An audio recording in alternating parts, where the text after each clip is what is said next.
the stream, and there we are. Now let's take a look at what we've got going on.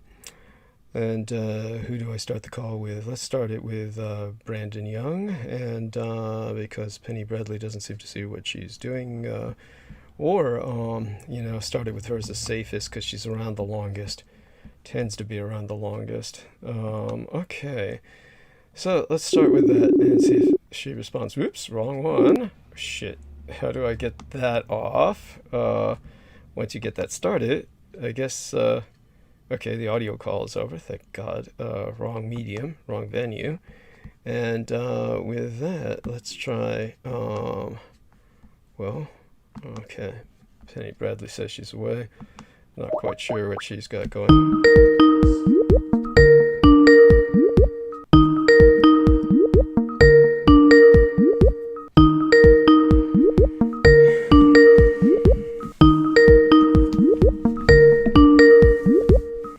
The person whom you're trying to reach is currently unavailable. Please leave a message after the beep. Okay, just saw your message and called in response. Okay, that takes care of that. Let's see now. We can start with Brandon then, since he seems to be expecting us.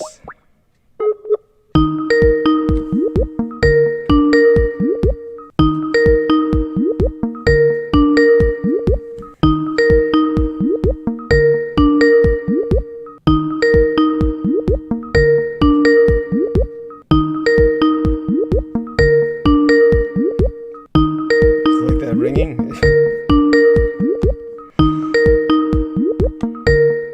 Do attempt again. Okay. Let's try that. Hang up first. Okay, and then get this out of the way. Call again.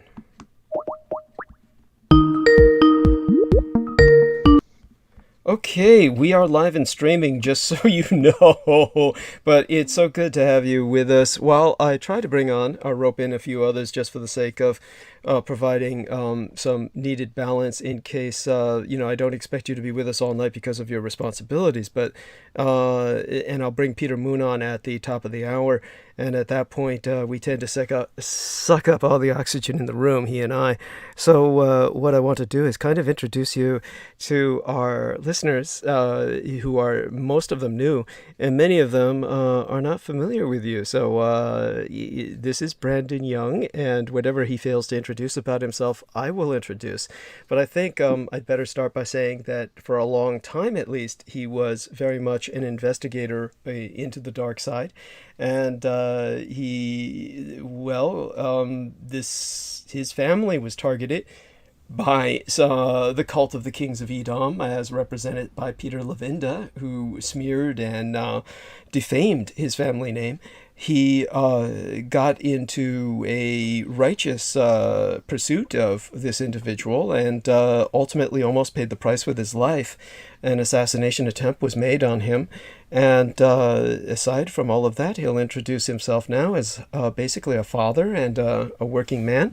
So our dear Brandon Young. So good sir. Let's see if we can hear you. Yeah. Am I coming in okay? You're coming in great, and you sound good. Let us know how everything is going. Whatever you're comfortable sharing. Well, I mean, it's been a while. It's great to hear your voice. Great to hear. I've been tuning in and catching the streams as much as possible and commenting when possible. And it's great to hear that you're still going and still out there. Thank you. And doing your work, the great work. Oh, thank you. Bless you. Go on. And Peter Moon still being with you and collaborating and these new collaborators and hearing some familiar voices and some new voices. Right. It's all great. It's all good stuff. I'm still around. I'm still alive. Wonderful. And and I'm still investigating. I'm out and doing asymmetrical warfare, and just doing my own thing. Hi. Oh, by the way, this is Penny Bradley. Penny Bradley, this is Brandon Young. We're letting him reintroduce himself. And if you need time to blow dry your hair or anything else like that, go ahead.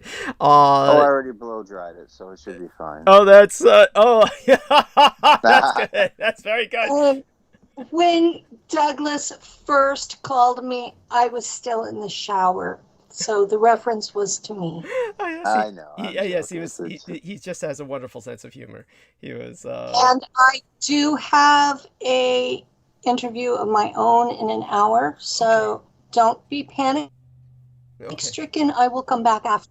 Sounds good. Sounds good. So in an hour, you'll leave for about an hour or 2 hours? Hour and a half or so. Okay. Wonderful. And have fun with that. That's the wonderful skeptic, or what do you call it? The He calls himself typical skeptic. typical skeptic. And Okay. he is an introductory course to the main public. Okay. Great. And like I said, So, that's okay. Brandon, go ahead and talk. Wonderful. Nice to meet you, Penny. Thank you. Yeah. Yeah. And Penny, so in case you missed the intro, Brandon has been through the ringer, and he's quite experienced, and he's definitely a man I've been meaning to talk to for a long period of time. I do believe I scared off his dear friend who was the blind bard. And Oh, John. Yeah, yes. John Evans. Yes, John No, Evans. he's not scared off. No, not at all. No. He Well, always often asks of you. I'm still quite in touch with him. So Well, calm him he down also, because I don't know if you know about this, but a while back, and by the way, let me introduce Brandon before I go into that story. Let me introduce Brandon to Rocco Fowler. Rocco Fowler is joining us, and Rocco Fowler has sent me some messages I haven't had a single moment of time to review yet. But Rocco Fowler is an experiencer. He's someone who has also been through the ringer, basically a super victim along the lines of Max Spears and many other people in the so-called super soldier community. So he has the courage to come out and be honest about having been exploited and abused and victimized, and so that's certainly appreciated. And apparently very that's good. still going on. I'm familiar with Rocco. In fact. I don't know if he remembers, but nice to talk to you again. Oh my God! So the two of you have met. So Rocco, do you remember Brandon Young? No, I don't. That's okay.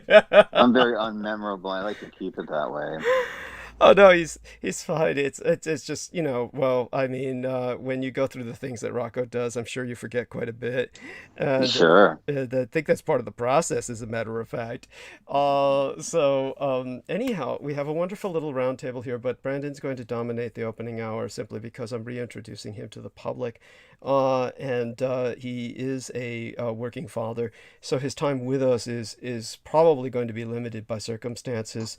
How are your children doing? I mean, share only what you're comfortable sharing. Obviously, there are. Oh, Yeah.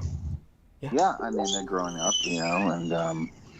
and one is approaching the singing age and singing songs and growing up and laughing, and it's just the most amazing thing, fatherhood. It really changed my whole life and sort of put me into a domestic mode, which I was very much avoiding for many years, and responsibilities and these types of things. And so it was time, and so they're great, and the one anyway. Yeah.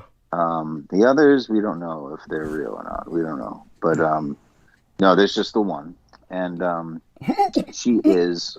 By the way, he's making a joke of what I said, which I said children in the plural, and he has one. He has one child. That's why he's saying what he did. So just so people get his humor is actually very sharp. The problem is, unless you're right there on it, it goes over a lot of people. Extremely dry. Yes, Yeah. it's too dry. It's basically to make Douglas laugh. So that's as long as I achieve that goal and some people in the audience, that's good. Yes.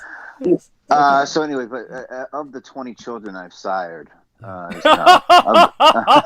the past year, No. So there's this with one, and that's fine. And that's going great. It's a battle, actually. It's kind of a struggle between myself and the mother, who is, in fact, actually, and I will explain this sometime, perhaps off air or something like this, but it is tangentially connected to Aquino and to Santa Barbara, where actually, in fact, he, I think, resided and taught or something like this. So, and where I lived.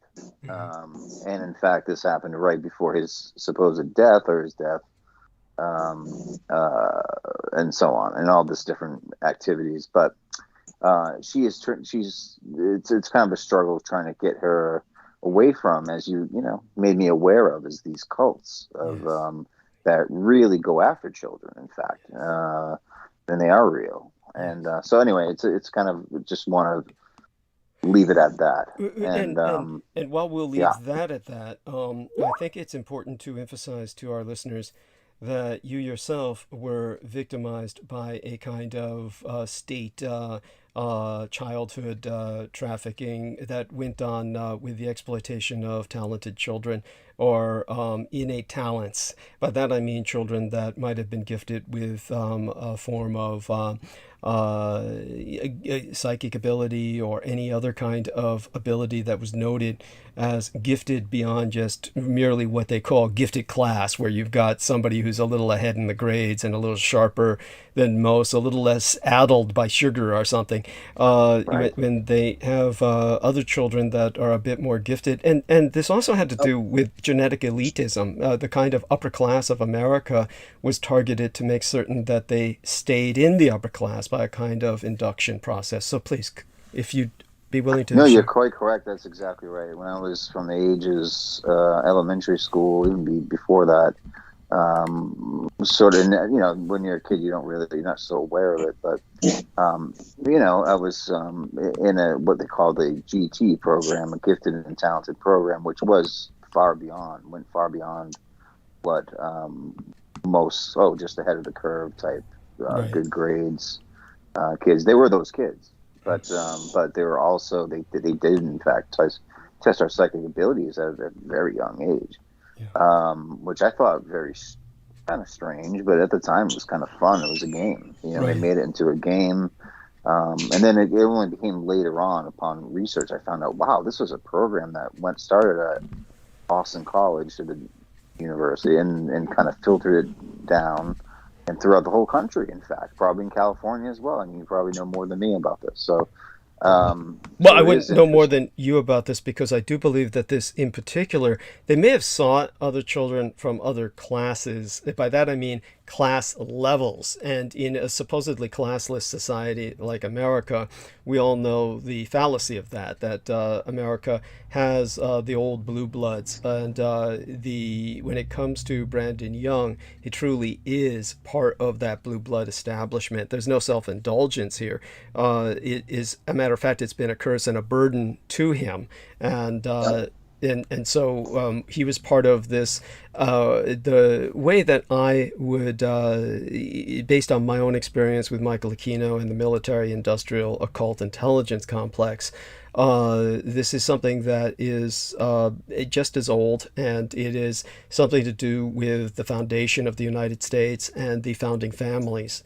And so the founding families try to make certain that those that are born into their bloodlines don't stray too far, and that they retain them on a tight leash. And so go on, take it from there. And that's quite correct. Yeah. I would just essentially expand upon that and say, having looked at this and lived it, it goes even back further to the older countries. You have, in this sense, you have people like John Dee and Merlin and Zhuge Liang and all these other people who are sort of magicians in service of the state. In a sense, in the service of empire, rather, in service of so there's this sort of elitism that comes along with that, and happens to be one side of my family, and they do keep you on and try to keep you on a short leash. So you kind of just learn to play within those parameters, Right. And so when you were young, you were witness to some children taken into a deeper program to the point where you don't know what happened to them. By the way, Marcus Rick says, "Hey, DD, sounding better today, mate. Thank you so much. You have no idea how difficult it was to get on tonight. The computer just was not behaving, but more on that later." So Brandon, say, for instance, there was in particular, so our listeners get more of a feel for what you went through. There was one young lady who was, in a very real sense, a friend of yours, and she was basically taken away at some point. That is true. That is correct. One of my most visceral memories is of we would partner up essentially, and this is not, I guess, not uncommon with these sort of programs and tests, is that you would partner up essentially with somebody. And what they would want to do is they would want to very much partner you up with a female with a male, because that psychic connection at that age is, for some reason, it's just palpable, or some kind of energy there that is, I don't know how to explain it exactly. Maybe somebody else could. Maybe you could, Douglas, or somebody else, or Peter Moon, and others could. But I just know that I was partnered up, Right. and then. Yeah. And then this young girl was just one day taken away from at a classroom in front of me. And usually when we were away from each other, we could sort of still, I don't want to say communicate exactly, but know that each other was there. And then since she went away, she really went away, meaning I lost all connection. And so for a time as a kid, I went through a little bit of sadness and melancholia, if you will, I guess. But that did happen, in fact. And it did stop after that. And I graduated. I think that was, in a sick, twisted way, a part of, I don't want to romanticize this at all, but it was some sort of initiation into seeing whether or not I could handle loss or something. I have no idea. I've been trying to figure it out, really, but you can only devote your thoughts so much to some of this stuff. Yes. Well, in other words, basically, what it served was several purposes. I was wondering that because were they intentionally removing her in front of you so that this would traumatize you, or was it simply that they're so oblivious and they're so callous and they're so uncaringly stupid that they just did so, and you happened to be there when they took her away? So that would be the question that arose in my mind. I think it's perfectly legitimate for the consideration to be given that they did this to traumatize you, and it serves a dual purpose. They also took her away for whatever sinister purposes they had, but the traumatizing yourself would be part of a process that is often undertaken with children in your position, and this is just part of many other ways that people are manipulated and left scarred, and when they're left scarred like that, then they're even easier to manipulate, or that's the intention. So in terms of that, however, the reason that the two of you kind of paired and this was allowed or not interfered with was because a young boy and girl who are prepubescent have, when they do have an affinity for each other, then they're mature enough where they overcome that kind of revulsion that particularly young boys have for anything feminine, so overwhelmingly, swaggeringly male that they no girls allowed in the treehouse kind of mentality. If the boy overcomes that and he's actually bonding with a girl, then the chemistry is extraordinarily powerful because it's asexual, and because it's a non-sexual and innocent bonding, then the chemistry is very potent, and alchemically much can be done with that or exploited by a sorcerer. Michael Aquino, of course, was someone who experimented at this. So there were in some cases children that were not molested that were allowed to bond, that were exploited in that fashion. So when it comes to what happened with you, they were simply doing the same thing for their own purposes. Would you call this all, just out of curiosity, because of the extreme Masonic background with the East Coast and the Northeast in particular, the Northeast. Was any of this Masonic, or what would you call this? Uh, yeah, it's a good question. I know upon, again, later on that a lot of my family is Masonic, right? So big surprise, but it's a very common Yes. thing. So I wouldn't essentially necessarily say Masonic. It's not like, we went down there and they had us put on aprons and sort of dance around like Egyptians or something, whatever they do. Right. No, but the point is that I think the element of Masonic comes in, or the Freemasons, or the fraternal order of various orders, would come in with the teachers Right. unions and the teachers themselves, and a lot of the police unions and police officers and the people who are involved in that, around the adults, that is the adults. There wasn't really but as much as I knew, I wasn't really too much aware of it, so I didn't really take note of any sort of Masonic influence. There was no, for example, subliminal flashing of the Masonic G or the square and compass or anything like this, right? So, it's just, I don't know. I think Masonic is sort of a cult. It's one of these catch-all phrases for these boogeymen that are basically just pigs, for the most part on the lower levels. But anyway, no, yeah, I don't know. Not that I recall. I would say nothing specifically Masonic. There were nothing, it wasn't like I was made to be Hiram Abiff,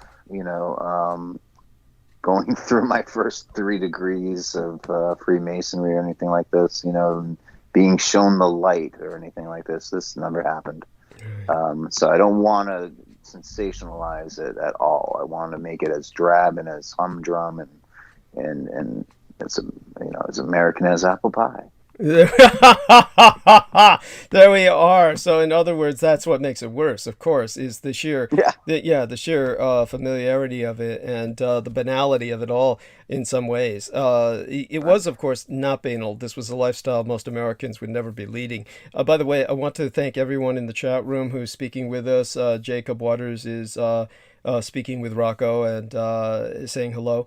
As well as to myself. And Jesse Balk says, hey all, hey Douglas, and I want to thank everyone for placing their upvotes. We are, of course, assaulted by the forces of darkness. The cult of the Kings of Edom has dispatched their bots, and as Marcus Grix has become painfully familiar with this technology and has educated me to the best of his ability in the technology of the assault of the downvotes via the automaton.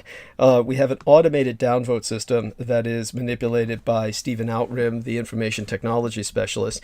This is his life, so whenever I start transmission, we get hit automatically by many downvotes. In this case, tonight there's 15. What happens is when people begin to match the number, he begins to match them with another downvote and tries to frustrate further upvotes in this regard. The reason that this is important, and I do have to educate any new listeners, and this is important to reiterate and reemphasize because it cannot be overemphasized. The reason that they do this is because YouTube works on a popularity aggregate, and if a video is deemed unpopular, i.e. there are more downvotes than there are upvotes, it will not be circulated. In other words, what happens is that it will essentially languish because rather than distribute it in a kind of search pattern where it is placed upon the grid where people can find it in a search for a particular subject, it is simply not placed at such disposition at all. So the only way to overcome that and to allow the distribution of tonight's live stream is to hit as many upvotes as you can, meaning you use every different IP address in your house. If you have different computers with different IP addresses, even if one is a laptop, the other is a PC, one is an iPad, the other is whatever, just hit them. You have to fight dirty because these people are the dirtiest. They're beneath dirt. This is kind of like where the sewer goes into the cistern and the final septic tank.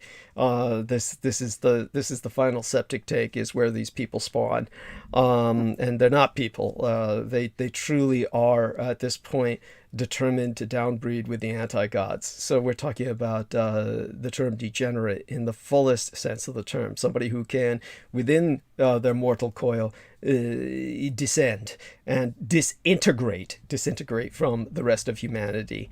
Something that would be a divestment of themselves from the identity of humanity itself. So, knowing who your enemy is, note this much: my enemy is your enemy. And they will stop at nothing. And they're out for your children, and they're out to destroy the world. And your children will be sacrificed in the name thereof. And certainly our man, Mr. Brandon Young, has seen enough of that, where he knows what I say to be true. As a matter of fact, I hope you haven't had any further encounters with Peter Levinda, the author of the Simon Necronomicon. Oh yes, I have, in fact. Oh, tell us, if what you're willing to share. So this is when I was about, I think this was last year, before the pandemic hit, and I came back to the Northeast. I was out in California living for a time, and he has this sort of contract out with Tom DeLonge from To the Stars Academy, or from the terrible band Blink-182, which is one of the worst 2000s, 90s bro bands you'll ever meet in Cal. But they're very popular in California, especially Southern California, where the worst people in the world live. So yes, especially San Diego. So anyway, this guy lives up in La Jolla, close enough to La Jolla, Encinitas, and I was told that in fact there is a storefront there, and I was told in fact, wow, it's only a mile away from my house. So, and in fact, the next week, Peter Levenda was going to be there and signing books. His new Secret Machines book was coming out. Volume 2, Secret Machine. It's all a big mockery of. In fact, they even included photos that, again, like remember in I think it's Sinister Forces trilogy. Right. He included a passage about my family, Arthur Young, who is a NASA scientist, and so in this one they have and these kind of mockery. It's hard to explain, but these mock books about space exploration and things like this. Yes. It's all like it just reeks of intelligence project, you know? Yes. It's all black ops, psyop, and what they're trying to do is basically exploit what Michael Aquino was exploiting through Richard Dolan and through through the Master of Ceremonies at that secret space program little conference that they had, Henrik Palmgren. These are all people who are trying to, for those of you who don't know, by the way, Michael Aquino was made a permanent guest columnist for Above Top Secret. And so he would come on to Above Top Secret when he was alive and basically say that he was a secret space agent along with his co-religionist, either Paul Vallely or John Alexander, one of the twain, probably Alexander if I remember correctly, but it really doesn't matter. The other two are just kind of like, the interchangeable. Thank you. Yeah, Tweedledee and Tweedledum. And, yeah, exactly. Yeah. And he would tell people about the secret space program. If you want to know where the postmodern conspiracy concept of secret space program sources from, much of its sources from Michael Aquino in terms of this kind of controlled leak and disinformation campaign, of which Richard Dolan was the spearhead, who he always recommended, and that's in print and that's in Above Top Secret, and that you should be able to find that. I mean, anyone who looks it up on Above Top Secret, the Michael Aquino files, unless they've scrubbed them all. He recommended highly Richard Dolan quite a bit, which it goes to show you the connection. So with that, we return to Brandon Young. So here's Peter Levenda, and he's pushing this shit too, because he's, of course, the heir apparent And he has to bring your family into it. And there's this, his obsession with your family is some kind of vendetta. It's rooted in his envy. Where does that come from? Is it kind of I like, don't know. I never got the chance to ask him where the obsession comes from. I don't know if it's even if it is an obsession or if it's just a tangential thing he just didn't expect, or if he's trying to get attention or whatever. But I will say this: there was a book signing, so I thought it would be fun to bring a copy of the Simon Necronomicon for him to sign, right?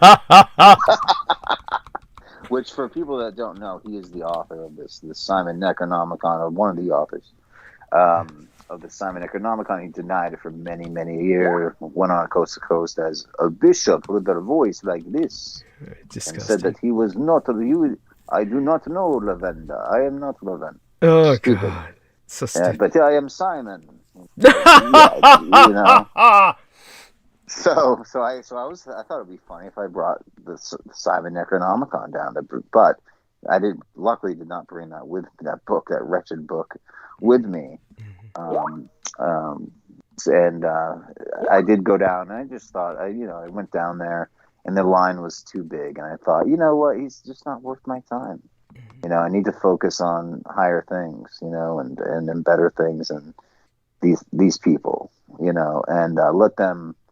But I did peek in. I did see the line. I did see him signing away books. There's so many people out there, Douglas, who are falling hook, line, and sinker for this stuff. Yes, it's pathetic. It is pathetic, and and why they do so is, of course, because H.P. Lovecraft is dead, and they think that these are the people who've replaced him. Really, Yeah.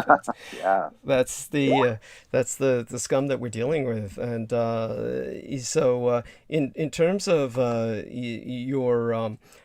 your how would I say it, your other brushes with him, he invited you up at one point to we go into whatever details you're comfortable with, because obviously the detail of this we can go into quite in depth. We could take an entire transmission and dedicate it to this, but the one time he knew that you were probing and asking why he was doing this, why he was in essence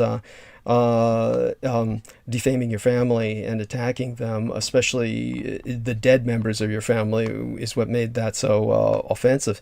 And when you were confronting him about that, he invited you basically up to an ambush, and you pretty much knew enough not to go, but at the same time, you had a vehicle which had been purchased essentially from, correct me if I'm wrong on this, like a federal auction. And so this Yes, is exactly. yeah, and this is a former security car, and so it had many secret compartments in it for firearms, etc. And basically they set it up for a torch job. They set it up. Not only did they want to kill you, they wanted to make certain it was as painful as possible. So it was set up to blow, this is not some kind of conclusion you drew yourself. This is what you were told by the forensics experts who presented you Correct. with the reality of that after the fact. But since that failed to blow, it basically, their second, what would we call it, fallback system, their fail-safe system, was they cut your brakes. And Yes. so what you did was, to avoid killing anybody else on the freeway, you essentially suicided. You dove off the freeway as fast as you could, and that's what caused you to be in a coma for how many weeks? 1 week, 2 weeks? Oh, I forget. Yeah, exactly. I have to go back and look at the actual records, but it was a remarkable recovery. But it was only, luckily, and I probably would still be there, the plug would be pulled, or something. But it was about I don't know if it was a week or two. I have to go back and see. Memory's a little foggy. I can't believe how many years it's been already Right. since that has gone on. But yeah, it wasn't that long to think of. Well, it's long enough. I mean, Well, right, correct. Yeah. So that happened, and that's a big deal. I did do my own private investigation into this and into the causation, because I knew the state police wouldn't do crap, you know. Right. And so, you know, I basically looked into some of it extraneously, and pulled some strings here and there. Nothing really pulled and found, so I just went on with my life as one tends to do, and not become too obsessed with this. But that did in fact happen. You have a great memory. That's Yeah. exactly right. Yep. And that was in a sense, when you say you went home with your life, that and didn't obsess on it, that's a healthy thing to do.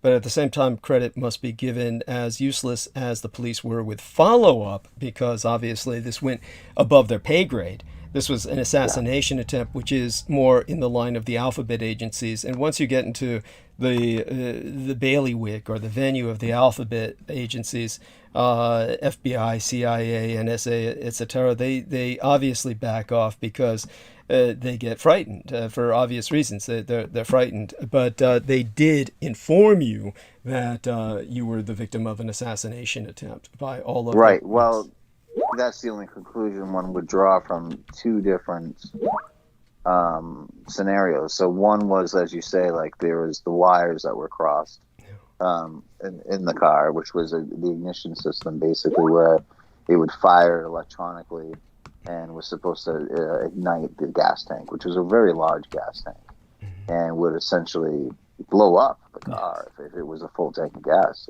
essentially. And that didn't work. But it did not start for quite a while. And then the brakes just went, and there were no brakes, you know.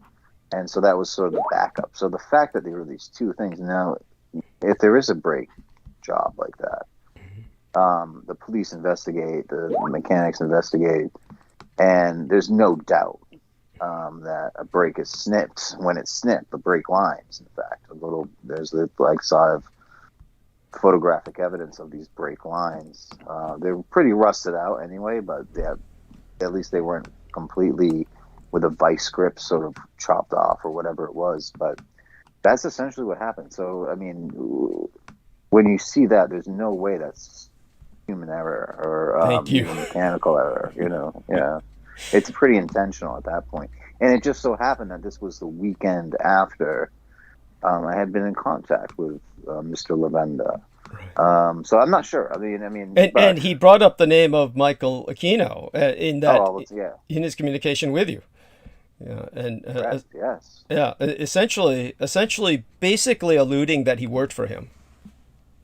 Yeah, but also at the same time, sort of saying that he didn't know him, right? Right. And then I come to find out.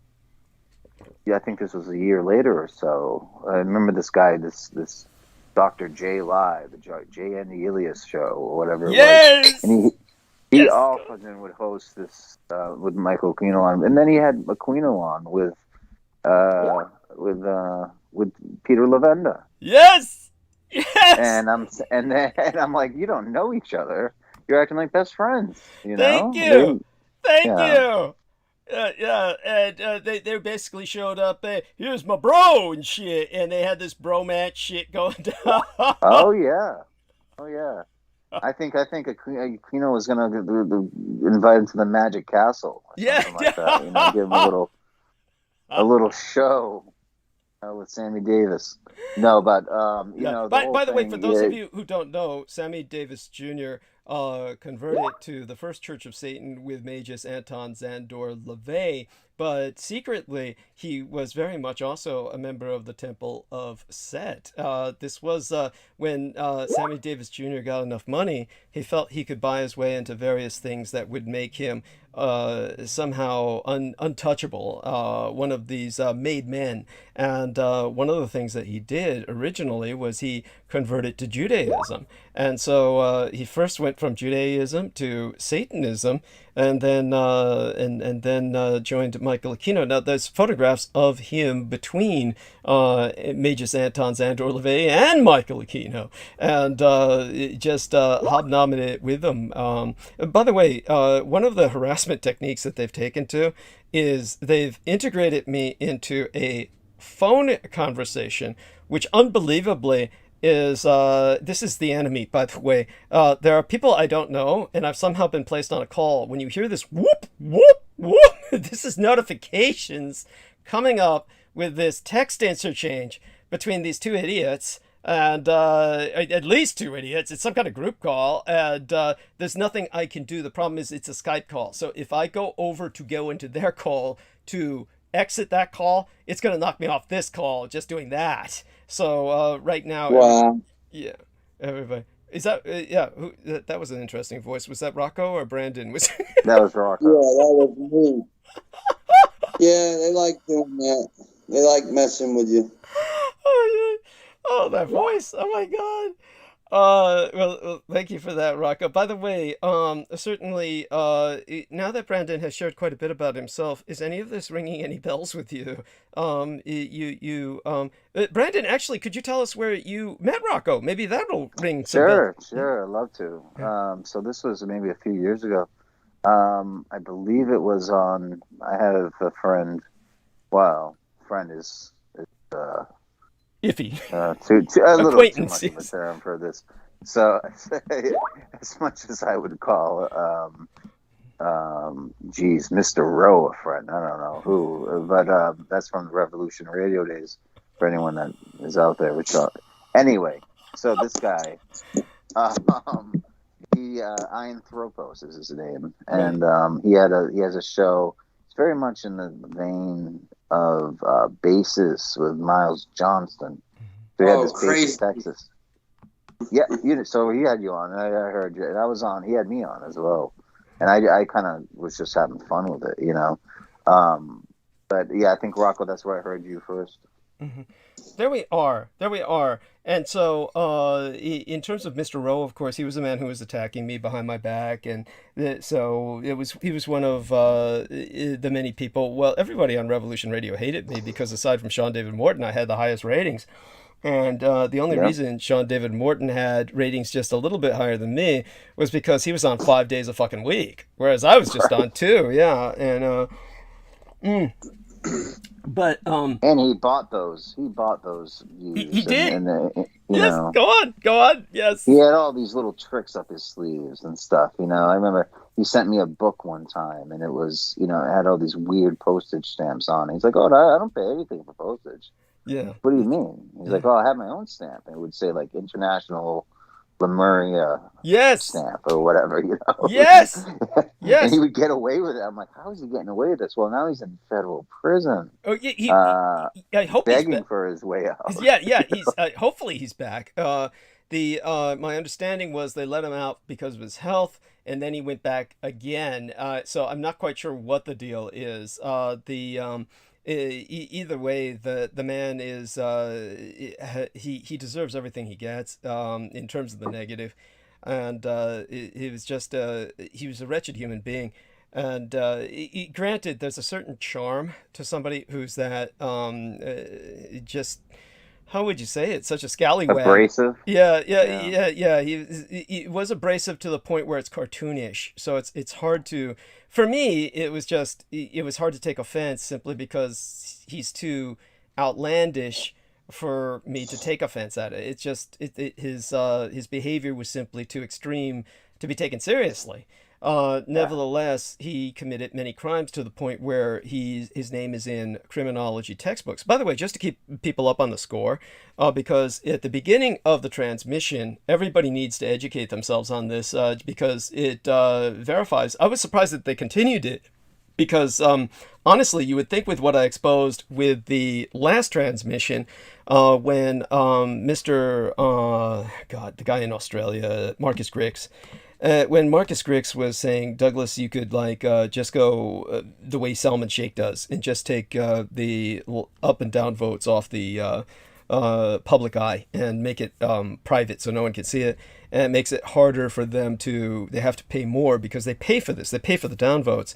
And because the downvotes are not paid for in terms of a hyper investment where it's very expensive to get a permanent downvote via a bot. And so these are just transitional, and they fade because they're filtered out eventually by the YouTube filtration system.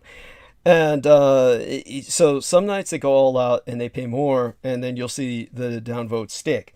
Other nights they don't, and then the downvotes eventually disappear. The overwhelming majority of them, except those sourcing from genuine IP addresses, which numbers about 3 or 4. And this is where people get every evidence that what I say about the enemy is true, because this is not something that I have any power over, and they can see it with their own eyes. So do maintain your eyes on the up and down votes. And right now they're neck and neck. We got 19 up votes and we got 18 down votes. And what was interesting was, if anybody had been keeping track, the downvotes had gone down to 7, 8, or 9. They were going down by about half. They were halved. So they had to pay to insert more downvotes. So they've literally paid to insert more downvotes. Bear in mind, we're talking about Stephen Outram, who is a multi-millionaire. He has the money to do this, but he's also extraordinarily cheap. So unless he finds it like a particularly threatening night, like a night in which we might talk about a subject that's he feels is some particular threat to him or his interests, as in cultic interests, then most of the time the downvotes will fade into lesser numbers as the show progresses. It just went down to 17 now. And this isn't because some idiot is changing his mind, like suddenly, I realize that serving the cult of the kings of Edom is bad for the environment or something like that. No, it's like, now it's down to 16. This is YouTube filtering it out. So anybody watching this, you can see this before your eyes. Now it's down to 15. So it's like watching the stock ticker. So now it's down to 14. So we'll see what happens if he invests more money and gets more up there. But hopefully YouTube does its job. But it's time for you all to do your job, which means all of you have to hit the upvote and from whatever source you can, in order to get this distributed as widely as possible. Beyond that, of course, your other job is to purchase our book, The Roswell Deception and the Demystification of World War II. I thank all of you who have, and spread the word and inform people about Douglas Dietrich and the Roswell Deception and the Demystification of World War II. Let people know that this is the entire military, occult, intelligence, industrial complex is out to make certain you don't know about this book. And, the funny thing is, with Sean David Morton, he used to say it was his stupid series of novels, The Sands of Time, and he said, yeah, that's why they put me in jail, because I exposed them through my novels, The Sands of Time, and that's why I was sent to jail. And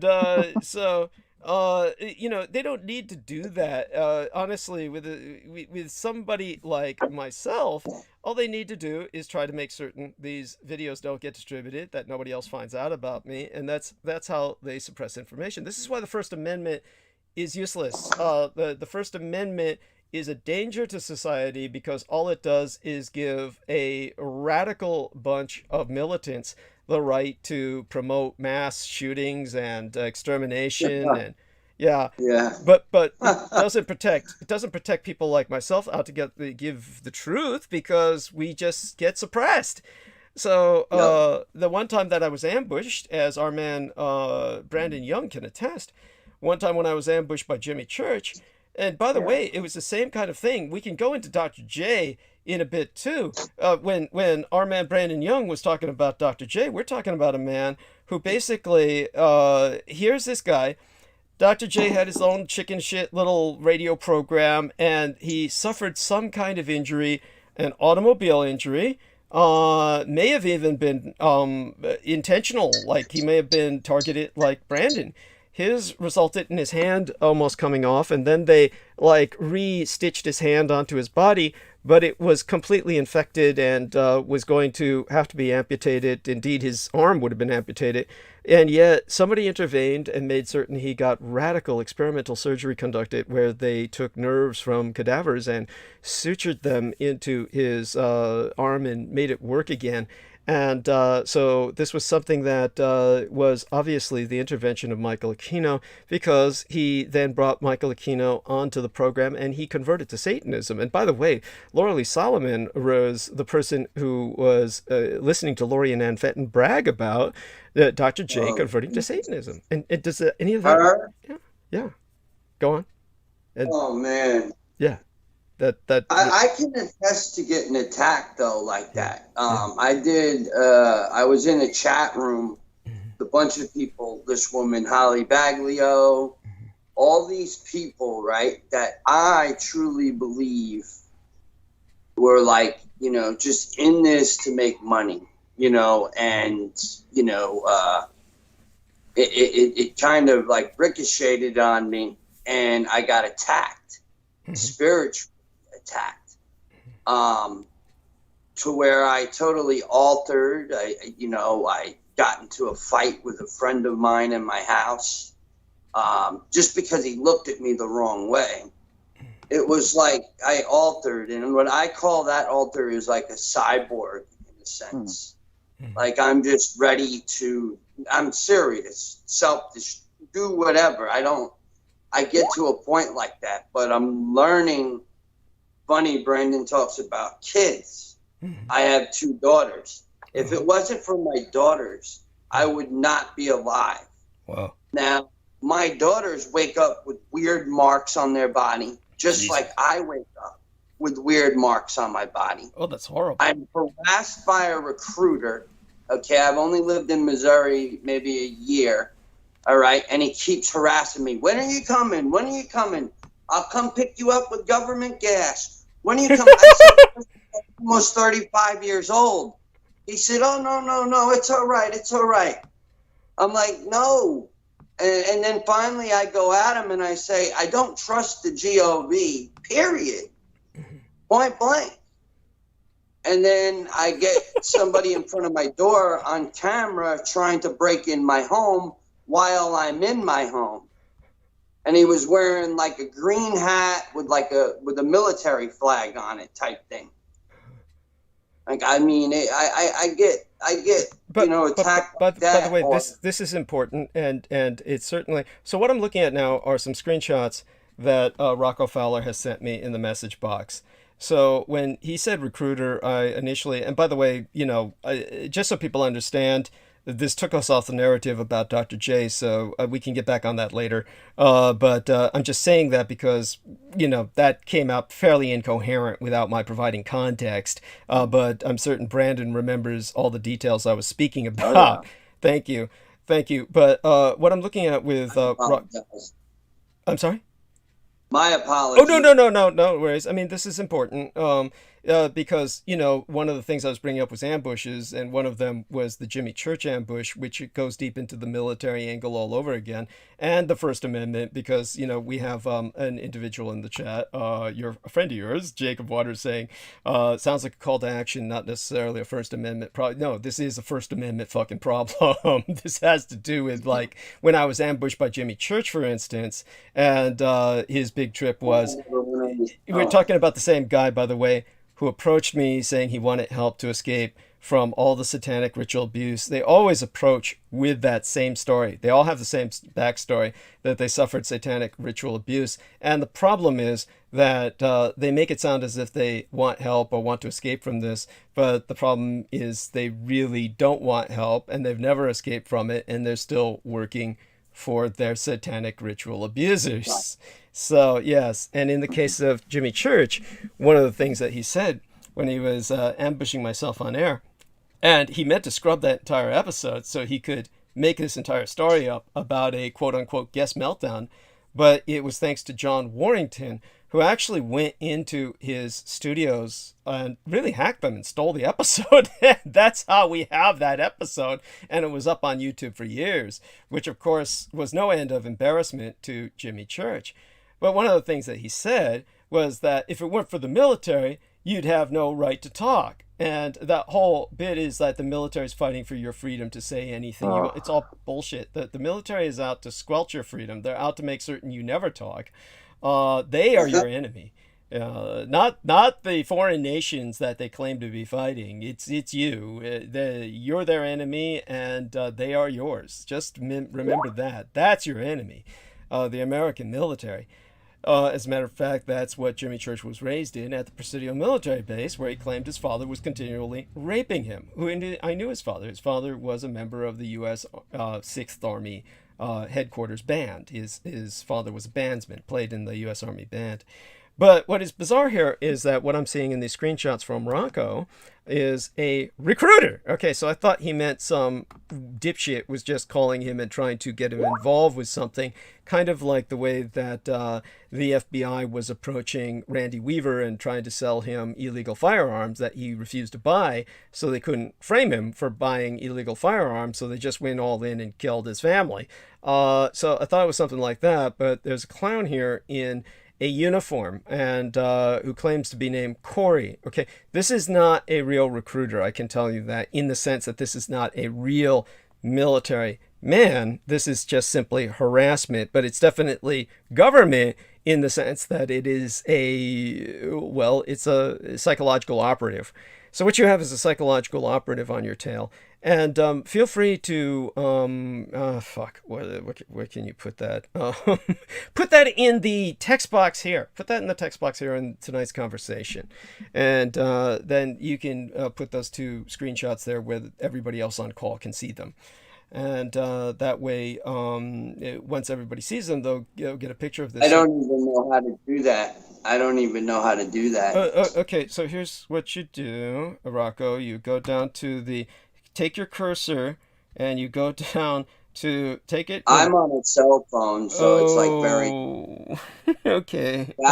I'm unfortunate. I have had laptops stolen. I had somebody investigating years back who just ended up, and you might have knew him, Lee Bracker. He lived I remember him. I remember him. Is he alive? Is he still alive? Well, no, he ended up dead somehow. Oh, I remember. Oh, God, yes. He was investigating me. Yeah, Lee Bracker. And right. Yeah. And I think wasn't he the guy who was attacking me? Wasn't he the guy who was attacking me?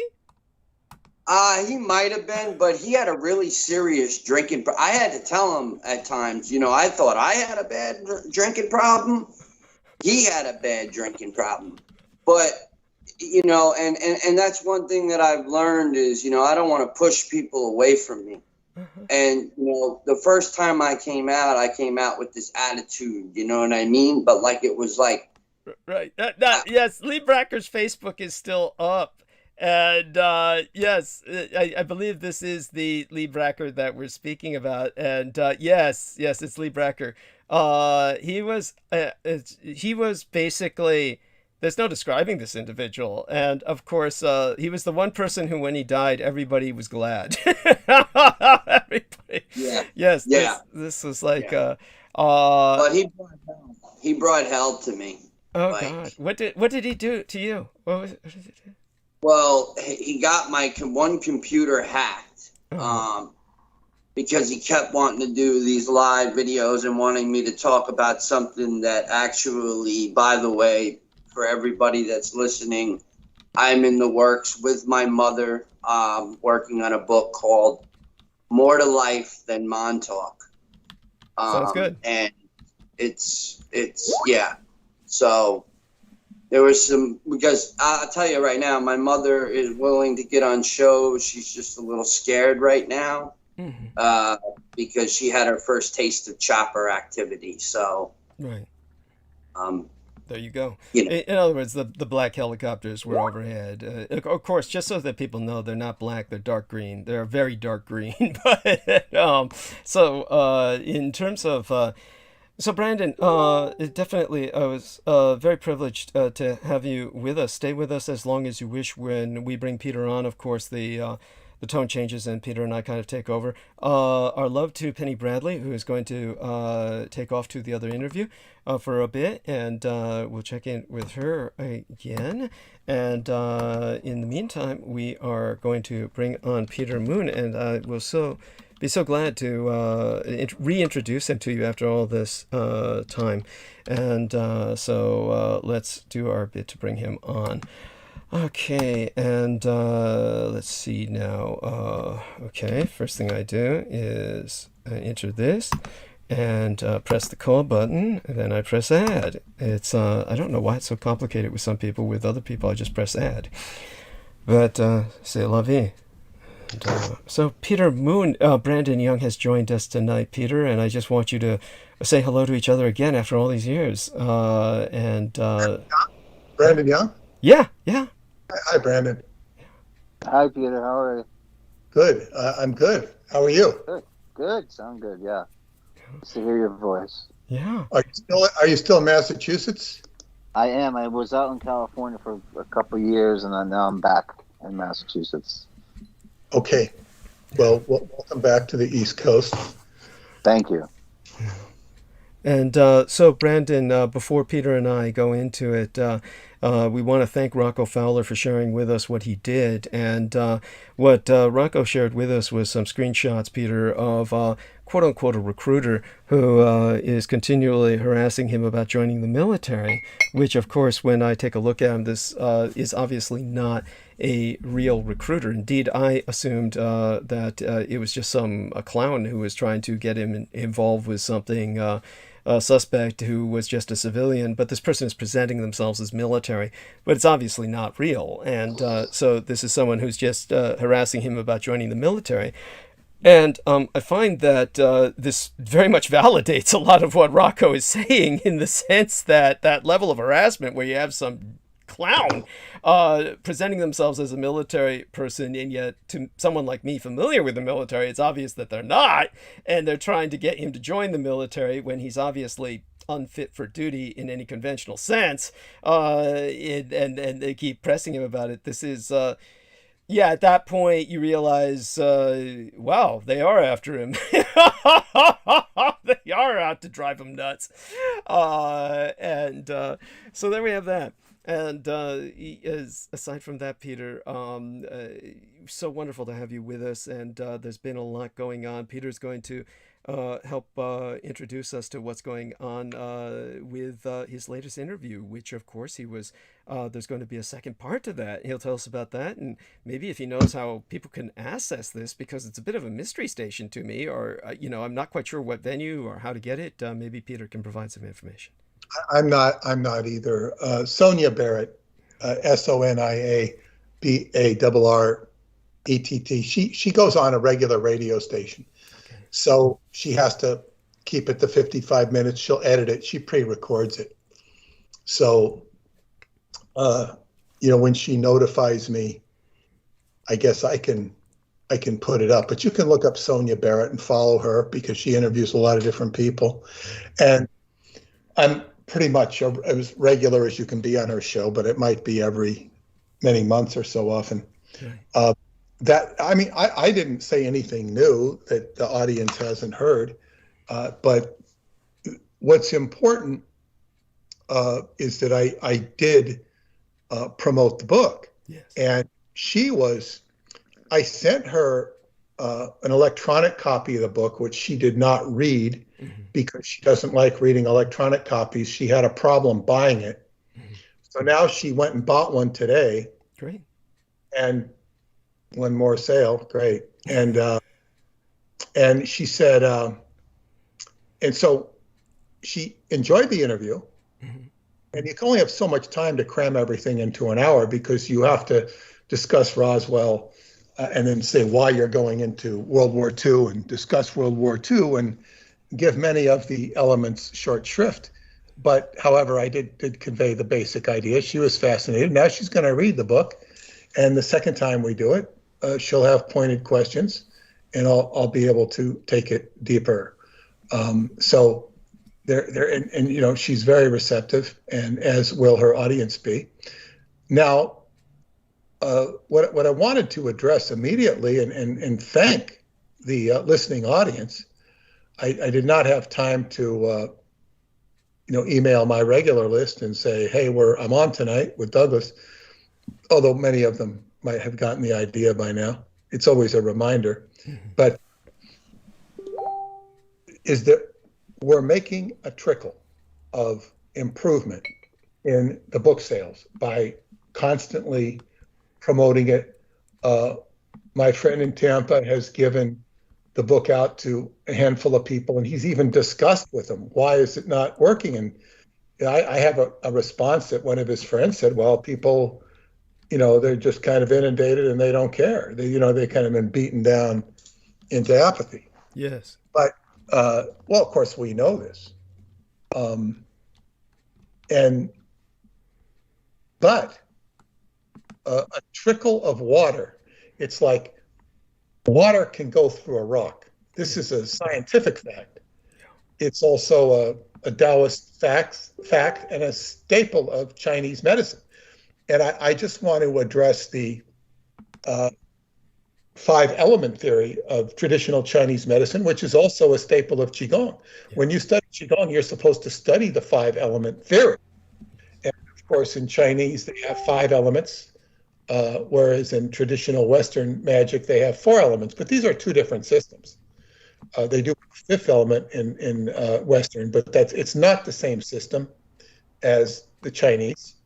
So we'll just overview that a little bit.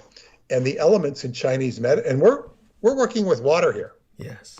And water is powerful. It's like, there's a famous quote of Bruce Lee talking about, be like water. Yes. Be like water. That you have a cup and then the cup fills the water. But what is that water? You want to be like the water that fills the cup. And the 5 elements in traditional Chinese medicine are fire, earth, metal, water, and wood. Now, if you imagine them in a circle and you connect them, it's like a pentagram. Yes. With the yang symbol in the middle. And you have water. This is the logic of how it works. And I'm sure you can find deeper logics. Yes. But water feeds wood. And all these elements have relationships. So water feeds wood, because if you pour water on a tree, the tree will grow and make more wood. Wood feeds fire, because you can use wood to fuel a fire. And fire feeds the earth. You have fire, which can mold the earth, which can change the earth. And the sun is a part of that, which makes the earth what it is. Earth feeds metal. Earth makes metal. Yeah. Metal comes out of the earth. And then perhaps the most challenging one to grasp is that metal makes water. And the logic of that is, if you burn metal at a high temperature, it will drip water. Yes. So you can get water out of metal. And there are all these elements will also fight each other. So in other words, water will put out fire. Fire can destroy metal or twist it or shape it or manipulate it. Yeah. So you can control fire with water. You can control water with the earth. You can make irrigation channels and control water. And all of these elements have different shapes, are different reactions. So there's a destructive cycle with these elements, and you can study all these elements, and you should study all these elements because they're a part of life. I'm going to focus a little bit on water, because this is what we're working with. We're dealing with the fires of hell. And, this is something that got out of hand. The god of fire, and Michael Aquino using fire as an element, and water is putting this out. And of course, we have atomic energy also represents fire. We have the atom bombs, and water is the emotions. Water is, it's like, let's have some emotions. Okay, we wrote a data-based intellectual book called The Roswell Deception and the Demystification of World War II, stating facts about how the Japanese really accomplished a victory over America after America having attacked it for 100 years. Now it's over 100 years now. Yeah. But and the intellect is fine, and the intellect works, but it's not enough. It's like people have to feel this. It's not enough to intellectually stand back and smirk at, oh, well, they think Roswell's a bunch of Japanese dirigibles. Ha, ha, ha, ha. It's not funny. It's not funny. People looking at the little Japanese soldiers and saying, at least two people have said, those are children. What is this? Now, look at that. These people aren't being vindictive. They're not being mean. They're responding much like you might respond, to somebody who came out in the middle of a movie or a stage show and you had a response to them, whether it was positive or negative. You just respond viscerally and say, oh, those are children, because they're so short, but they don't look like children. No. And you don't dress up soldiers like that. Yeah, it's and not only that, but they're being interrogated by an adult American. Yes, so people are so, I guess what you'd say, assaulted by ideas about Japan that anything you say about this book to certain people will be open-minded, and certain people are just going to reject it because of all the hard-driven programming that has been assaulted on them, originating from the Office of War Information in the 1940s, an organization that most people have not heard of. Right.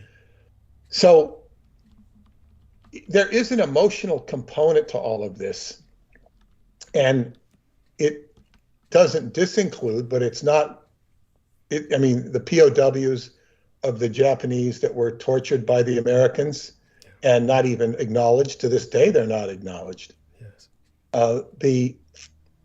You have many years ago, and I think Art Bell got very upset with me over this, I think, is that I had written how stupid this was, that he was pumping up Whitley Strieber, and I was pointing out that Whitley Strieber was being interviewed on TV. Right. Back before everybody had cable TV. That's right. And I didn't get cable TV until I got divorced in the year 2000. I never had cable TV. I didn't want cable TV. Well, the idea of paying for television used to be an affront to us, but go on. Yeah. But anyway, it was on some sort of regular TV, and Whitley Strieber was crying. Yeah, that was his trip. Yeah. Because they were showing how the Americans had tortured this alien that they captured. Right. I don't know if it was Area 51 or whatever, but they had tortured this alien. He was, how could they do this to this person? This is a live being. And I'm paraphrasing here, and I'm thinking, like, how could you be so emotionally driven and upset over something you don't even know is true? You don't even know if this is true, that they did this. And they're showing a simulation of them capturing the alien and torturing it. Yes. Oh, by the way, just to put this in context for our listeners so that they understand this from a more, how would I say it, a more hard-bitten description. Basically, Whitley Strieber was seen on, I believe it was Strange Universe, was one of the outlets where you could see this visually, because Art Bell was, of course, all audio in general. But when it came to Whitley Strieber, Art Bell was feeding it. Yeah. Oh, definitely. And beyond that, Whitley Strieber and Art Bell were confronted by legal issues because of the Hale Bopp cult. When it came to Applewhite and the mass suicide, it was Art Bell and Whitley Strieber who kept insisting there was a spacecraft behind the Hale Bopp comet. And when they were confronted with their contribution to that mass suicide, they went in full backpedal denial mode, saying that they never intended anyone to take anything they said seriously. But all of it is on record that they were the top promoters. They were the source, the only source, that said there was a spacecraft behind the Hale Bopp cult, hidden within the tail of the Hale Bopp cult. Nobody else was saying that. That was strictly Art Bell and Whitley Strieber. I paid no attention to that whatsoever. it was just stupid. But And what was murderously stupid, but it's relevant to what we're saying now because this very is relevant. yeah. It's very relevant. Thank you. It's the same kind of theater. It's the same kind of gaslighting. And so anybody who did take a look, trust me on this, I saw the footage. Anybody with any modern sensibilities who looked at that footage would say that this is laughable, that this was not a real piece of footage. Just wasn't real. But it was a gray alien, and he was being repeatedly hit and slapped by an interrogating officer, just basically some military stooge, and was punching him, hitting him, slapping him, asking him questions. By the way, there are several reasons that no one would interact with a genuine extraterrestrial like that if there were any genuine extraterrestrials to interact with. That's not what would happen anyway, because that would be extraordinarily counterproductive for all kinds of reasons that any one of you can imagine without my needing to articulate it right now. But in terms of what Whitley Strieber was doing, he's a very bad actor, and I don't think he's acting. I think he genuinely feels those emotions. I think he genuinely does. He's pretty messed up. So I understand what you're saying too, and I'll present it from that angle too. Yes, he is a terrible actor, and at the same time, he is so out of his mind with his programming that he will respond viscerally to that which has to do with his, shall we say, his passion.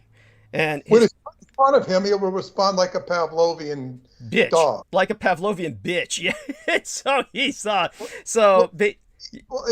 exactly. Yeah. But the whole point is, you have this emotional outpouring over something that is only hypothetical.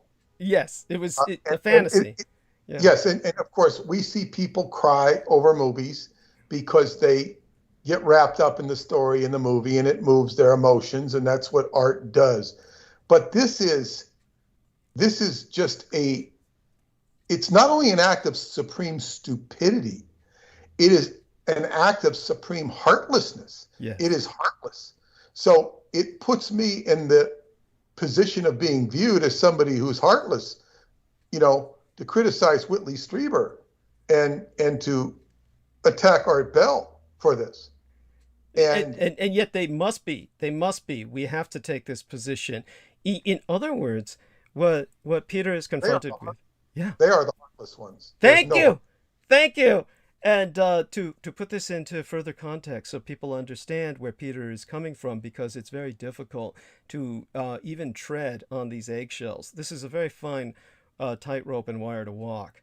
But you see, it's very much like what I was confronted with when I saw, say for instance, the dehumanization of one group and the hyperhumanization of another. A great example is with the reason that it comes down to the emotions and why we have to appeal to your emotions and why we have to be emotional. When Peter Moon brings up the 5 elements in the Asian elemental spectrum of alchemy, of the ancient and traditional elemental table of the of East Asia, that was shared by the Japanese, the Koreans, the Chinese, and the Vietnamese.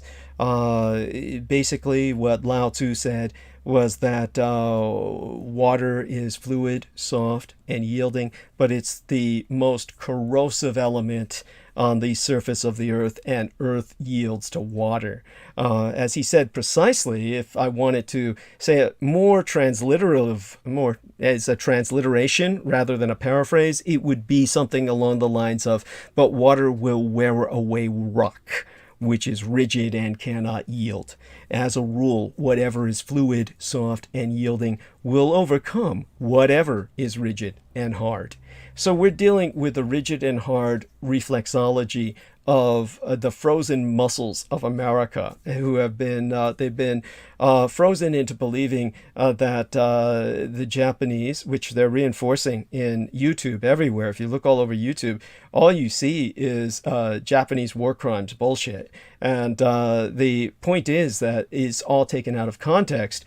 And of course, no American war crimes are ever shown. So the reality is Americans are guilty of many war crimes, and that would include the atomic bombs. Though people will note, I have never approached that subject from that angle, because, in my opinion, it's the least compelling angle to approach it from.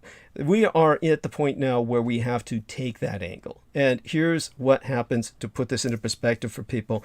When it came to the great battle between the science fiction writers, you had the liberal progressives and you had the reactionary think tankers. And when it came to Larry Niven and the other people who were Reginald Brentner and Larry Niven in particular, they were literal government employees who worked for government think tanks who wrote science fiction books and novels. And these would be very hardcore right-wing libertarian reflexive. And they themselves would talk about something that was quite compelling and quite valid when it came to the attitude towards the Vietnam War. During the Vietnam War, you had a hyperhumanization of the Vietnamese as a distinctive entity separate from the inhuman Americans. And this was the first time that you had to kind of bifurcate out of the Orientalist dichotomy or the Orientalist dialectic. In other words, when the West had been dealing with Orientals in the past, they always had to have the evil Oriental and then the victimized Oriental that they could rescue. So in that kind of dialectic, you will have the evil Japanese invading the victim Chinese, or you will have the evil Chinese invading the victim Tibetans. So you have in that dichotomy this evil Oriental that can be projected. All that is negative in the West is projected on this evil Oriental caricature, whereas the good Oriental is always the victim that needs to be rescued by the West. So this kind of dialectic was broken with the Vietnam War because the evil was now the white Americans.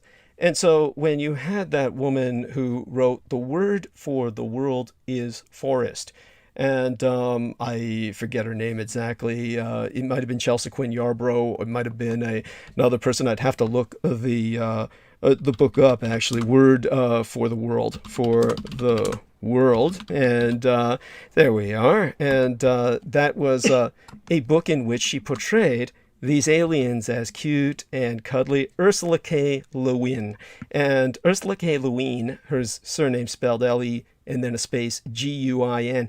Ursula K. Le Guin was creating a direct parallel or parable of the Vietnamese as these victimized, like, fuzzy aliens. And these fuzzy sapiens were being ripped apart by these awful industrial Westerners or white Americans, and that created a Avatar syndrome.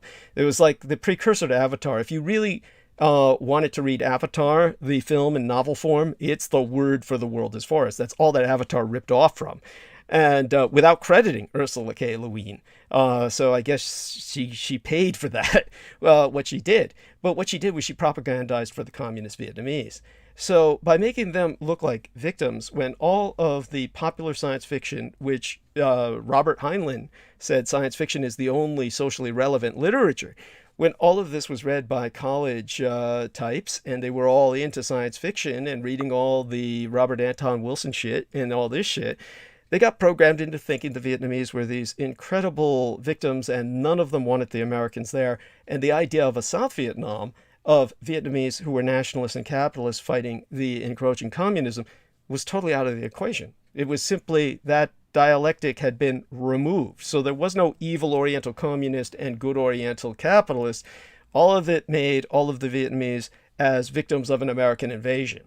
So this is how many people viewed the Vietnamese when they took up the peace banners, when they took up their protesting, and basically came out against the Vietnam War. Much of it was based on this novel. And this is what the propagandists for the right were confronted with. So when you had people like Larry Niven and Reginald Brentner, they couldn't compete with that because that was appealing to the emotions. And they didn't have the emotional contrapuntal to basically confront that with. So when it comes to what we're seeing now with Whitley Strieber, and he's crying over this gray alien being beaten, what you're seeing is a dehumanized Asian that is being tortured. But if you see it as an Asian, then they deserve everything they get because they're evil and they tried to attack America, and they're all murderous atrocity committers who do what they do across the Pacific and in Asia. Now, one of the things I pointed out the other day was just the slavery that went on in the Commonwealth of the Northern Marianas Islands chain, which I'm painfully familiar with because we ran extraction operations to get people out of there by the hundreds. People that we brought into our vehicles that were missing their eyes because they had to sell their eyes to escape their slavery, literally, for transplants. And with that being seen by my own eyes, I can tell you I want to kill every coconut nigger on the Marianas Islands with my bare hands that I can find. And yet I've talked about how persecuted the people in the Marshall Islands were, how they were subject to nuclear experiments and blown away by the bomb, quite literally. Totally different worlds. But the one thing in common with both of them, if the Japanese had occupied the Pacific instead of the Americans and remained the occupiers, neither would have happened. You wouldn't have seen slavery in the Northern Marianas Islands, and you wouldn't have seen nuclear tests in the Marshall Islands. Because obviously, when the Americans liberated the Pacific, which is they're always talking about, is invading these goddamn islands, they're invading these islands, they're the invaders, and they're subjecting the indigenous peoples to nuclear experiments and teaching them how to run slave labor camps. This is what the Americans brought to that world. This is where the Americans are truly evil. And this is where your humanity needs to be brought to the fore. And you say, oh my God, the Japanese were protecting the Pacific. This is when you realize the Japanese were protecting the Pacific from the evil Americans. And then when you look at that aftermath, then you realize who the good guys were, instead of watching all that atrocity bullshit. America is notorious for patting itself on the back as this incredible humanitarian nation. And there are instances when American know-how can relieve the plight of people with more primitive culture and more primitive know-how. There's no question of that. However, what Americans don't always realize is that when Americans go abroad, and I'm not talking about travelers, although they can be guilty of it to a certain degree, is embassies, companies, they are incredibly arrogant and imperialistic and exploitive. And people don't realize this. And it's obviously seen when you go back to the Spanish-American War, to Commodore Perry. America has persistently earned the name the ugly American. And yet they portray themselves in movies as these grand old humanitarians that, do the right thing. It's like if you watch movies, it's only the Americans that understand humanity. And that's what is the most laughable caricature of all. Talk about a caricature. But then here's where it comes to the fore. Americans are eager to rescue something, to feel emotion for something, and they can stretch it to a rubber graphite doll that's shaped like an alien that is a caricature of an Asian with big almond eyes and no nose, a pug nose caricature, and a very pointed chin like the porcelain China doll Asian. This is the waifish face that the Americans constantly make fun of as waifu fantasy material. As look at the Asian waifu weebs and all the rest of this, which is the kind of anime illustrated ideal. And so here you have the gray alien is that. This is Asian Sambo. And the Americans will weep over that, a la Mr. Whitley Strieber. And Whitley... Well, people weeped over that alien being tortured. Some might, but it wasn't an alien and it wasn't being tortured. There we go. And my whole thing was that it's just fantasy. It's presented as fantasy. And he's even crying over the hypothetical aspect of if they did this. How could, he's not even saying it's true. That was true too. That was a good point. Yeah. Yes. And so you have this emotional nut with a completely unrestrained emotion, and that has no basic in logic, only on the presupposition that the Americans tortured somebody. Now, it's actually a correct target that the Army would do something like that. Maybe not with aliens, but certainly with anyone else. we saw how they dealt with the prisoners in Guantanamo and all of that fiasco. And not to mention the children at the Presidio Daycare Center. Well, that wasn't generally. I want to go into that as well because I've been working on the Presidio book. But so this whole idea of heartlessness is people like to say they're very fond of saying. You've talked about it yourself with heart math, and what the heart is a brain. Yes. Now the heart is your superior brain, your first brain. The first brain's really down in the navel. Yes. But the thing is, the heart has a brain. But what kind of heart do you have when your heart can't think? When you're crying over nonsense that's not even real. I'm not talking about a real tragedy. I'm talking about a non-tragedy or a hypothetical tragedy. And this is just, what kind of heart is this? And I would say that I experienced this in Scientology as I began to grow and expand with what I learned in the processes of Dianetics and Scientology. You're going into your own mind, and looking back on it, I had a growth and expansion of the heart chakra. I didn't know what a chakra was at that time, but I definitely felt it, and I could relate to it. And I saw my brethren not being able to relate to what was actually going on. And they were denying the heart, and they were going along with the status quo or what they believed. And it was like, their hearts had no intelligence. It took these people 20 plus years to find out many of them. Some it took 5, 6, 10. And it's hard to relate to them because they had to have their asses kicked before they could understand they were living in a system that was heartless and was intended to be heartless, as it became under the reign of David Miscavige. There was no heart. Yeah, he took the heart out of it. He took the heart out of Scientology. There were even problems with it before that. However, it had to grow up. It had to grow up. It was a cult for 10 years. It had to grow out of that. And I thought it could, it should, would, but it didn't. So, you grow. The whole idea of growth is to grow. That was part of Scientology, was to grow. But instead you have, retardations done in its heart. So you have people that are, and when you start acting with the heart, you start butting up against people who are heartless. And so they give you the walking papers.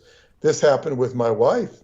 She was working with heartless people who were stupid, who were assholes, who were more interested in watching Netflix than in working and passing the work off to her. Right. And then when she leaves, they're outraged because they have to work now. Yes. And now she's working at a company where it's like she says, I can't be like these people. These people have been here 14 years. And what are they going? They have no future. Are they making good money with their overtime? Yes, they are. They have jobs that many people would be envious of for the amount of money they make. But there's no knowledge of executive behavior. The owners are filthy rich. They own city blocks.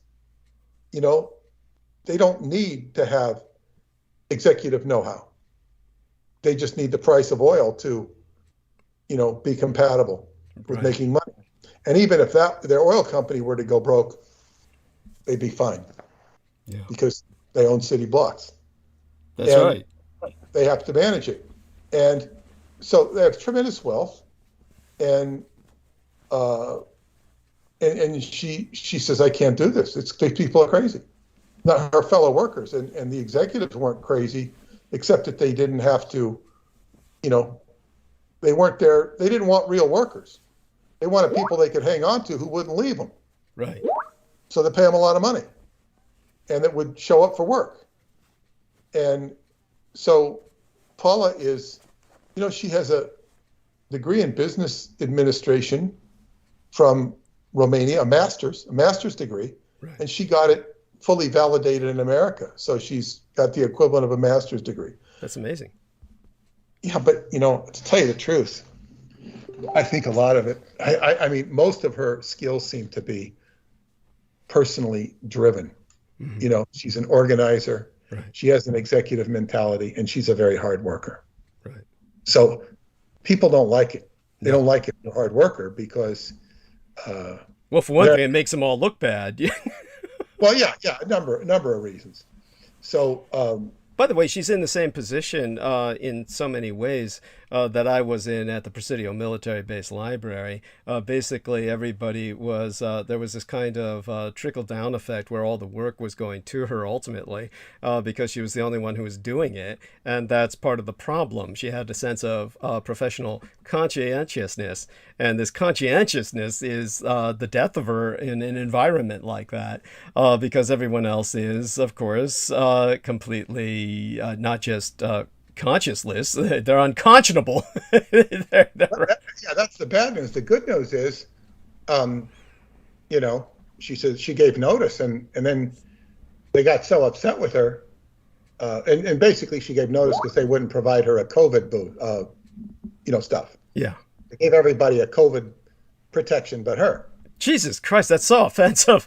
That is so fucking awful. Yeah, then they told her she didn't need it because she's in a highly trafficked area. Now, Paula is not somebody who's paranoid about COVID. Right. She doesn't like, you know, vaccines. Right.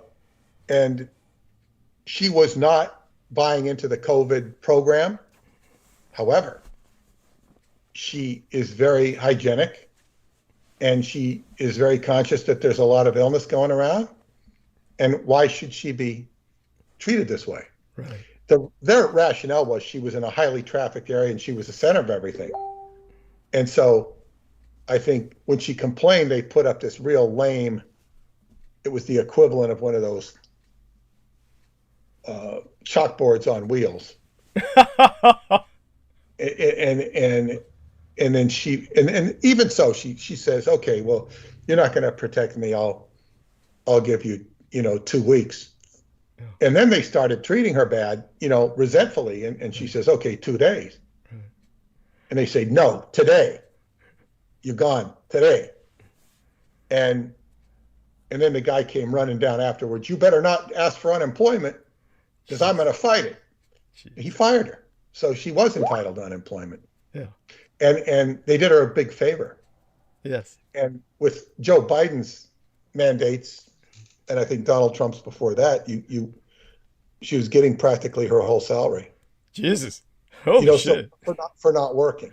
Cool. And then now she's come back and she's got a job that is with real professional people. She cannot believe it. An expanding company and, you know, just highly polished professional people most of them from Portugal, highly educated. And you know what? She can understand the Portuguese, even though if they speak slow, she can understand it. Yes. That demonstrates how fundamental Romanian is as a root language. Yeah, Romance language, yes. Yeah, she understands Spanish, but she's studied to understand Spanish, but Spanish does not help you understand Romanian. Right. It does not help you understand Portuguese. I guarantee you that. Right. I experienced that firsthand. And not even on menus. Right. Oh my God. So I could read a Spanish menu and get away with it because of my Spanish training in school, but it did not help me in Portugal at all. You have to learn some Portuguese, and of course there are some crossovers, but she's able to understand it. Not able to speak it. If they speak fast, she cannot understand it. So she's like evolved to a higher station of administrative life because she rejected the heartlessness of these people. I'm talking about heart. Right. And these people have hearts. They understand. Oh, yeah, I'm not going to work past this time, and I need this, and we understand, and we're going to do to help you that. Yeah, and you don't have to work past a certain time.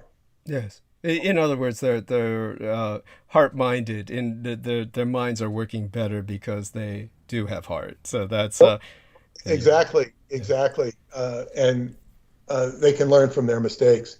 So, so I see this. I see this in my job with Montauk and with Douglas Dietrich, because people have attacked me for bringing up the Montauk Project, going where Captain Kirk doesn't want to go.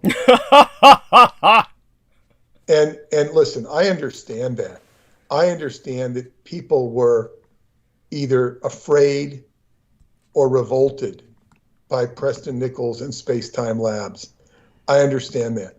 Some people were inordinately fascinated with it. But I knew there was something to learn from this man. And he had incredible experiences, some of which were over the top. But he was able to tie things together. And the best criticism of him was from a guy called Ken Arthur in my books. He said that the problem with Preston is he has horseshoe science.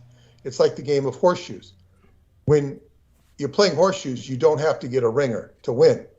You can win with a leaning against the post or getting close. If your horseshoes are closer than your opponent, you get a point. Right. So in other words, he says he has horseshoe science. He's close, right, but he's not spot on. And some of his science was spot on, no question about that. But when it comes to the overall picture, science isn't science unless you can reproduce it. Yes. And Preston could not reproduce time travel. He was admitted of that. Mm-hmm. And then, David Anderson came along who can reproduce it. Mm-hmm. We just don't have access to his reproduction. So that's a whole nother story. But when it comes to heart, it's like, Preston went through some experiences, and many people acknowledged his experiences and had sympathy for him and felt bad for him and felt sympathy for him. On the other hand, they might feel too sympathy for him, because at what point do you stop feeling sympathy and start, using your head with your heart? This used to happen with Duncan. People would get involved with Duncan. Oh, poor Duncan. And then after they get involved with him for a long period of time, they would begin to get upset and frustrated and feel, that he turned on them or something. Because, there came even there becomes a heartlessness. Right. That is layered in. It's like that cupcake with the white frosting inside. Yeah. It's like you get the cupcake and the cupcake's good and you want to get the frosting inside, but there's no frosting inside. Yes. You're looking for it, but it's not there. Yes. Because it's been obliterated, burned out. Yeah. So there is there's a certain amount, the mind counts for something, and the mind and the heart have to be in balance. And this is, we're talking about Xin Yi, is the heart and the mind. Xin Yi is a martial art. And that's when your heart is in your mind, when you're, performing pugilism, which means boxing, or fighting. You want to have your heart in your mind. And when you truly have your heart in your mind, you won't need to fight. Right. It won't need to be. Yes. And I was rather tickled on a comment because one of the people I know, Aaron's teacher, he posts a lot on Facebook. He puts a lot of stuff on Tai Chi. Okay. And he's very advanced in Tai Chi. And he posts from different people, and one of the master Tai Chi people who I know of, and he's really good. He actually liked a comment that I made, which I'm surprised he's very, I guess what you call rarefied. To even him to appear on Facebook surprised me. He liked the comment that I wrote, which was the greatest opponent you will ever have in the martial arts is your own ego. Yes. Your own ego. So people are very full of their own ego and what they think about their own emotions, what they think you should think about other people. And, you should like this person, you should be sympathetic with these people. It's a choice you have to make. Yes. But in a lot of cases, when we come to this, and I'm going to go right into it now. I said I was going to mention the Presidio book. Yeah. Well, right now, and I can't wait to finish this chapter because I want to share it with you. Great. And the first chapter is just the intro, me talking about how I met you with Mae Brussel stuff. Yes. Not the whole story of Mae Brussel, but just how I was listening to Mae Brussel. And ended up with this email that led me to you. But then I go into it, and I'll probably write it in my vernacular. It'll probably be, an introduction and I'm going into, based upon newspaper reports, some of which you provided the information for in the San Jose Mercury News, Right. is going into what happened at the Presidio. But now I'm broadening it out. I haven't even got to Mikey and Shambi yet. That's going to be like the last dramatic stab of the vampire, or, heart into the vampire, so to speak.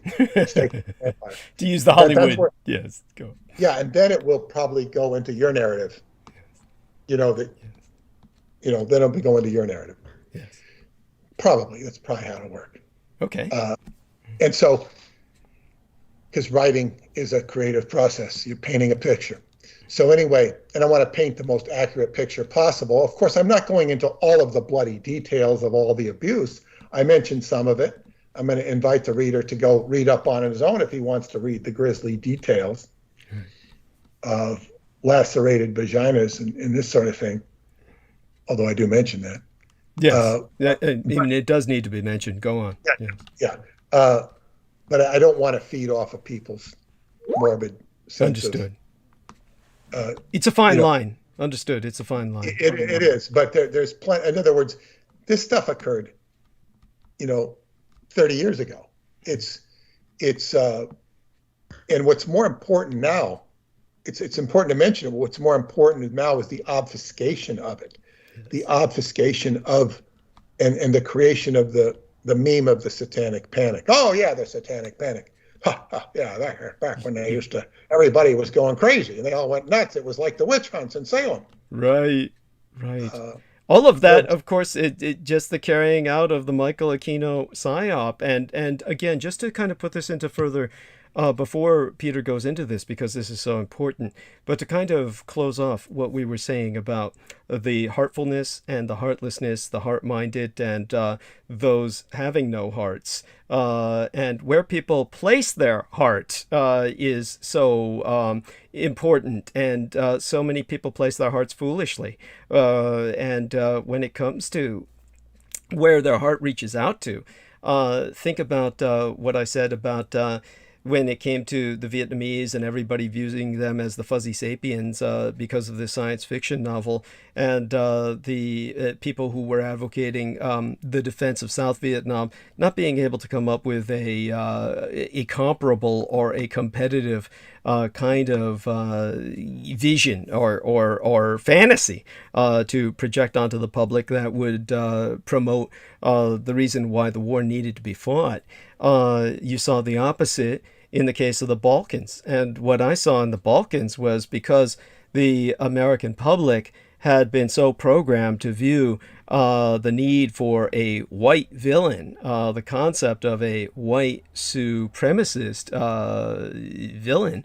They, in Europe in particular, they had no concept that the Muslims in the Balkans were white, and that the majority of the Muslims during the time of World War II fought on the side of the Third Reich. This history was completely lost to Americans. They had no idea about any of that. The Hanchar division of the Waffen-SS, the weaponized SS, the Muslims who were European whites, but they happened to be Muslim, and were killing Sephardim Jewish families, annihilating them during the time of the Holocaust.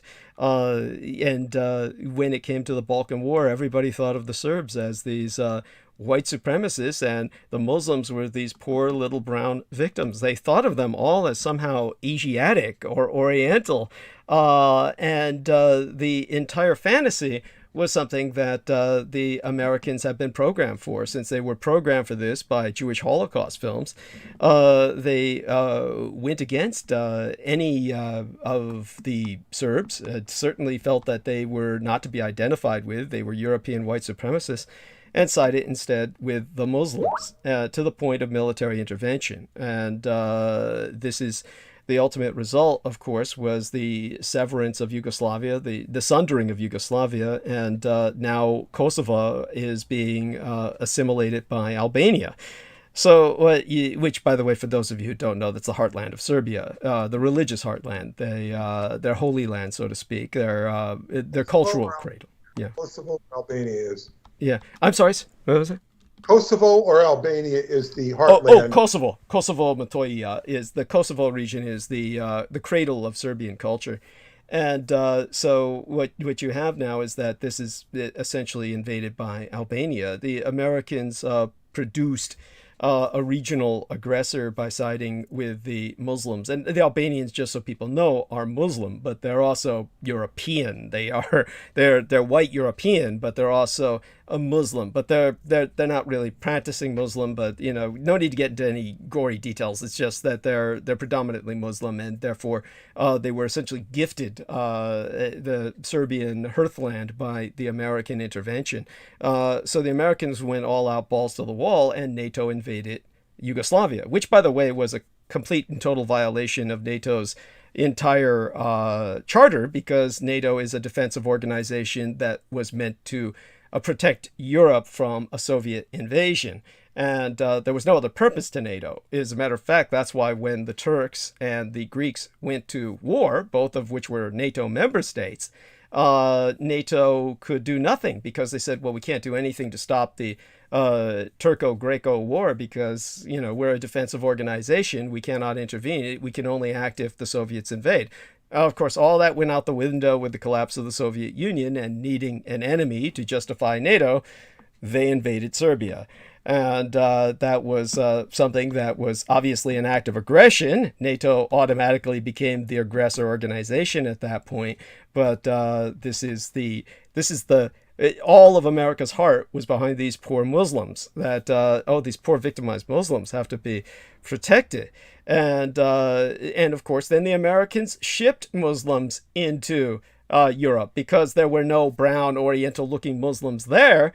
the Americans shipped them in by the tens of thousands. And they flew in Afghans and Bangladeshis and Pakistanis. And suddenly the TV had all these Oriental looking Muslims to look at. And they were all mercenaries, and they were all slaughtering all the local villages because they were Talibani and jihadi and Al Qaeda assets. So this is the madness of America, and this is where their heart goes. It's always to the wrong side. It's always to the what should rightly be their enemy. But they support their enemies, and like they did the Soviet Union in World War II. So the one thing you know is, whatever is the case, America's heart is in the wrong place. And for everyone else, they're totally heartless. And this is what we're confronting when it gets to the point where they look at Japanese and they dehumanize them and basically say they're evil Orientals, and yet for these puppet aliens, they will say, "Oh God, if this does happen," even though they acknowledge it's false. But if it does happen, then we must cry, and we must put all our heart into that. This is the ultimate dehumanization of real people and the ultimate humanization of puppets. This is where America's heart lies. This is the insanity, the true psychosis of heart-mindedness into heart psychosis.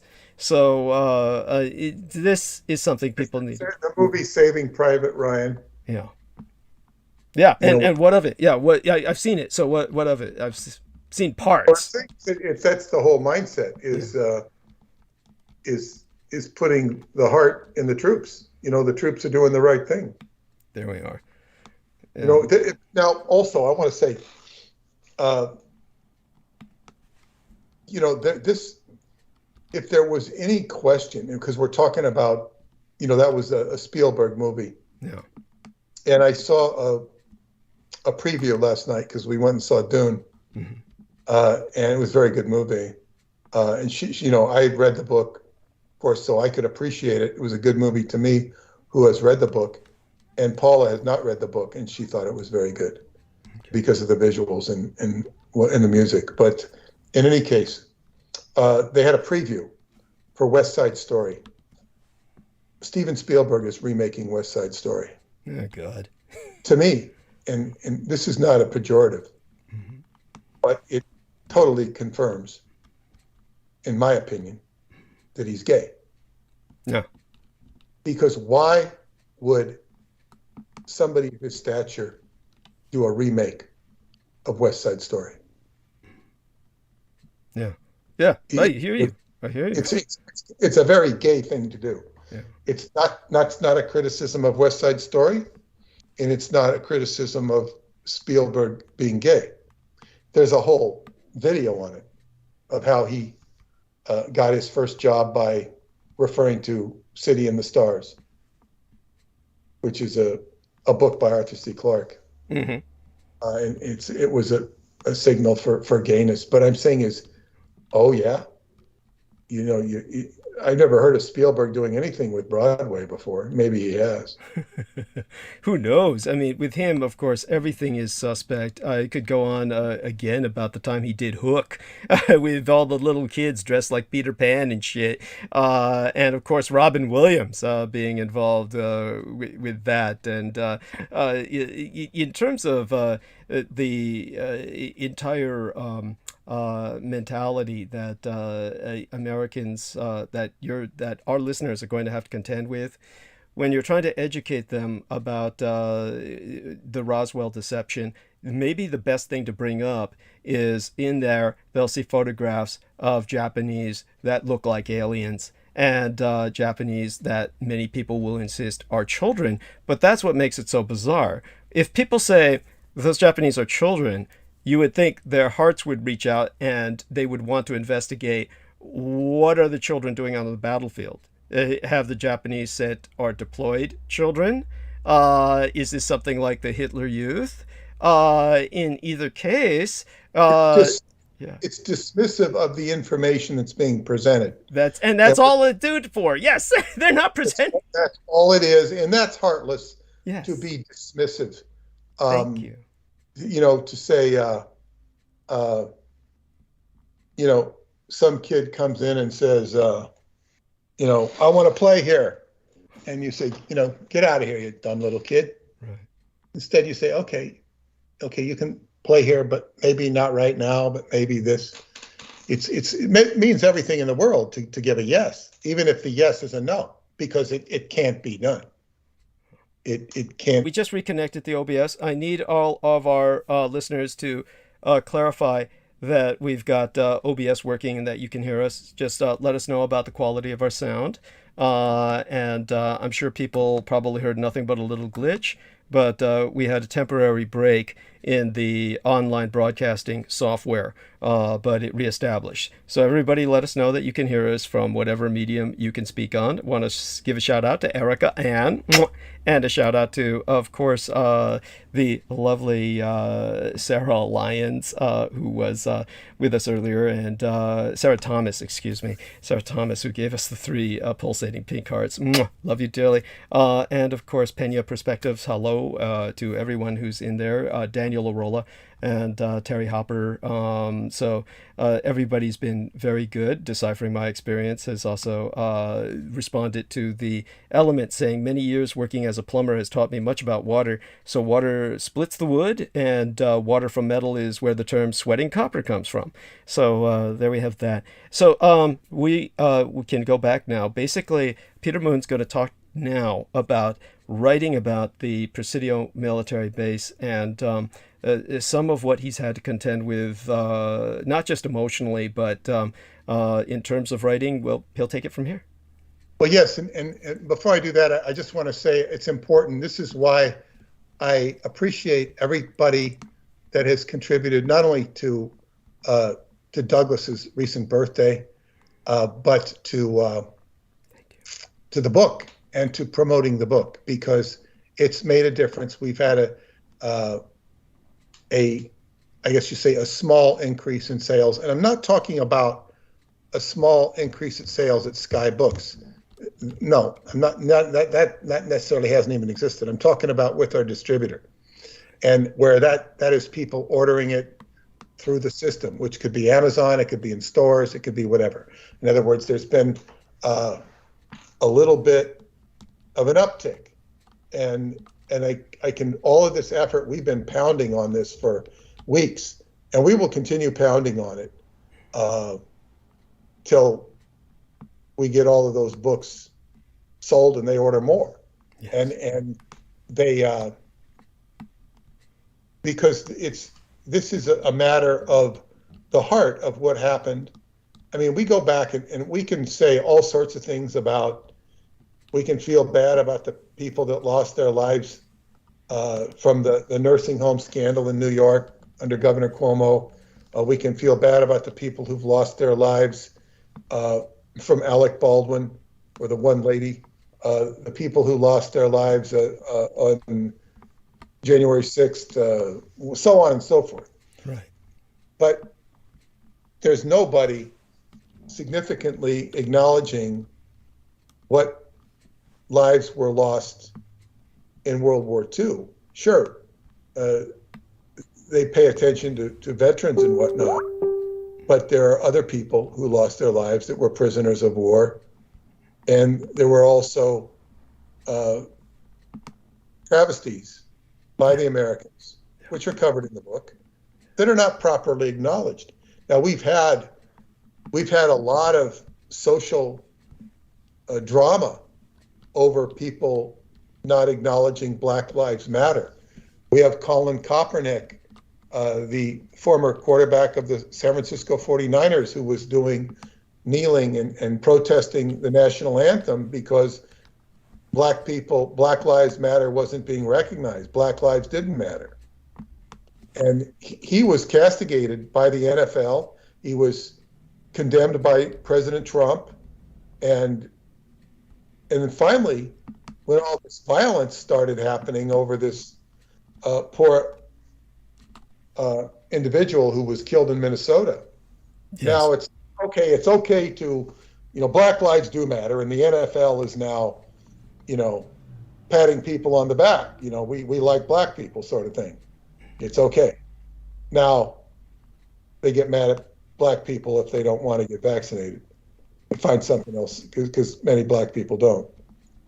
Many do, but I'm saying it's just as you said, America's always on the wrong side. The National Football League is always on the wrong side. Always. You're always doing something wrong. The only thing they do right is provide excellent ratings for the media. They get very high ratings, make a lot of money. That's what they're good at, is making money. But other than that, and they do provide entertainment for people. It's very popular. But they're always on the wrong side of social issues. Concussions, not taking care of concussions. And denying concussions, if you might remember. And in the process, they've managed to sissify the game of football. It's sissified from anybody who played it.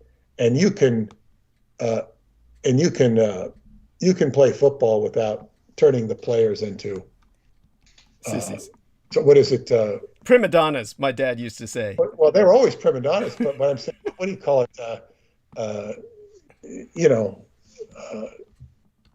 It's just not football. It's just not football the way it used to be played. And the thing is, I don't remember as many injuries back in the day because the players monitor themselves. Right. In other words, you can't do certain things. You're not going to sit there and make yourself vulnerable if the rules are such. Whereas nowadays, anyway, we're not going to talk about football. But the thing is, we'll get back to the heartlessness. And I want to focus on, because, okay, I've been writing about the Presidio scandals and what took place, but I've been focusing on what took place at West Point because I didn't have enough information on that. And so much of, well, first off, there were many, many, many instances of abuse at West Point, which in a building that was 666. It was a 666 building. Oh, actually, yeah, West Point. Yes, that's right. Correct. Go on. Yeah. They renamed it because they wanted to get the stigma from the 666. And what was heinous about this is that it was investigated by Rudy Giuliani. Yes. Rudy Giuliani was then the U.S. attorney for the Southern District of New York State, right, which includes all of Long Island, New York City, and as you go north, which is included West Point, which is not that far from New York City. So he investigated it with, I think, at least 50 FBI agents, and they conducted at least 90 interviews or something like that. But they basically found that there were instances of abuse, but Giuliani said there were only 2 instances of abuse. And this was shown to be false. Right. Because, and he says, well, there was evidence of satanic activity, but there's nobody to prosecute. We don't know who to prosecute. So basically, an independent authority or an independent, the court ordered, because the parents sued the Army. Right. You can't sue the Army, but they did, and they won. It was $2.7 million were paid out to 11 families. And they hired, or the court got somebody from the University of Pennsylvania to go in and do the extensive interviews that Giuliani didn't do with the FBI, or that he hid. Now, because he hid these interviews, or didn't do a good job, he was looked as an apologist for the abuse. Now, the New York paper, when he was mayor, he later became the mayor in 1988. Mm-hmm. And the reason he was elected mayor, at least according to Jimmy Breslin, and I'm sure Jimmy Breslin was right. Jimmy Breslin was a Brooklyn guy who was a well-known reporter. And all I can say is that I once took a piss next to him at the urinal. It was, as I was just becoming an author, I was invited to see him and Joyce Carol Oates speak with the lady who was my proofreader. And, so it was like, wow, you're an author, you should go see this. So I got to see some real live authors and some, I don't know if we were in Brooklyn or Manhattan, and then I had to go to the bathroom, and I ended up right in the urinal right next to this guy. That's so funny, and it's one of those things that reminds me of the time that there used to be you might remember this. There used to be a local station in California, TV 20, Channel 20, and it used to be owned by a guy named James Gabbert. And by the way, it turned out he was basically a lover of John Travolta. But James Gabbert would be one of those people who would present himself on his studio. And so, One question: top half or bottom half? who knows? It was one of those things where the way it was described by a security guard I knew, because I worked in security, one of the security guys who had a contract at one point with his private airport, because James Gabbert was very rich, and so was John Travolta, and they were both into planes. And but the security guy told me, he said, fuck, they'd both get on the plane together, and it was like, a fairly large private jet. In other words, like a private passenger jet. And, they'd take off, and they'd come back hours later, and when they landed, they were all naked and sweaty and shit, and you could tell they'd been all over each other. So it confirmed everything Beaver had told me before, but my gang brother Beaver, when he first told me James Gabbert was gay, I was like, and he would say that about a lot of people. And of course, it turned out he was usually right. I mean, most of these people in Hollywood, it just turned out they were just basically all gay. But in terms of when it came to James Gabbert, I was asking him, how'd you know? Were you standing in front of him while you were taking a piss and he was behind you in line for the urinal and he just kept, coming up close? He'd whipped out his wang too early. That was the image that I had in my mind, because I was just thinking, how would you know James Gabbert is gay? Of course, later on I heard what I did, and it just pretty much cemented it. But he knew it from other sources, of course. Working as we did in the industries that we did, there were, of course, people who went to adult entertainment industries that catered exclusively to the gay crowd. So apparently he was involved with some of those. And so there we have that. And in terms of, even the guy... Jimmy Breslin was not gay. Who? But Jimmy Breslin, the guy I was talking about, he was a famous New York City reporter. Right. And he would always take the underdogs side. And anyway, he said that he literally handed Mayor Giuliani, or Rudy Giuliani, the mayorship of New York, because there was a guy named Donald Manis who was in charge of the Parking Violations Bureau, and he was completely corrupt. And it was first a journalistic investigation, and then they gave all the information to Giuliani, who prosecuted it successfully and correctly. And it made him a star, and in New York. So he said that's what gave him the mayorship of New York. I'm sure it wasn't only that. Right. And Giuliani, as mayor of New York,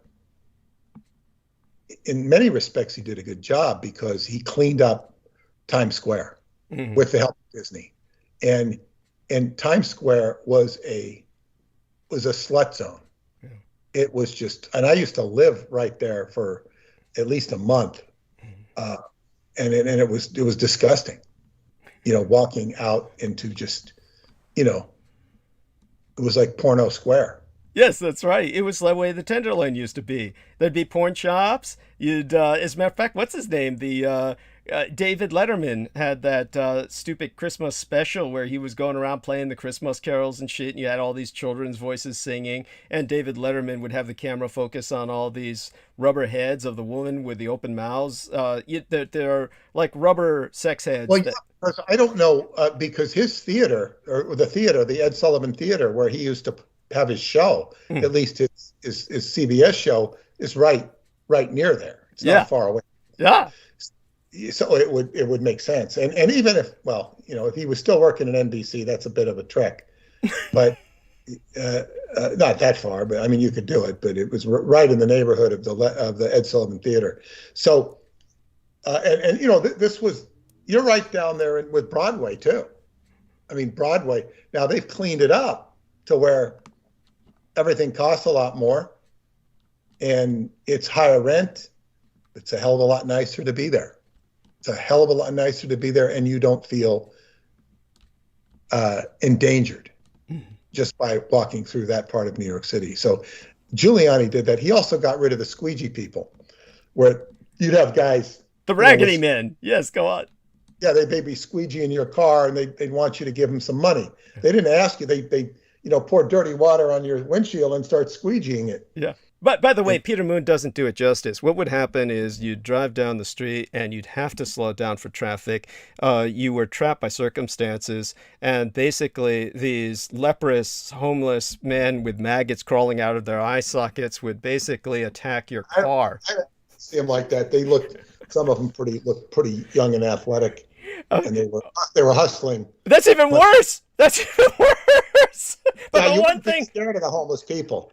Yeah. The homeless people aren't scary. If these people are the fit ones. But the one thing I'll tell you, no matter what shape they were in, the one thing they do is they take these like rags that you'd swear were just saturated with chips of broken glass from the last cars that they had smashed the windshields of because people wouldn't give them money. And so all this shattered glass bits were inside of the rag. So what would happen is while they're scraping the rag, the filthy rag against your windshield and griming it, it would also leave all these scratches of broken glass all the way across your windshield. So it's actually scratching your windshield while they're asking, "Pay me!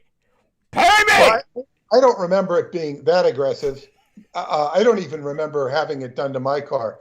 However, the bottom line was he got rid of these squeegee people. It's not a nice experience to have people coming up and squeegee your car. Yes, so he got rid of these. He got rid of a lot of things. By the way, correct me if I'm wrong. They did approach in packs, right? It'd be like surrounding your car. It's like they used to do at the gas station, except really negative. No, they'd just be on a corner and they'd be hustling. They weren't that. I mean, the ones I saw were not that intimidating. And I've heard some horror stories. I'm sure there are horror stories. But just their presence was not a comforting presence. Yes, because it's in your face and you don't really want it.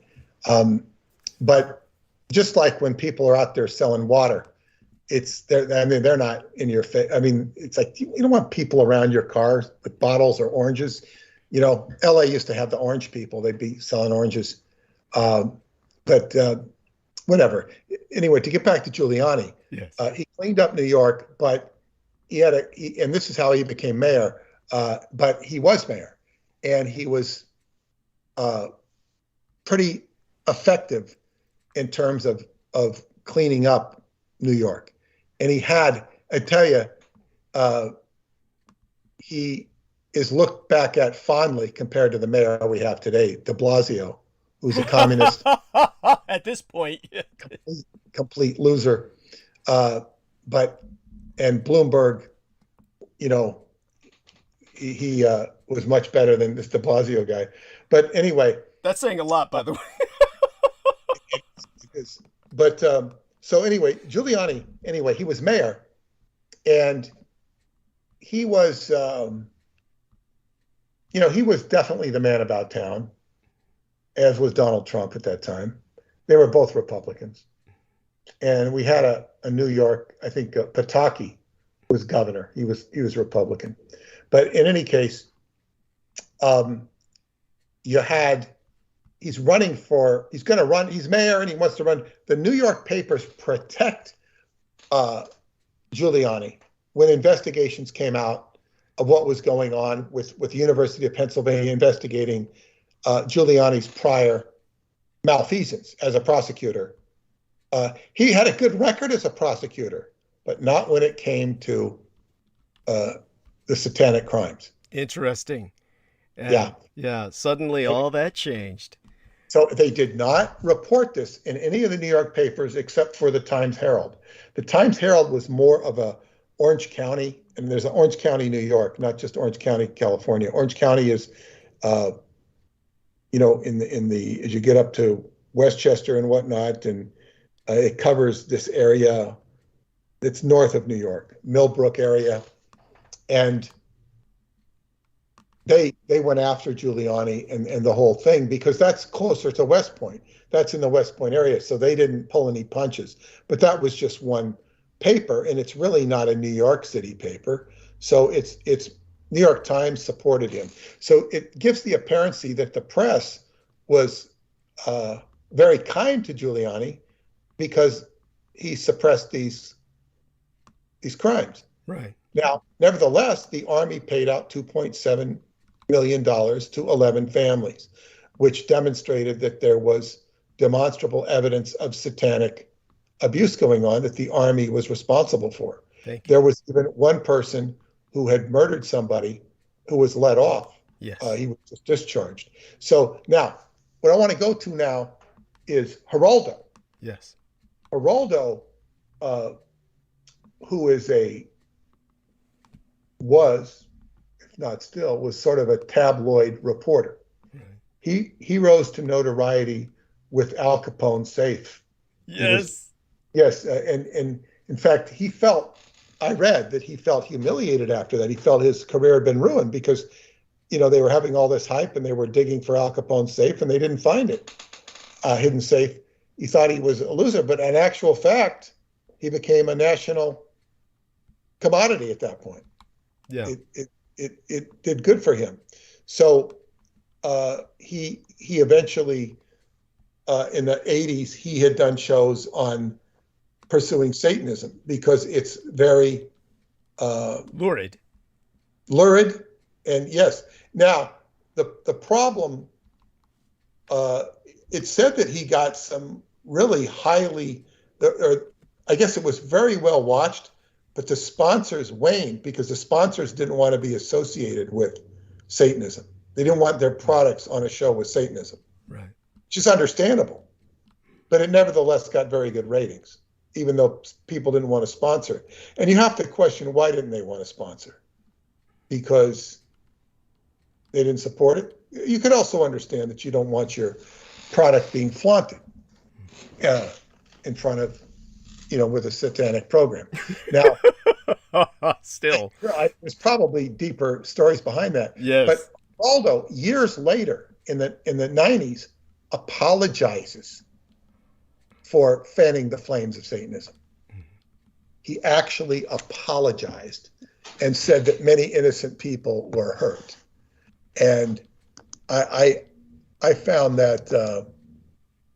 Let me see if I can find his exact apology. Believe me, I know exactly what you're talking about. And what I feel happened was, I don't even believe they bribed him. I believe he was intimidated. And they basically shook him down. And as a matter of fact, I'll go so far as to say, since he had interviewed Michael Aquino, I'll tell you, Michael Aquino directly shook him down. I can guarantee you that. And he got shaken down by the man himself. And that can never be forgotten. It's you're talking about he looked into the eyes of the beast, and he didn't want any more of that. And Michael Aquino would often use the term witch hunts, and he would say that it was a Christian conspiracy to make money off the U.S. Army, and all the rest of that. So we also what really helped fuel the satanic panic mythos was the fact that this brought so many closet fundamentalists out of the woodwork, and they started pointing fingers at everybody. And I've been going in and reading about the satanic panic and the satanic, and it's like, oh yeah, people went wild, they went crazy, and nobody pins the tail on the donkey. Thank you. And the biggest donkey was Aquino. Yes. Yes. So it's you talk about heartlessness, and the heartlessness of somebody like Geraldo Rivera. It's like he didn't do journalism on this. He avoided it. It was years later that he apologized. Yeah, and it was. Right as the Presidio was crumbling. He said, "Oh, I shouldn't have." But my point with that is that it was at that time. Remember, Aquino thought long term, and he knew that was the time to strike. In other words, at the time that the Presidio was closing, then that's when he knew people had to be distracted from, why is the Presidio closing? And that's when he approached Geraldo Rivera and says, now's that time you're going to basically apologize, because that helped to defuse any thoughts about Presidio closing because of what had happened to all the kids, right? See what I'm saying? That's exactly. Now I have the exact quote here. I'm going to dig up here. Oh, and by the way, when you get a moment's time, don't forget to tag me with what you said about Michael Aquino stealing the crystal ball from England. That's okay. We'll talk about that. Eventually, in the 1990s, a wave of skeptics. Well, let me go here. It says, "Oh man, this gets." I'm going to read. I don't know about this, but it says. And by the way, Satanism were hosted by Geraldo Rivera, Oprah Winfrey, and others. One case involved daycare operators Dan and Fran Keller of Texas. They were convicted in 1992 after Tots said they were flown in airplanes into Mexico for murderous rituals, then returned in time for their unsuspecting parents to pick them up after work. A star witness for the Texas prosecution was cult expert Randy Noblet, who later wrote that 500 American Satanist cells were sacrificing humans and that Bill Clinton was the Antichrist. Finally, in 2015, the Texas Supreme Court voided all charges in the idiotic case. The Austin American-Statesman reported. And it doesn't say why it was idiotic. Yeah, it's just, that's what they program you with. There's the programming. In other words, yeah. Let me read what it says. The Kellers spent more than 22 years in prison after 3 young children accused them of dismembering babies, torturing pets, desecrating corpses, videotaping orgies, and serving blood-laced Kool-Aid and satanic rituals at their home-based daycare. Eventually, in the 1990s, a wave of skepticism discredited the satanic panic. Investigative reports found the whole nightmare had been imaginary. Books and movies denounced the hysteria. In 1995, Geraldo Rivera voiced a public apology for his previous Satanism shows. Quote, "Now I am convinced that I was terribly wrong," unquote, he said, adding that, quote, "many innocent people were convicted and went to prison. And I am equally positive that the repressed memory therapy movement is also a bunch of crap," unquote. That's a very incriminating statement for him to make, and a very heartless statement for Geraldo to make, in my opinion. And not to mention unprofessional, because he's completely unqualified to have an opinion in that area. That's not his expertise. Well, and yes, and now it says that the Texas Supreme Court threw all this stuff out.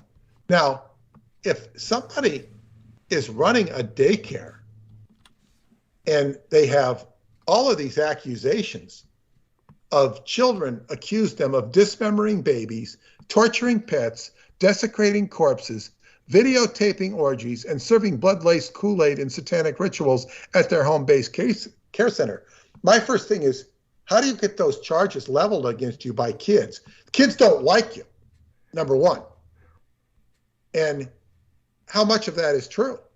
If 1/10 of it's true, it's horrible. And then how come they're being let go? As an independent, objective observer, I would look into the Supreme Court of Texas. Thank you. Thank you. Isn't that where Judge Sirica ended up in Texas? Oh God! By the way, I think what we're talking about this brings back the memories, and it was who was that piggy son of a bitch? We're talking about the man who ultimately was found dead with the laptop, right? Is that who we're talking about? Sarita? Yes, Judge Sarita. That is correct. Sirica. Yes, that is correct. And my pronunciation of his name will probably be horrible. And it was, what was the fucker's name? David Lewis. And this bears reiterating. David Lewis. What was the name of the guy whose laptop was found on his body? The guy had 3 names: Sterling Allen David, I believe it was Sterling Allen David.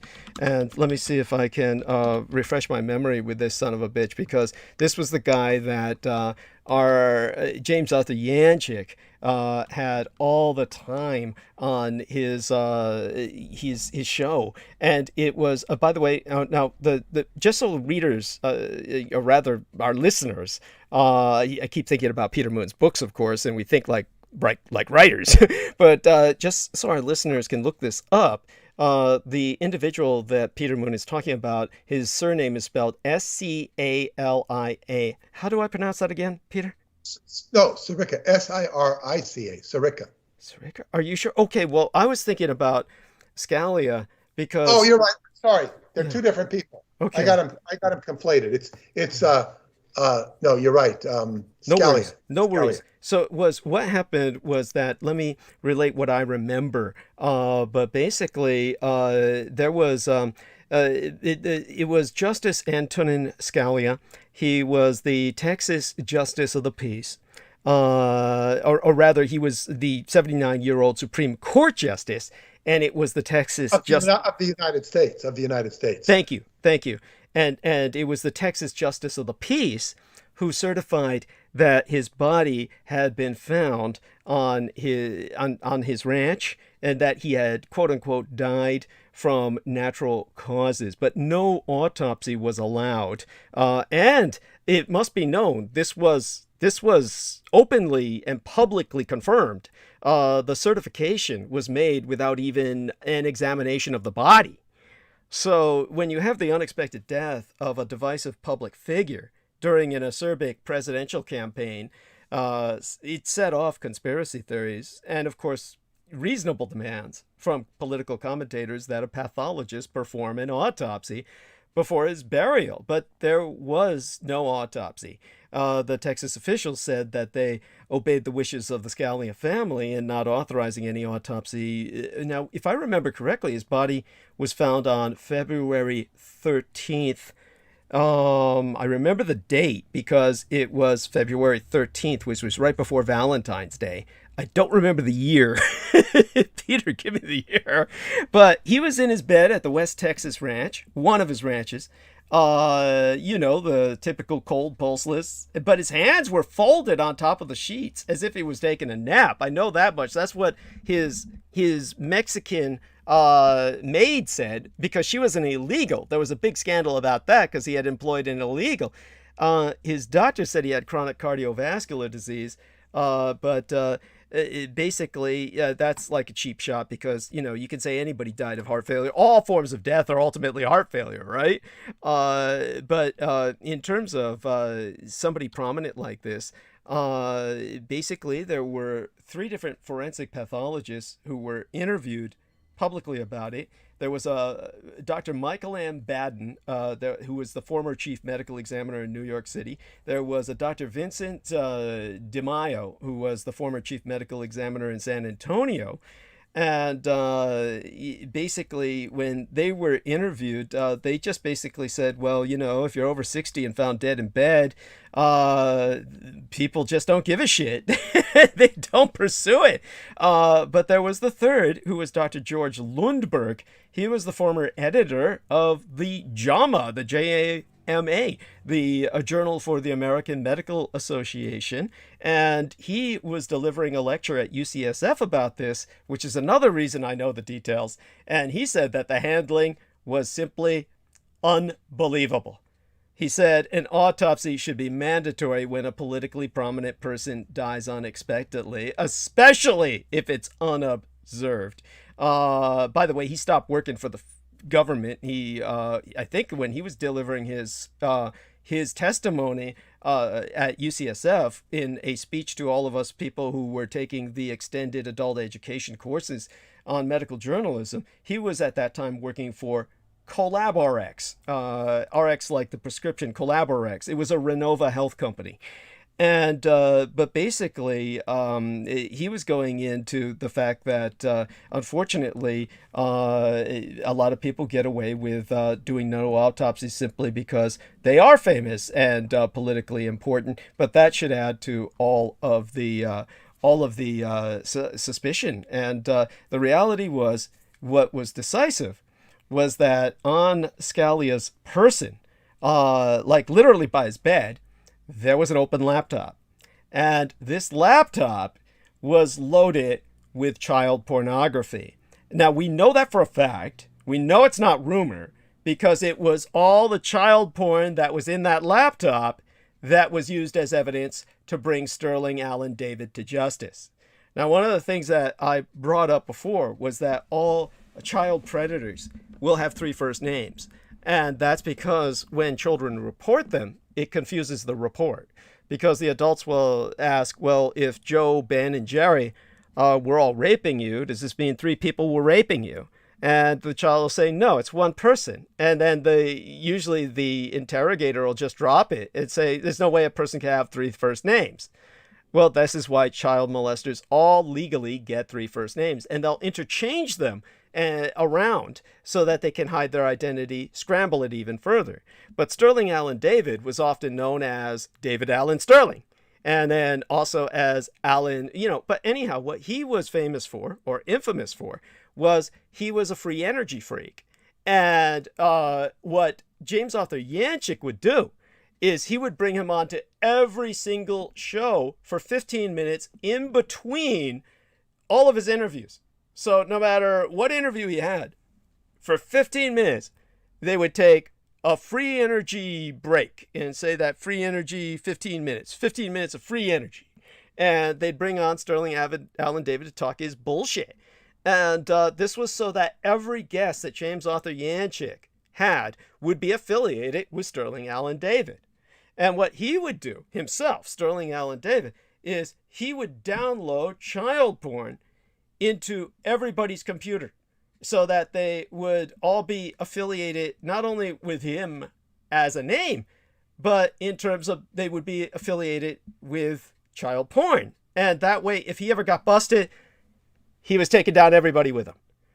And so when the people he would really download the child porn into their computers would be those people working on legitimate energy alternatives.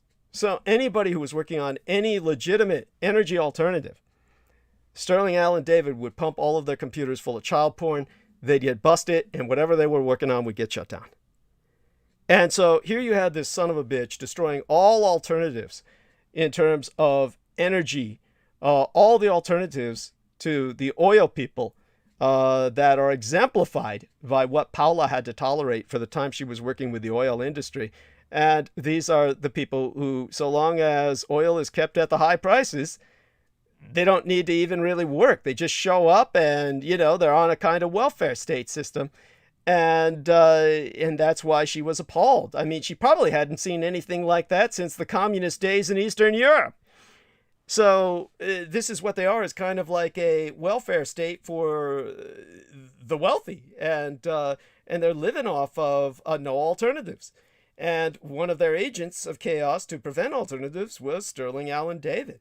And so when this computer was found on Justice Antonin Scalia's person and he was dead, they took it and they busted Sterling Allen David, as this was the evidence that was used against him to rope him in and put him away.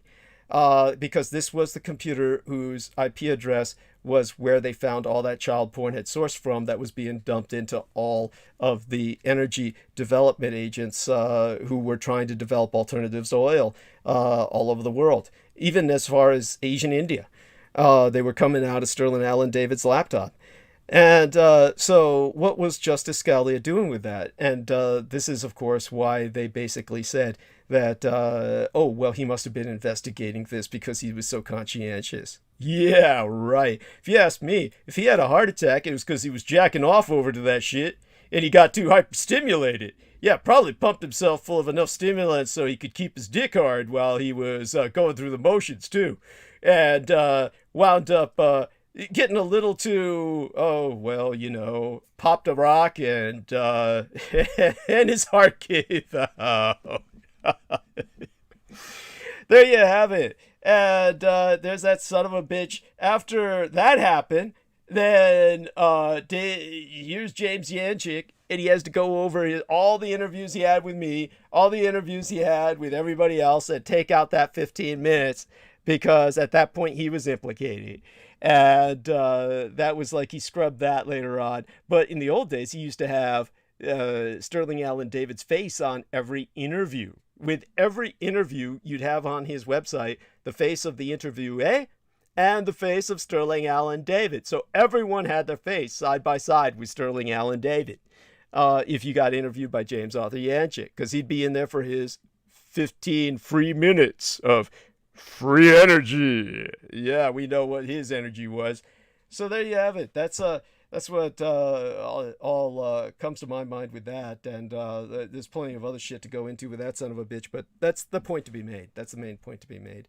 So thank you for bringing that up. I mean, that's you know, we'll see what happens. How much of that can go into the book.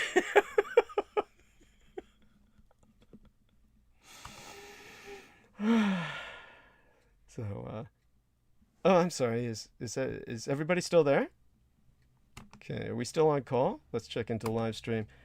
Okay, stream went silent for about 30 seconds. I was just on mute. I was talking and you weren't hearing me because I was on mute. Oh, okay. There we are. Yeah, I was just saying that I don't know if we want to go. That's a bit far afield with these characters. Understood. By the way, Aaron Tice pitches in. Aaron Tice says, the story I got was that he was killed by a boy he had previously raped, as it was a rape ranch, so his crimes came back to haunt him, but who knows?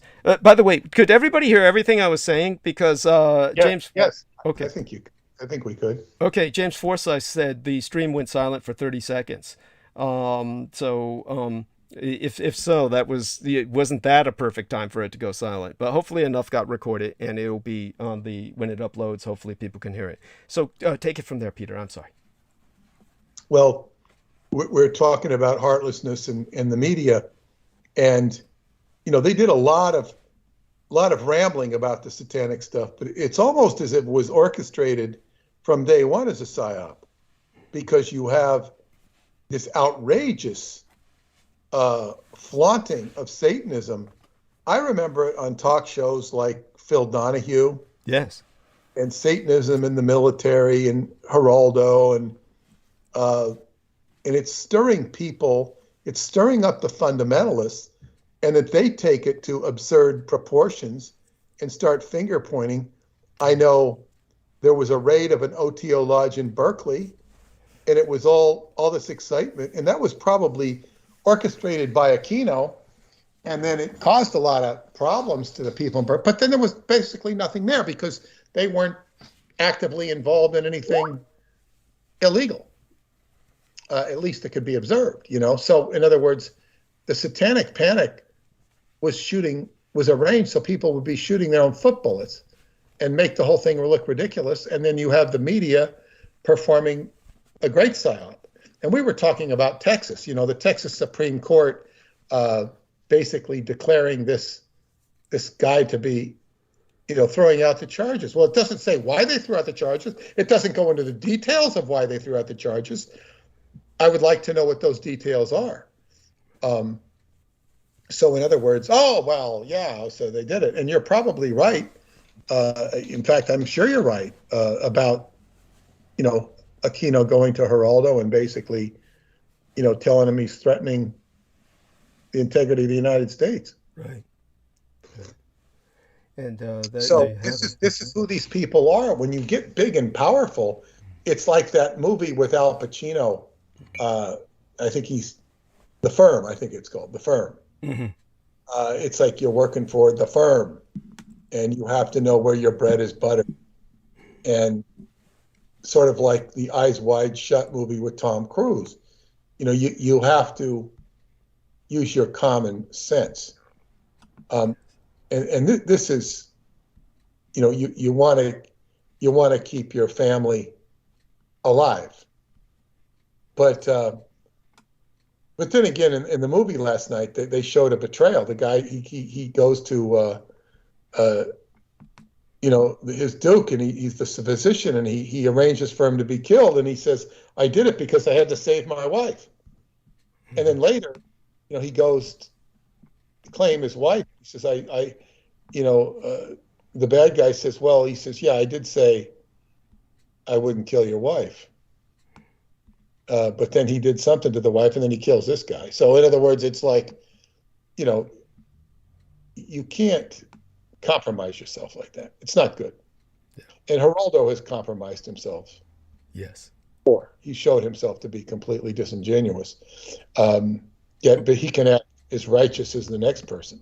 Right. And he can even bring up logical arguments if it's within the purview of what he's talking about. His agenda. By the way, there's two things to notice about Geraldo Rivera, aside from the fact, of course, that he acts as if he's a Latin American and has this Latin American name. He's actually Jewish, and his real name is Jerry Rivers. And Half Jewish. Okay, half Jewish. Thank you. He's half Jewish and half Puerto Rican. Right. And he's the cousin of Tony Orlando. There we are. But his actual first name or original name was Jerry Rivers, if I'm not mistaken. Might be. I don't know which you'd use both names. Right. If you had that, I don't know what you'd use one if you were using, right. But yeah. Bette Midler accused him of raping her, by the way. Bette Midler said that he was all coked out and attacked her in a restroom. That's actually a third factor that comes to my mind. The other factor that comes to my mind was that he acted as a government agent for all intents and purposes when it came to the Randy Weaver case. He was responsible on the Patriots Day, April 19th, the Adolf Hitler birthday eve day, in which you had the shots fired around the world, almost 100 years earlier or so at, was it Lexington or wherever the bridge was? 200 years earlier. Thank you.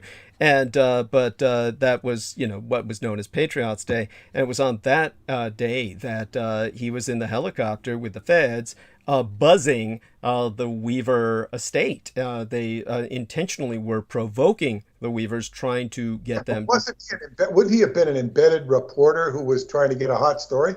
He was, but that in essence made him a cooperating agent of the government. He was of course. I mean, but he's trying to get a story. You're trying to get a story, you'll do anything. There's that. Yeah. It wouldn't mean nothing to him to be a government agent, That's true. And then the other thing that came to mind, and there was a joke made by Beaver one time when we were talking about life extension and longevity, and of course these ancient Chinese medicinals, and Beaver was telling the boys, he said, if any one of you wants to live forever, get yourself on death row. Those guys live longer than anybody outside.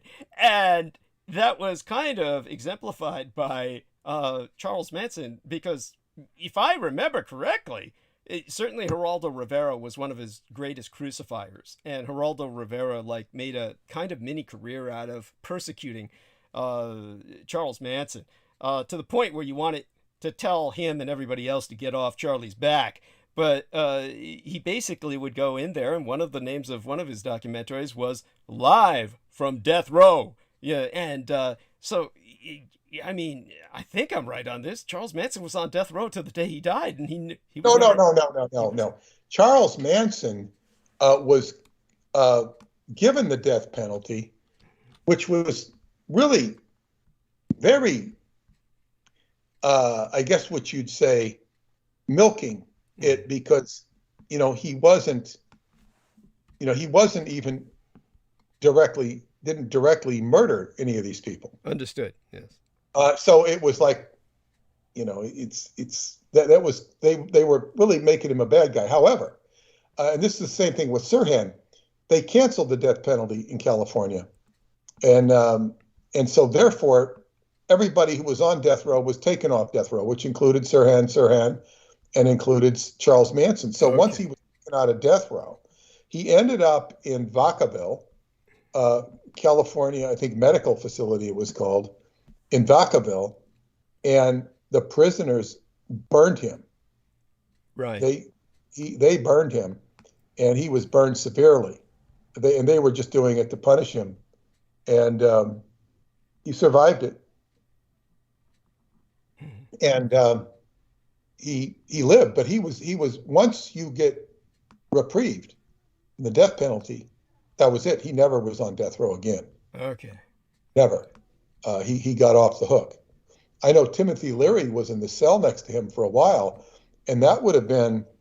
Well, that was a long time ago. you think Leary went to jail in like 70, 60, you know, late. I remember being in high school when we were, getting the reports on Timothy Leary, jumping a fence in San Luis Obispo or something and escaping the prison. Ended up in Algeria and with Eldridge Cleaver, who imprisoned him. And then, so that was like, I remember Country Joe wrote a song about Eldridge Cleaver. Yeah, it was like all, that was like 1970 stuff. And so Leary, I don't know when they did the death penalty in California. It might have been a long while ago. It was a long time ago. That was a long, long time ago that they must have put Leary in a very nasty area just as punishment. Next to Manson, it was like he was considered a, enemy number one, even though Leary wasn't known to be a murderer, unless you consider, promoting LSD to murder people. Well, a number of people died. We know that. You definitely. Yeah, but they weren't convicting him of murder. No. Or even accusing him of murder. So yeah, but Charles Manson was not on death row when Rivera was interviewing him. Not at all. He wasn't even a known commodity. The penalty was rescinded in the 70s, or even in the 60s possibly. They just canceled the death penalty. I think they've reinstituted it, haven't they? California? Not that I know of, but I'll check into it. I'd be surprised. I'd be surprised if they did. I don't know. But yes. So anyway, yeah. But Rivera has always operated on this sensationalistic, tabloidistic sort of formula, right. And because it gets eyeballs, it's what he does. It's what he's good at. He can professionally conduct a show, whether it's honest or not is a whole nother issue. And he can even, banter an argument. But when it comes to the real core integrity, I don't know if any of these people have integrity. They want a story. It's a story is a commodity. They're telling a story. So, I mean, being journalistically, it's like, where does integrity come in? You have to have what's the word? An illusion of integrity. You've got to sound like you have integrity. You've got to sound like you're authentic. Right. It's an act. Yes. It's an act. And if you can sound like all of these news commentators, they sound righteous and they have a certain mindset. And then every once in a while on YouTube, somebody like Crystal River will post a video from YouTube where it shows all the news anchors from all over the country saying the exact same words, like they're reading a script. Right. That's right. And that just shows the lack of well, that's the Office of War Information to a great deal. When it comes to the American empire, you'll notice that you'll often see that reporters will say the same thing as if they were handed a script, and they are. And perhaps with other media outlets that are in alignment with America, the same thing will be done, such as the Murdoch machine over Australia. Yeah, and who writes the script? I mean, it must be kind of boring and stupid. Yes. They probably have contempt for their job. I would think. They certainly have contempt for their audience. And they also have contempt for themselves. You can't have a high opinion of yourself. You're just feeding a machine at that point. Yes. And I think Joseph Goebbels, for all of his faults, was probably much more honest about his job and much more transparent about his job than any of these people we have today. Oh, he was brilliant. He was brilliant. And also because of his transparent openness about what he was doing, the very the very name of his department, the Reich's Ministry of Propaganda. There was no hiding it. No one was saying it was otherwise. And so he delivered what he was responsible for delivering, and he did it with aplomb, with passion, with vengeance, and we've already credited him in the book. As a matter of fact, so if people read the Roswell Deception, you will see how we speak of Joseph Goebbels as the German general who never lost the war. His job was to mobilize the German people to fight to the last, and that's what he did. And that's why there's debate over who exactly was running the Reich in the end. Obviously, it was actually the Gross Admiral Karl Dönitz of the U-boot arm of the Kriegsmarine, the German Navy submarine force, who was running Germany in the very end, because he was basically surrendering all the forces at sea and in the field to the Allies to stop the prosecution of the war. But the Nazi who was running the Reich till the end, until his escape, was Joseph Goebbels. And so for those of you who don't believe me, you can look this up. After Adolf Hitler's quote-unquote death, in which it was declared that Hitler is dead, Joseph Goebbels was, it was known as the Goebbels government, was running Germany. And that was until he escaped. And people will say, oh, his entire family committed suicide. The bodies were found dead. Yes, his family was not him. As a matter of fact, it was Dr. Joseph Mengele who was responsible for providing the body doubles for Hitler and Goebbels. And you didn't need to be sophisticated in those days. Nobody had DNA tests. Mengele would have been, this makes perfect sense. He would have been the perfect one to do it. Yes. And Joseph Goebbels, if you think about it, he's a propaganda minister. There's nothing better he's at than propaganda. And to, fake his own death would be right down his alley of his skill set. Yes. Leni Riefenstahl did not care for him, and I think he even cared less for her. Yes, that is true. Yeah, that's, without going into the stories of that, the one thing people don't realize is that Joseph Goebbels really didn't like his family.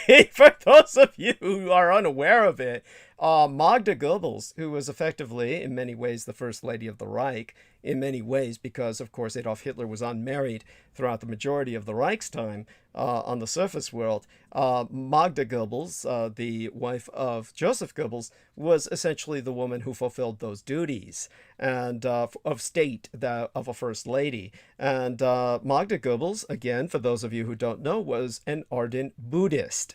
And therefore, the suicide was very much a part of that Buddhism, the part of basically that life is ephemeral, it is Maya, it is illusion, that suicide is not a sin. Rather, there's the end of that one physical existence, and depending on how far you've gone spiritually, whether you would reincarnate or not, was taken from there.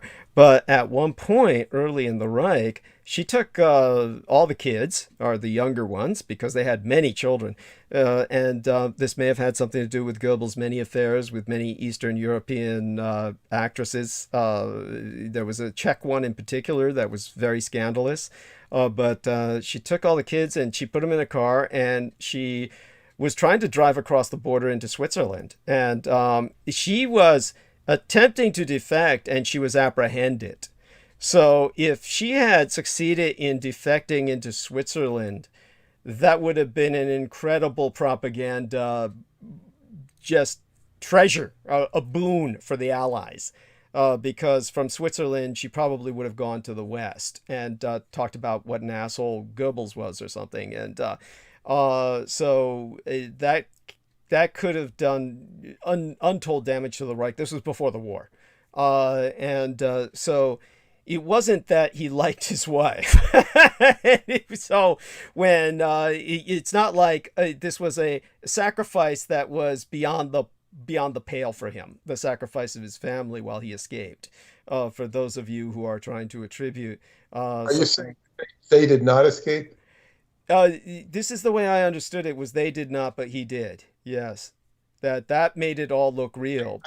I did have a friend once who knew she had a boyfriend, and he was, he swore that I think he was the grandson of Goebbels, and Interesting. they had escaped.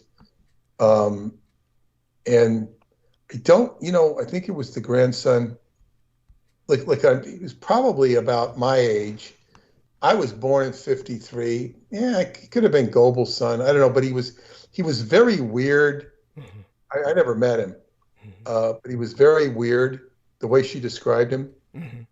And as I recall, he was getting a restraining order on her because I guess she was a bit OCD. But she was talking about him, and I said, his name is Wolf, isn't it? She goes, yeah, how did you know? I said, it's obvious. The way you're describing him, I don't know. I mean, I just intuited it. It was very obvious. Wow. And he basically had this whole weird, sort of MK Ultra identification with Goebbels as his either father or grandfather. I think it was a grandfather. But but basically saying that Goebbels did survive. That doesn't necessarily, I don't know if this guy was, if it could have came after World War, after the war was over. Right. We don't really know, but it's not the first time I've heard the story. This is from a different angle, the Goebbels survival story. Goebbels survival story. Right. And he was, he and Mengele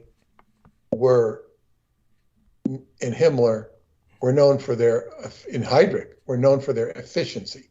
Yeah. And I'm not to say their morality, but their efficiency. The Nazis were meticulous for being efficient. Even Adolf Eichmann, they were known for efficiency. It was more about performing the job. It wasn't so much the value of the job, the integrity of the job, because there was murder going on. Right. But go on. Yeah. Hard time to live. It was a hard time to live in Germany, no matter what you were. Yes. Many of the soldiers struggled with the regime because they didn't like it, but they were Germans, and to be a German citizen or have a business, God, it was a horrible time. It was a horrible time to live a life. It's a horrible time. Yes, and not horrible, challenging, extremely challenging. Yes, well, horrible too. And just remember that the war being waged against them was genocidal. The Allies had every intent, and they published maps to that effect that Germany was going to disappear literally from the surface of the earth, and that its land would be divvied up among all the nations surrounding it, including the chicken shit little nations like Denmark and the Netherlands and shit, were all going to expand into Germany. These maps were published, and that was the Allied objective. Certainly the Germans won the war in the sense that in their retreat, the Nazis made certain that the Allies revoked all of those objectives, including the extermination of the German people, and barring that, the deindustrialization of the German people, that Germany would be completely deindustrialized, etc. All of that was not only abrogated, but as objectives, all of that having been set out quite formally by Franklin Roosevelt, but the Allies had to pay reparations. And so the whole entire Marshall Plan is what gave General George Marshall, what made him the only general in all recorded history to receive a Nobel Peace Prize. This is the insanity of the Allied need to save face. But again, per that insane need to save face, the Russians for years said they had Adolf Hitler's skull. And of course, finally, someone, shall we say, the Western parties said, well, can we do a DNA test? And when they took a DNA test, it turned out to be the skull of a woman that the Russians were parading all those decades as Hitler's skull. It's just so Russian to, have that level of just insipidity. And this is, of course, this is the kind of evidence the Allies had for years. And of course, I've gone into this in terms of what Benestenius said. Benestenius took it upon himself to watch Hunting Hitler, which is like something I never bothered to watch, because you're talking about, as he said, he says the number of episodes in that is it seems to number into the hundreds.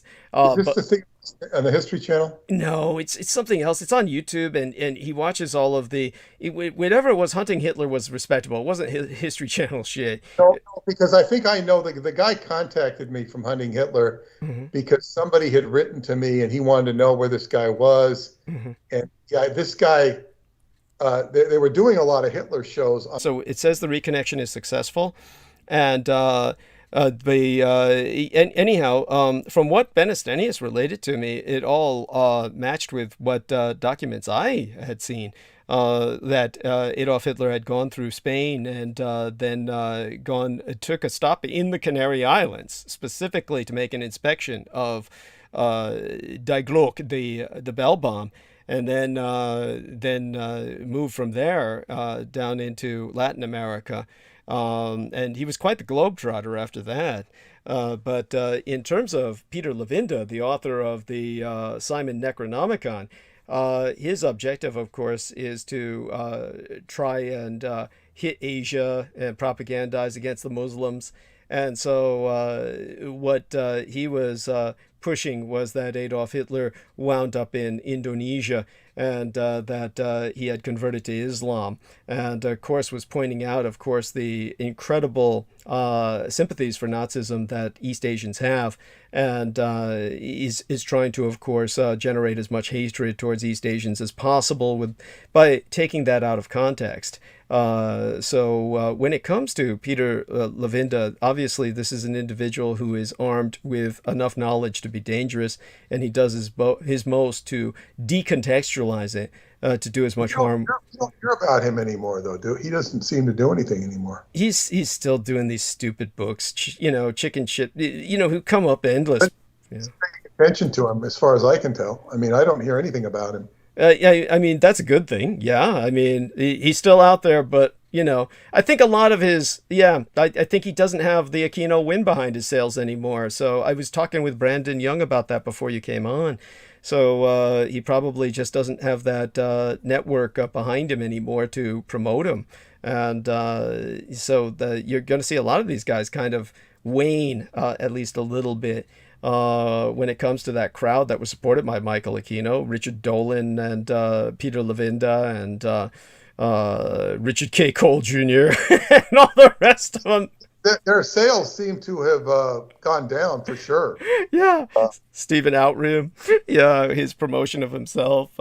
And in terms of the, what else was it about? Oh, yes. When it comes to Indonesia, I won't go into it in great depth, but just so that people understand this, Peter Moon had a very intuitive insight into the seething inferno of Indonesia, or at least islands on the Indonesian archipelago. And just so Peter Moon understands the veracity of his insight. That was 1979. I think that was 1979. Yeah. When I was telling Douglas that I just kind of was in one of my Scientology solo counseling sessions, and it was my subjective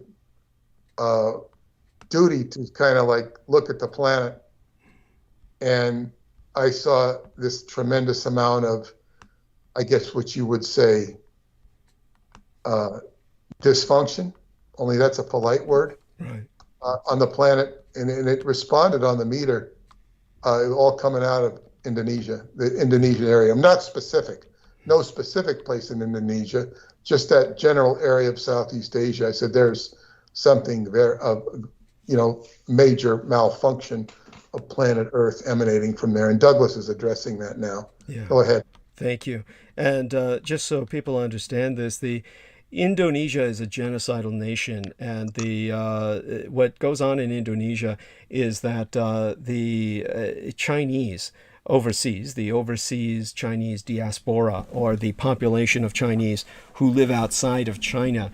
Many of them live all over Southeast Asia, and many of them live in Indonesia and in the Philippines, of course. And in all of these situations, the Chinese dominate the majority of the economy, and they are the minority. And as the minority, which is basically the majority of doctors and lawyers and technicians, the majority of the economy belongs to them. And so what happens is the population in Indonesia in particular, the dichotomy between them and the Chinese is made all the more stark because the overwhelming amount of Chinese in Indonesia are Christian. And so you have these Christianized Chinese, and the state religion of Indonesia is Islam. And so what will happen is periodically the Indonesians will go into these literally genocidal frenzies and will try to wipe out the population of Chinese in Indonesia. And when they go into these mass murder sprees, then what happens is literally tens of thousands of Chinese die. Literally each one of these genocide campaigns will result in the murder of something like 100,000 Chinese, without exaggeration, often above that. And then what will happen is sheer business, because the Indonesians can't run their own businesses. They don't have the capacity for it. And then the Chinese will move back in and will take over the reins of the economy again. And the cycle repeats itself. So in terms of the Chinese who have been slaughtered in Indonesia over the years, and I'm talking about only the decades since World War II, probably millions have died. And that is that's one of these things that people have no comprehension of what goes on in Indonesia. And so this is a kind of racial and religious and ethno-religious conflict. And it's a class warfare conflict as well. So this is one of the things that I've pointed out, that when this happens in Asia, nobody gives a shit. But this is exactly what happened in throughout Eastern Europe and the Russian Pale of Settlement of the Jews, is that you had that situation where they dominated the economy. All of the attorneys and doctors and accountants and the businessmen were all Jewish, and everyone else in the Jewish Pale of Settlement, their empire throughout the Russian Vale of Tears that bordered on Eastern Europe and what became their Soviet satellite states, along with those satellite states themselves. This was an overwhelmingly upper-class Jewish population. So when they tore into the Jewish population, they did so as a class warfare act, and basically were redistributing the wealth. And this is, of course, never presented in any documentaries on the Holocaust. And this is something that could never have happened if the Germans were doing it alone. Obviously, everyone was cooperating with them. You'll hear all this propaganda bullshit about resistance and who saved these many Jews and who saved that many Jews. And it literally makes you sick if you know any knowledge of real history, because, of course, the fact that a more honest history would go into all the collaboration that went into killing them. That would truly fill volumes. And yet everybody is appalled. This is another case of where your heart is placed.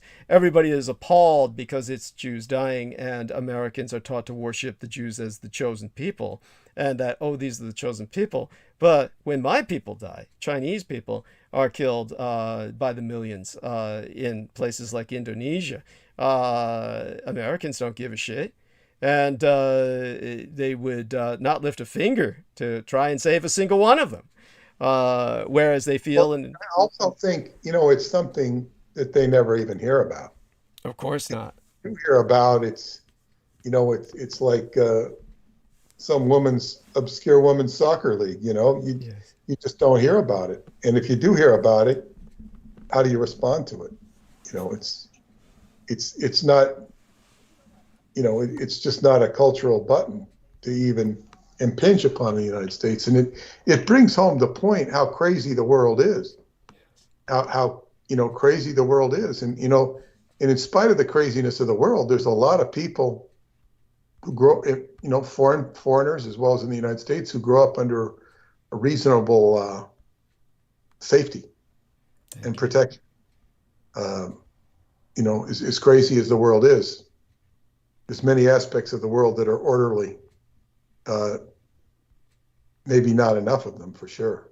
And it's just that the world is a very challenging place.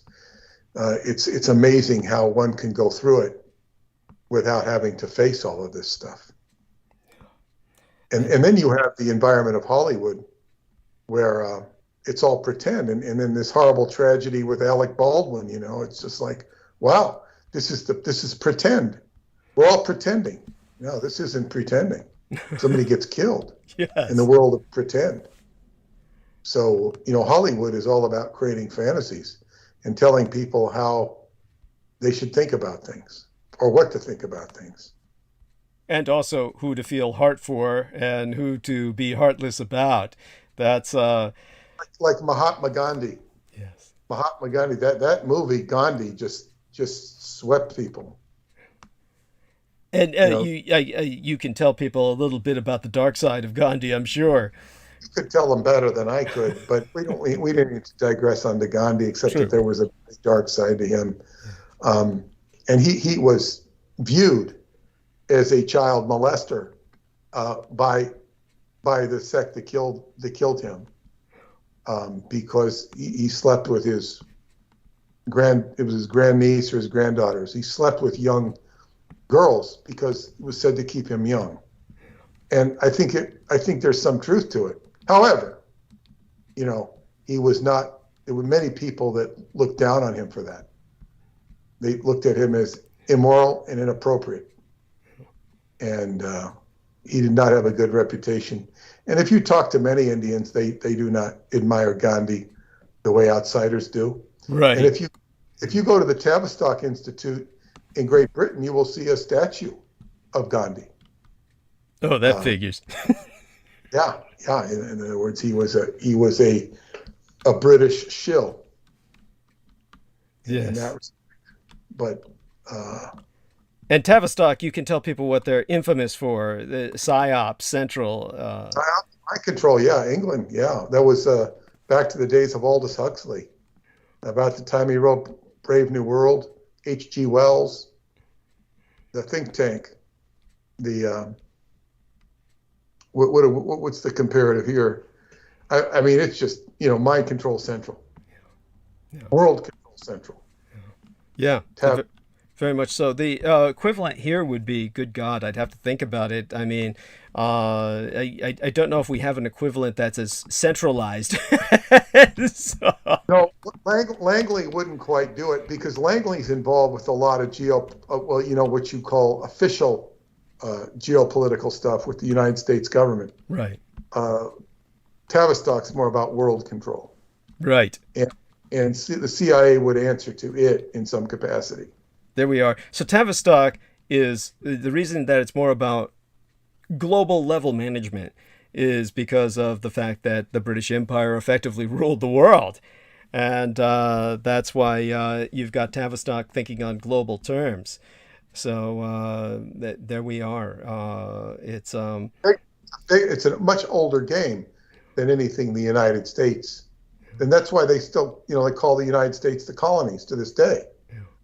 Or I remember in Scientology on the ship, talking to a Brit, oh, you're from the colonies. You're from the colonies. These are not the colonies. And it's still, they would refer to the United States as the colonies. Yes. And because they were the colonies. That's right. And in many respects, they still are. Yes. And the Americans have never gotten over that inferiority complex This is why Michael Aquino knew that one way you can get to Americans to listen to anything, one way you can get them to listen is to have somebody say something in a British accent. And it's been found that when Americans hear somebody saying something in a British accent, they stop and listen. They think it's automatically, they think it's important that this guy must know what they're talking about.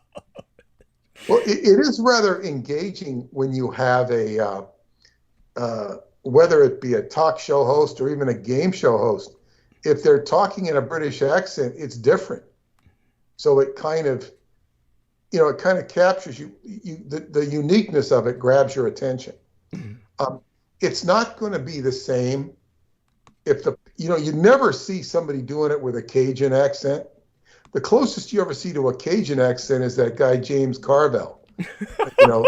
And he just sounds dumber than hell. He's not. Well, he is dumber than hell. A lot of ways. I remember when was it 9/11? I think it was 9/11, and he's was it 9/11 or was it? He says, "Yeah, we gotta capture these people. We gotta torture them. We gotta torture them. Gotta get these people. We gotta torture them." He's saying. By the way, I don't know if you heard, and probably did not. The lady Penny Bradley, she pretty much this very much resonated with me. She felt that the sacrifice. She felt it was a sacrifice. The murder of this young lady by Alec Baldwin. That this was something that it seemed very much. And she gave all of these. Resonant, shall we say, environmental exigencies, the conditions in which. Very fast. They grab to that very fast.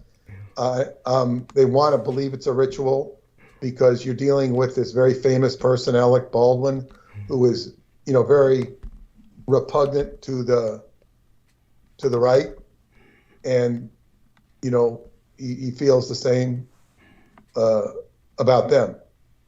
But so it's like people, sacrifice. Is everything a sacrifice? Is it an accident? It's,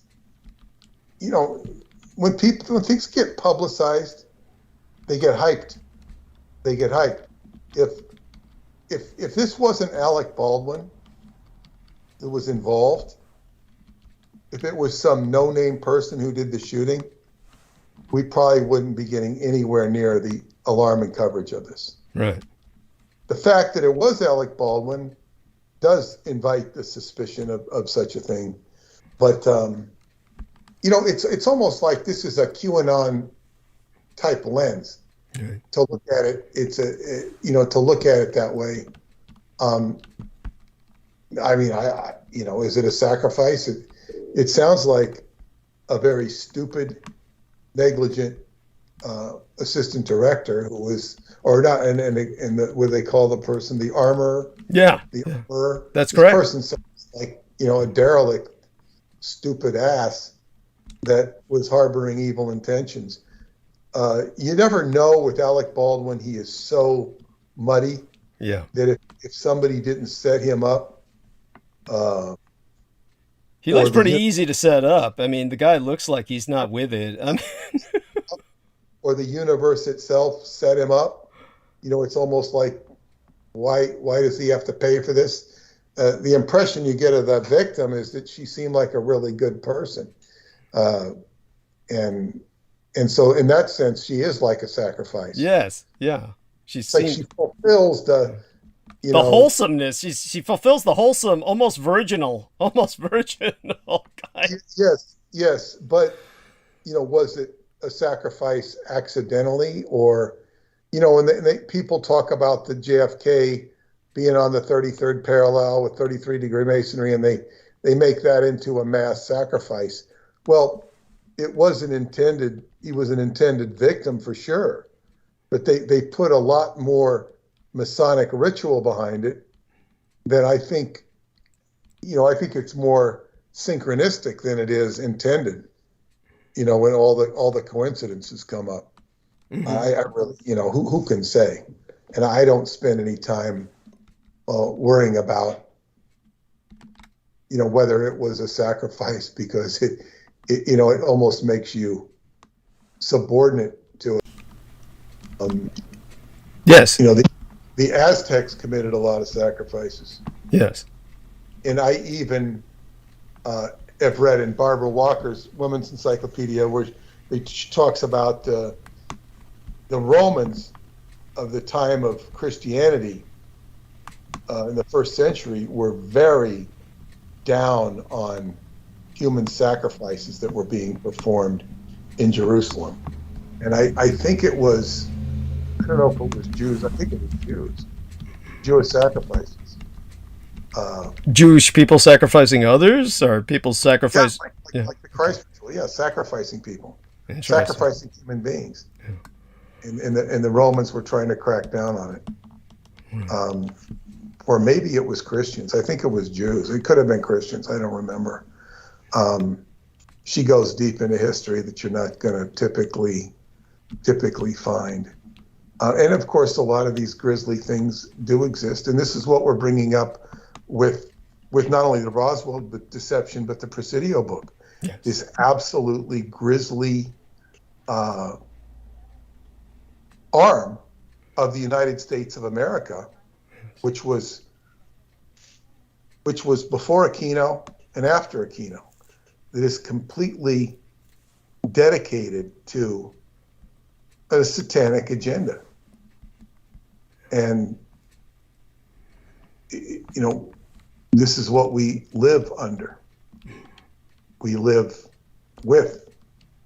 It's a part of the world. Yes. And of course, the music industry exaggerates it and accentuates it. They're dedicated to so-called Illuminati symbolism. Mm-hmm. And you see the stars like Beyonce doing all this stuff. So, and my daughter was asking me about it because she was hearing about it from all of her colleagues. Lady Gaga.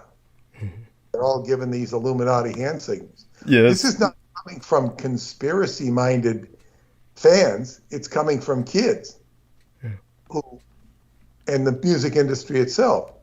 Why are they doing all these Illuminati wink, wink, nudge, nudge symbols? Because it's who they are. Yes. Not it's it's so it's a crazy world. And that's why I said last time I was in Transylvania, it was like I was in nature. Mm-hmm. It was so peaceful.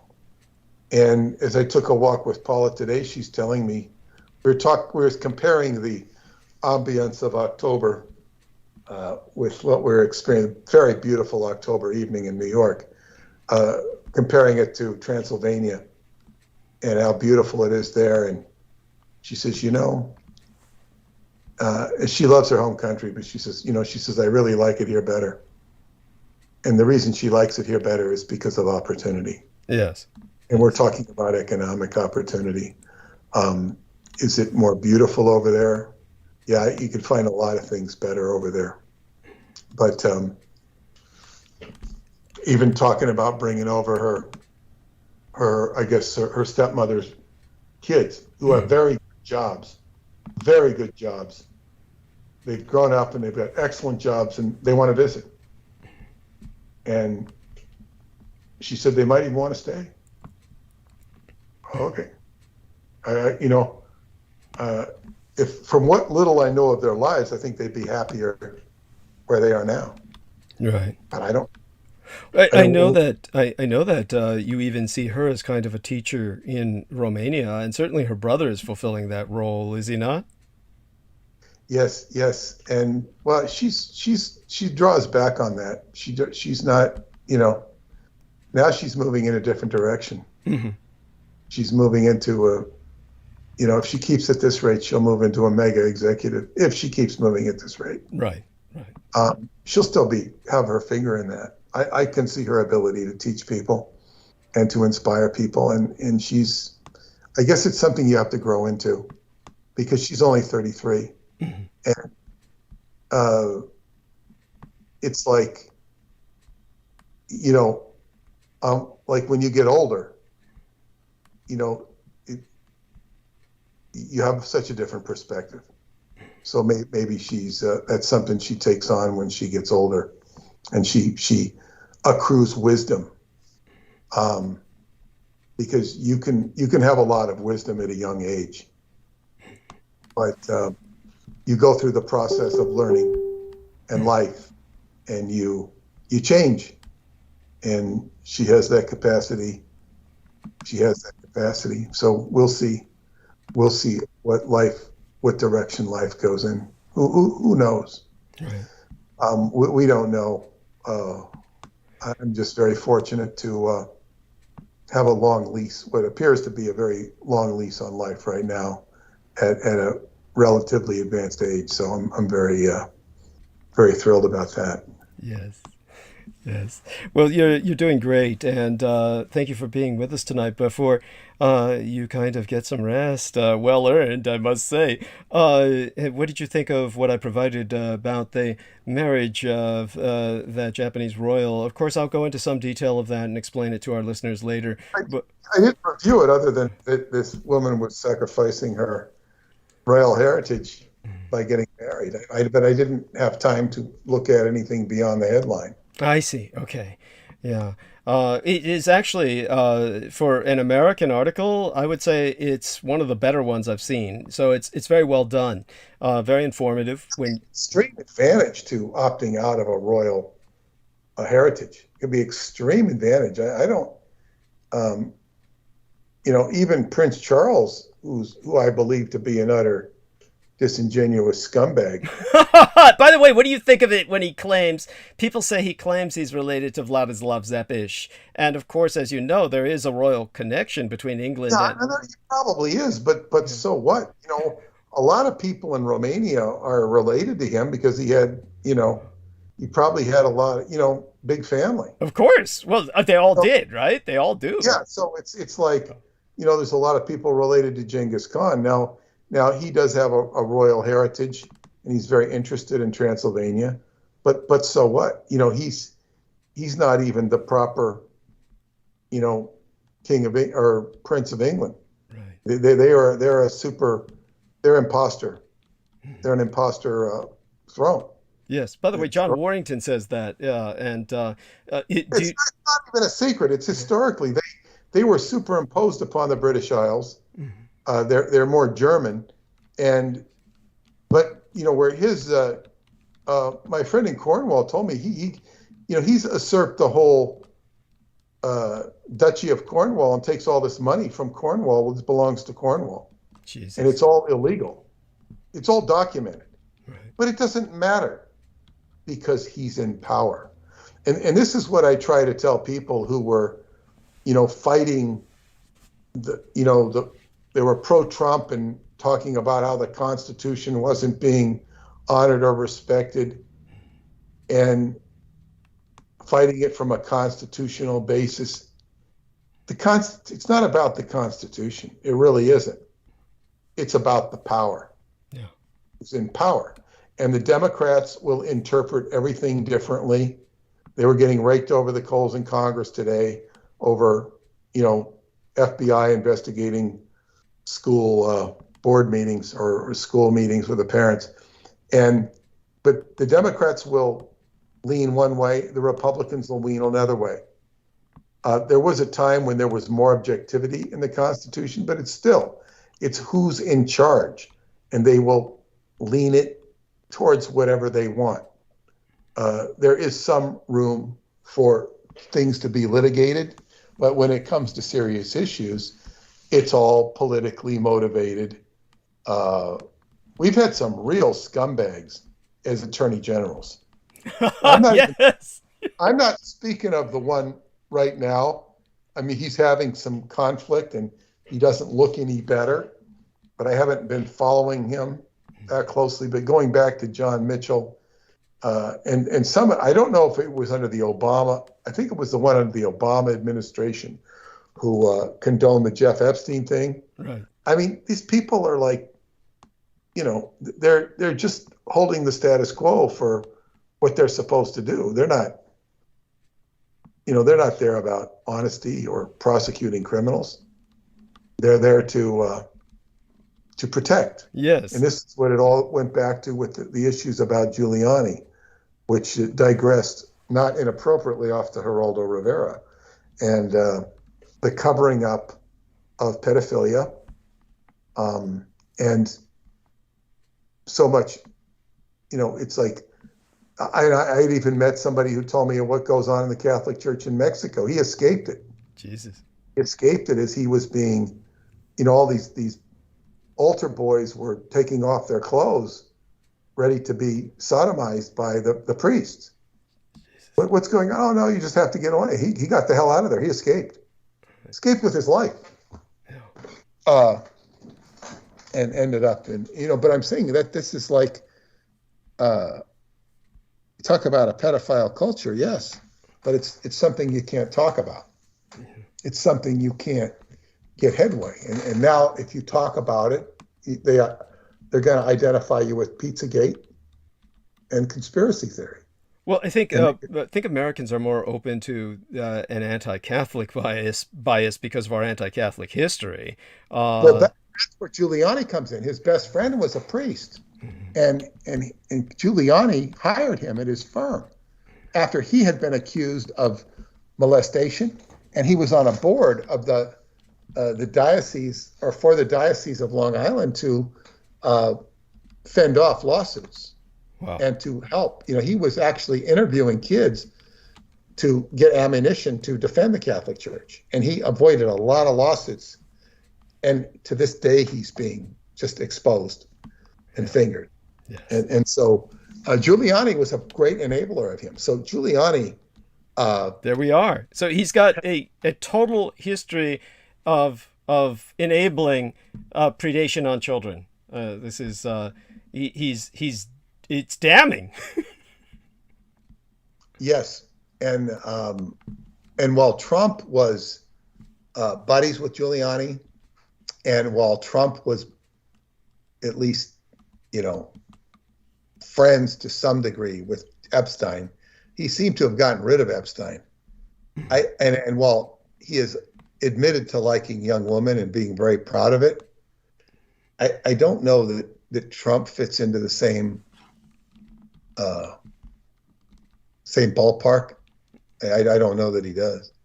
I think of him as almost just primally lustful, just primal. Well, I think he's proud of his own virility. He said that he would date his daughter if it wasn't his daughter. I think that's more of his vanity than the actuality of doing it. Like he's bragging about his virility and his masculinity.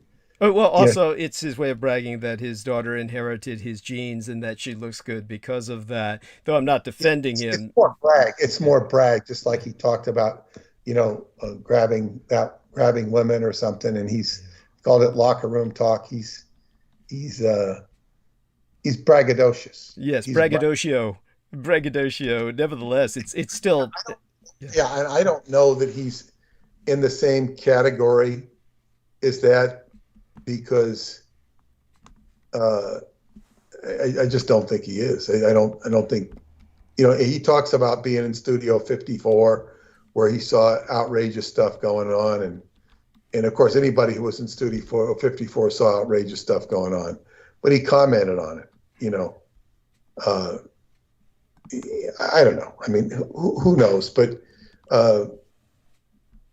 he did allow Michael Jackson into Trump Tower to play with his kids. What's that? That was that. That's like Michael Jackson is a super celebrity. Yeah. I don't know. I don't know what the hell that was about, but. Yeah.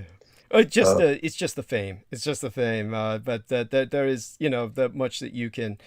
The mind does run with it. It's obviously the problem with Donald Trump is that he was in a lot of these very corrupt circles, that it's because he was himself courting celebrity status. He was making Roy Cohn was an attorney, and Roy Cohn was in the whole part of the J. Edgar Hoover gambit, the Velvet Mafia, they called it. That's right. Yeah, and tell people that means essentially the gay mafia, yes? Yes, because velvet is the color of that's been adopted by the gays. It's also a sacred color. Yeah. And the Velvet Mafia the term was told to me by a gay guy in Greenwich Village, very friendly. He explained it to me, because you'll have other, gays say, "Oh, there is no Velvet Mafia. This is all an illusion." Well, they'll say it's some kind of scandalous or rumor or spurious, etc. But I was introduced to the concept by a gay guy who talked about the problems with the gay world. By the way, it's true. There is a Velvet Mafia. It's just kind of like I remember the time I was telling that. Oh God, that idiot! Like I've said before, there was a man named Lionel Allen Curtis. Notice the three first names. He was a master sergeant with the U.S. Army Special Forces Rangers, not the Green Berets, but the Black Berets. At the time when the Black Beret meant something, because what they gave the entire Army berets later on, it was just all so everybody could feel elite. It was just crazy. But in the time that he was involved with that kind of black ops behind enemy lines throughout Vietnam, he later on in his retirement taught me everything I knew about mercenary work, although he was convinced I would never make a mercenary. That was too much of a pretty boy, that I would be far better off for the meat market. But I remember when I was telling him about the San Francisco handshake, the gay handshake, which of course when I would get it all the time, because gay guys, if they meet you and they want to fuck you, they'd basically fold in their middle fingers and leave out. It's like the sign of the horns. If you ever see the rockers do the sign of the horns, imagine the sign of the horns and you shake somebody's hand like that. And that way, if the other person's also gay and says, "Oh yeah, I'd like to fuck you too," then they'd basically curl their hands, the fingers that were curled in towards the palm, they would have those fingers intertwined. That way nobody could see it. And that way, covertly, they could agree to rendezvous. And that's from the old days, of course, when people were all in the closet. So I grew up all my life getting that handshake. And I was trying to tell this idiot about it. And he's like, "Oh, he just wouldn't believe it. He's just a fucking idiot." And, and we're talking about child predator, and yet he refused to believe something that was real, like that. This is why Japanese and Chinese people bow. Yeah, yes, thank you. Thank you. Yes. Your filthy hand cannot touch mine. I do not risk your curled fingers. Yes, that's curled right. fingers. Your little devil's horns in the palm of my hand. Yes, it is creepy. It is creepy, and so. Well, that's also part of San Francisco. I mean, San Francisco is notorious for that sort of thing. That was his out. When I was insistent about it, he said, "Oh, that might be some local swish thing." But honestly, I feel it's fairly, shall we say, universal among gays. Let's just. Find it in Nashville or Mobile, Alabama, or even Dallas, except to the extent that the gay culture has been transported there. Yeah, transplanted. Yes, but yeah, Californicated. The term they use is Californicated. It would be different in LA, except if you weren't in Hollywood. LA always had a good sized gay community. It just wasn't as famous as San Francisco's. Right. But San Francisco's was just aggressive. And then I was shocked the first time I met you in 2014. I didn't see any people ostensibly gay on the street until I think my last day there. And I ran into a couple of gay guys. They gave me some good instructions. I actually needed help, and they weren't flagrant type gays. They struck me as gay, and but they weren't in your face about it. Right. But I didn't see them. As I say, most of the people were wearing San Francisco Giant memorabilia because it was during the World Series. But many gay people are fairly germophobic. I mean, you know how, shall we say, touchy they can be, or shall we say, hypersensitive at times. Maybe the COVID kind of like had them all kind of hiding indoors, I would suspect. No. About the first time I met you. Okay, the first. Okay, right. That was 2014. Okay. Yeah, that time I wasn't really. There was nobody on the streets to see. Last year when we were there, it's been a year ago already. Doesn't seem that long ago, but so there was. We didn't see much of anybody. California was as empty as I've ever seen it, and it wasn't empty, but nice and depopulated, particularly the city of San Francisco. Right. That was nice. That was nice. Yeah. I'll wear masks anytime if I don't have to contend with that. The highway got a little crowded when we left you and went on to Davis. It got a little crowded on the highway, but That's easy to not horribly, but still it was. But anyway, yes. So we have a job to do. Yes. And it's getting done on my end, slowly but surely. Been working on it a little bit more than I would have liked to, because I'm doing the trim on my the molding on my floor, and it's a lot of stuff involved. The trim is harder than the floor. Oh my God! In terms of getting the saw to work, fixing the power nailer, and blah, blah, blah, blah, blah. It goes on, and you're doing other things, so on and so forth. But anyway, I am working on the book, and so in terms of the young lady who interviewed you this morning, I'm so impressed. Did she actually remember me? I would be shocked. I don't think so. She Right, didn't okay. mention you. Okay. She mentioned you, but she didn't mention having ever met you before. Okay. She might. I mean, you say you've met her. Yes. But I didn't broach that because, Yeah. we have a very limited amount of time. She says, okay, we're on for basically 54 minutes or something. So I have to and then she's introducing me, which is taking up too much time. Right. And it's just pop, pop, pop, pop, pop. I got to get everything in a short amount of time. Were you able to talk about the triple nickels and Herman Perry? Yes, I got that in there. Great. I got that in there a little bit. Not a lot, but enough.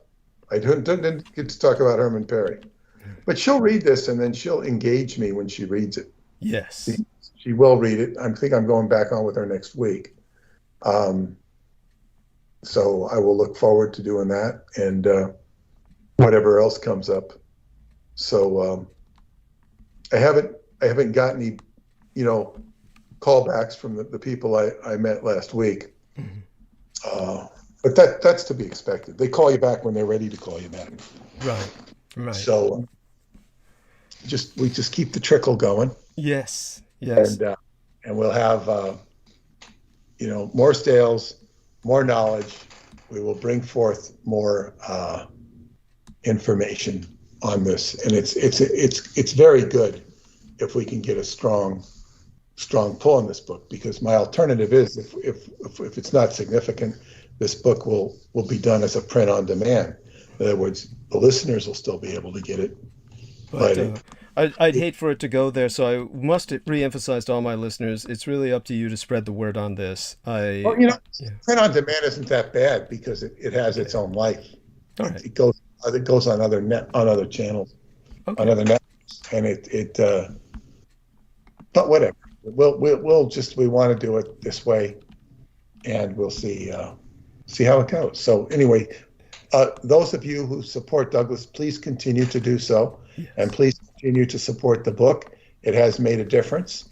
Every bit makes a difference, and especially with this unique situation we're all in. And I suppose there's a lot more special things we could say about it, because we are like a cabal. Yes. Working towards a more truthful world, and nobody is going to give us this information than Douglas. It's not going to come from the Library of Congress. It's not going to come from the Friends of the Presidio or whatever veteran organizations they have. It's not going to come out of the veteran ranks. It's not going to come out of the super soldiers, for sure. So we look forward to more. And what's today? Today is Wednesday, the 27th of October. So on Sunday, when we speak, Halloween. Yes, that's right.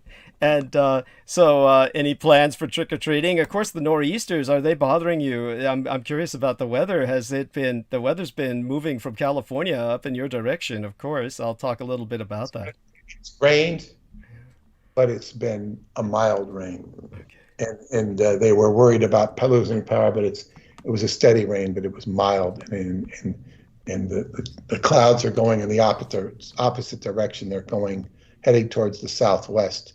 I just saw it on the TV. I could see but it's not been it's a nor'easter for sure, but it's not bad.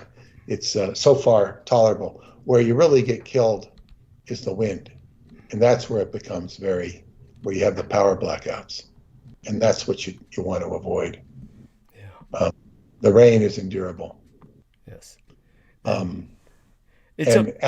Alec Baldwin is still talking with his cell phone with his disheveled hair. They love to show that picture with him and his cell phone and his disheveled hair. Oh God, he looks homeless, and God knows that had to be your whole life has got to be.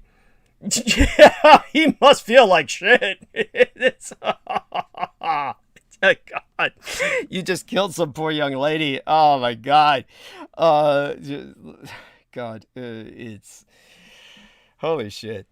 This guy has had an incredible amount of success as an actor. He has incredible talent as an actor, in my opinion. He has talent. He has really good talent. He's like a lot of actors. He's very messed up. He's a very messed up individual. And this is the problem with a lot of actors. Yes. And sometimes they can't. I don't know. They don't know who they are because they can be anybody. That's right. They get confused with identities. Okay, oh, you want me to be this? You want me to be that? And I think they lose track of what reality is. And I honestly think he lived in a reality where real bullets did not exist. Granted, somebody told him cold gun, but still,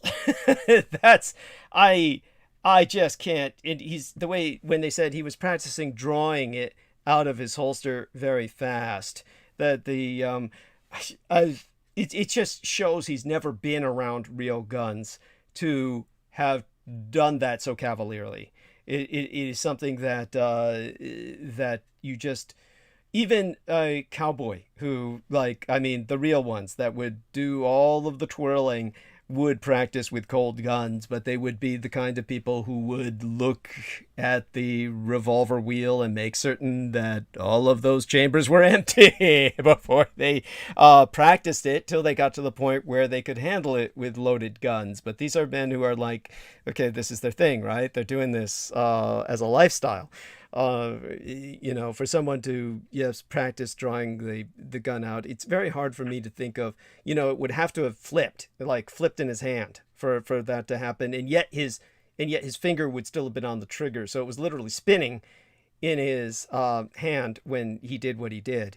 There are many questions that have to be asked, and many part of the investigation, and it leaves you to wonder once it's all done if they will. Well, this man's going to be mentally dead. I mean, because he's going to. If they will tell you the whole truth. Yeah, there's that. But also, imagine being in this person's position. He's going to be forced in the legal process to relive this crime over and over again. I mean, that's a form of hell in and of itself. Not if they don't charge him. They might just let it go. That's possible. That's possible. I mean, that's pretty. Yeah. It's like, people have gotten away with far worse things than what he did. Far worse than what he did. That's true. So he's just somebody who's had a very messed up life and a very public life, and he's now having to deal with who he is as opposed to who he isn't, and that means taking full responsibility for your actions. Right. And who the hell knows, how this is going to go. It's also possible. I'm not saying this will happen. He could just, get over it and go on to the next thing. Oh, that would be, talk about heartless. Yeah, that would be. Well, I mean, do what he needs to do. It doesn't mean he's exhibited some heart to the person's spouse, but I'm saying is, people can be successful in spite of, and I'm not saying he will. Maybe his world will cave in upon him, but he certainly commanded the attention of the entire world by doing what he's done. And that's another thing. It's like when you're a celebrity. I think somebody looked at O.J. Simpson's chart. She's an astrologer, and she said, his chart showed super fame. He was one of the most famous football players ever. And then it went out the top. It's like becoming a superhero, and then you're all the superheroes put into one. That's what happened with OJ. So Alec Baldwin, who's achieved more fame, he's one of the most famous actors in the world, and one of the most accomplished actors in the world. His politics follow him, which he's not famous for, but now he's even more famous. Famous for the wrong thing. Yes. Maybe he's related to John Wilkes Booth. Who the hell knows? That's what it reminds me of. And but we'll see. Yes. He'll whatever hand is dealt with him. I can't imagine he's going to be punished significantly legally. Any financial punishment he can out survive. Right. It becomes his own guilty conscience and how he deals with it. And that's up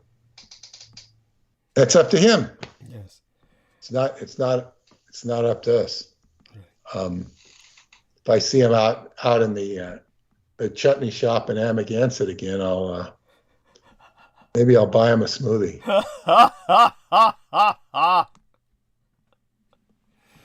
Make him feel better. I don't know if that would. If anything, it would probably make him feel like shit. He would feel pitied, which, of course, at this point in his life, maybe that's maybe that would help. What would help him is somebody who did something similar to him and sit down and talk to him about it, and who went through, the 9 yards of it already. Said, look, I shot my mother by accident. Because this does happen. Yeah. It's almost like he needs to sit down and talk with people like this. And they tell him, well, yeah, you're going to feel this, you're going to feel that, you're going to do that. Life presents us with many things, with many different things. We all have different things. And look, I'm not an Alec Baldwin fan in any way, shape, or form. I've always, looked at him with derision. However, he's a human being, and he has to face this, and we all have to face things at different times, and he's challenged. So I suppose I almost want him to face the challenge. Maybe he can figure something out. Right. Who knows? Maybe he'll finish this out and become a Trump supporter. Well, this you never know what's going to happen with this, because this is going to be the greatest acting challenge of his career. We'll see if he can act his way out of this one. But as you said, Joaquin Phoenix could act his way out of it. I can tell you that right now. He could act his way out of it. And actually, that might be the best way for him. We don't know that he's acting when he shows all this sympathy. We don't know that that's not acting. I'm not saying it is, but we don't know that because he's an actor. Right. But he seems like somebody who's really gets his personal emotions on display. When he complains about his ex-wife, when he complains about his children, he gets in fights with people. He displays his emotions.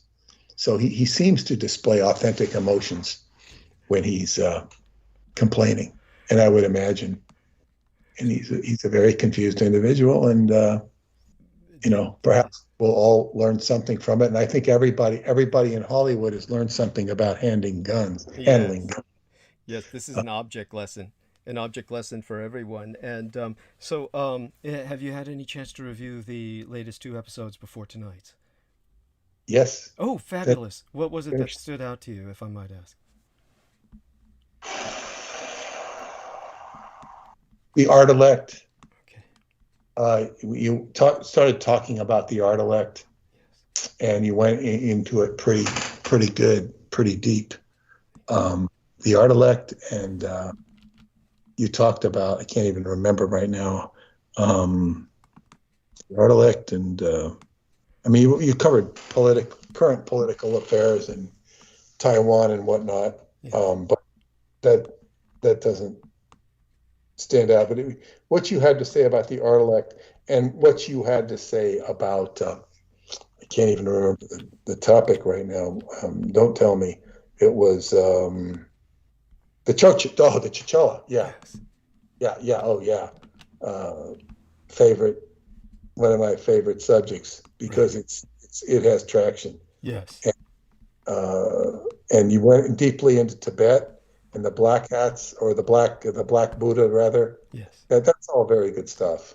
And then if I'm losing my game right now because I'm getting tired. No worries. But if the connection between the Black Buddhism and the Kings of Edom, which are obviously on the same wavelength, yeah, not necessarily from the same tradition, but it's just, you're basically dealing with evil, and the knowledge of good and evil, and one can get their hands full for it. You can only consume so much of it in a given night. They had one of the things I really don't enjoy when I go to see a movie is watching the previews. I hate it. I hate watching the previews because I don't want to go see any of the films.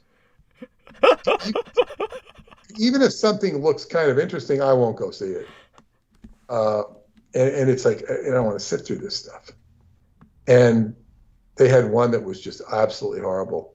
It looked like it was a Halloween movie, except it's scheduled to be released in January. I don't remember. It's completely ghoulish and horrible. Why would anybody want to watch this movie? Why would anybody want to watch the preview of this movie? And by the way, I'm presuming Paula is sitting right next to you in the theater when you're subjected to it. Yeah, she felt the same way about it. She felt the same way about it. And then they showed the West Side Story, which actually, West Side Story looks like Spielberg did a really good job on it.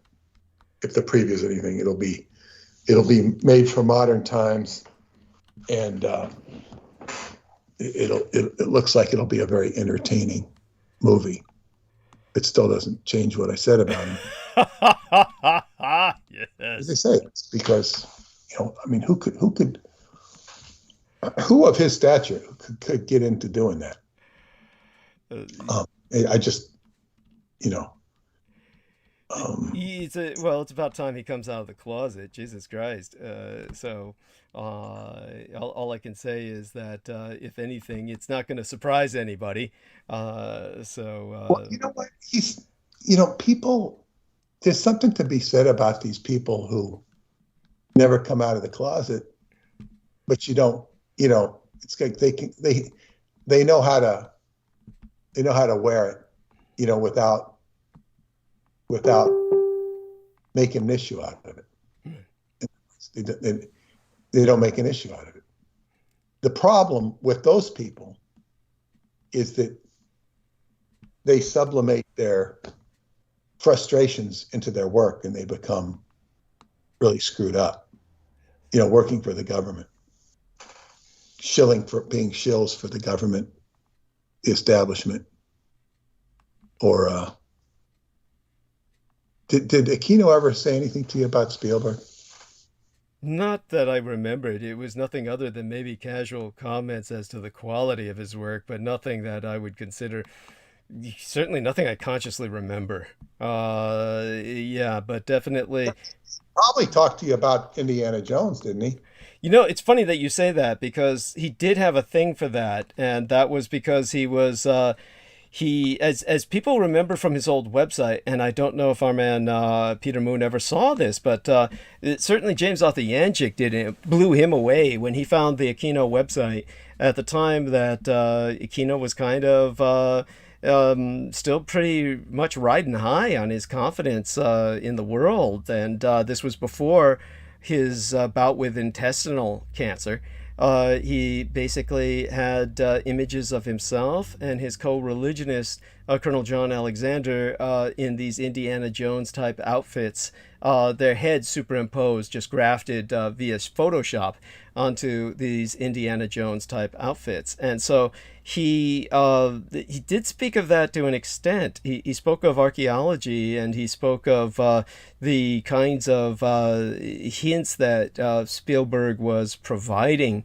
But I never got the impression that he was consulted in the manner that he had been for some films. And when it came to all of that, it may be that that Spielberg and himself had very, very covert communications, because there were communications, of course, that Aquino had that I was not privy to, simply because I was privy to much more than most people, in the sense of who would dare to call him at work, because then I was acting as his liaison. And at times, as a matter of fact, to give people an example of the kind of advantage that Aquino would take of that, back in the old days, one of the things that Aquino brought to my attention was, Douglas, how many times in your life have you ever received an important phone call? And he was pointing out the fact that the majority phone calls are quite trivial, and actually, if you were to miss the majority of phone calls in your life, you would probably get on pretty well. And yet, people in American culture, Western culture in general, but America in particular, attributed an almost mystical or supernal importance to incoming telephone calls, to the point where, and I saw this at Letterman Army Medical Center myself in the operating theater when Aquino took me to see some operations. And by the way, for those of you who don't know what I'm talking about, back in the old days, Peter Moon will attest to this, they don't have them anymore, or at least they don't use them anymore. They used to have operating theaters where people could go in and watch an open surgery. And this is like something that they would have for like the rationale behind it was manifold back in the old days, but they've done away with them so far as I know. But at Letterman Army's, yeah, Specifically for medical students to learn and see surgery firsthand. That's what I thought they were for. Generally, not for that's not true. for the public. It wasn't for gratuitous viewing from the public. It wasn't like the public was expected to go in. But you would be amazed. You would be amazed at how many people would wind up watching operations. There's an old anti-German propaganda film in which they kind of showed this in the 1930s. It was made in the 1930s. The Third Reich was in power, and it was some American anti-Nazi propaganda film before the Americans got wholesale involved in the war, or right after they did. And so they were showing the German dignitary bringing in some Americans to watch a sterilization process. So this is where a Reich's official is bringing in diplomats to see a sterilization process because he's showing them that this is humane. In other words, the Americans are saying, is this not inhumane, or is this, something done against a person's will because they're developmentally disabled or whatnot? Isn't this? And then so he's bringing them in to show them how. So there were instances like that in America as well. So you'd be surprised at who wound up in these things. Like me and Aquino, we wound up in the operating theater at Letterman more than once, so we could see surgery being performed. And it wasn't like either one of us had any real right to be there. But one of the things Aquino was pointing out was, he said, "Watch this, Douglas."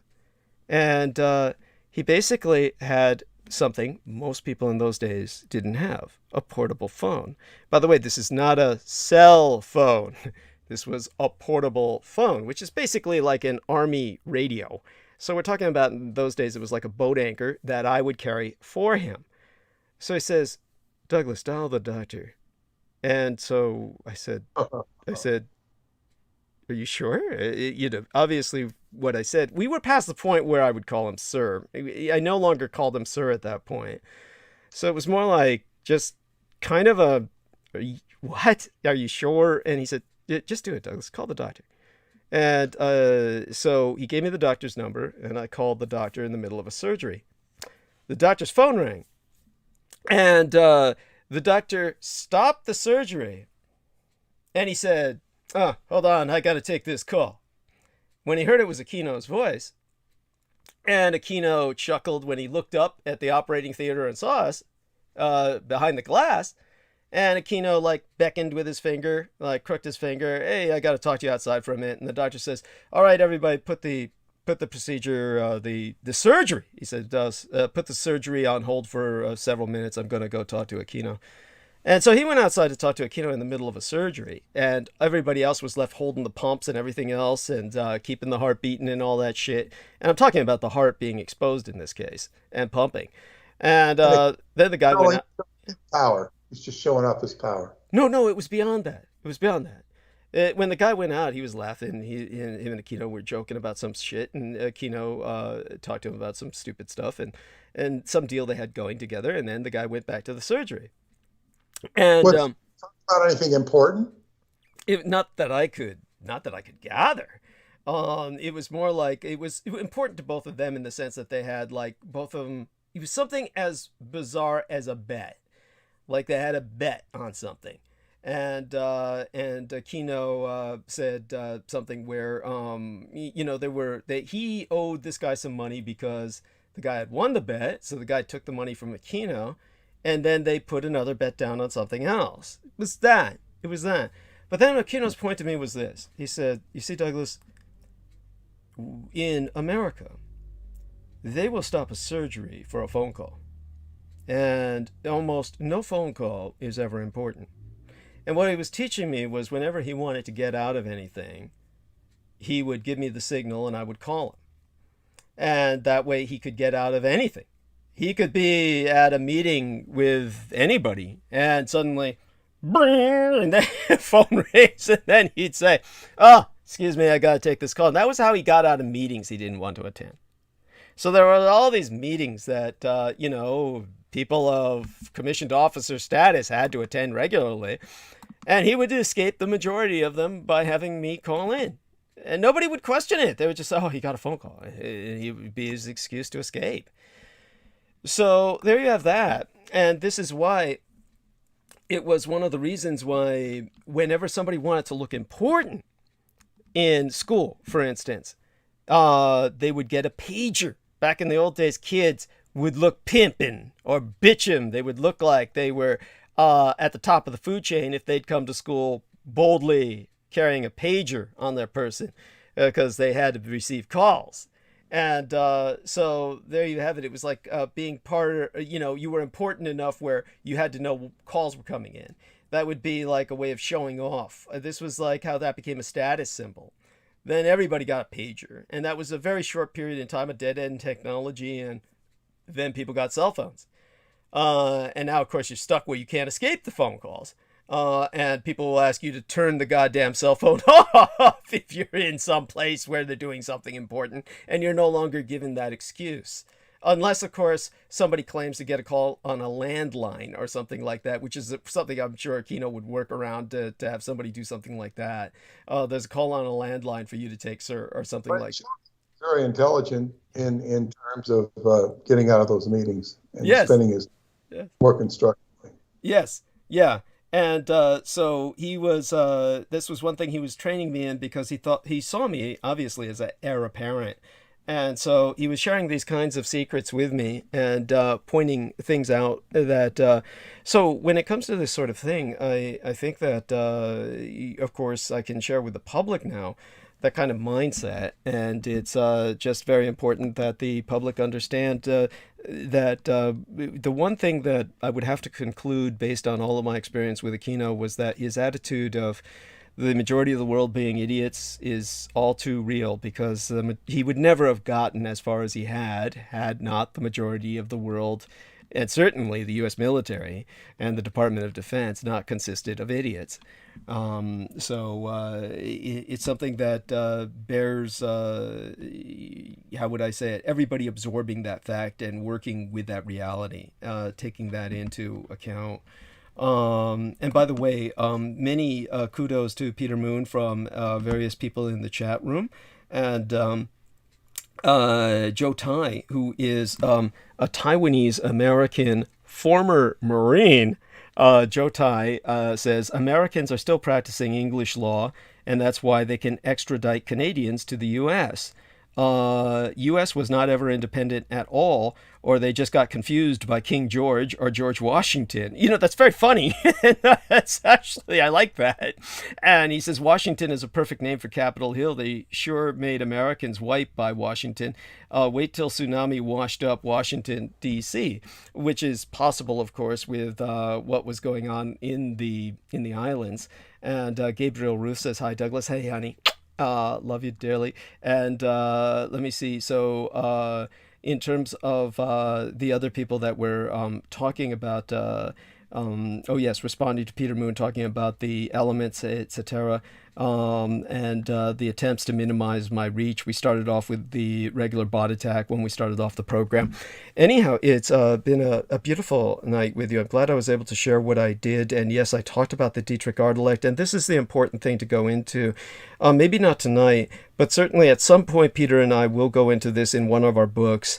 Just the fact that Taiwan became the technological superpower on Earth, on which all technology companies are dependent on Taiwan. And this happened after the Dietrich Artelect was able to escape to Taiwan. And I think that that's probably the most significant point in the human timeline. The world changed at that point. And certainly I'll try and go into it tonight, aspects of Taiwan's technological importance. But it's very important. But before I go, and I'm going to leave momentarily, another connection between Spielberg and Aquino would be George Lucas. Yes, that's right. Oh, that reminds me. So that's why I got into the telephone tangent. So when Aquino was talking to me about the importance of telephone calls and getting these calls coming in, I would handle his incoming calls, and this is how I wound up talking to a number of people, including this very, as Peter Moon knows, this very disturbing voice that was obviously very distorted biologically. This was obviously not a mechanical distortion that referenced itself as Moonchild, whom I almost said Peter, whom Michael Aquino referenced as Moonchild.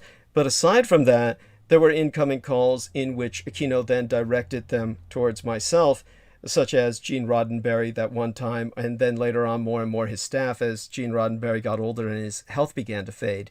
But in terms of the Spielberg or George Lucas, the interesting thing is that if Aquino took those calls, because he did bring up their names and he did bring up communications with them, those were the kinds of calls he would never let me take. So we're talking about, I think that alone tells us something. Those are the kinds of calls he would only take personally and privately. They were calls that were never handled by myself. And I think that says far more than anything else I could relay. It also tells you that Gene Roddenberry in Star Trek were much more wholesome. Thank you. Than Spielberg and Lucas. Thank you. Thank you. Thank you. Which I tend to agree. Not that I'm a fan of Gene Roddenberry. Understood. I've enjoyed Star Trek, but still, that's what the data says. And so be it. Well, that's a good point. I hope you can talk about the advent of technology with Taiwan tonight. Yes. And I'm going to get some sleep and talk to you later. Thank you very much. Okay. Good night, Love you everybody. dearly. And share our love with Paula. And that was our man, Peter Moon. And of course, always good to have him with us. And of course, that ends the call when he hangs up. So I'm going to see if I can reestablish the call. And let's see if we can do this with some other people in our lives. And quick check in with how art thou to both these individuals. Let's see how these both Rocco and Penny are doing. And I'm not going to bother with Brandon Young, of course, because he is a father and will likely need his sleep and likely gets as little, too little sleep as is. And I didn't even get the sex of his child. If he said it, I don't actually remember it. And so let's check in with these two wonderful people otherwise that we have potentially on call, Penny and Rocco Fowler. And let's ask her, may I call? And with that, we might get a little bit of a transition before I get started in depth. And when I do start in depth, of course, I want it so that I don't have to stop. She says, I'm here. I was asleep for a while. I screwed up the time for the other interview. He's rescheduling. Holy shit. Okay. So I'll ask her, may I call? And that will at least leave her clear-headed for my interview. I mean, well, not that I'm interviewing her, mind you, but that was sure great. Okay. And so let's do that. And okay, give me a second here. All right, how do we do this? That sounds stupid, doesn't it? But hey, not everything's easy. Okay, there we go. There you go, honey. Well, that leaves you clear-headed for speaking with us for a while, a little bit. So somebody left a verbal message there. Who was that? That's I see right above you. There's a verbal message left by somebody. Was that you? It says 0.0 minutes though.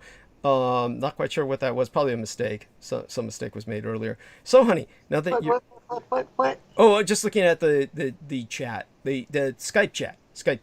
There's a like a voice message in the Skype chat, but it says 0.00, meaning like it's an empty, like there was a mistaken call or something somehow went into the Skype chat. Oh. Yeah. So when it came to how did you mess up the time for the other interview? What, you thought it was a certain time when it was something else? What was up with that? Yes.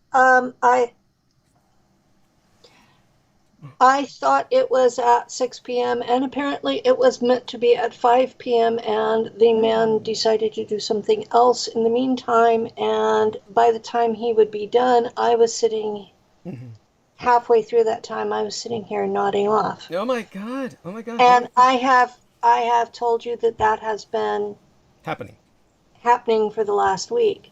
So and that's a good thing because it shows us that your body has finally learned to relax. Whatever that lady did has relaxed your body to the point where your body has decided to catch up on all the sleep it lost all these years that you were in agony. And your muscles were all tensed up. I'm hoping that's what it is. But check in with a doctor anyway, I would recommend. Well, I had the pre-op appointment yesterday. And half the meds that I've been on since 1994 have to be discontinued starting 5 days pre-op and for 4 months following. And these are things that maintain my metabolism. And I could possibly go the 5 days, but the 4 months ain't going to cut it. I'm going to be brain dead by the end of that. What's it going to cut it? You're going to be brain dead. Brain dead as in somehow your metabolism will... could you put that in? I mean, so what are you going to do? Okay, obviously, there's got to be a solution to it's this. It's the medication for Addison's disease. Okay, so And you're going to talk to your doctor. In English, that means my adrenal glands do not work at all. Right. So the doctor must understand this and must be going to do something about this. This was a surgery nurse. Okay, I see. And so we are going to do the dance of which meds will I be allowed to continue to take and which ones will I not. And she's one of those stand your ground folks. Mm-hmm. So, you heard Lou, she's an RN, so what do I expect? And so I'm in this moment of at what point do I dig in my heels and refuse to have surgery? Mm-hmm. So that's kind of where I am right now. I'm in full metabolic shutdown, Mm-hmm. thyroid, adrenals, and type 2 diabetes. And I have been on a regime that has it carefully balanced, where I don't go into shock, I don't go into diabetic anything. I have my moments when I have a little bit high blood sugar because I ate wrong, but other than that, I'm pretty stable. Mm-hmm. And she wants to pull one leg of that out. And so if she insists that it has to be that way, then I'm not going to be able to have the spinal fusion. Okay. And I see. I And see. that's Okay. been a difficult decision for me, and that's what I've been struggling with all day. Mhm. So, yeah. Okay. And in terms of that, I can understand why you're preoccupied. And it did strike me that you were a little sleepy earlier in the day. And but definitely two things that come to mind is obviously to discuss this in depth with an MD and to certainly bring to the MD's attention your sleeping episodes, or I would simply say Well, narcolepsy myself. But go on. what is going on is that my primary physician has decided that I'm mentally ill because I have PTSD, and she is palming me off onto a nurse practitioner who has never even looked at my Well, chart. you need to complain and get an MD back, a different MD, and I'm sure you I can. don't have access to an MD except the person that's going to do the surgery, and he has decreed that he is unqualified to deal with my metabolic issues. So I'm at that stage where it's like, you know, we talked about the pink tax the last time I was on, and how women are treated by the medical establishment is part of the pink tax, and that's what's going on here. Hmm. Yeah, and so I And understand. Go. yeah, so I'm kind of frustrated by that, and lo and behold, if my beloved Daryl didn't get himself booted off of Facebook today, and Ooh. I do have a link to contact him if others really need to get a hold of him. Hmm. So my connection with my producer is not completely lost. Right. And Hmm. I have a conference to attend in a week and a half, Uh-huh. Yes. Yes. and I'm trying my damnedest to not do a flat ass panic. Right. Right. Yeah. Yes. No. No. You'll be fine, honey. You'll be fine. No worries. And won't take. By the way, CK says, "Oh, Penny" with 3 hearts. So do take a look into the chat room and acknowledge that. And that should give you some moral support. So in terms of having you on, of course, it helps me to provides me some time to refresh myself. And with what you heard, of course, earlier, and what you might have heard tonight after. Did you slept for a while after you found out that the time mistake had occurred? And it sounds like the Yeah. man was really understanding. So he He sounds. was Yeah. actually, and I felt bad, and I You would think that after all this time, I would understand the time difference between East Coast and West Coast and have it down to a science, but I completely fucked it up. No worries, no worries. And in terms of Vlasta FF in the chat room, he says, sending love, healing. So thank him as well. I notice you're thanking CK. So do thank him as well. And with that, just glad to have you on here. Provides me a little bit of a break. And then I can go into the groove mode, so to speak, and just start talking away concerning all the, everything. And that, we need to talk about. By that I mean human beings, the the East Asian issue in particular. Didn't have too much time to catch our man Peter Moon up on many of the things that I'll be talking about, but hey, he'll hear it. And though I'm not quite sure if he got a chance to absorb everything consciously.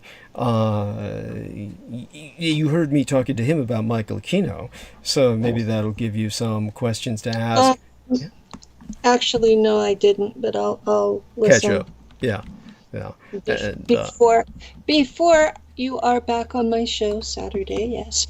And I did notice where that you made a combined Yes. collection of the times I have prior interviewed you. Yes, I saw that link on my wall. Wonderful. Yes. Good. And thank you for putting a heart on that. And yes. So with that in mind, honey, why don't I go refresh myself for a few minutes? Why don't you go on into a little bit of a groove? You can tell people about how fucked you feel. I'd rather not think about that. Okay, it's something positive instead. What else comes to mind, honey, that you would like to talk about? I mean, before I refresh myself, I'd like to get a hint of where you might be going.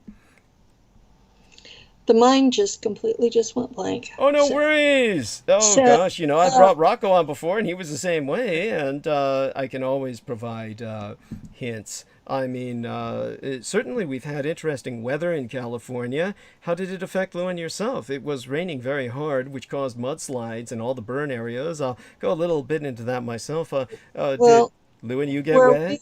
Where we are, we had a record day of one day got 3 inches of rain, which was a record for here. Yeah. Now, I understand the rest of the country can get that much in an hour, but this is California, and we've only been keeping records here for 170 years since the gold rush, basically. Yeah, since the gold rush. Yeah. And where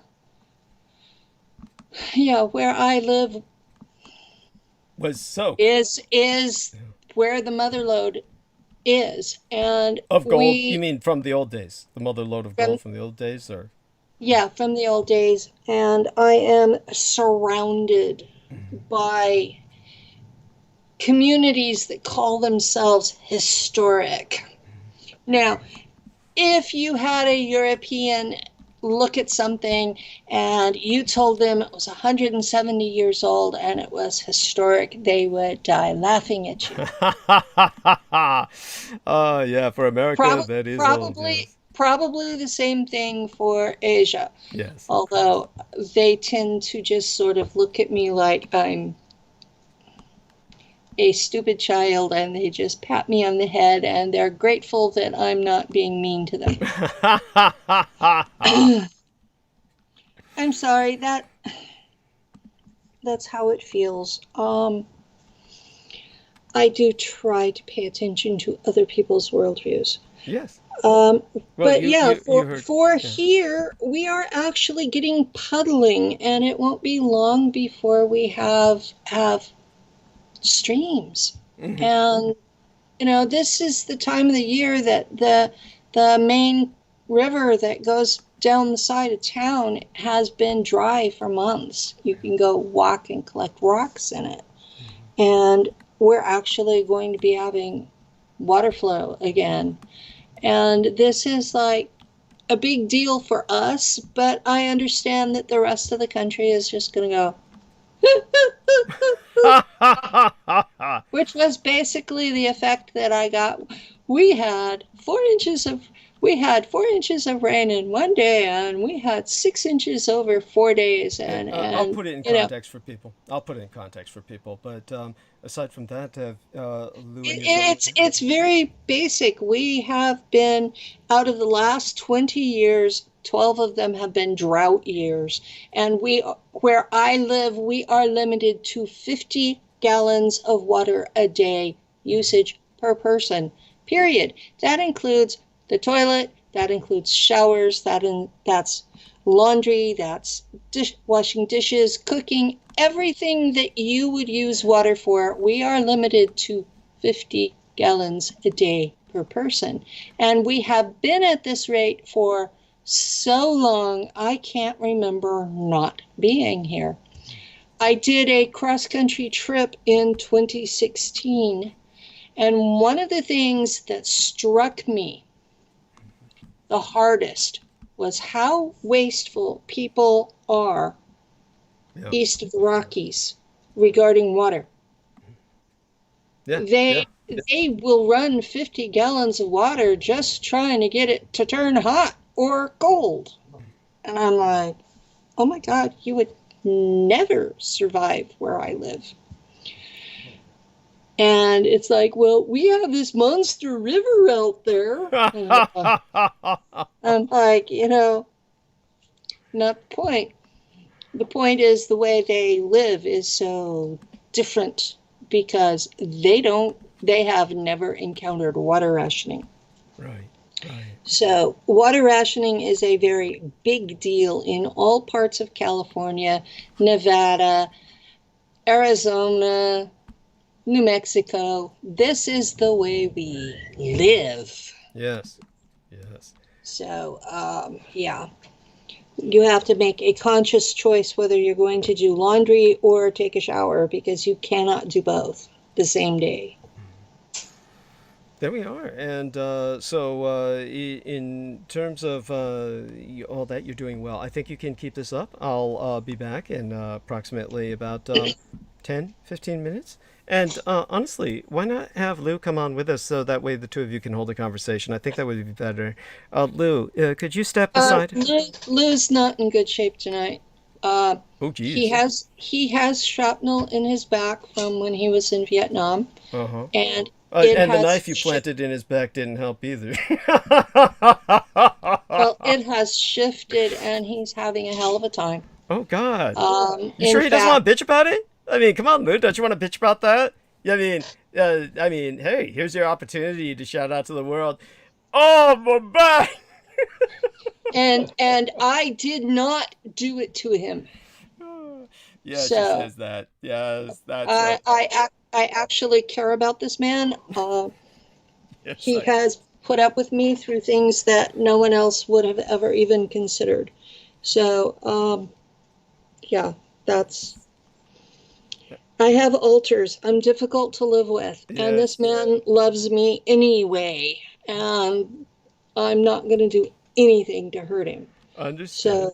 You do understand I was joking. I mean, obviously. I know. It's just a constant thing that I hear from people that... Do you really?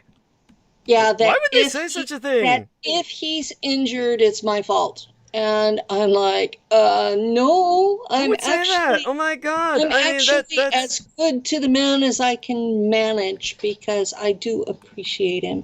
Right.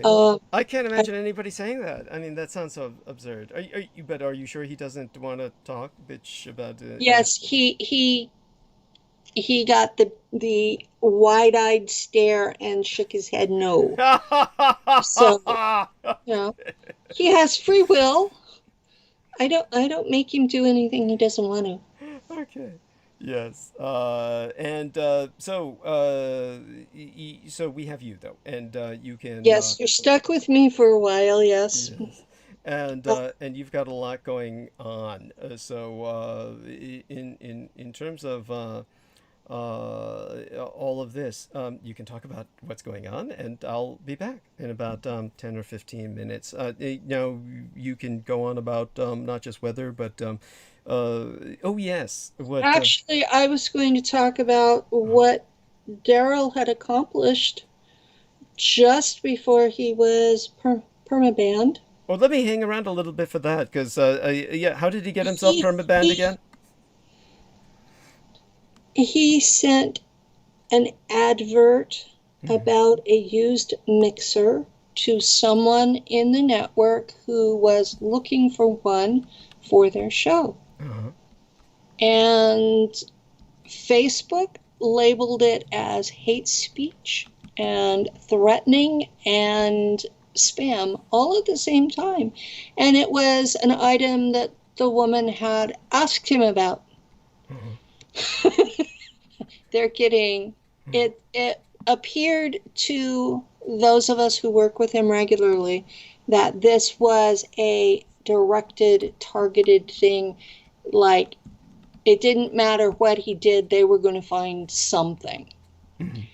But just before he left, you know that Global Enlightenment Radio Network has been accumulating subsidiaries, right? I didn't. So tell me about this.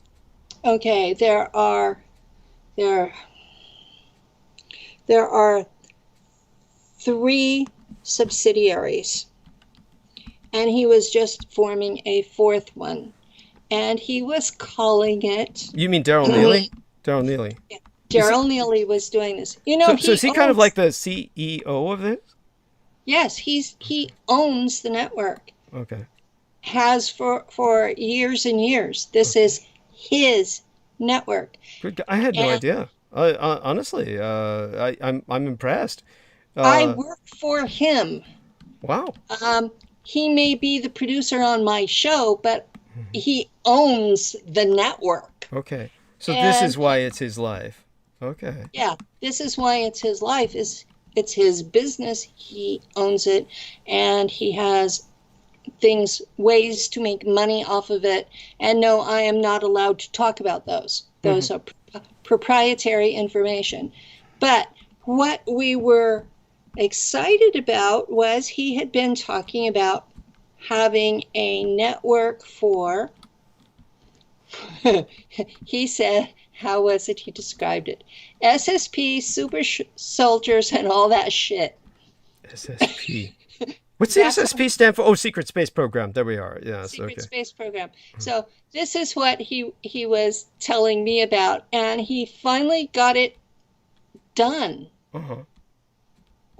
And he's calling it Penny's Global Conspiracy Network.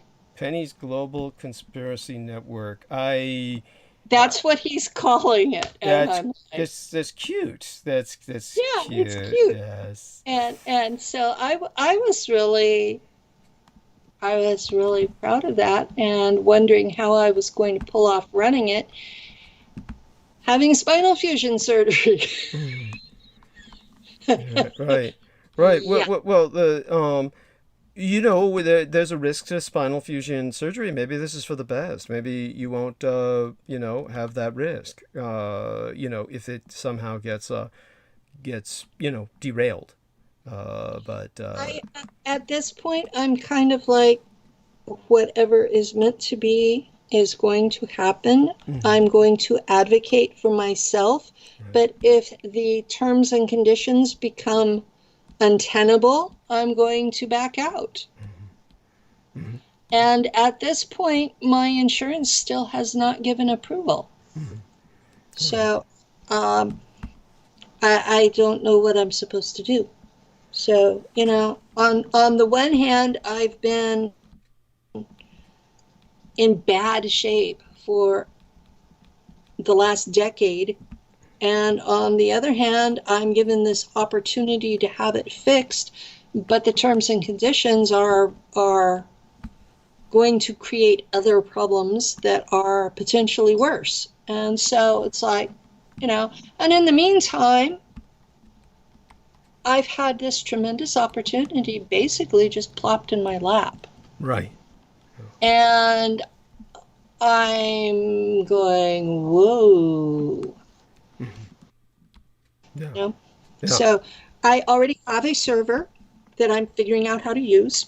So it would be a matter of getting one of those mixers for myself. Right.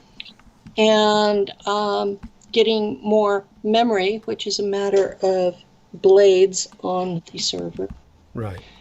And oh, my computer was so fucked up when I started tonight. I didn't think we were going to get on air. It was awful. I was contacting our man Brendan Zogit, but he wasn't able to respond.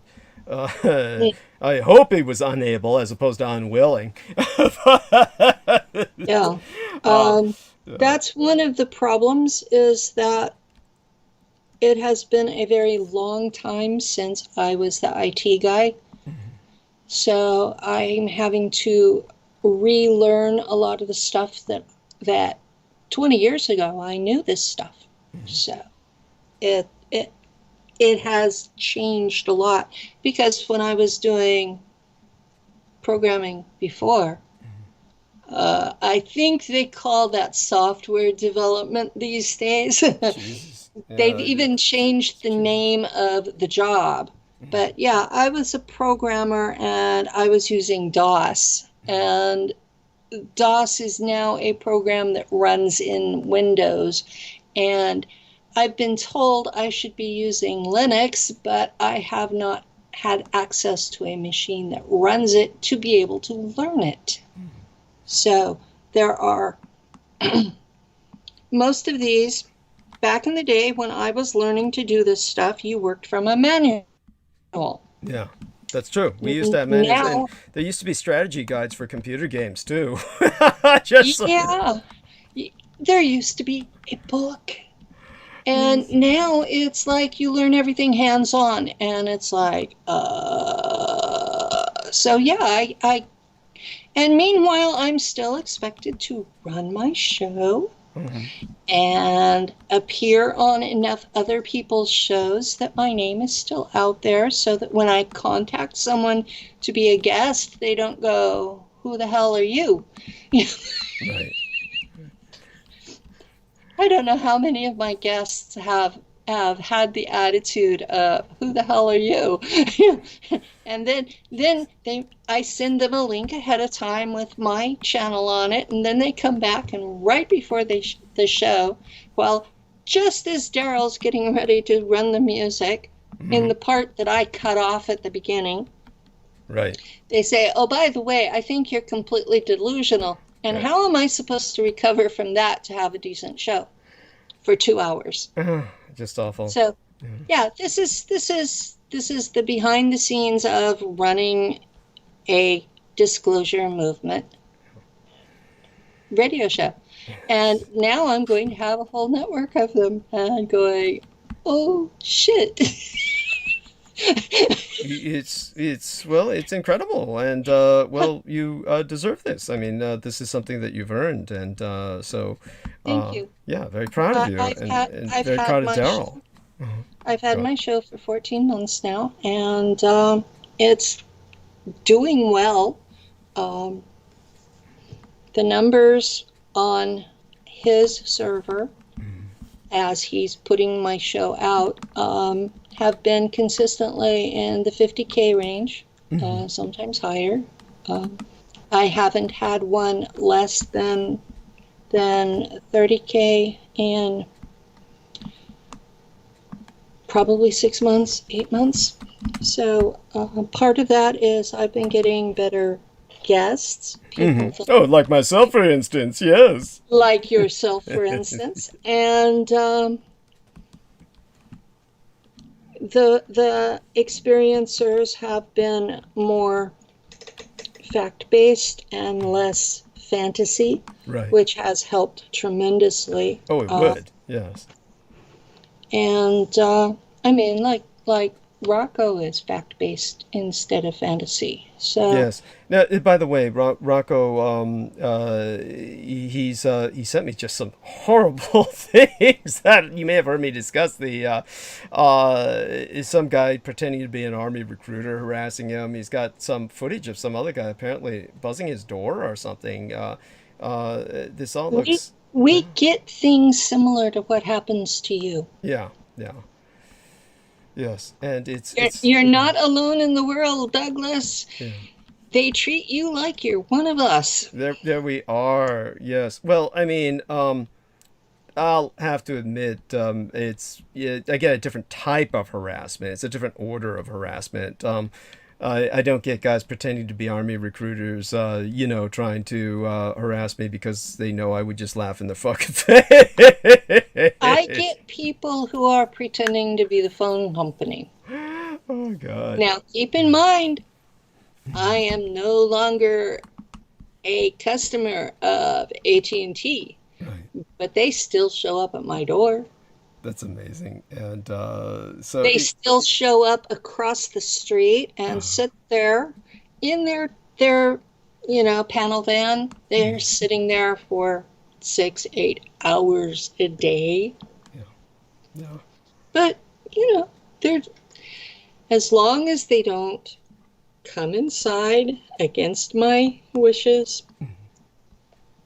they are legally entitled to do what they want, I guess. Yeah. They may not be legally entitled, but there's no point interfering with what they're doing. As long as they're not shooting at me, I don't care what they're doing. There we are. Yes. Yes. I mean, as soon as what I say hits my ISP, my internet service provider, whoever that might be, it goes directly to the CIA anyway. Yeah. So I keep telling people, you cannot use Tor and expect anonymity because your ISP is going to betray you, no matter how much fucking money you give them.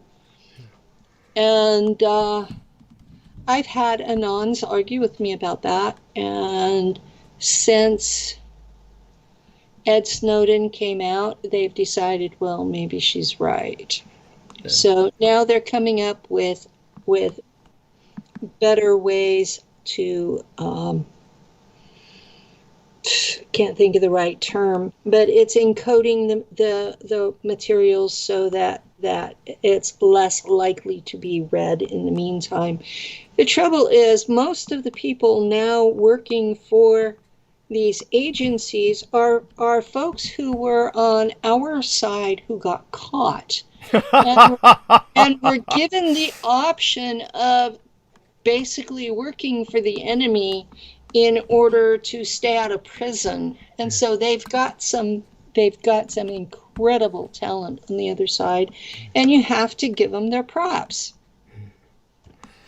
I've personally been brushing up on my skills with Kitty. And for the audience, Kitty is a language that is used by hackers in order to hide what they're actually saying from the AI reading, because the AI reads specific letter patterns as speech, and when you change those letter patterns, it can confuse the AI. I will state that I believe the standardization of spellings under Kitty has made them where the AI recognizes them as another language rather than disabling the AI as it was originally intended. So, yes, I do come from that world. There we are. So go on talking about it. I'll be back in about 10 or 15 minutes, okay? Okay. And I think that's so important. So go on. Yes. The folks who were Anons, the philosophy was, even if you were not a hacker yourself, that you would report on it you would give them money, you would support the movement in one way or another. And I have generally been in the category of reporting on their activities. In that capacity, I have access to things that are on the public web, but they're not things that your average Joe Blow would know about. Things like Pastebin, which is where you can find text files of what's been hacked. And you can go through and randomly look at stuff, or you can find where a particular anon has listed what they have found, and they'll give you a link to their particular Pastebin. And some of these are really cute. Back in the day, we used to learn typewriter skills by creating artwork, which was much more of a challenge whenever you were typing and you couldn't erase. But yeah, some of them are simply artwork with letters and numbers, and when you look closer, you will find a code hidden inside some of them. Others are just pretty. And so you open one up, you see this pretty thing, and then you have to pay attention. Does it have a code or does it not? And if it does, then you have to go to the trouble of decoding it. And if you don't have the software for that particular program, it can take you a while.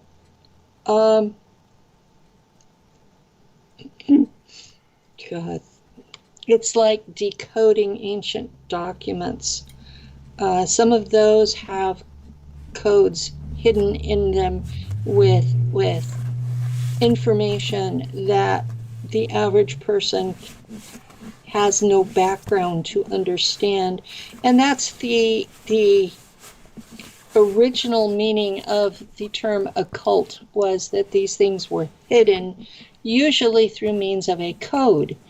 And so the Anons are basically using that same system to hide, share, and eventually expose similar types of hidden thoughts, documents, and deeds. Occultists and hackers have a lot in common, and the average person out there just thinks of them all as evil, but the hackers that I worked with thought of themselves as defenders of the public freedom, and that they were on a holy quest to make sure that the government did not become fascist, totalitarian, and controlling your every thought, because we were watching the technology go in that direction. And the technology that is out there and available, if you have done any of your homework in the declassified CIA archive, if you've done a search for synthetic telepathy, what comes up should scare you shitless, because they are capable of using the Frey effect, which started off, people were hearing the radio station in their dental fillings, and it's now become applied to, they can send a Wi-Fi signal and make you think whatever they want you to think, and you cannot tell the difference between those thoughts and your own. Okay, I'm sorry. What I missed? I just came back, and that sounded actually exciting. Or what were you talking about? Whose thoughts are I was talking about synthetic telepathy and how this was one of the things that the hackers had run across, and why they were so adamant about that they were distributing what they found as they hacked the .gov computers. Yeah. Was because what's declassified on the CIA archive should scare the shit out of you. And what these hackers were finding beyond that was so horrific that, to be honest, these hackers consider themselves to be heroes. Okay. Right. So a .gov site was hacked. When was it? Oh, honey, it's an ongoing process. Oh, okay. If you think it was once, I'm sorry. Right. They're really not that smart. Some of their computers, their password is literally password or yes, 1, 2, 3, that's right. 4 Yeah. QWERTY. But by the way, I know that much. Yeah. So yeah, that was how Gary McKinnon got into the servers where he was finding out about okay, Gary McKenna, is this a name that I should know? I mean, this isn't like back in the old days like Captain Crunch and shit. Do you remember that poor bastard? That was like yeah, that was a long time ago. Gary McKinnon? Yeah, Gary McKinnon was Gary McKinnon was a Brit. Mm-hmm. And he's on the autism spectrum, which is why he was not extradited to the United States for this. Okay. But he hacked NASA's computer. Okay, I vaguely remember this. I do remember this now. Yes. He was looking for 0-point energy devices. Right. That's right. Because the people in his country, the prices for energy were so high that his old people neighbors were freezing to death in winter. Right. And you're talking about in England. In England. Yes. Britain. Yeah. Britain. Yeah. Nothing great about it. Yeah. Cool. Yeah. So he was looking for 0-point energy devices to assist these elders with heating their homes. And he was doing this off and on for a long time. And he finally one night got caught. Mm-hmm. And he was on dial-up. Okay, we're not talking where you can slide in, unload everything, and slide your ass out. No, he was on dial-up. And he had a picture of a ship on his screen, and it was loading whenever the guy at NASA went delete. So he has no proof for what he found other than his word, and yet NASA accused him of doing $5,000 damage to every computer on their site that he touched, and this made it a grand felony where that he could be extradited to the United States, where he would disappear into a prison never to be heard from again. Mm-hmm. The only reason that he's not in prison is because it was proven that he was on the spectrum, and that American prisons do not take that into account in their treatment of inmates. Right. Okay. So, yeah, and so somehow for humanitarian, he was able to... He's a hacker's hero. Right, yeah. And he was able to escape the hatchet based on humanitarian concerns that somehow Britain had to defend him in this manner. It had to be the British government intervened. Did not the British state intervene in this? Okay. The Brits intervened in this one. Okay. But only after it was proven he was on the spectrum. So a normal person, normal intelligence would have been normal intelligence. I like that. Yes. So there are sometimes advantages to not being normal. Yes, that's true. That's quite true. And But yeah, he's one of those guys that several of the communities I'm part of see him as a hero. okay, and I'm certainly not going to argue with that. That's a probably a good way to look at him.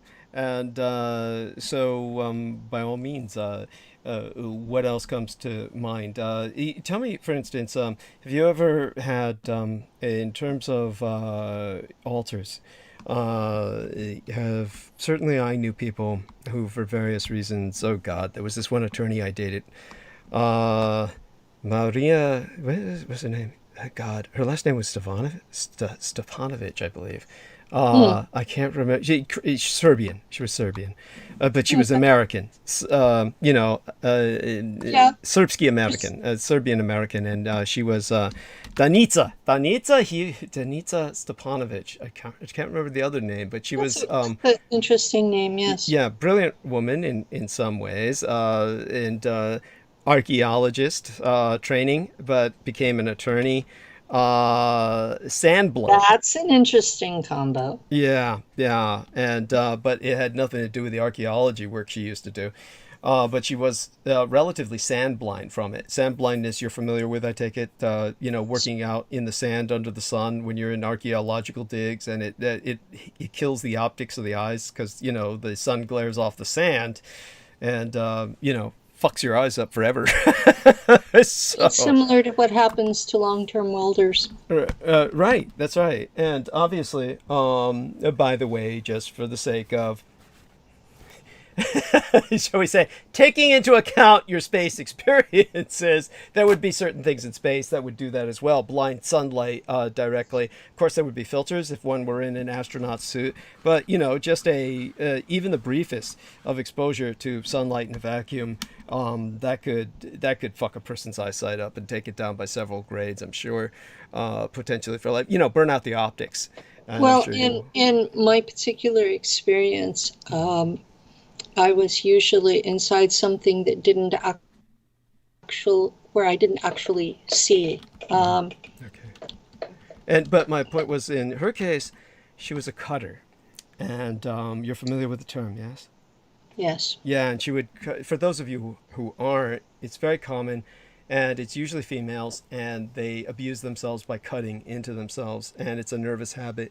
And in her case, she had cut. It's a way of dealing with anxiety and stress. Yes, a bad way.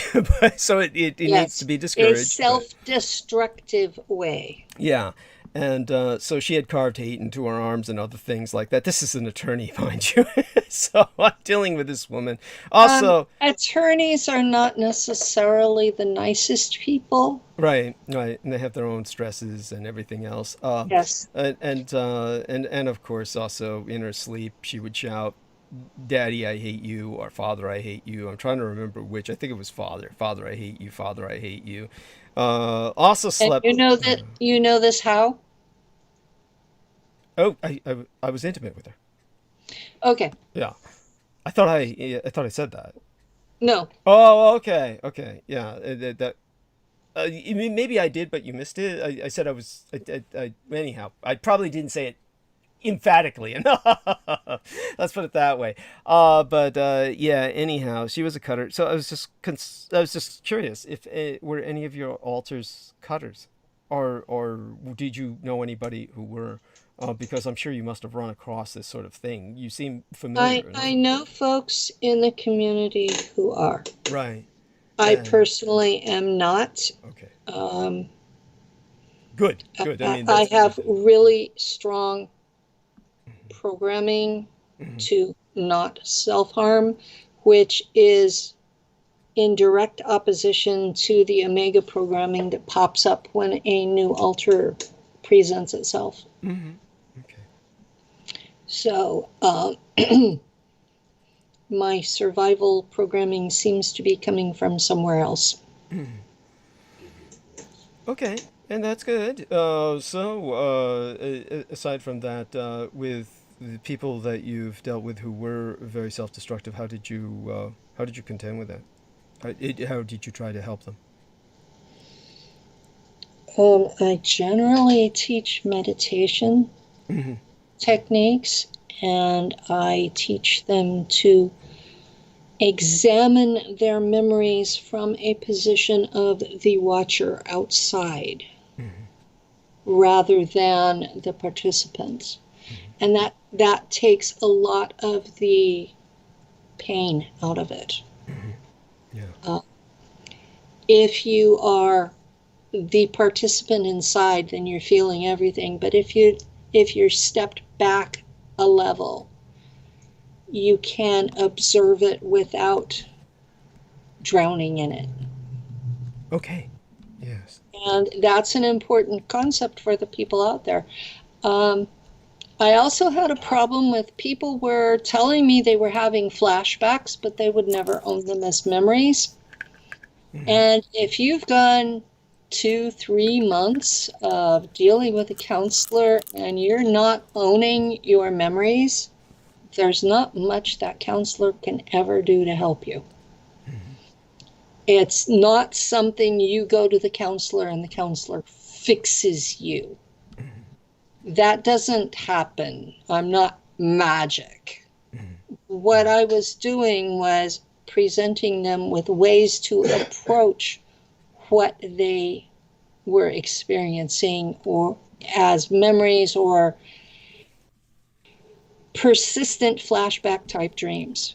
And when they would start in with the fantasy dreams, I would just tell them that's irrelevant. That's your mind processing stuff. That's not memory. And after you listen to enough of it, you have a pretty good feel for what is and is not actually a memory. And, or at least I did. And I would listen to people that were obviously watching people's videos and then dreaming about them and assuming that meant they had a memory too. And when they would start off describing this dream that they had, that they thought they were memory, and I go, whose video did you listen to yesterday? And what would they say most of the time? They would tell me, and I would go, Did you happen to notice how similar that was to your supposed memory here? And they'd go, oh. And before long, that person would stop talking to me. There you have it. Yeah. So, yeah, and then they would tell me, well, I went to see so-and-so who is an expensive psychic. This same person having told me for months, I don't have the money to pay you. They went to, I swear to God, I went to so-and-so and they told me, and I'm like, well, why don't you just stay with that expensive so-and-so and leave me the fuck alone? Yeah. And it was after 5 years of this shit, and I had my shoulder destroyed and I was having surgery. I just told everybody I'm not doing this anymore. Now, I still have probably 10 people who insist that I have to listen to their shit on a near daily basis. And I'll go in and I'll read it and I'll give them a suggestion on how to approach it. But I don't tell anybody what they're remembering. Right. I don't. The real stories out there are so varied and there are so many potential sources for the information that there is no way I would even know. Now, some of the uniforms are consistently from certain factions. Okay. But then there are other uniforms that might be similar. Right. Most of the ones that I have encountered, the uniforms themselves are made on Earth. Aegis is one of the suppliers out there. The uniforms out there are very different than what's in use here, except in the 90s, they were using a lot of the same fabrics here and there. Right. So there was enough bleed over that you could see, okay, this is the desert camo that's currently being used in Iraq. We were using it on Mars, Right. or what they told us was Mars, if you want to put it in those terms. Thank you And so and much. so I there mean, were, that helps me. So go on. you know, you know, it was there were enough things. Right. The plane that I used in the 70s was in use by the American military publicly around 2000.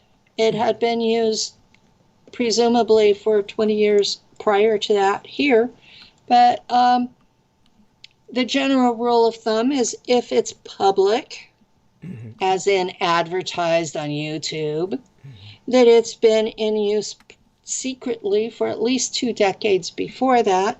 So there's a lot of things that when I first came public, there were similar technologies. And since I came public, most of the things I talked about, there has been some sort of basic patent made public.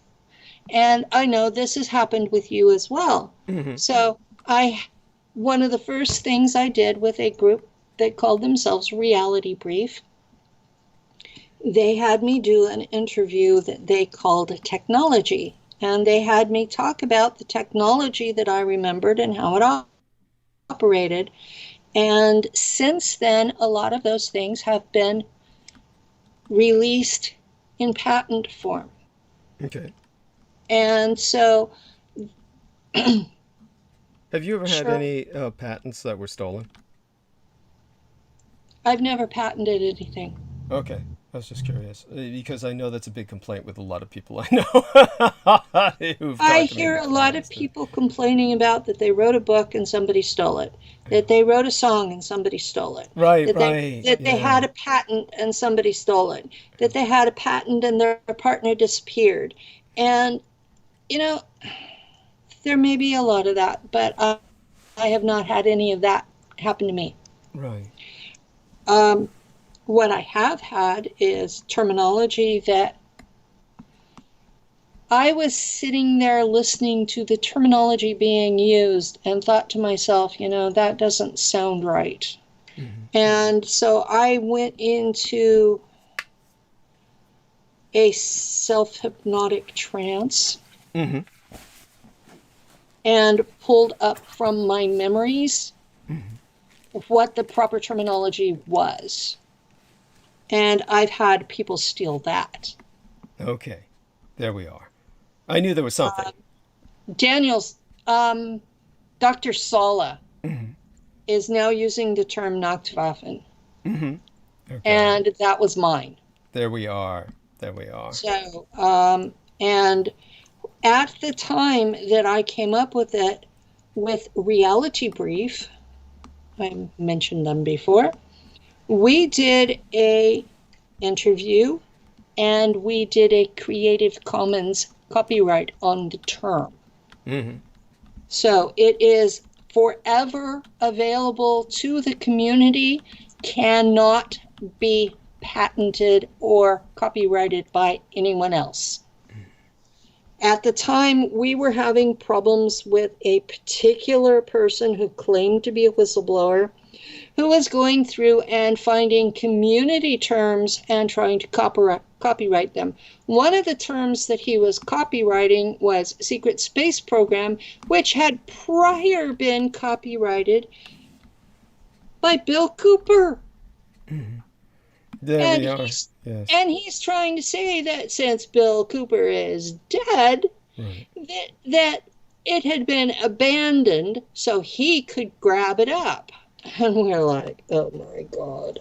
We finally raised enough stink that he ceased and desisted. But not before he threatened several public folks with lawsuits over them.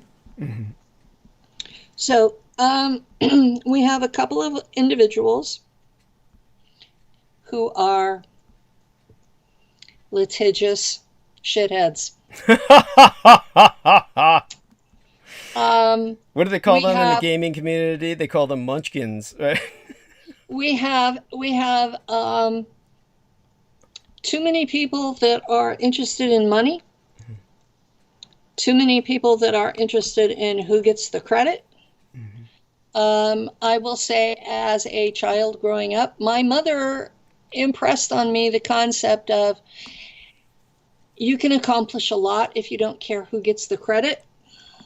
So I really haven't worried about it, except when I share with a specific individual and it consistently ends up in their work before I'm able to publish, at which point I stop sharing with them. Okay. Yeah. Well, of course. Of course. And so I don't want it to look like I'm stealing somebody else's stuff when I'm the point of origin for it. You know, it's frustrating enough to be told I'm delusional, but to be told I'm delusional and have my shit stolen is beyond. Well, I mean, it just goes to show, right? I mean, people will say you're full of shit and then steal everything you've put out. Yeah. That's part of why I've kept copies of nearly every interview I've been involved in, is because then I have it. I can prove that, yes, I said it at such and such date. Yeah. And once I get the server active, all of my work is going to be archived. Right. So, except for the one that I was not able to get a copy of, and she has deleted it. Oh, shit. Yes, that's And that was because Daryl didn't like how she treated me, and he blustered, and so she deleted it. Okay. But yeah, I didn't expect that particular person to treat me well, because she doesn't treat people well. Right. You know as well as I do that there are interviewers out there who think it's their God-given right to rip all of us a new one. It's not like our experiences isn't harsh enough. They have to prove it by making us cry. Yeah. And instead, I screamed at her. I noticed that there's a lot of gratuitous sadism out there. There was this one individual named Niles. That's a good term for it. Gratuitous sadism. Yes. There was this one individual named Niles Parkinson who was infatuated with myself. And he basically was someone who was basically saying how vulnerable I was. What happened was our man John Warrington, who you might not know very well, he's the person I know the name. Yeah, he's the man who's responsible for saving everything Dietrich. He's the man who basically saved everything on the internet that he possibly could. And so in terms of this Niall Parkinson guy started talking to him, and he reeled him in like a fish. He was just playing him. And he got out of him everything. But this guy had every intent to, quote unquote, destroy me. And he was out to just basically, and he would talk about how vulnerable I was, and literally on poems that I would write. You have noticed, of course, I'm a producer of poems. And so I wasn't sure if you had actually written them or not. Oh, but of course. Yeah, and so he would say, "Oh, wow, you're never so deep as when you're so vulnerable." So here's this individual who's still said to just had every intention of destroying myself. It was just bizarre. In other words, his intent was to hurt someone that he felt was vulnerable. This was the so when he was talking to unguardedly, feeling that John Warrington was gaming with him, on his side, which alone is bizarre, that he would have assumed that. But he somehow drew that conclusion. And so he was just open and free. I mean, all of this was screenshot by John Warrington, who gave it all to me, turned it all over to me. And but in terms of what he was saying was, oh yeah, Douglas Dietrich is paranoid, and this is how we have to hit him. You know, and that's another bizarre thing that these people assume about myself. Which, of course, if anything, I'm probably one of the most almost dangerously. In fact, forget the word almost. I'm how would I say it? When someone is all caution to the winds, I mean, really, I have far more of a devil may care attitude than I should have. If anything, I'm really lacking in terms of any instinct of self-preservation when it comes to taking precautions. And half the time, it's just dumb luck that I'm still alive. It's amazing that people would ever think myself paranoid. It's incredible to me. So there you have that. But anyhow, yeah. But there you have it. People see someone that they think is vulnerable. They think that they have issues, and they want to make it worse. It's what could you call an individual like that other than a gratuitous sadist? And there's so many of them out there. There are a lot of people out there that think that they have to fix me. Mm-hmm. That until I'm normal and pretend these memories never happened, that I'm somehow mentally ill and they have to fix me. And those people probably annoy me more than the sadists do. Mm-hmm. Because it's like, I'm telling what I know to be the truth from my experience. And I have had verifications of much of it. And I'm sitting here going, yes, I know my experience is not compatible with the normal American who sits there and watches TV all day. But that doesn't mean I'm a liar or that I'm insane. Yes, I have issues from PTSD and from the deliberately installed altars from my childhood. Mm-hmm. It's not like I'm out there killing people, you know? Mm-hmm. Yes. I am not a danger to myself or others. The only one I could see myself being a danger to is the agency that's kidnapping more kids to do to them what they did to me. Yes. Yes. And other than that, I'm pretty safe to be around. Well, there we have that, yes. And a lot safer than most people around you deserve. Okay, so with that in mind. Thank you. Yes. Certainly, I feel that way. I mean, you know, there's different levels of behavior in this regard. I'll certainly share something with you. When it came to the, what was it, the judge who provided me with SSDI, and it certainly can't be. You had to go to court? I'm sorry? You had to go to court? It's well, it's a normal process. Did you? No, I forget. You don't need to share this. I mean, obviously it's private. I mean, I was paralyzed at the time I applied. Uh-huh. And so you just got it or something because I you were. just got it. I did not even have to see a doctor. Well, I guess all they needed to do was take a look, right? She had a doctor's appointment. I took her down there, and they said, "Oh, that's been canceled. You don't need it." Okay, there we are. So yeah, we did drive to Stockton to see their doctor, but when we got there, they turned me away. Okay. Well, in my case, but yeah, I was paralyzed at the time. I told you it was spinal injuries. Right, I've had right. several bouts of paralysis. Oh my God! And Yeah. it was.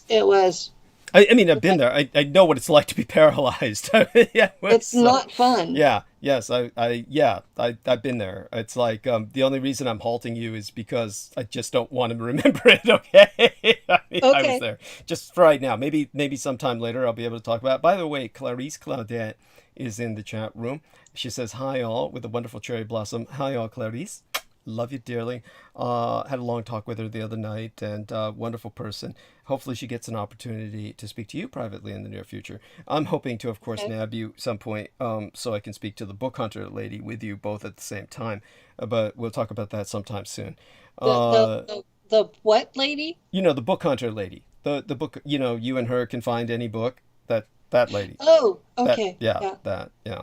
And in terms of where I was with this, for most people, the experience is that when you apply for by the way, I'm shocked at how much time we fucking have left. I'm looking at the clock right now, and unbelievably, we've got 6.5 hours left.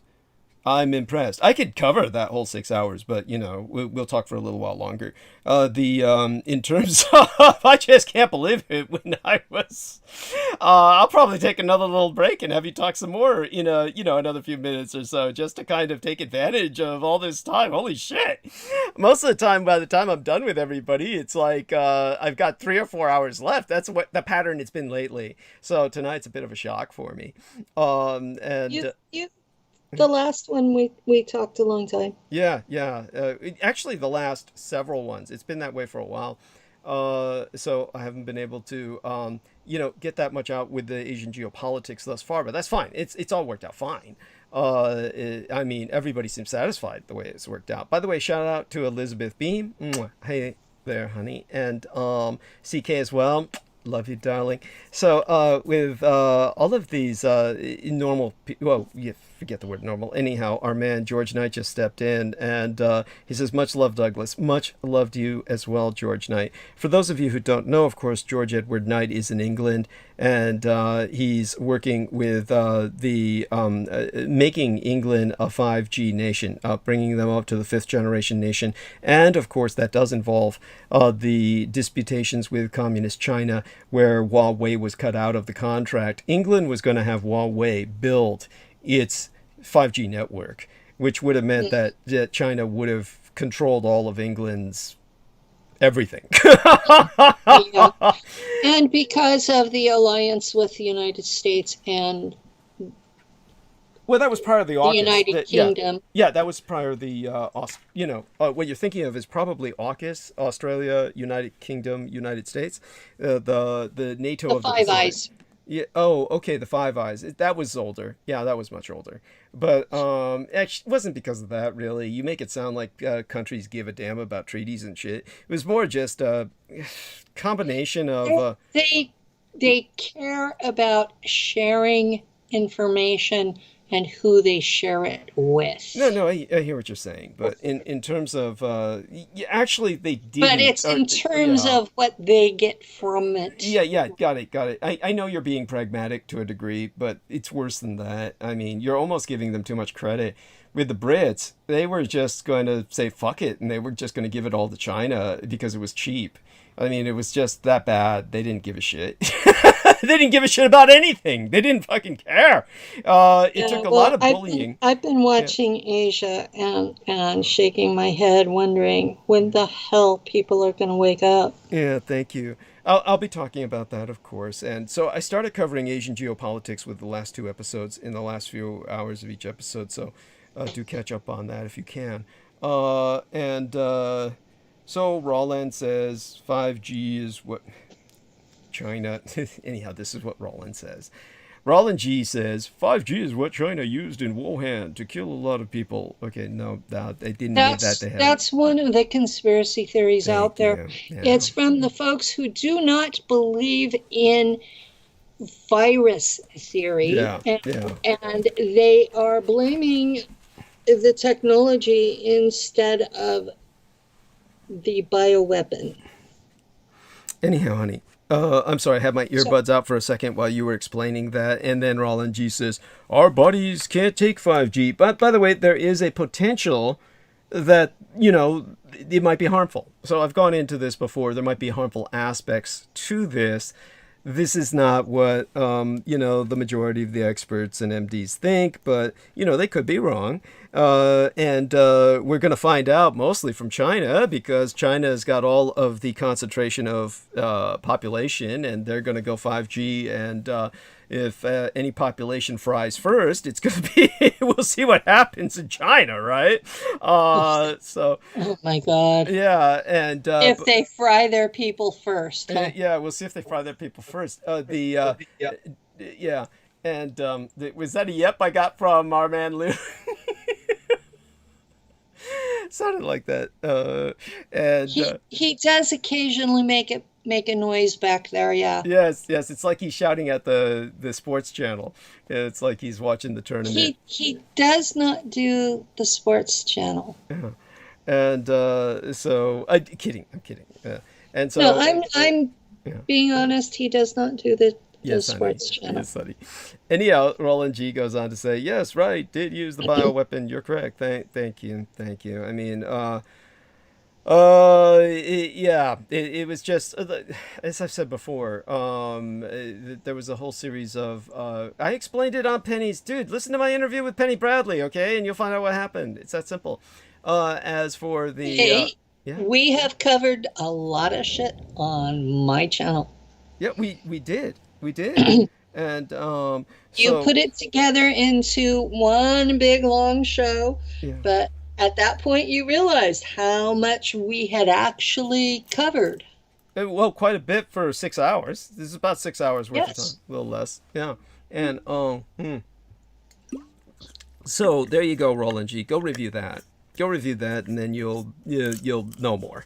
And speak. Yeah, we had a question about my background, and rather than use up your airtime, I gave them a link to my channel.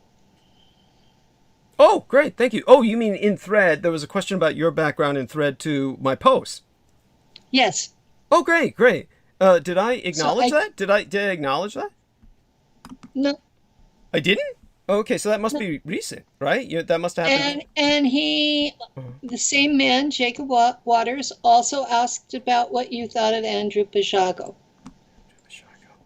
Andrew Pishago. I remember the name vaguely. Yeah. Remind me again. Some of these people I blot out of my mind. Andy Pishago is one that. Oh, Andy Pishago. Right. Bisagio. It's right. Pishago. Right. Has he told you that's how he prefers the pronunciation? That's how he says it. Does he? Oh, okay. He never countered me when I said it the other way. But it's I met him personally. It was at that same how would I say it? The same conference.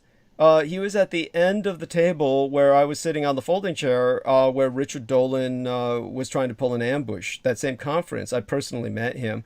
And spoke with him. He was the nicest guy to me, and personally, I just thought he was a nice guy. And then I was treated very well by his friend, who maybe his gay lover, and this was a big white guy who had an interesting background, big white guy with a beard. Can't remember his name at the moment.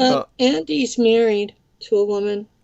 Honey, that doesn't stop a lot of men from being gay. I'm just throwing it out there. Yes, got it, yeah. But from what I knew, it did not stop my preacher first husband, but... Yeah. There you go. There you go. And so, the one thing I can tell you, whoever he was married to, he was living with the big guy with the beard, okay? And, I mean, they were living together. I know that much. And, but the more I found out from Crystal River, the more shocked I became. Now, Peter Moon has always hated Andrew Pisaccio. He always thought of him as just a total charlatan and a hack. But in my case, I was just looking at it personally. The guy was nice to me, and he obviously was convinced he had gone back in time, and he always was. By the way, they brought him on Coast to Coast again and again and again. They were just exploiting him, and he was naive beyond belief when he was interviewed by Comedy Channel when he was like running for president, and then he gets interviewed by Comedy Channel, and he expected that to be a fair interview. I mean, really?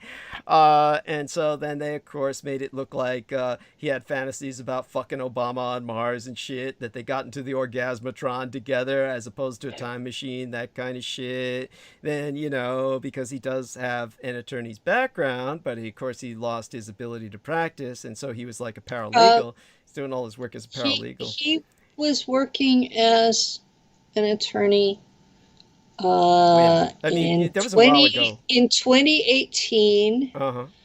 and he got Got what? macular degeneration and has had to have several surgeries because he was going blind. Something might have happened to that effect. Like maybe he got a job as an attorney again, which would actually surprise me. Well, I believe the macular degeneration he part, was but representing someone I knew. okay, that he might have been doing that like privately, like like because of his background, he could theoretically do that. In other words, because he wasn't disbarred, like Okay. disbarred, he could do that. But this is what I knew about him was that he was blacklisted. Nobody was going to hire him when he came out with the Well, time like travel. I said before, when you come public as Yeah, SSP yeah, of related, you can't get work. Yeah, there you go. I mean, so he was doing paralegal when I knew him, and then I can't remember the name of the big guy that was with him, but the big guy had a funny story. He was like in India at some ashram or something, and then the Asian Indian authorities busted it for terrorism, and he was just this white guy going to this ashram seeking enlightenment and shit. So he was in there meditating when they raided the place, and he wound up in jail in India for like 5 years. So then he winds up as the I can't remember his name. It was like and I thought I have not heard this story, so I'm trying to trying to figure out. I used to know his how name. I used to know his about. name. I got it on record. I mean, I was talking about him. It would be you'll hear his name in whichever episode I'm talking to Crystal River. So, which by the way, I apologize when I signed off with you. I said I love you, Crystal. I was told that by John Warrington.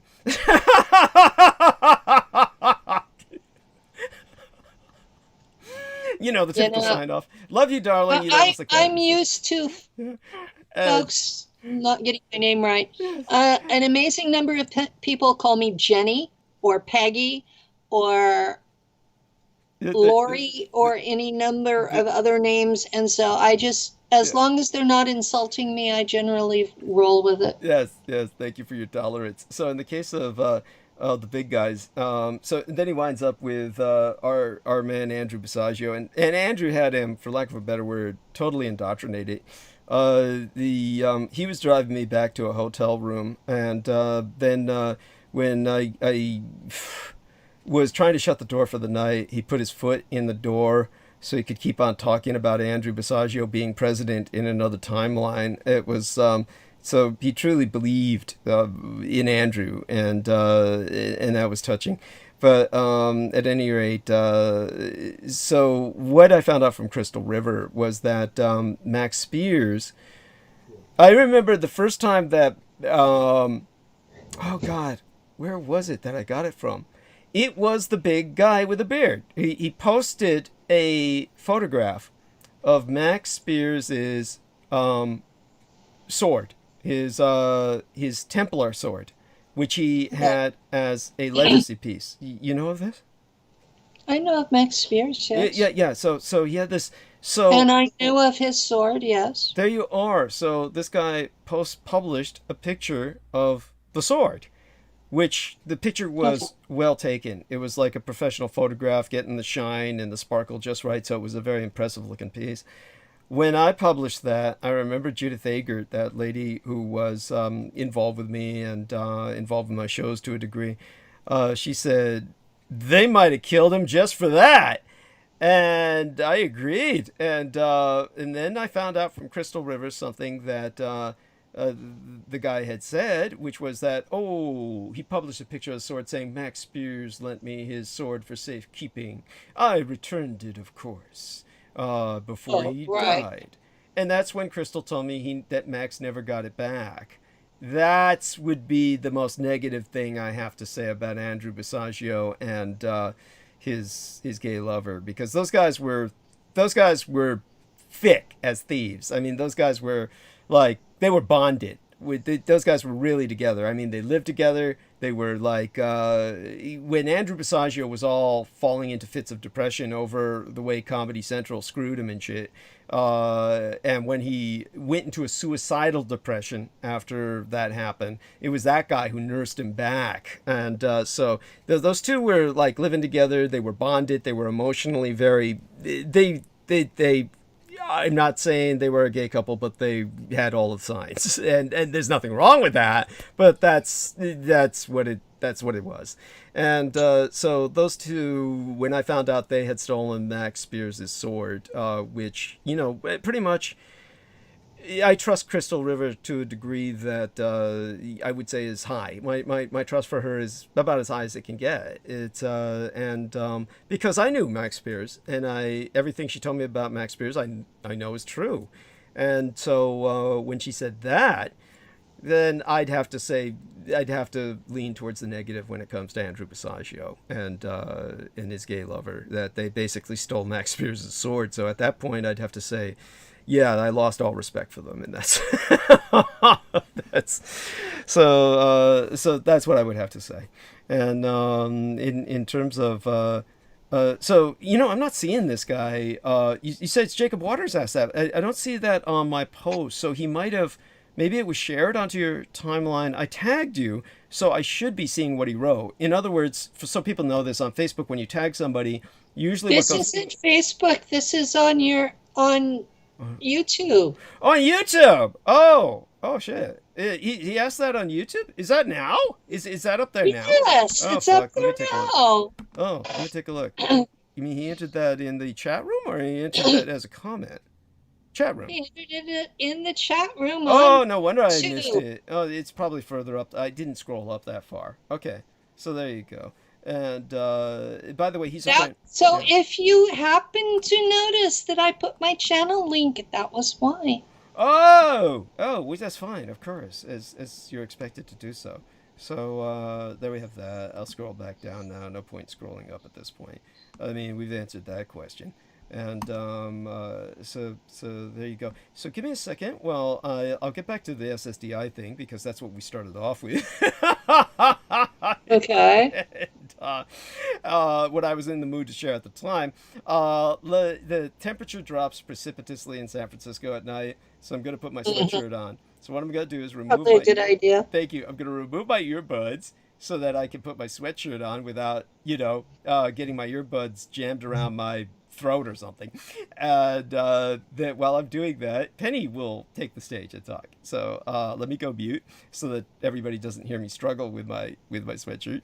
And Penny, it's yours. I've been wearing a sweatshirt all day, so. Well, there you are. But I'm not in San Francisco. I'm in the Motherlode, and it's cold outside. There we are. Yes. It's been raining, which means it's even colder, and it's... Well, rain's actually supposed to make it warmer. I learned that from my dad, but I'm sure it doesn't feel that way, especially if you're out in it. Okay, so let me go mute, and I'll be back in a few. It's 56 degrees Fahrenheit. Yeah, it's not... fucking cold, yes. Yeah. I've been wearing a sweatshirt all day, like I said. So, yeah. It's been interesting, because this is the first year for a while that we've actually had fall start. Ken Sendo. That was the name of the guy. The big former jailbird from India is Ken Sendo, the guy who's living with Andrew Basiago. I remember it now. Ken Sendo. And then so those two. They're a couple. For that name. Okay. Yeah, it's not his real name. It's obviously some kind of... By the way, my shirt's off, but I remembered it, so I had to talk to you. So let me get my sweatshirt on. I'll go mute again.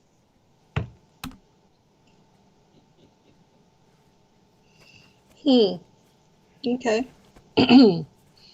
Well, Andy and I are not Facebook friends, but we do frequent the same community. So I had no idea any of this. So we have had mutual friends for a long time. And even when I was still on my prior profile. So for folks who aren't aware, I have been public for 5 years. So, and I've known Douglas longer than that. So,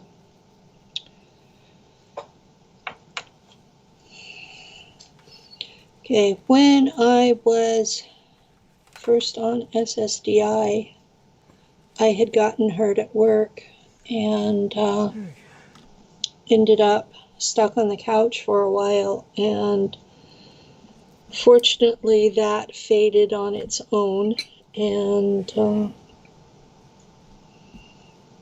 I've been on SSDI ever since.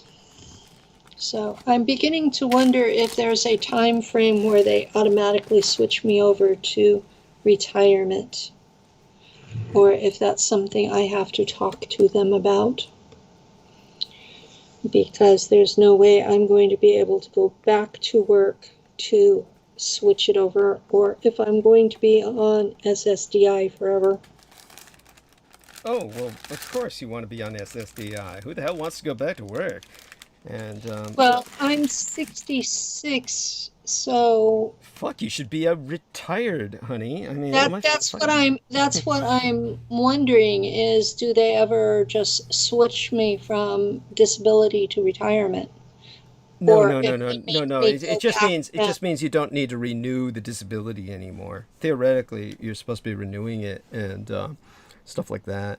I'm sorry. They never bothered. They apparently had access to my medical records and would check every so often and say, "Oh yeah, she's still in trouble." Yeah. Well, that's good. That worked out. And so, not quite sure I'm in the mood to share what I was going to share, but it's okay. You don't have to share if you don't want to. By the way, I'm going to get myself a little sugar hit here. I've got these Nutter Butter, these fudge-covered peanut butter little things. They're like, like Oreos, except they got peanut butter in between them. Let me munch on that while you talk for a few minutes, because I'll, wash this down with the tea and get that in me, and then take over for the night soon enough. But in the meantime, you're doing great, and by all means, kind of go on. What was your impression of Andrew Basiago, and tell us a bit more about what you knew about Max Spears? And you sounded like you were, savvy enough when I said they didn't give, I didn't even need to say they didn't give the sword back. It sounded like you knew that already. So it was just based on your experience. I had a Facebook group that I was one of the major admins for. Most people thought I was founder, but I wasn't. And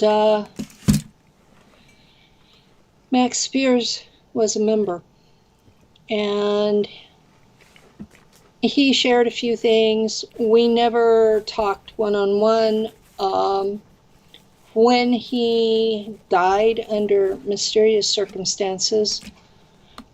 Nothing mysterious about it. That fucker over at base is Miles Johnston and Stuart Sverdlow and a number of other people all killed him. There were about 60 people at the conference where he died that were all accused, and I would say half of them were members of my group. So we had this big war regarding what had happened to Max Spears. And some of the folks that were involved in that controversy are still in my world, and some are not. And I've been sort of sitting back until someone is accused by the police. I'm not accusing them. So I will, because Miles Johnston called in the death of Max Spears before anyone knew about it, honey. I mean, and you hear the guy being murdered on the audio, for God's sake.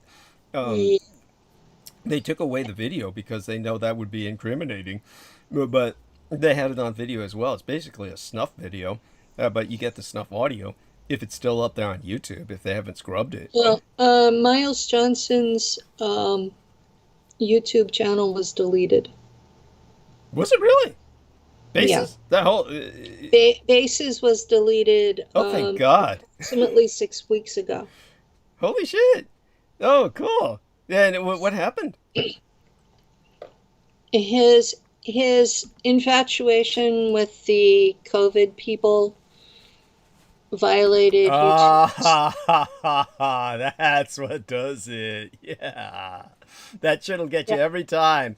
It's the COVID shit. Did he have a bunch of people claiming they could cure it, or telling people not to get vaxxed? What was it? I wasn't a close follower of it, so I don't know exactly what he did, but it was one of the above. The problem with my community is that they are completely contaminated with religion and politics, and we have a conservative problem. As in, thank you. They seem to think that conservatism is going to be their salvation from the American government. And I'm sitting back feeling absolutely, totally confused over why they would trust the government to be their salvation when the government was the cause of their problem. So, by their own claims, yes. Yeah. And this is what I'm sitting there going, I don't trust those sons of bitches any farther than I can throw them. And as I have had issues with paralysis in the past, I can't throw them very far. So I don't trust them very far. That's kind of funny. So thank you. Most people don't get it when I'm trying to be funny. But I'm sitting there listening to all of this crap and going, you guys are going to get yourselves kicked off of Facebook and YouTube, which sure enough happened.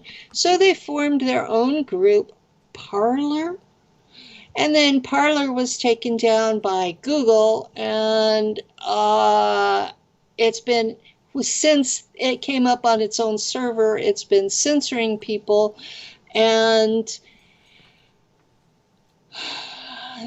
now they're on Telegram, and it has become so right-wing that the German government is officially calling them a platform so they can censor it. Mm-hmm. And yeah, of course, the Germans censor everything, but go on. Well, and then I'm looking at, there's Minds that's still out there, and it was so right-wing that I couldn't even stomach visiting it.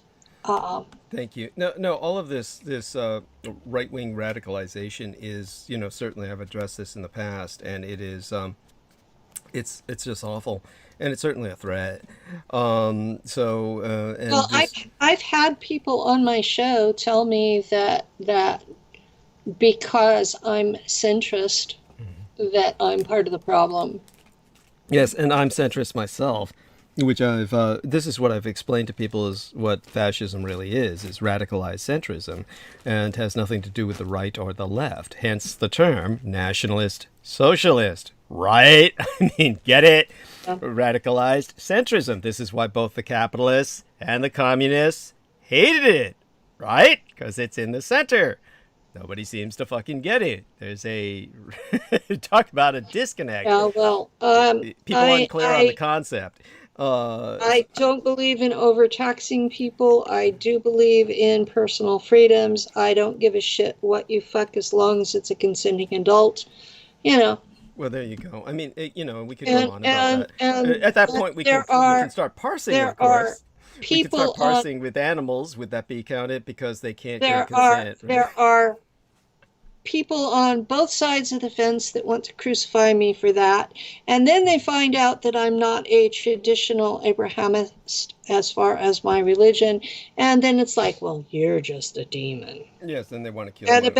And about that point, I'm getting out my weapons, yes, which I don't admit on air what I do or do not have. And thinking, if that particular person shows up at my door, yes, I will be justified to defend myself. Yes. Absolutely. So, yeah, that's pretty much where it stands.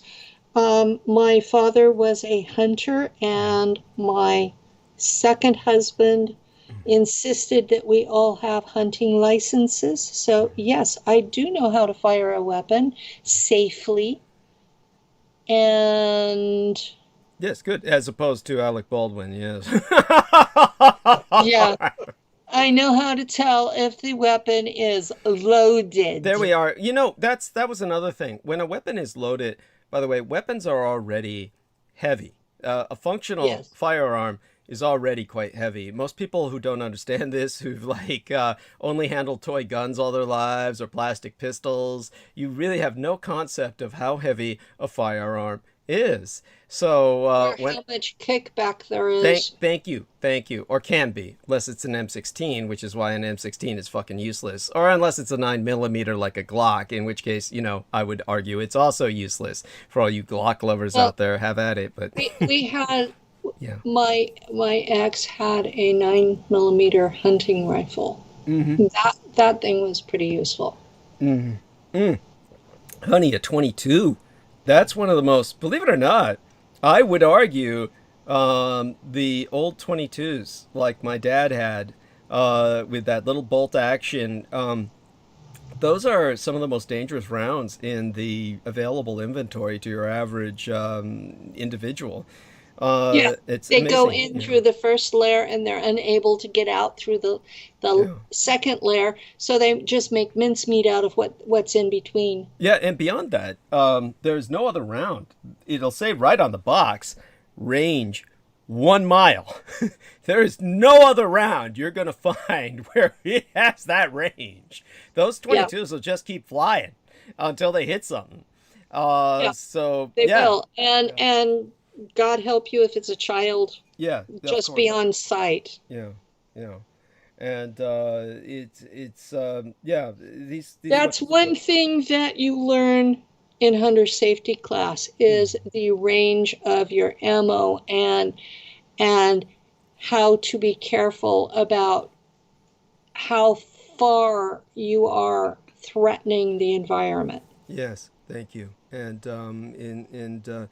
what was it I was going to say about that when we were talking about the oh yes, the firearm. So if anybody truly picks up a firearm, the first thing you'll notice about it, if you're a person who's not familiar with them, is the weight. That they are very heavy when they're not loaded. And of course, with ammunition, they are even heavier. And so the fact that anyhow, it's Alec Baldwin, right? The world to him is a fantasy. He's an actor, so with many of these people, they don't have a practical background.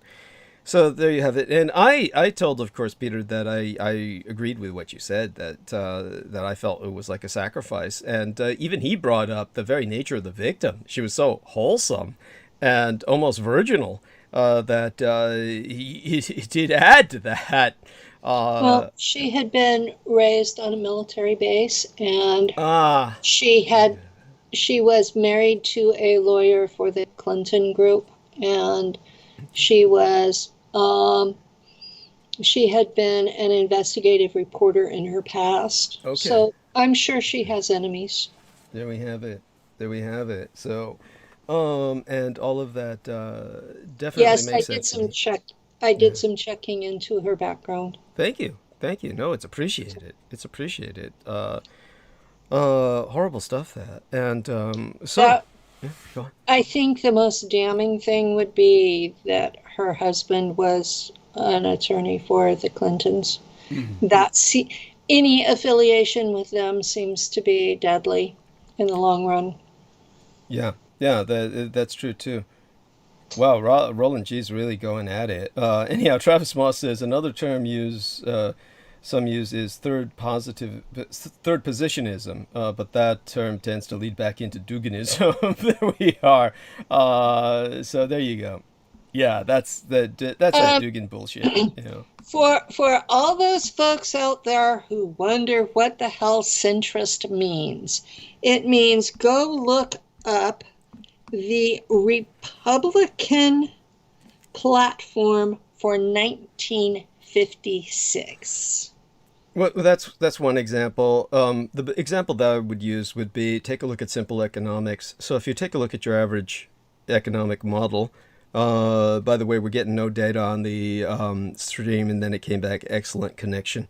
So hopefully people hear us without a glitch. So do let us know about the quality of our sound.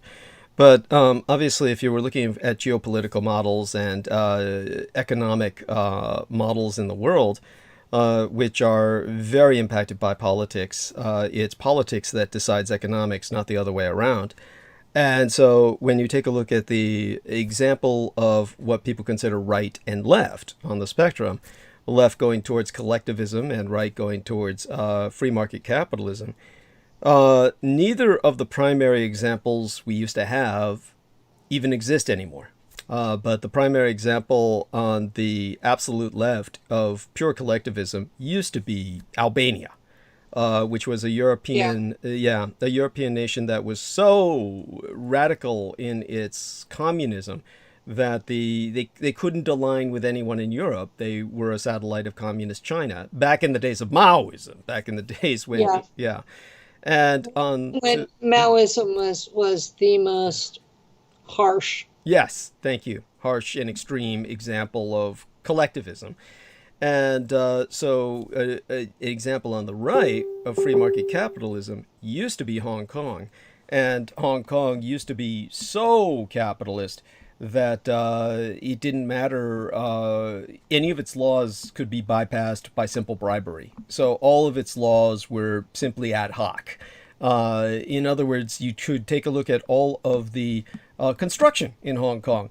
And the construction in Hong Kong, by the way, Sammy Romero says we're still loud and clear. God bless you, dear Sammy. Love you dearly, brother.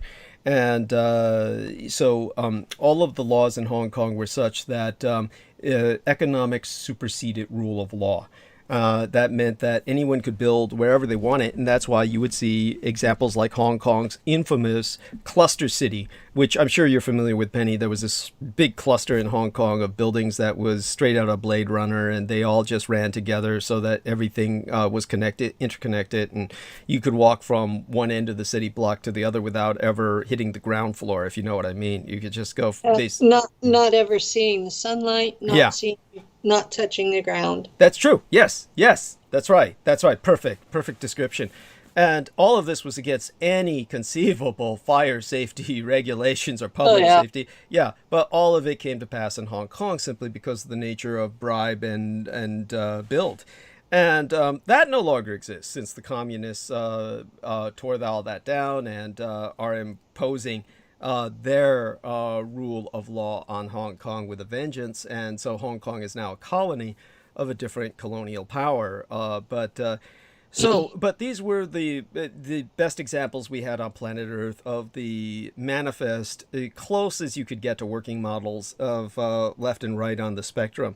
So if one were to take a look at fascism, where would that fit? Obviously, that is not going to be at left or right of the spectrum. In the capitalist model, the so-called capitalism at the right end of the spectrum always winds up with monopolism. So what you have is ultimately the corporations wind up controlling the state. And since the corporations can lobby and control the state, then the state becomes subject, in essence, to corporate rule. So I tend to go with Mussolini's definition that fascism is the marriage of corporations and the state with the blessing of the church and the support of the military. Yes, though it is somewhat, how would I say it, culture specific. It's somewhat culture specific to Italy. So, but to go to fascism generically, fascism is where the state controls the corporation. So if you go to fascism in the center... Well, I would say the corporations are controlling the state. No, that's capitalism. The corporations lobby and they control the state thereby. See, fascism is the opposite. This is where you come to Japan. Japan functioned economically and became such a success because they had MITAI, which is the Ministry of International Trade and Industry. And that was the government body that was established in World War II. In the United States. Oh, yeah, but that's That's the capitalism. corporations The corporations own run the the state. politicians. Yeah, there you go. And That's what I'm saying. That's capitalism. That's they capitalism. Yeah. own the government, and Yeah, everything is yeah. done to their specifics, Yeah, got and it. Yeah, the got it. people Yeah. are fucked. Yeah. Honey, that's what I was saying. That's what I was saying. That's on the capitalist spectrum. That's what happens. The corporations run the state. And not only that, they destroy all competition because they own the state, right? So they destroy all Yes. competition. So then you So have monopolism. there is no level playing ground. Yes, that's Everything right. supports what's already there. That's right. The regulations are to eliminate competition. Competition. Thank you. So capitalism eliminates itself. It's self-destructive. And in terms of the fascism, however, like what happened in Japan, Muay Thai was established in World War II. And so it simply continued on through the exportation thereafter. And it told the corporations what they're going to build, what they're going to export. This is fascism. So fascism, when Mussolini said fascism is corporatism, the average American does not understand where he's coming from. And there's a combination of poor translation from the Italian. There's a combination of they had no concept of how the original Roman Empire worked. And so when the Americans look at that, then they think, oh, that means the corporations run it. Quite the opposite. What he's saying is that the state controls the corporations. That's why it's corporatism. That's what he means. So this is what fascism is. So as a fascist myself, this is where I stand as a radicalized centrist. This is where on the line, it's neither right nor left. It's center, but it's a third dimension. In other words, it's off the line. So that's why it's radicalized. Hence the term radicalized centrism. That's why fascism is mobilization where the state controls the corporations and tells them what they have to produce. And one of the first things the state does in such cases is it says basically everyone has to be employed. So the corporations have to make certain that everybody who's employable is employed. So that's why fascism works. That's why it is such a threat to the capitalists and the communists. And that's why the capitalists and the communists unite to destroy it. And that's why it's universally reviled, no matter where you're at, on the left or the right. Democrat or Republican, they'll call each other fascists. No matter whether you're communist or capitalist, they call each other fascists. That's why they all hate fascism, because it's the only workable system. It's the only system that is viable. So that's why I'm a fascist. And that of course is why I we try to educate people the way I do. So hopefully that puts that in some perspective. And obviously, that's not necessarily what Our Lady Penny advocates. That's my position. So, yeah. So, in terms of what had happened, what I would like to see is generally impractical because there are too many conflicting voices. Right. I'm not an anarchist. I have lived in places where the local government has collapsed, and what happens is that the biggest bully rises to fill the vacuum. Yeah, and that's like Somalia. Somalia would be a good case of anarchy if people want to see anarchy in action, or Beirut back in the day. Beirut is very quickly becoming that again. Oh shit, so sad. But yeah, it's a situation where if the local government cannot control the factions, then the biggest bully will fill the vacuum. And in my particular case, it was the mafia moved in and filled the vacuum. And they were actually benevolent rulers. So I tend to have a different view of the mafia than most people do. In my case, they were a definite improvement over what had been not functioning before.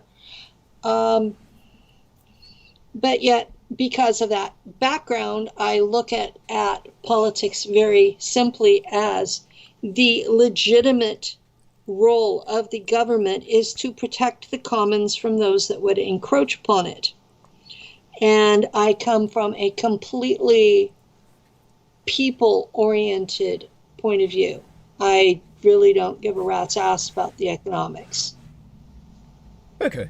I mean, sorry, but I don't. As long as people have freedom of any kind, they will be productive, and that what they produce will be interchangeable and they will produce their own economy.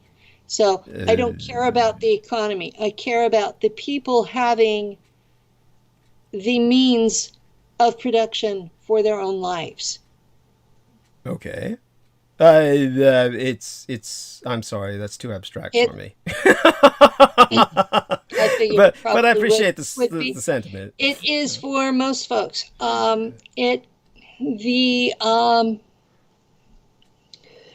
is the basic system that was laid out in the law of Moses. So it makes wait a second. You want to be careful with that. You want to be careful historically. With that. Yeah, you do want to make and you're not listening.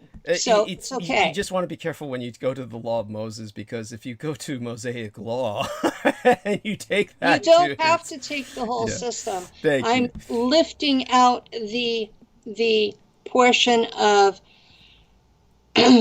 people had property, people had control of their means of production. There were protections for folks that were left without. By the way, when you use that term, means of production, I understand you're not coming from this direction, but that sounds almost communistic, because they get obsessed with terms like that. The means of production. I have worked more than one place where I was seriously taken advantage of.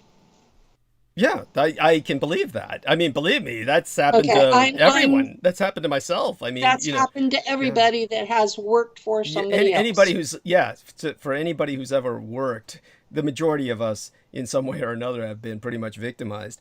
By the way, that's all I'm saying is that you should have control over your own life. Right. By the way, and communism as it's practiced in the real world, you don't have any more control than you do under being a slave in a capitalist system. Of course not. Yeah, communism is horrible.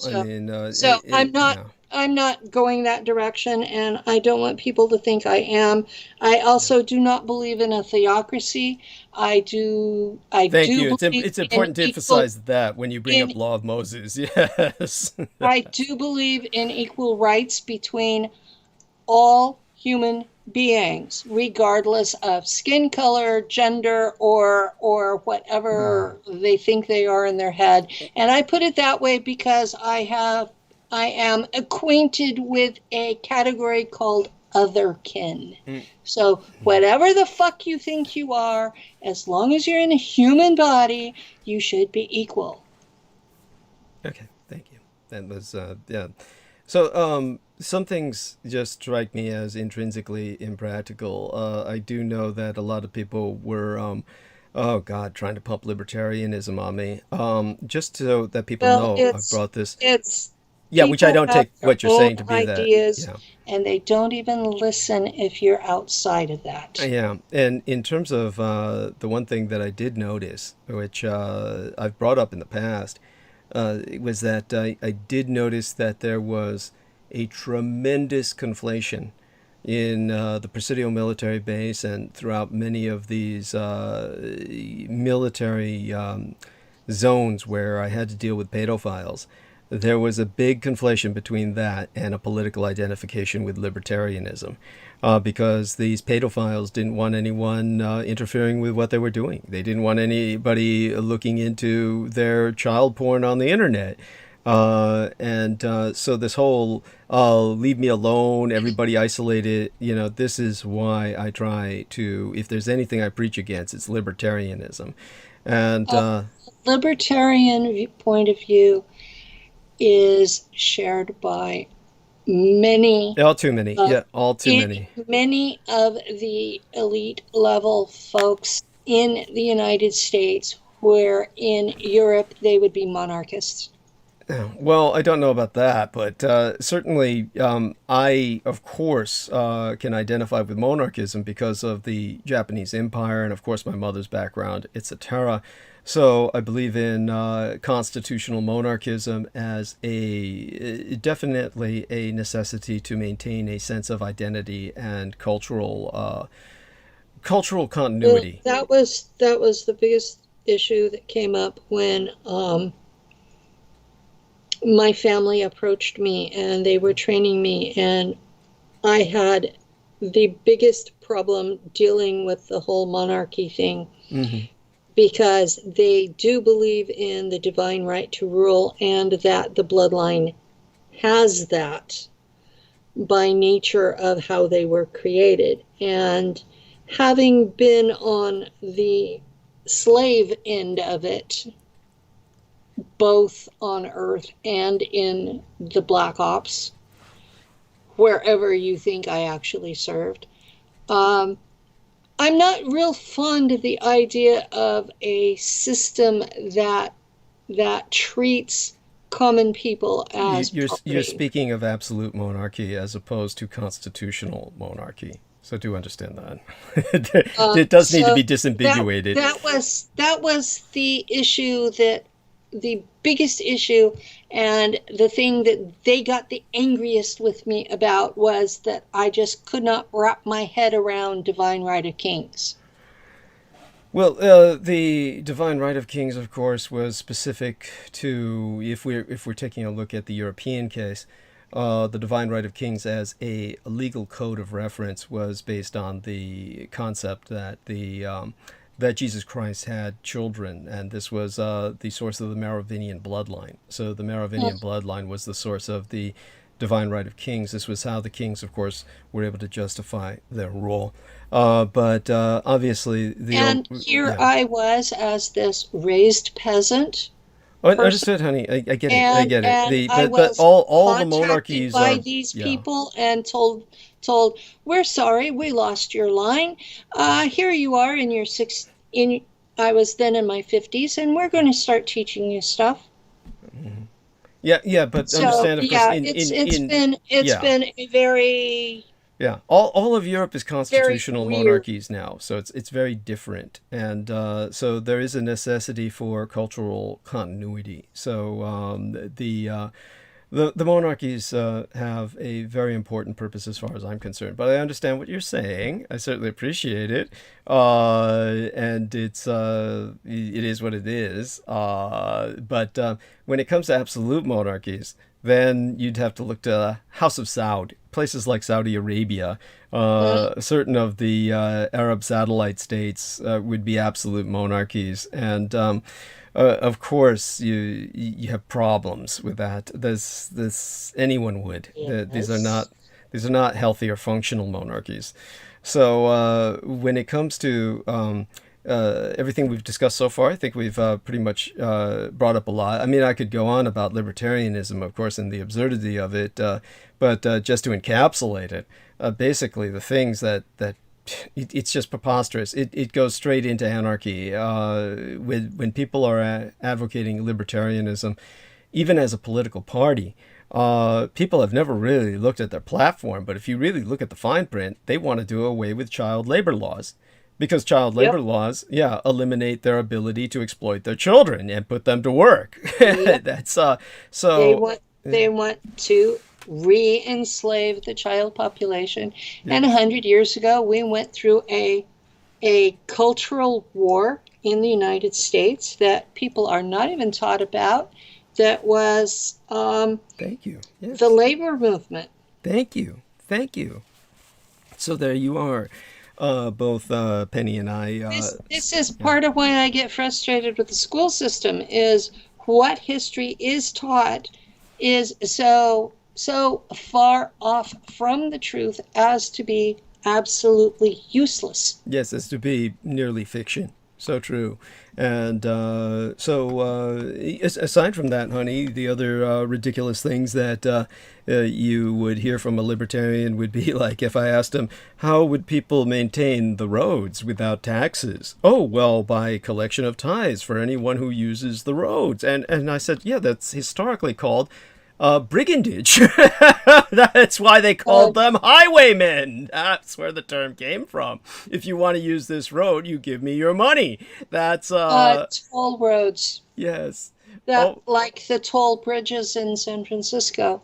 Yes. That was the old system. Was you paid to use the road, and that was the money that they used to not only maintain the road, but to maintain the family who owned the road. Yeah.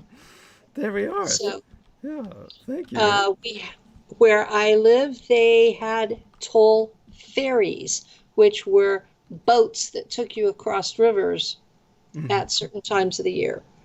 There were other times of the year where the river was low enough that you could cross anyway.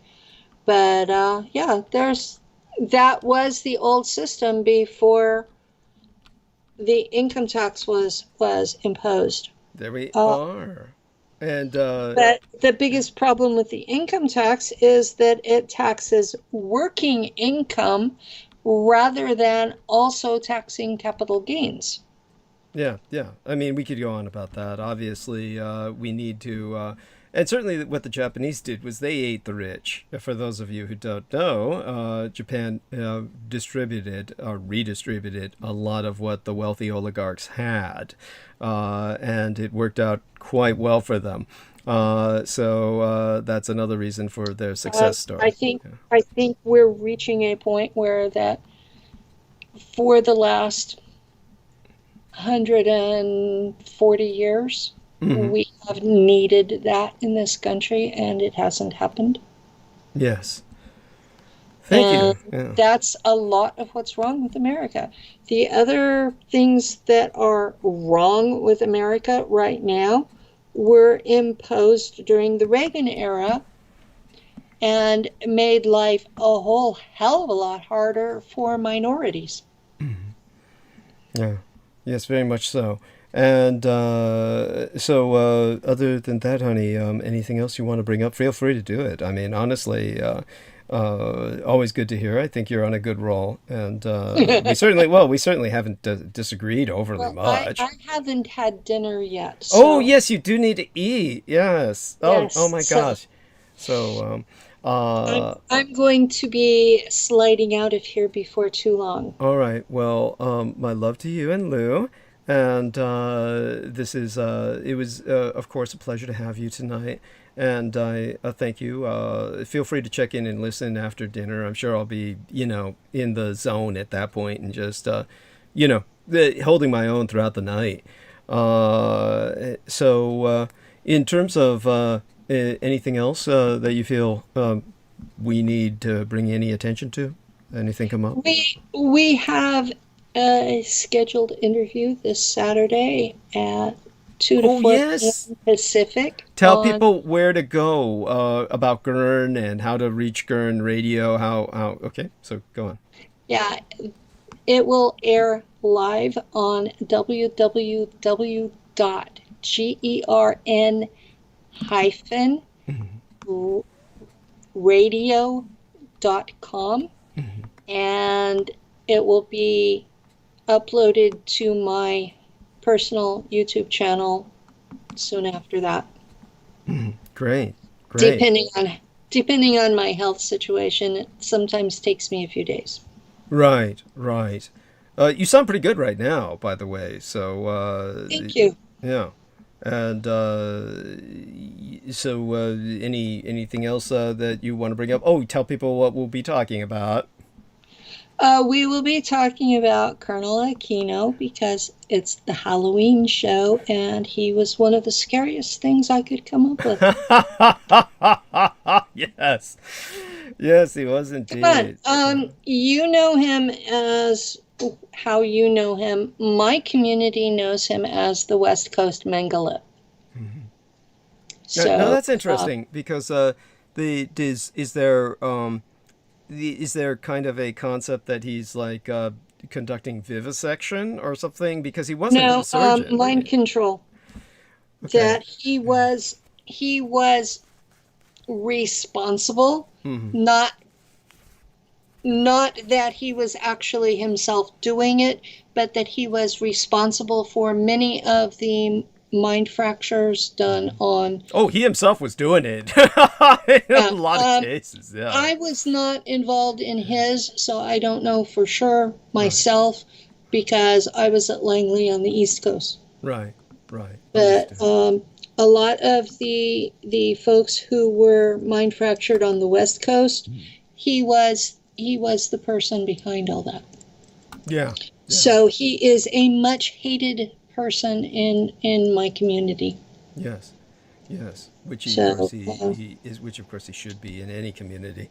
And so there we have that. And love you dearly. My love to Lou as well. And with that, I will be essentially taking over the show. Let me see here. Should I take a short break before going back into it? I guess I think I can hold it. My own, I mean, throughout the night. It should be fine. And so, honey, you take care. Enjoy your dinner.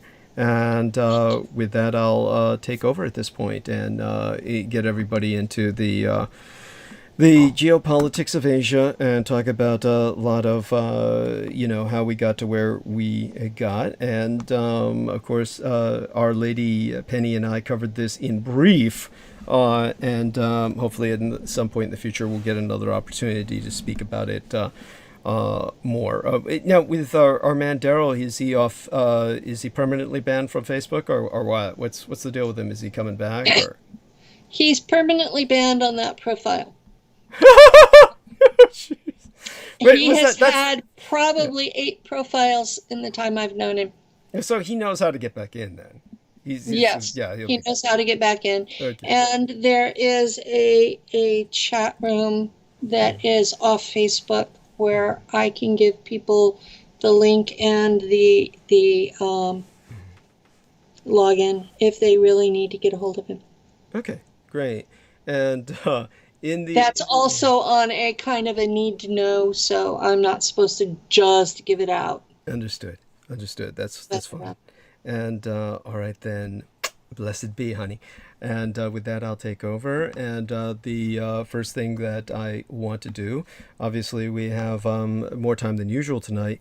And so I'll take advantage of this to cover some other issues to segue us into the geopolitics of Asia. We've got some shout outs to cover in the first place, and this would be to the wonderful sisters, Christine McGarger and Gail M. Smiley. Now, I received a wonderful card, and this card had 2 checks in it, our money orders, each one of them for $20, representing the 20th of October.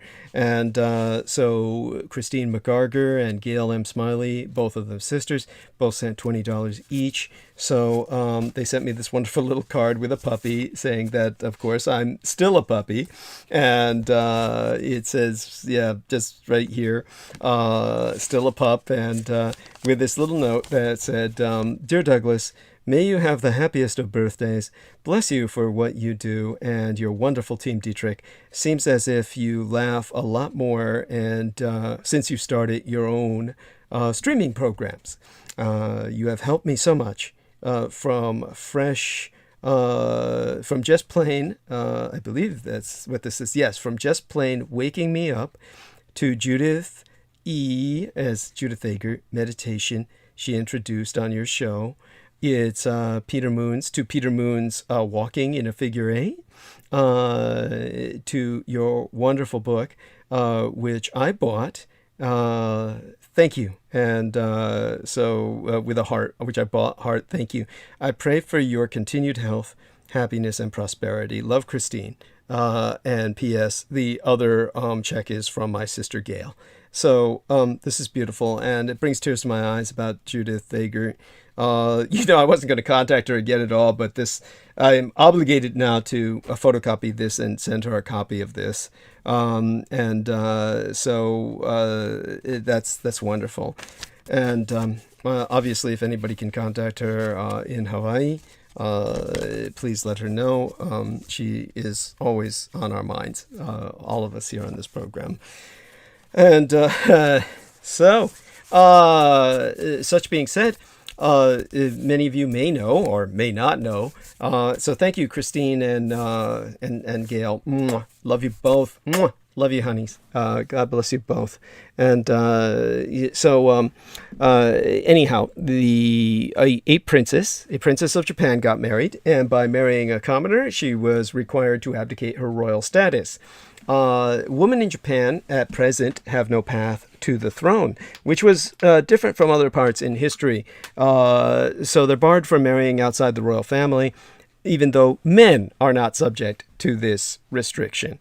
But as I've said before, Japan has moved into a new era, and basically that was May 1st of yesteryear was when we had the ascension to the throne of Naruhito, who took over from Akihito, who abdicated the throne for the first time in modern history of Japan. Emperors have done this in the past, and but in terms of the emperor, he abdicated on the 30th day in April in the 2019 year of our Lord, former Emperor Akihito, and his 59-year-old son, the Crown Prince Naruhito, was inaugurated on the 1st of May as the 126th Emperor of Japan.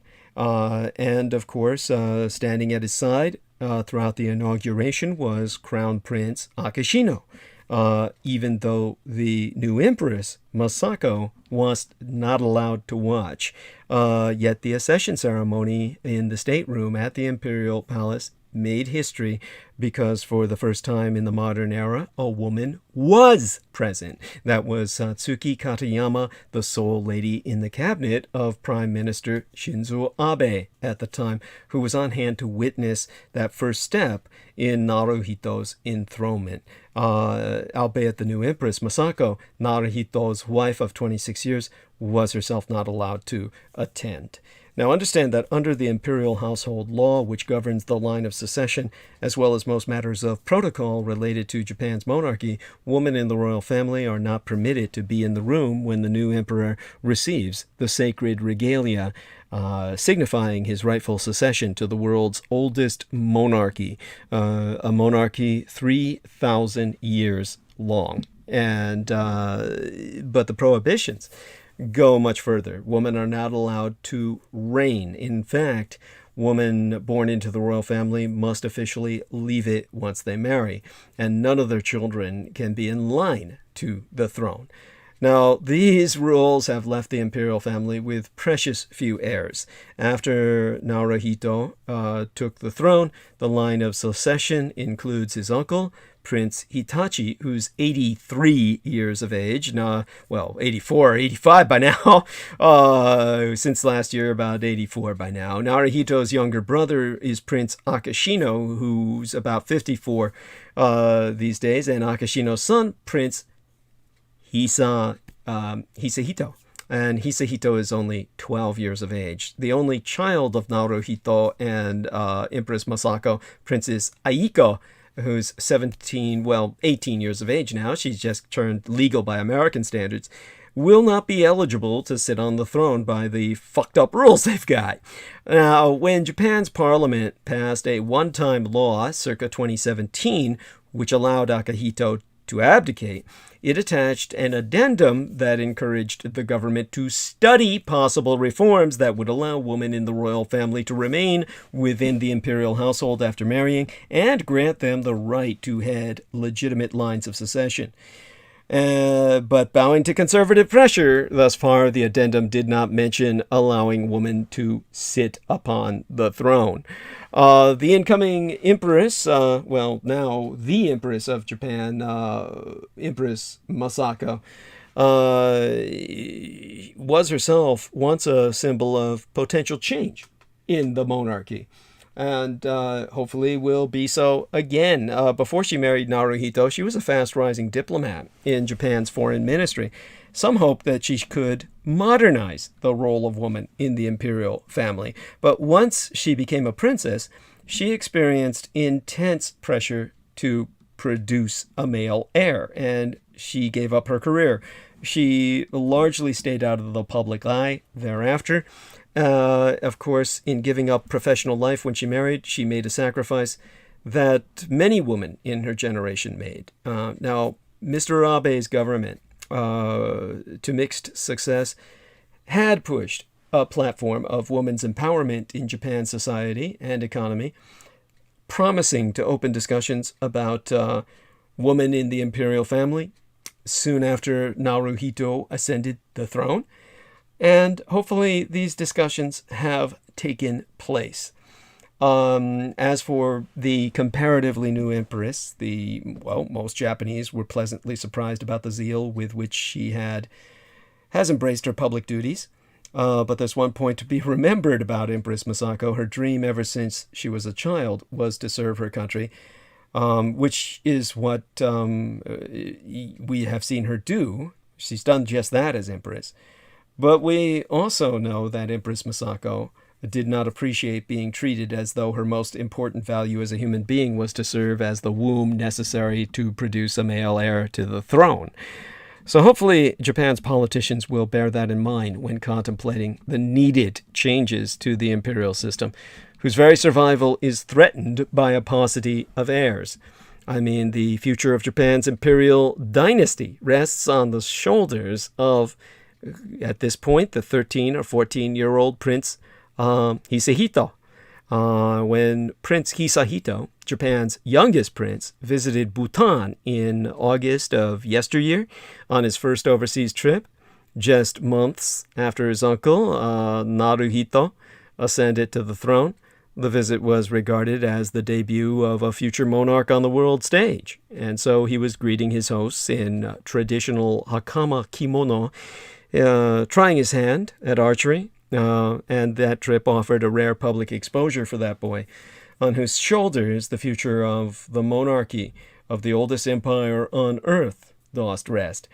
So Emperor Naruhito himself, who became the monarch on May 1st of yesteryear, following the abdication of his father, now Emperor Emeritus Akihito, he's at this point 60 years of age, and we're still stuck with the fact that Japan only allows males to ascend to the ancient chrysanthemum throne. And so the changes to the secession law are, of course, anathema to the conservatives who were backing Prime Minister Shinzo Abe. And yet we've got this Prince Hisahito, 14 years of age by now, the lone imperial male in his generation, in second line to the throne after his father, Crown Prince Akashino, who's about 54 years of age, about my age, maybe a year younger, the emperor's younger brother. And as a matter of fact, reading from the Asahi newspaper, to translate from the Japanese for you, an editorial says, under the current rules of secession, Prince Hisahito will eventually bear the entire burden of perpetuating the imperial family. The pressure this prince will eventually come under is too formidable to contemplate. Well, Prince Hisahito's birth in 2006, I think it was seen as a miracle by the conservatives, who were eager to preserve the male-only secession. If it hadn't happened, they would have been forced to have changed the rules. No imperial males had been born until 2006, since the year I was born. The year I was born was 1966. And actually, it was from the year before then. 1966 was when, about after 8 years of marriage, the emperor's wife, I think that was more recent, but I do remember that the emperor's wife, Empress Masako, she gave birth to a girl, Princess Aiko, after 8 years of marriage. And that's what spurred moves to revise the secession law and let women inherit and pass on the throne, which we're going to have to come to. But before her birth, from about the year before I was born, 1965, until 2006, no men had been born into the imperial family. So 2006 was the first time that happened. And so Prince Hisahito's birth put all the moves to allow women to inherit the throne on hold. That's when all the conservatives felt that the will of heaven had been revealed. Of course, my concern would be whether or not Prince Hisahito is being properly groomed for the future. It's important to have him realize he's in a position to inherit the throne when interacting with people, and to keep them in mind from an early age. Now, Prince Hisahito is, well, the last time I looked in on him, he was already attending a junior high school affiliated with Okanomizu University. That makes him the first imperial family member since the war to study outside the private Gakushuin junior high school. And when it comes to the former emperor, Emperor Emeritus Akihito, he was mentored by Shinzo Koizumi, the former president of Keio University, among others, and then became the role model for his son, Emperor Naruhito. Unlike his grandfather, who carved out an active role as a symbol of peace, democracy, and reconciliation with victims of Japan's wartime operations, Prince Hisahito, he has no special mentor to help him prepare for his future imperial role that I know of. So it's necessary to have someone who can determine with him what is appropriate for a 21st century monarch. But it's not clear to what extent Crown Prince Akishino or the Imperial Household Agency is seriously considering that.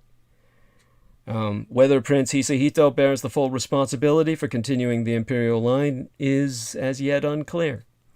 When the Japanese Diet passed a special law allowing Emperor Emeritus Akihito to abdicate in 2017, it adopted a non-binding resolution asking the government to consider how to ensure a stable succession. And one option is to allow women, including Princess Aiko and Prince Hisahito's two elder sisters, to retain their imperial family status after marriage and inherit or pass the throne to their children, which all surveys prove most ordinary Japanese favor. The conservatives instead want to revive junior royal branches that were stripped of imperial status after the war. Now, even Shinzo Abe Shinzo, the correct family name first, he didn't want any thorny discussions. I mean, he's no longer prime minister. He's been replaced due to reasons of health by someone else, and there's been some scandals since, but, Japan will go on, of course.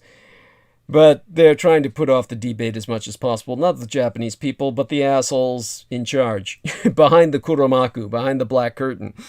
They have no choice. They're facing extinction of the imperial line.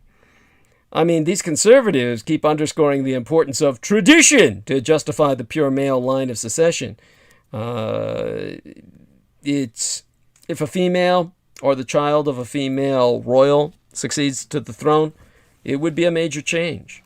To these reactionaries, the imperial family would lose its legitimacy.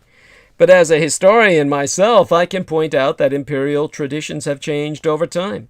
The Japanese stipulation that the throne must pass through the male line dates back only to the Meiji era in the 19th century. Japanese myth traces the emperor's lineage back 2,700 years at least. And in the 126 generations of recorded monarchs, 8 women ruled as empresses when no adult men were eligible at the time. So the idea that succession is limited to males is a purely modern invention.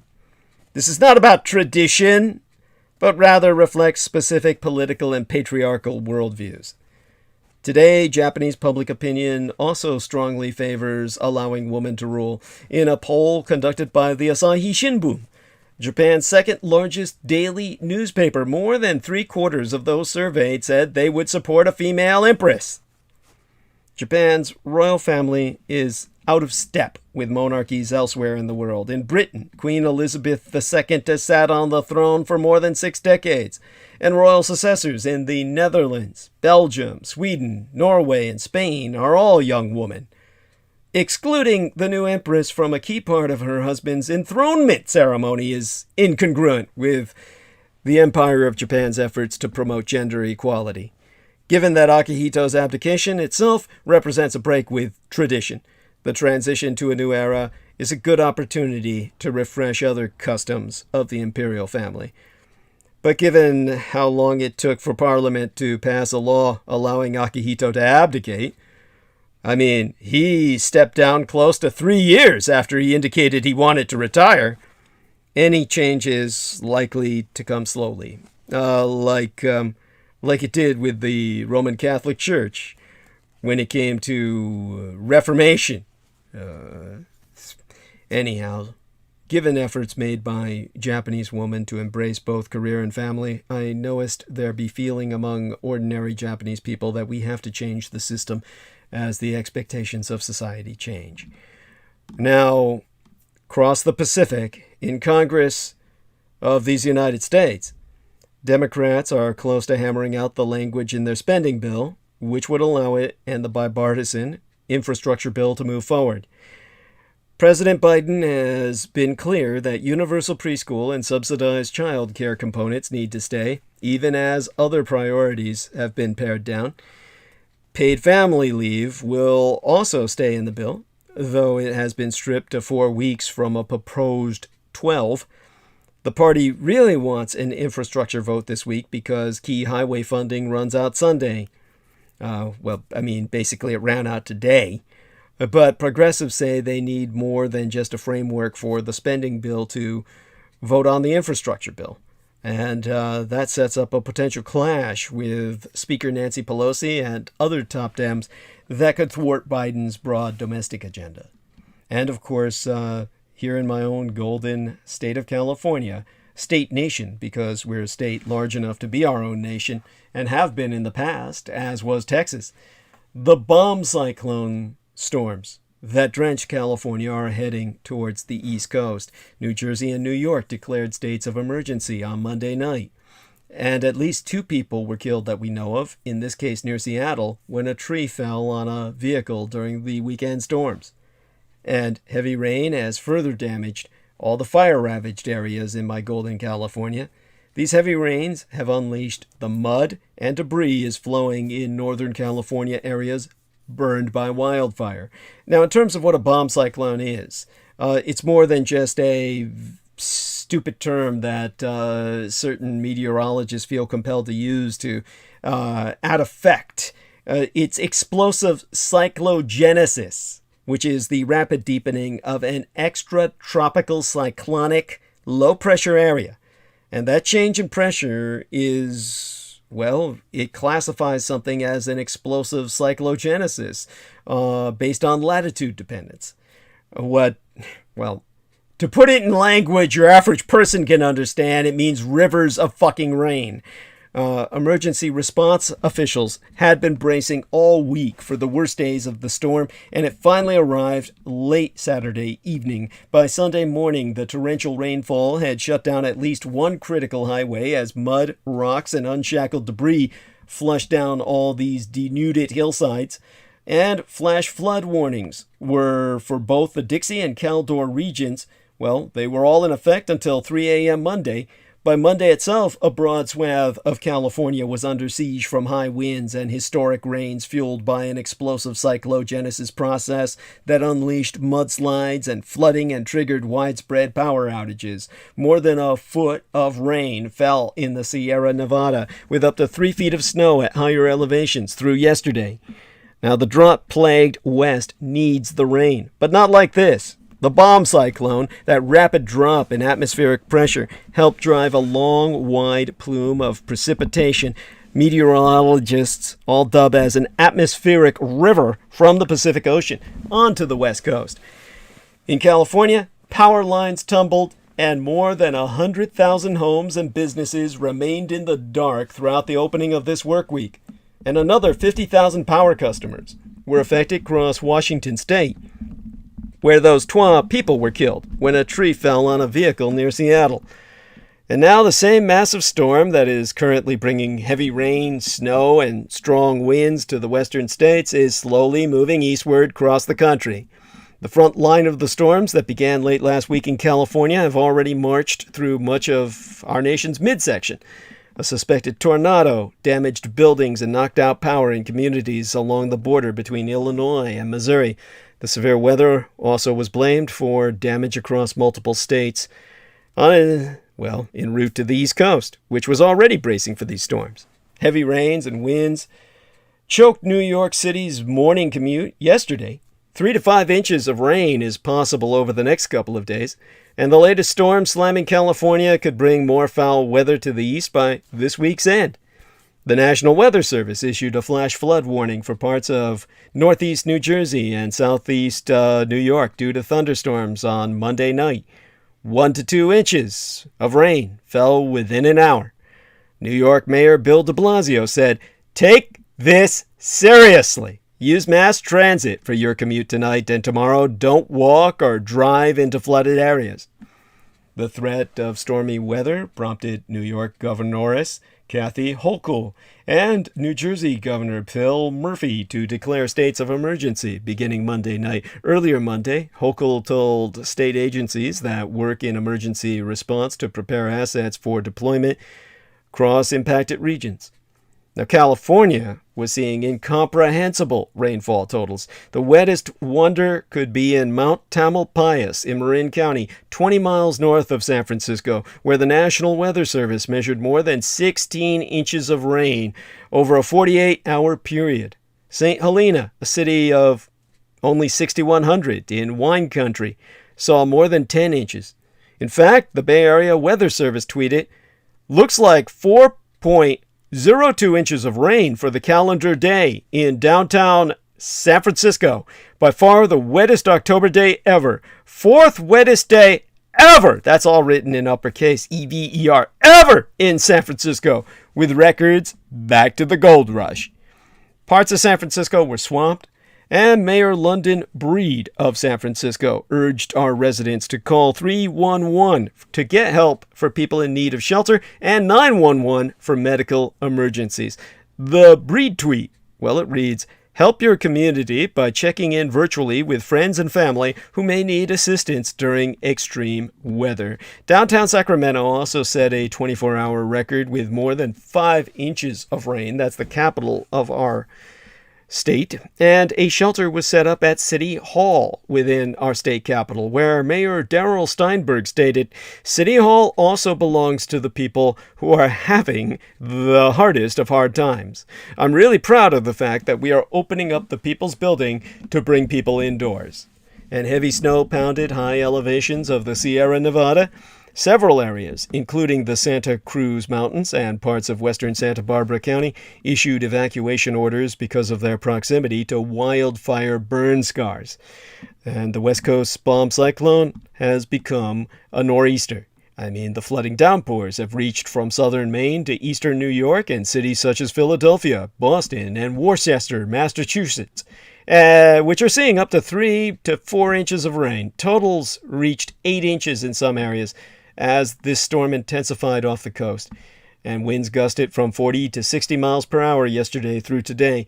From the New Jersey shore to the southern shore of Nova Scotia, cities such as Provincetown, Plymouth, and Boston in Massachusetts experienced wind gusts as high as 80 miles per hour yesterday night. By tomorrow, the nor'easter will move out to sea, but another storm built on remnants from the bomb cyclone that walloped my Golden, California on Sunday is expected to approach from the west, dousing East Coast trick-or-treaters over the weekend. And in terms of climate, the world leaders are preparing for the COP, the COP, the Conference of the Parties 26 Climate Summit. That kicks off this weekend in Glasgow.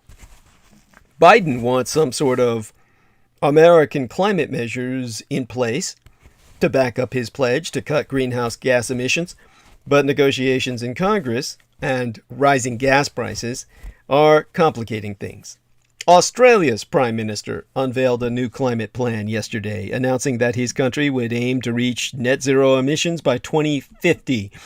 But it could be too little, too late. The plan comes after months of pressure from international allies and is arguably the weakest climate plan among the G20's developed nations. In fact, a group of Torres Strait Islanders living off Australia's north coast filed a court claim against the Australian government day before yesterday by now, saying it has failed to protect them from climate change.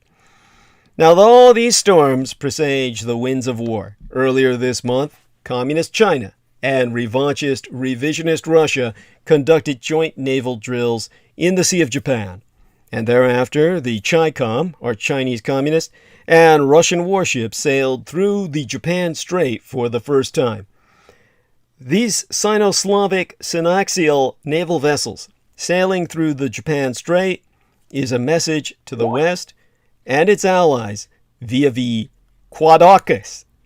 Quad-AUKUS being the Quad, the group of 4 nations comprising India, Australia, the Empire of Japan, and the United States, and AUKUS comprising Australia, the United Kingdom, and the US. These 10 naval vessels from Red China and Putinist Russia have sailed through the Japan Strait. And according to the Japanese government on October 18th of 2021, 10 naval ships from China and Russia sailed through the Tsugaru Strait, which separates the Sea of Japan from the Pacific.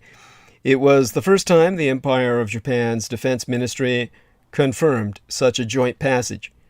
Greater China and Russo-Eurasia had just wrapped up joint naval drills on the 17th of October near what the Eurasians call the Peter the Great Gulf in the Sea of Japan, more generically referenced as the Far Eastern Sea amid some of the politically volatile situations and environments of East Asian culture.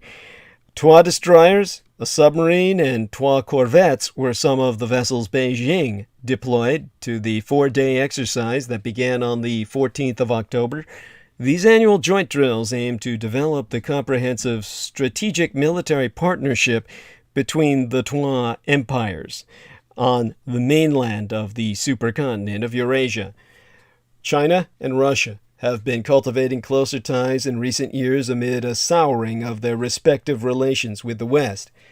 The naval vessels sailed through Tsugaru Strait, which separates Japan's main island and its northern island of Hokkaido. A Japanese Defense Ministry spokesperson confirmed that there had been no violation of Japanese territorial waters. The Tsugaru Strait is regarded as international waters. Japan, China and Russia are exploiting the international waters to send a signal in particular to both the Japanese and American empires. So that brings us back to our current situation, our ongoing subject at this point of what happens if China actually accedes to a position of power over the rest of us. By the way, taking a look into the chat room, and I'd like people to confirm whether or not I can be heard. Obviously, I'm off of the phone call, and at this point, completely on my own. So I have to count on my listeners to let me know that I'm being heard. So I do need someone to respond.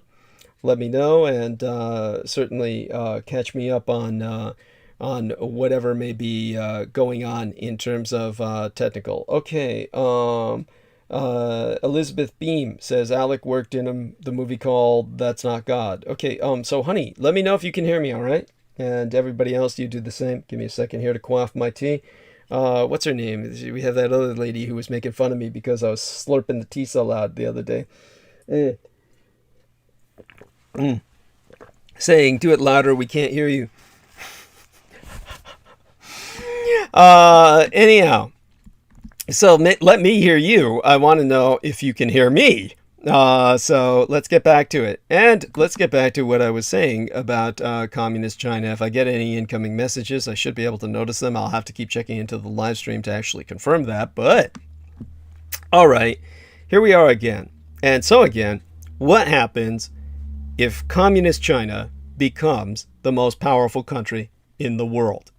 If China were to lead the world, then democracy would be hard-pressed to remain the mainstream form of political regime it has been for the last century. note that, give me a second here to gather my thoughts. And of course, do another check into live stream where, oh, there we are. The Rad Brad says, yeah, we hear you. Thank you. Thank you. You have no idea how much I appreciate that. Oh my fucking God. And deeply appreciated, of course, all of the thumbs up in support. Need that to maintain the distribution of the episode. And very glad that all of you are supportive in that regard. Let me quaff some more tea before I go on. This has some turmeric in it and a little bit of nutmeg, so I can get a little high while talking, keep me in the zone. Anyhow, note that globally preeminent states have a tendency to shape the world in many ways. Obviously, they do it in a rather direct manner through their geostrategic activities. But the phenomenon goes much further than that. On purpose or by accident, preeminent states export their internal arrangements to the entire international system. The global political, economic, social, cultural, and legal effects of this of the process, they're profound. British and then American global preeminence accounts for the fact that it is the English language that ended up the planet's lingua franca, not French or German, thus far. The Chinese and Russians were communicating to each other in the English language, which made it pretty easy to understand what they were saying and doing, and that in and of itself was to expedite their message. And of course, what did the Germans and the Americans bring us? Well, the slave trade. And then that slave trade received an ultimately mortal blow when, in 1807, philosophical and political developments within Britannia resulted in its prohibition. And because it was Britain that had the naval strength to actually enforce the ban. The Western victory in World War I placed the democratic form of government at the forefront of the world's political fashion, where it remains to this day. The implications of the totalitarian regime's potential success in their quests for hegemony throughout the Cold War are as clear as they are unpleasant. And since the first half of the 20th century, the United States itself has left an enormous mark on the globalized world, which goes far beyond the obvious geopolitics. An incessant stream of political values, financial activities, and sheer culture flowing from America has incalculable effects. The total sum of various manifestations of American influence has played a crucial role in the shaping of the modern world. And today, the American empire's preeminence is challenged by communist China. To be sure, the Trois empires go to some lengths not to let their competition go quite out of hand, and are, well, I would say that they are economically interdependent, to say the least. We used to say that they were, well, linked in a nice cyclopean fashion, hence the Sign America concept, that they're effectively one economy. The essence of what is happening, however, is that Red China has become the second power in the world, and it wants to become the first. The United States, meanwhile, is not disposed to see itself replaced in its position of leadership.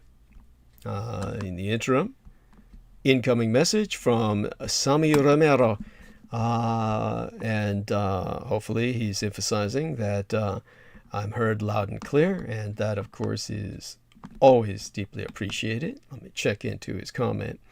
Loud and clear. Bless you, Sammy. Thank you so much for being awake, and it's 12:05, not that late. Good man. And, of course, let's see now. Coming back to where I was on thread, there's nothing historically unusual about this situation. struggle for preeminence has been going on, with only brief pauses, since the early modern age. During the latter Renaissance and religious wars periods, it was Spain versus France. From the late 17th century to the end of the Napoleonic Wars, it was France against England and then Britain. For much of the 19th century, it was Britain against Russia. In the early 20th century, Britannia against Germania. In the Second World War, the United States against Germania and the Empire of Japan. And during the Cold War, it was the United States against the Soviet Union. And today it is the American Empire versus the Communist Chinese Empire system. The struggle is not necessarily destined to result in a direct war, although it likely will. After all, the Cold War did not result in a direct war per se. However, it was, by all means, a world war. And it was a world war in which millions died in the cockpit of conflict that was the Third World. But whatever the forms the Sino-American competition is going to take, the stakes are incredibly high. And not just for the two contesting powers. So if China were to replace these United States in the role of global leader, then its internal reality would shape the outside world, just like that of Britain did, and that of America still does. And right now, the internal reality in question is not pretty at all. In fact, Red China is in the process of transfer from the relatively mild authoritarianism, well, mild in comparison to Mao Zedong's time, in which hundreds of millions died. It has had since Deng Xiaoping, to a new model that comes disturbingly close to the very definition of totalitarianism. In other words, Communist China is going from the frying pan into the fire, from authoritarianism to totalitarianism, within the span of but a year. A key feature that differs a totalitarian model from an authoritarian one is that under totalitarianism, it is not enough for citizens to just mind their own business and refrain from political opposition to the regime. Instead of being satisfied with their political complacency, a totalitarian regime demands strict adherence to its rules and ideas in people's everyday lives, including in the matters that have nothing to do with politics. In effect, it seeks to control everyone's every step. This is precisely what the Red Chinese ruling regime is now working to achieve. Modern digital technologies offer it a possibility to build an actual dystopia in the sense until now only described in science fiction, something totalitarian regimes of the past could not do for practical reasons. A new Commu-Chinese system relying on total surveillance and big data to notice and assess everyday actions of the citizens is set to become fully operational circa, well, it already has. In fact, it came to realization and manifest yesteryear, in the 2020th year of our Lord on the Christian calendar. It is already functioning. It is Orwell's hell on earth. And in just one of its manifestations, 23 million Commu-Chinese citizens have been banned from buying travel tickets for various actions in their lives that the system frowns upon, such as visiting certain sites that they feel will expose them to a historical reality of China past that will make them sentimental for the imperial days when the average Chinese was comparatively free. If you're tempted to think that this new digital totalitarianism might be softer compared to the more technologically primitive regimes of the past, then takest your gaze to look at Xinjiang, Uyghur, northwestern China, what is properly eastern Turkestan. That large region of Turkic China has essentially been turned into one supermassive concentration camp in order to transform the culture of the local Caucasoid ethnic and Islamo-religious minorities.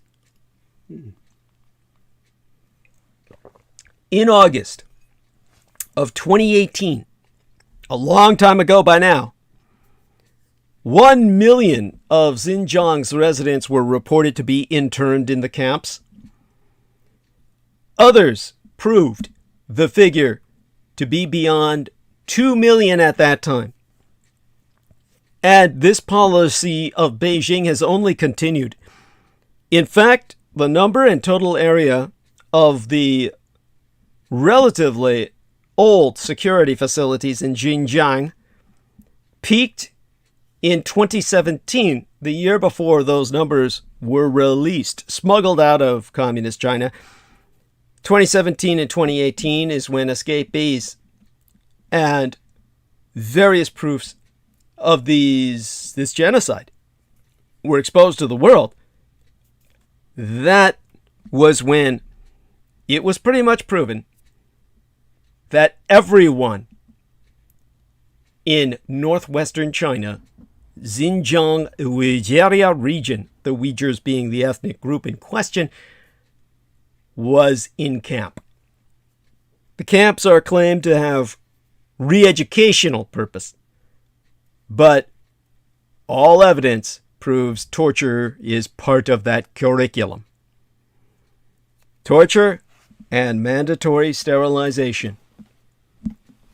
The white Caucasian ethnos in China is extinct, doomed to extinction through mass sterilization of every single citizen who has the misfortune of being born within the confines of the Communist Chinese Empire. Given the planned expansion of the total state surveillance and behavior control system to all of China itself, the Beijing regime's actions in Xinjiang, Uyghur, have turned out to be but a pilot project with probability for a graduated degree of application beyond that province of death and extermination. After all, the CHICOM, Chinese Communist authorities, already practice enforced disappearances while simultaneously intensifying their crackdown on human rights. All these techniques of totalitarian statecraft are really not something one would like to see becoming more widespread in the world. And yet, that is exactly what will happen if Red China were to become the world's preeminent great power. In fact, this process has already started years ago. In Kampuchea, Cambodia, for instance, Red China's influence empowers the suppression of democracy by the local authoritarian regime. Red China's surveillance practices are spreading beyond its borders. Among examples of this process is African Zimbabwe's decision to install Commu-Chinese provided facial recognition and monitoring systems throughout the country. Black Tanzania has adopted cybersecurity legislation that restricts all freedom of internet content based and modeled upon Red China's model and helped by its technical assistance. So as Uganda. In Pakistan, a Chinese-run surveillance system has been established along the route of the China-Pakistan Economic Corridor. As stated in the Freedom House's Freedom on the Net 2018 report, Red Chinese firms provided high-tech tools of surveillance to governments that lack all respect for human rights. Freedom House counted 18 countries where commie Chinese firms are combining advances in artificial intelligence and facial recognition to create systems capable of identifying threats to public order. Representatives from 36 nations attended seminars where commie Chinese officials were sharing their information management know-how. The notion of the internationally spreading Chinese techno-dystopian model mentioned in that report is now entering the wider public discourse. So, if Red China were to lead the world, then democracy would be hard-pressed to remain the mainstream form of political regime it has been for the last 100 years. Postmodern China's political and legal norms and practices would closely follow the global spread of the commie Chinese geopolitical and economic dominance. That is why the ongoing competition between the American and Communist Chinese empires will decide much more than just the great power careers of these trois superpowers. This competition is, in effect, a struggle about what kind of world we are all going to live in, or die in, as the case may be. So I'm hoping you understand just by that the gravity of the situation. Just how serious it really is. This is beyond life and death. It's whether you even have a right to live or die. The Communist Chinese would take that away from you. If they wanted, they would keep you alive as long as they could keep you on life support if that was their judged punishment. Let me try and explain some of the ways, almost a dozen I can think of, that your life will change if Red China becomes the world superpower. Understand that the Communist Chinese Empire is determined to become the world's next superpower, the next ultra power, the unipolar sole remaining superpower, as America was after the collapse of the Soviet Union. They tend to be the global power after the collapse of the United States. And they already have plans in motion to make that happen. And Communist Chinese dictator Xi Jinping has publicly declared that he wants Red China to be leading the world by mid-century, the year 2050. If Red China gets their way, we're going to see our world completely change. Possibly, well, if they win, definitely within our lifetimes. America's influence will wane, and for the first time in history, the world's greatest power will be the Communist People's Republic of China. We don't have to speculate about what that world's going to be like. Red China has made it clear how they want to reshape the world in their image, and what a world would look like with the People's Republic of China in charge. First, I can tell you it will go well beyond BRICS. For those of you who aren't familiar with that acronym, BRICS, that's their answer to Quad AUKUS. As a matter of fact, Quad AUKUS was our defensive response to the BRICS alliance, which stands for Brazil, Russia, India, China, and South Africa. And what that means, the first thing that will happen is that Africa will become a greater world power. the world power partner to Communist China. As Americans think of an Anglo-American world order, which Australia has firmly committed to, think of a black and yellow Afro-Semitic alliance over the earth. Indeed, Africa will become the new China.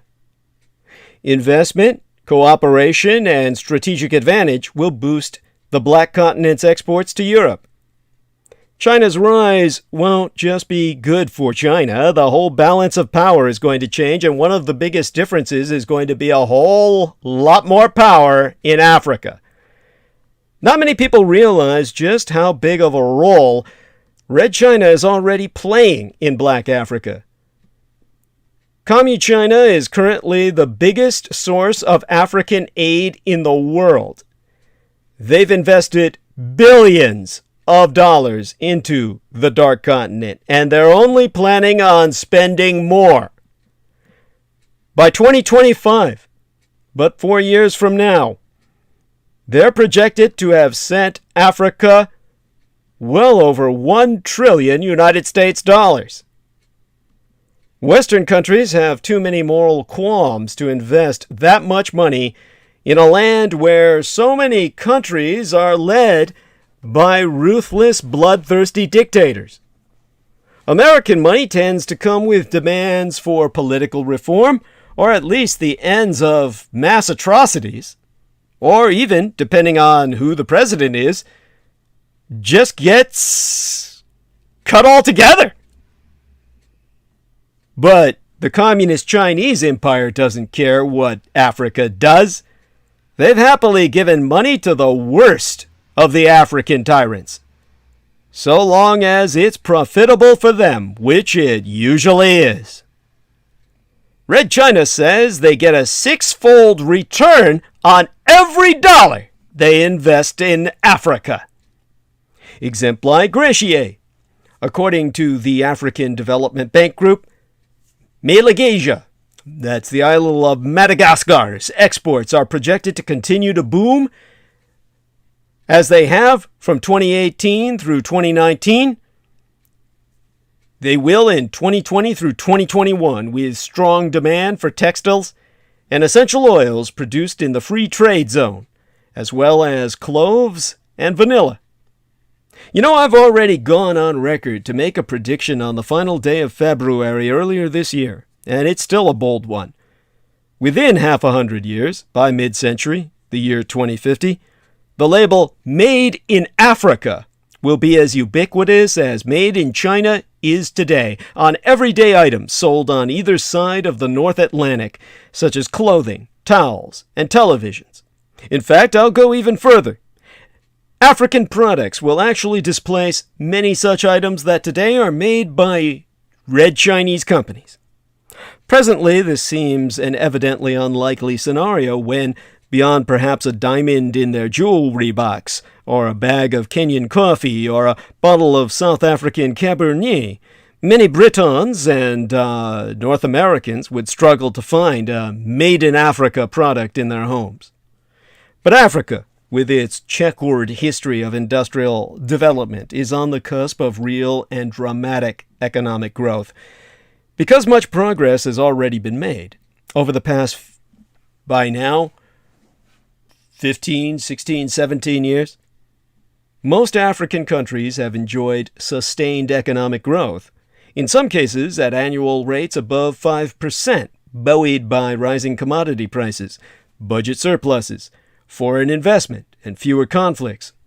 Services sectors are blossoming across the continent, while a telecommunications boom, driven by mobile phone usage, in a region where landlines were once few, and internet penetration is also playing a role, as is a vibrant financial services sector. Yet, 28 of the world's poorest countries are in Africa.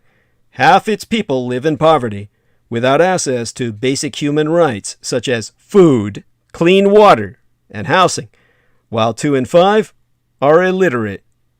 Economic growth, while fast, has come from a low base. Gross domestic product per head is just $1,770, about a quarter that of Asia. Sustainable transformation requires a radical new approach. It is not a services economy that will lift 500 million people out of poverty to create 100 million jobs, but an industrial one.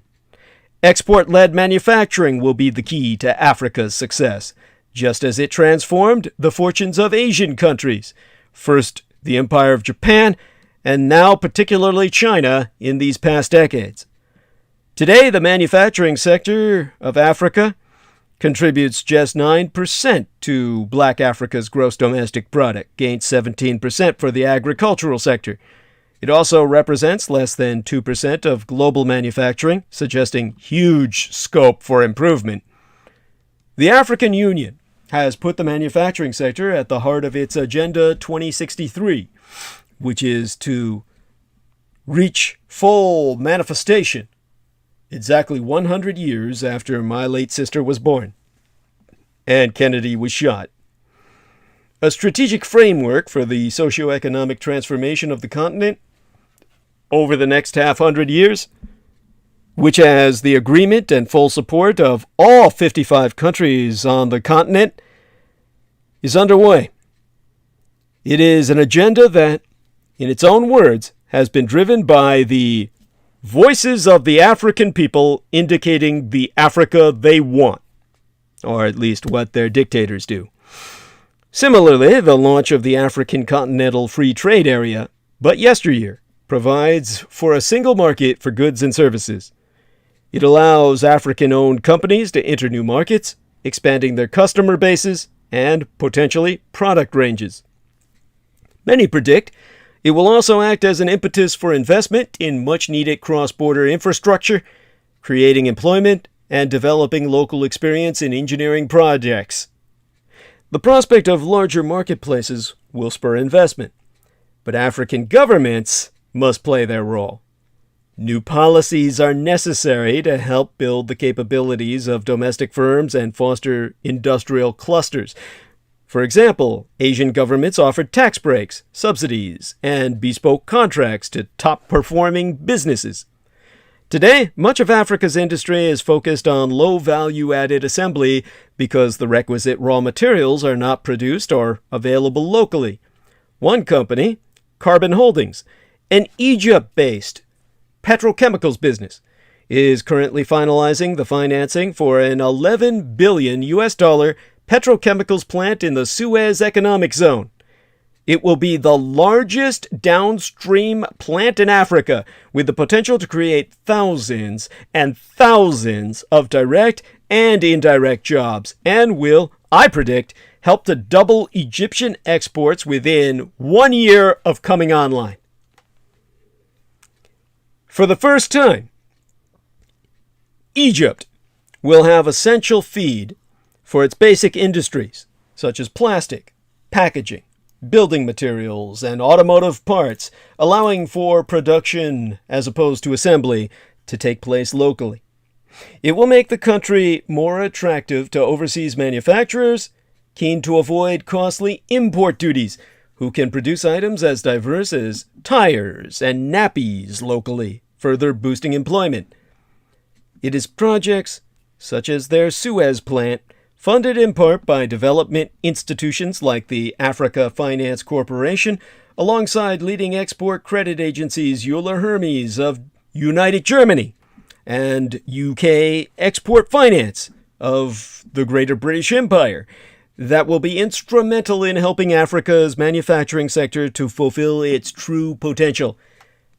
African governments must create economic zones around such developments to encourage global players to enter the marketplace. Now, this will not happen overnight, but it is starting at a time when trade tensions between the American and Communist Chinese empires are impacting factory production. Red China is also keen to reduce its dependence on export markets and is looking to boost domestic demand. Across Asia, wages are rising as workers demand better rewards. Inflation-adjusted real wages rose 2.8% last year, or the year before, against just 1.5% worldwide. this plays into Africa's hands, as by 2050, Nigeria alone will have a larger and younger workforce than either Red China or Asian India. But their biggest advantage, and the reason I am confident that with a developed manufacturing sector, made in Africa will achieve ubiquity, is that they are just 15 days away from Europe by sea. With journey times in excess of half 100 days for its goods to arrive, Red China will be at a disadvantage from the outset. It's Africa's time to trade. And Africa has already set itself up as one of Red China's closest trade partners. And, in exchange, the Communist Chinese Empire has lobbied to get more African states into the United Nations, such as those that are reviled for their human rights violations and their genocide, which means that as Red China rises, Black Africa's worst dictators are going to climb up with it. And since they'll be allowed to do all things their own way, we won't just see a world under Communist Chinese influence. We'll start to see a world under Black and Arab authoritarian African influence as well.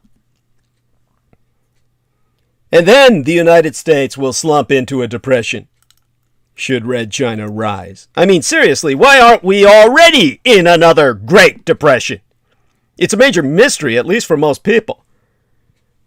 The American economy crashed spectacularly last spring, or the spring before, when the number of the daily COVID-19 cases peaked on April 24th of yesteryear with 36,741 new cases. GDP, our gross domestic product, plunged in the most vertiginous drop ever recorded, and millions of workers lost their jobs, well, almost instantly, with a snap of a finger. So now, with daily cases around 300,000, why aren't we suffering the same thing as we did nigh a century agone in the 1930s? Or something much worse? The economic damage has been cushioned by monetary policy and a huge fiscal stimulus, but political disagreements over a new stimulus package could leave around 14 million Americans without unemployment benefit payments in the new year. Plus, the United States is going to be hit harder still when they lose their place as the world superpower. They won't just quietly slip it down into second place. They're going to plummet down into a massive economic depression. Right now, America is in a great place because its currency is used for almost all international trade. The US dollar is treated like the new gold standard, and that's keeping the American economy relatively stable.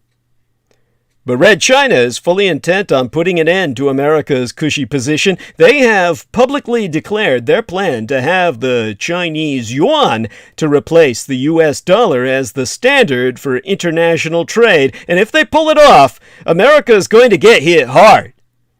And even now, due to the COVID that the Communist Chinese bred in their laboratories, Red China's pandemic rebound is edging it closer to overtaking the U.S. economy toward world dominance. The UK, the United Kingdom-based CEBR, the Center for Economics and Business Research, said Red China's skillful management of the COVID-19 virus they bred and unleashed would boost its relative growth compared to the U.S. and Europe in the coming years. Per yesteryear's closing Sabre, the CEBR report, Center for Economics and Business Research report, released the day after Christmas in 2020. Well, I'll just read therefrom. It's written in English. For some time, an overarching theme of global economics has been the economic and soft power struggle between the United States and Red China. The COVID-19 pandemic and corresponding economic fallout have certainly tipped this rivalry in Communist China's favor. So although the Communist Chinese Empire was the first country hit by its own COVID-19, it controlled the disease through swift and extremely strict action, meaning it did not need to repeat economically paralyzing lockdowns as European countries have done. As a result, Unlike other major economies, it has avoided an economic recession in 2020 and is in fact estimated to see growth of 2% this year.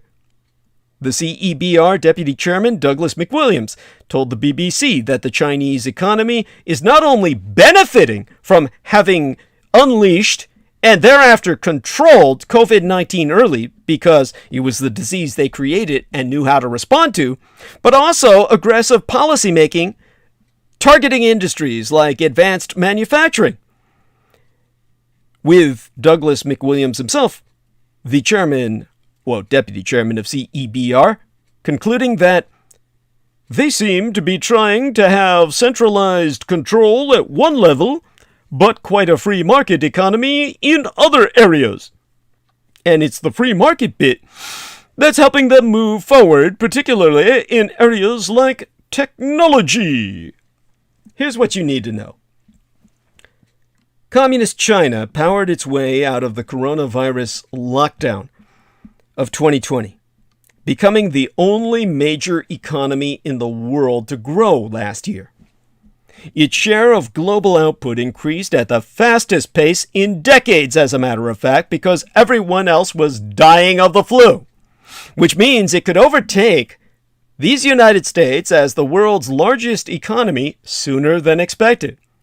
According to estimates from the Brookings Institute, it's now on target to take the top spot as soon as 2028, about 2 years earlier than predicted.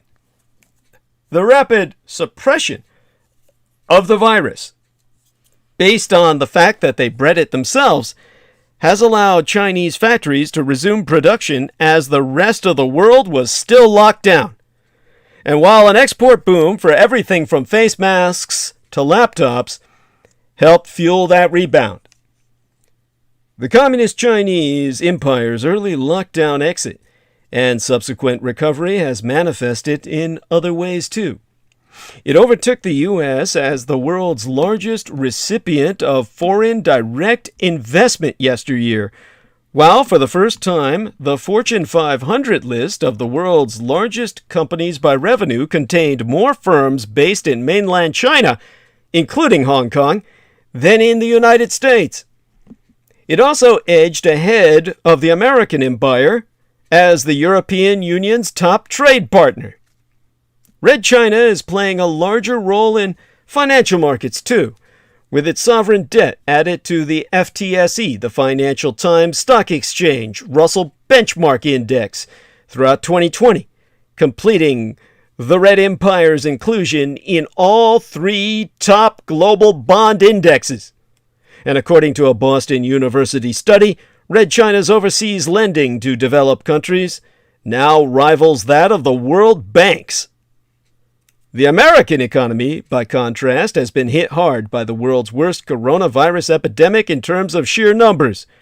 Far more than 500,000 people have died in the United States, and there have been some 18.5 million confirmed cases of the variant strains as nigh half the country's polarized population refuses to vaccinate via political agenda of pandemicide.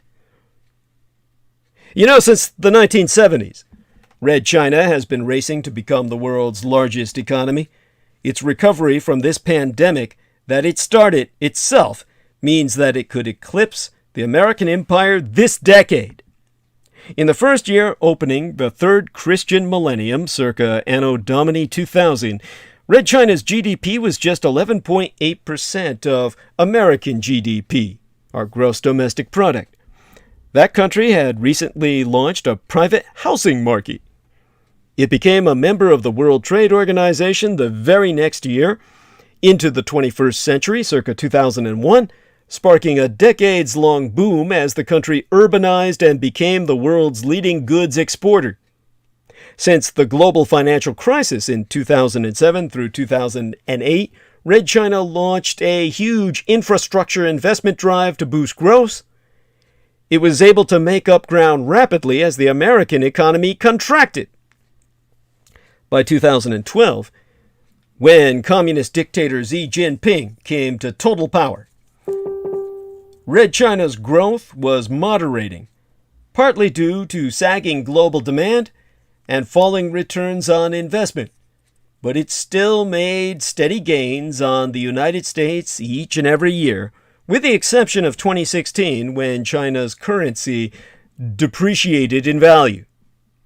Let me check an incoming message before I go on. Here we are. Let's see what our man says. He says, good night. Catch up later in the morning. God bless. God bless you too, my dear Sammy Romero. Hugs. A good man. We'll have him on again soon. Next time we're on, probably. Okay, I'm getting another email. I'm getting an email asking about this depreciation. A lot of people have never heard of this. The Chinese yuan depreciation in 2016 and the Sino-American trade war in 2019, both together culminated by leading to slower GDP or gross domestic product growth. Yet China's V-shaped recovery from this coronavirus pandemic they unleashed upon the world to fuck everybody else over has accelerated this century's most significant economic shift. Its rapid catch-up and likely toppling of America as the world's largest economy. Countries with fewer COVID-19 deaths performed better economically yesteryear. Red China had a faster recovery from the pandemic because they started it and thereby knew it inside out, having bred it themselves, and thereby met the expected 2020 GDP growth. In fact, Communist China was one of the few countries that experienced positive gross domestic product growth. Indeed, as the only major economy to have expanded in 2020, while the rest of the world was experiencing contractions not seen since the Great Depression, the Communist Chinese Empire increased its share of global output and narrowed the gap with these United States. Some economists now predict Red China's economy will likely become the world's largest and might overtake these United States by 2028, 2 years earlier than previously forecast before the pandemic, with Nomura Holdings Incorporated concluding the crossover could be as early as 2026, nigh half a decade earlier than expected, depending on the strength of Red China's currency against the US dollar. It's a prospect causing much anxiety in Washington. In his first press conference since taking office, President Joe Biden vowed he wouldn't let China overtake the U.S., promising more spending on innovation and infrastructure to boost the American economy. To quote his T at the time, they have an overall goal to become the leading country in the world, the wealthiest country in the world, and the most powerful country in the world. That's not going to happen on my watch. So Biden is doubling down on measures imposed by the Trump administration to cut China's access to key technologies such as microchips. Red China is also meeting fiercer opposition elsewhere. In Europe, Chinese companies face tighter investment screening.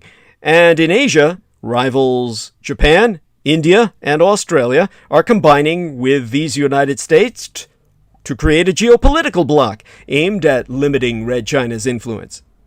That's not stopping Beijing, where the leadership has put forward ambitious targets to double the size of their economy by 2035. The government is increasing spending on scientific research and innovation as it seeks to become the global leader in areas from artificial intelligence to biotechnology and green energy. In January, China's dictator Xi Jinping mobilized China for a technology revolution to cut dependence on the West by telling Communist Party officials, "The world today is undergoing major changes not seen for a century, but time and trends are on our side." The numbers are on his side here. The Fortune Global 500 is already more Chinese than American. That list boasts 124 companies based in mainland China and Hong Kong, and 121 based in these United States. China's share of the global GDP in 2020 was 14.5%, up from 9.2% a decade earlier, circa 2010. The size of the Communist Chinese Empire's economy compared to the United States at market exchange rates is 71.4%. Last year saw several milestones signifying China's rising global influence. It attracted more foreign investment than the United States for the first time, and the number of Chinese companies on Fortune's list of the world's largest overtook the U.S., as I said. And for all the talk of supply chain diversification amid the trade war, China's share of global trade actually increased at a record pace as the world snapped up Chinese masks, medical equipment, and work-from-home gear. In fact, the Communist Chinese Empire has already overtaken the United States if GDP is calculated on purchasing power parity terms, which adjusts exchange rates to account for price differences between countries. As tabulated by the aforecited CEBR report, China's share of the world economy has risen from just 3.6% in the year 2000 to 17.8% now, and the country will become a high-income economy by 2023, but the year after next. Yet the average Chinese person will remain far poorer in financial terms than the average American, even after China becomes the world's largest economy, given that Red China's population is 4 times larger. If you want to know why it matters, China's global rise matters most obviously to exporters of commodities and industrial goods in countries such as Brazil, Die Neue Deutschland, the new United Germany, and the Republic of South Korea, which rely on the country as a crucial market, even within economies running large trade deficits with Communist China, like these United States. Exports of specific products such as soybeans can be a major source of income. That's what they feed to their pigs, which is their primary source of protein, and they lost so many of those because of the Russian weaponization of African swine fever, which the Russians unleashed upon the Chinese to gain some degree of control over them, as the Russians are now breeding their pigs. For international businesses, Red China is a draw card for its huge consumer market.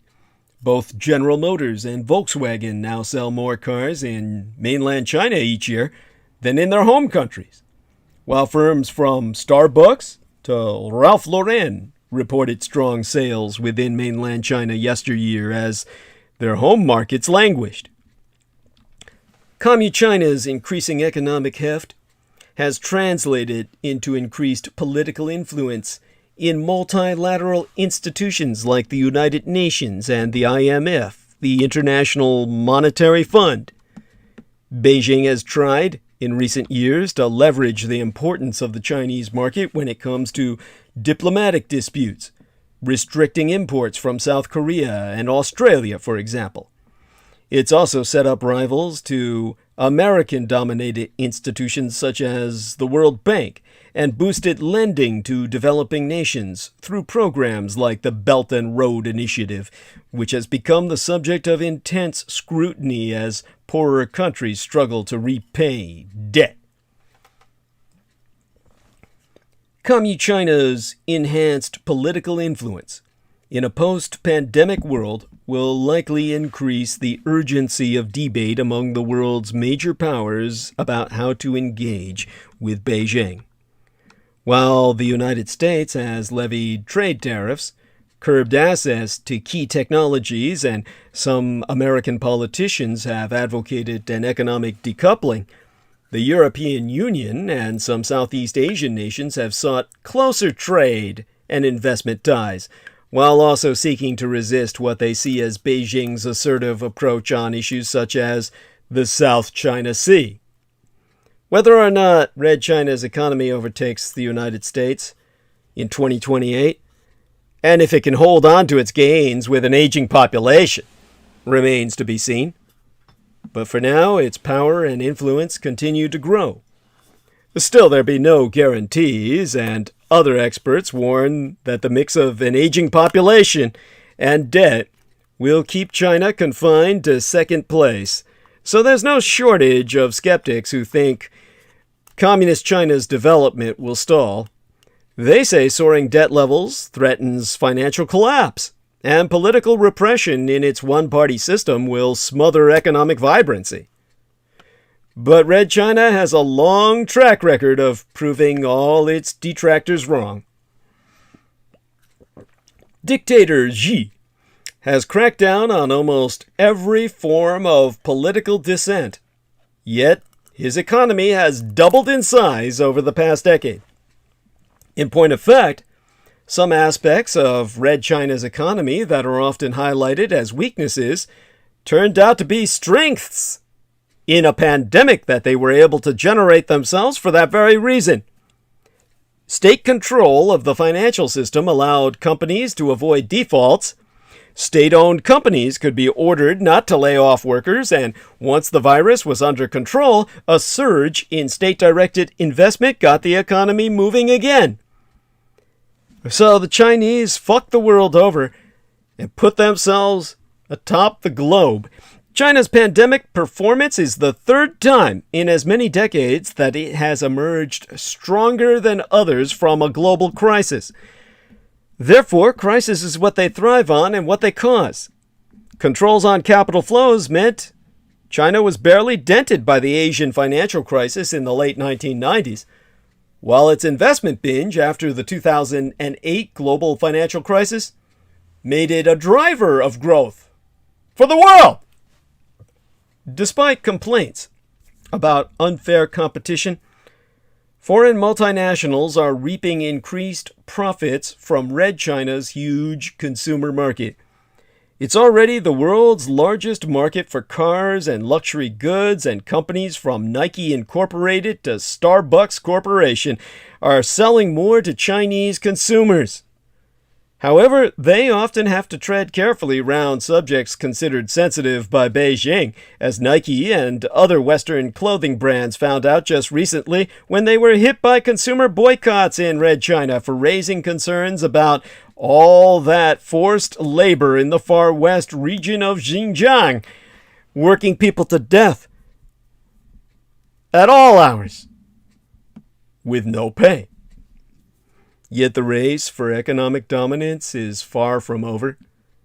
The Empire of Japan was touted by some in the late 1980s and early 1990s as destined to overtake these United States, but that was never Japan's objective. As a matter of fact, Biden's $1.9 trillion United States dollar stimulus puts the United States on a strong trajectory throughout 2021. And if he delivers on his promise of a major infrastructure package, the boost to American growth potential could keep Red China in second place for longer. Meanwhile, Asian India has overtaken the United Kingdom, the Greater British Empire, as the fifth biggest economy in 2019, overtaking their lords and masters from the days of the Raj. But it has slipped behind Britannia again due to the pandemic's impact. China fucked India over and placed it behind their former masters. The aforecited CEBR says it won't take over again, Asian India overtaking the British Empire until 2024.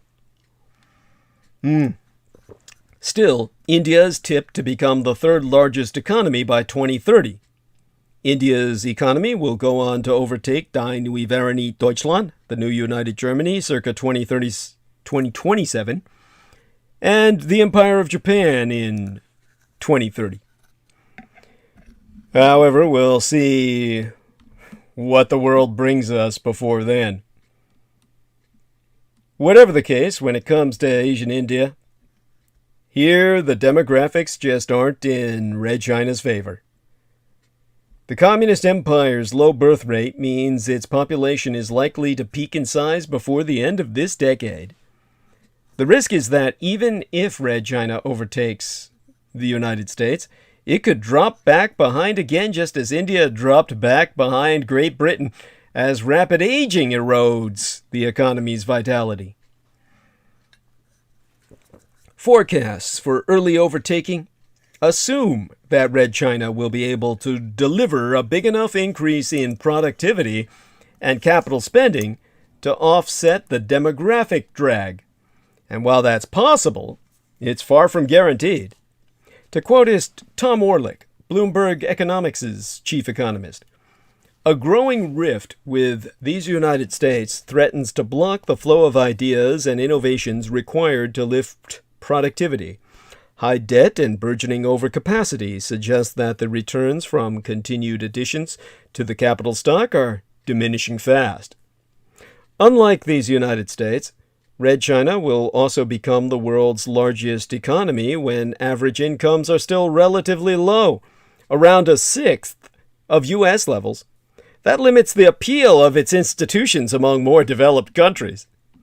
Per the conclusion of Yukon Wang, a former World Bank head in mainland China, and the author himself of a work entitled Cracking the China Conundrum. Why, well, it's subtitled, Why Conventional Economic Wisdom is Wrong.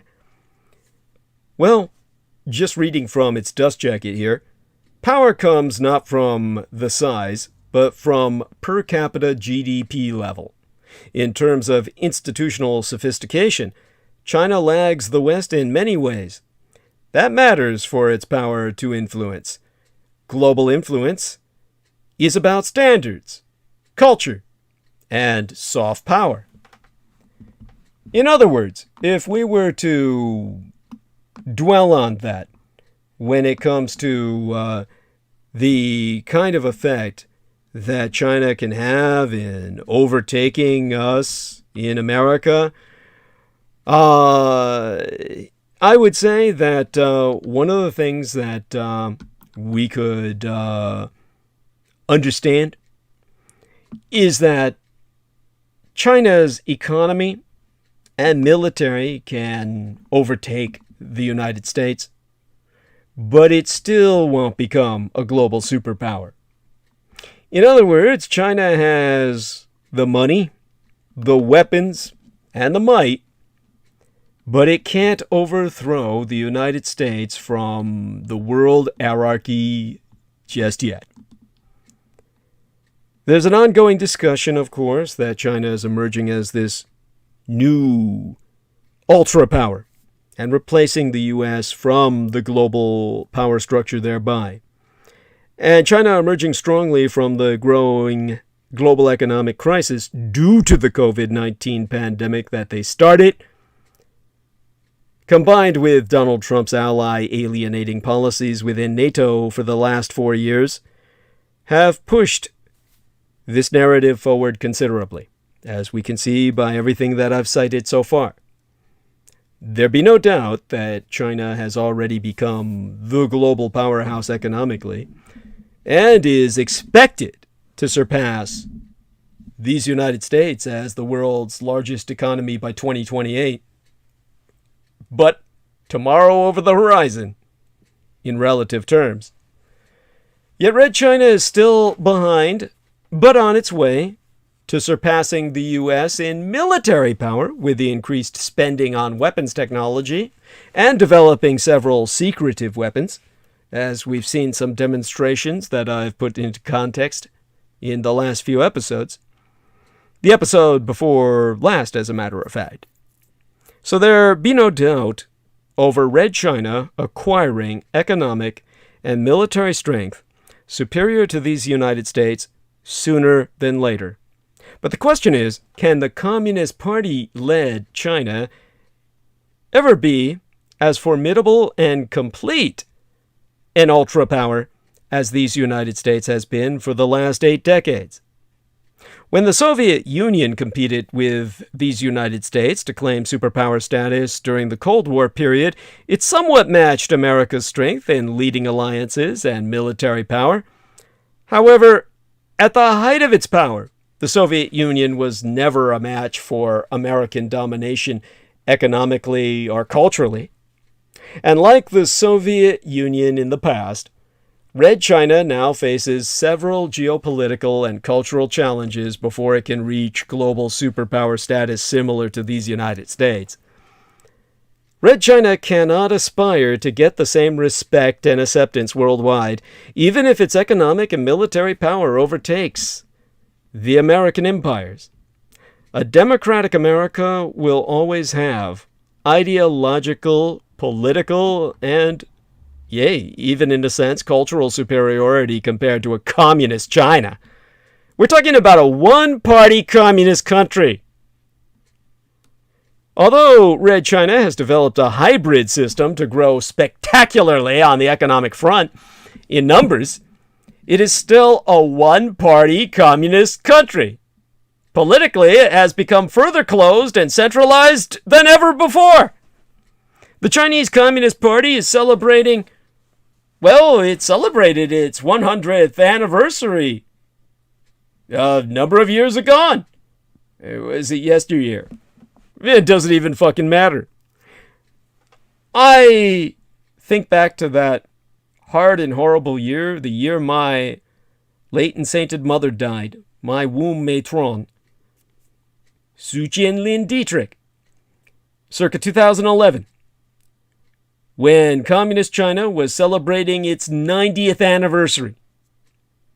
Meaning its 100th anniversary was celebrated this year in October, as a matter of fact, October 1st. And I was, of course, during that time, I was privy to a meeting held by the Chinese Political Science Association in Shanghai, because there was a woman who was seeking Beaver's help to escape Communist China, and she brought me footage. Many top Chinese political scientists openly discussed the possibility of Red China opening up to a multi-party electoral system at that time, at that meeting. That sort of discussion is almost impossible to imagine in Xi Jinping-led China now. No doubt, China is a strong state with a powerful party bureaucracy, but its politics are potentially very fragile. Under a closed system, it's almost impossible to predict when that spark will arrive to ignite a political upheaval. This is a country where the Interpol chief, the chief of the International Police Force, or a globally famous billionaire can disappear. And both of those things have happened without any official explanation. Hundreds of Chinese millionaires have been living abroad to protect their wealth from future uncertainties and to avail the opportunities of open societies. So, yay, Red China has become rich. It is spending heavily on its university education. But 600,000 Chinese students go abroad for their higher studies every year. Red China's economy might be booming for decades, but 10 million Chinese have traveled to other countries to find jobs, while 51 million people from all over the world have moved to these United States for better work and improved living. A diversity that will bring us a power no other nation can dream of. And China's in a tough neighborhood. Despite its ongoing political troubles, there is no doubt that the American political system is resilient to any attack from destabilizing forces, but that sort of trust in the system continues to elude Communist China. Because although China has been enjoying political stability for long, the Chinese people don't have similar trust and confidence in their political system as the Americans have in theirs.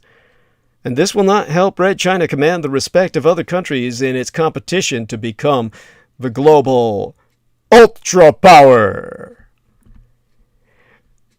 So, putting that into further context, as I said, when it comes to, how do I express this? Geopolitics also does not favor Red China, as it has these United States.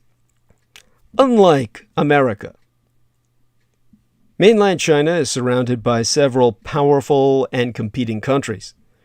Among them, at least two, revanchist revisionist Russia and Asian India, see the dream of becoming superpowers themselves, however delusional it may be in the case of the Russians. Red China has also fought wars against them both, and continues to have several border disputes.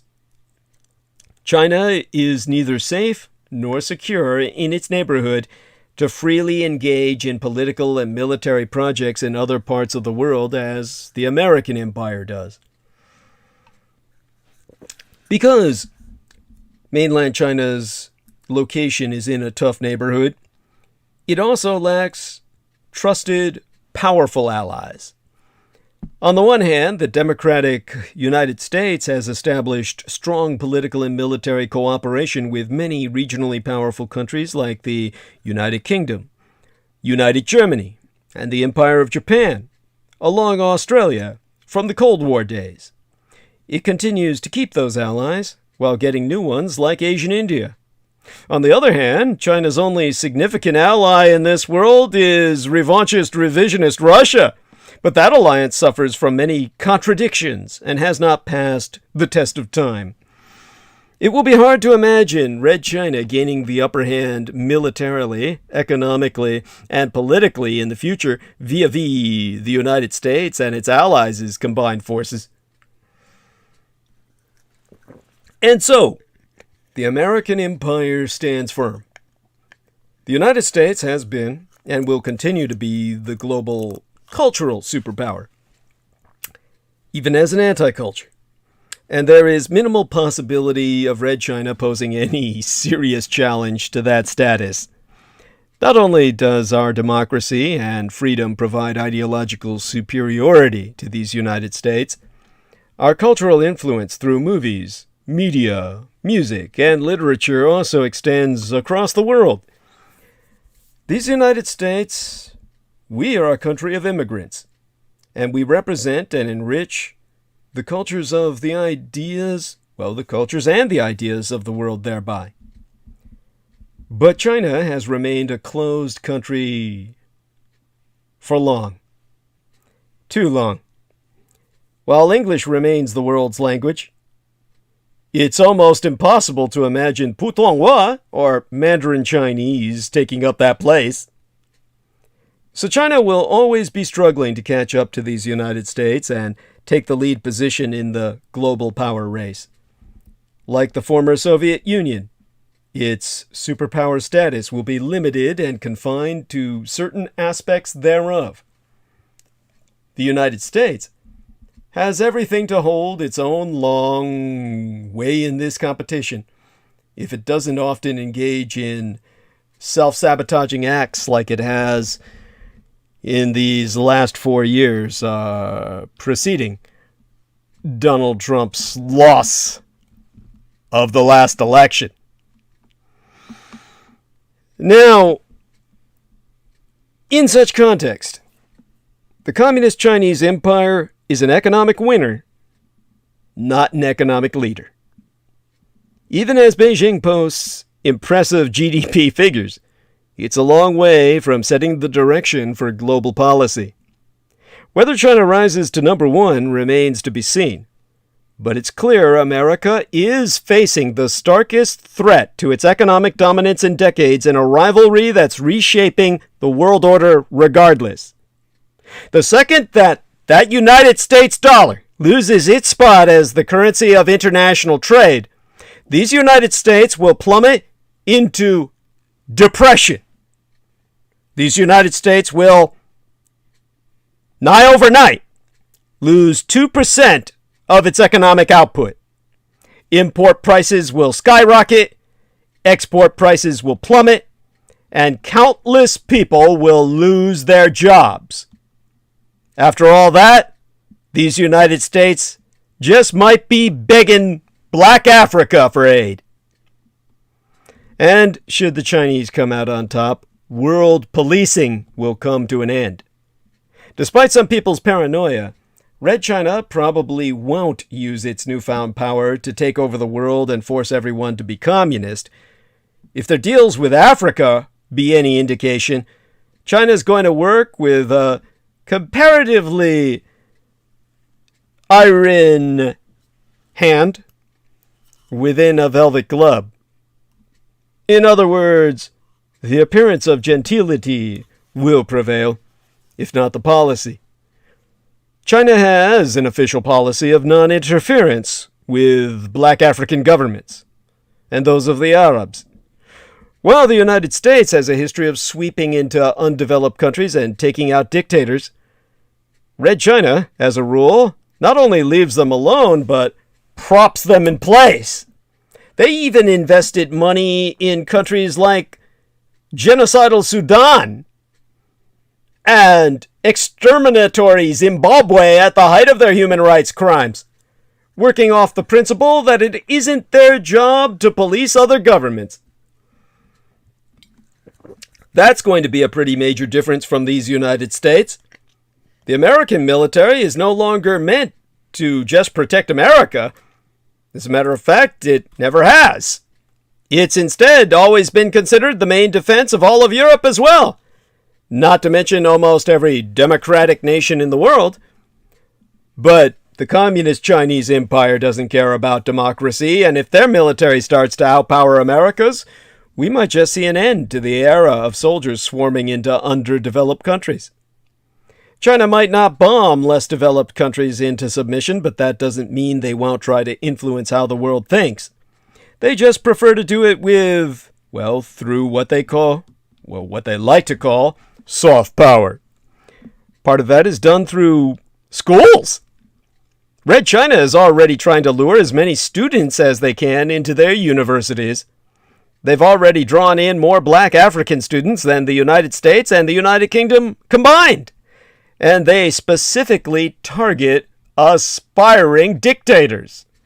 They have schools that train for that. Yeah, believe it or not. Well, how could you not? And in Chinese schools, teachers are specifically instructed to teach state-approved ideas, especially pushing Chinese and, more specifically, communist ideals. As Communist China becomes the world's superpower, there's every reason to believe that they'll keep that up. But that now they'll have the influence to lure in the dictators of the future from every part of the world. But it doesn't stop there. Communist China has already started influencing schools in other countries too. They've set up their state-controlled and all too ironically misnomered Confucius Institutes in 1,500 different schools across 140 countries. Americans establish military bases. The Chi-Coms, the Chinese communists, establish schools that invade the spaces of the mind. These schools have Chinese teachers who are specifically instructed to support the China model of development and correct all Western misconceptions in their classes. Misconceptions such as freedom. Well, what the fuck is that? You gotta agree that's a pretty nebulous term. This means that when they have enough power, college isn't just going to change in China. You'll be learning Chinese state-approved lessons in every university around the world. Because the other thing that will happen should China rise to unipolar preeminence, the sole remaining pole of power on the planet, history, all of history will be forcibly rewritten. The Communist Party of Red China has very publicly declared its intention to rewrite human history. In a speech, dictator Xi Jinping told his country that he was working to improve international communication so that they could present a true multi-dimensional and panoramic view of China. That might sound like a lot of fluff to you, but other documents from the People's Republic show exactly what that means. Red China is determined to rewrite what they consider Western misconceptions of history, or, in other words, to replace the world's perception of history with theirs. One of the bullet points on their agenda is to change our concept of Chairman Mao Zedong, and to, bear in mind we're talking about the man here who killed 200 million people, and to get the world to accept him as a wise, influential model of leadership. They want to break down the perception that the rise of communism in China brought problems and make it seem gentler. And they want to get rid of the idea that the Tiananmen Square massacre was an injustice. And if all of this comes to pass, inevitably, inescapably, Europe will slump. After thousands of years, with Europe on top of the world, we're finally starting to see their power plummet. Since the year 2000 of the Christian calendar, the opening year into the third millennium, the power of European countries has waned like never before. All the rest of the world is making history, while in Europe history has come to a standstill. All while Asia has been on a steady rise. Meanwhile, Red China has been cementing their partnerships with the countries of Asia and Africa, which could mean that the whole center of the world's power might just be about to shift over to the Eastern Hemisphere. It's already changing Europe. A lot of European countries have responded to their declining influence by trying to reimagine the continent as a united power in an effort to get their strengths up. But if Red China takes over as the world's sole remaining ultra power, we can expect North America and Europe to become a lot less important than their allies in the East. Europeans are going to see their wages plummet and all their luxuries vanish as Asia and Africa boom forward. Another thing that will happen, mainstream movies will all be state-approved propaganda. A night at the movies, when Communist China is in power, is going to be like a night at the Chinese propaganda ministry. Red China has been blunt about their goals. They want all the movies in theaters to, as Xi Jinping himself puts it, extol our party, our country, our people, and our heroes. And to make sure China is portrayed as us. Well, in his words, as a civilized place featuring a rich history with good government and a developed economy. I mean, oh god, that sounds so fucking dry. It's like when you read Russian science fiction novels from the Soviet era and half of the book is an economic discourse. The Chinese state has started their own film production company to try to get those movies out there. And they're already working on making their own movies. They recently got Matt Damon, for example, to star in their film, The Great Wall. And they've already managed to get other countries to rewrite their movies to appease them. The Villain in Red Dawn, the 2012 version, was changed from Red China to North Korea, while Looper was set in a futuristic China. China flatly rejects the idea that art shouldn't be controlled by the state, and if they keep growing in power, they're going to get their way. Every mainstream movie you see, no matter where it was made, will have been run by the propaganda department and tweaked until it got the red state seal of approval. And of course, the Empire of Japan will be cut out of international society. According to Sheila A. Smith of the Council on Foreign Relations, no country feels China's rise more deeply than Japan. China's pathway to power means more to Japan than any other country. Now, put this in context, Japan's recovery is the greatest economic success story never told. The world needs a new poster child for failure. For a long time, you see, that was supposed to be the Empire of Japan. The conventional wisdom was that its timid response to its own great crash turned what should have been a few bad years into a lost decade, a period from which it never fully recovered. But while this was true up to a point, it's not anymore. Hasn't been for years. Its economy has done so well that the last decade that it has almost entirely made up for all the ground it really did lose during its protracted slump in the 1990s. The only reason that's hard now to tell is because of a statistical illusion. The Empire of Japan, then, is the rare cautionary tale that's turned into yet another Japanese success story.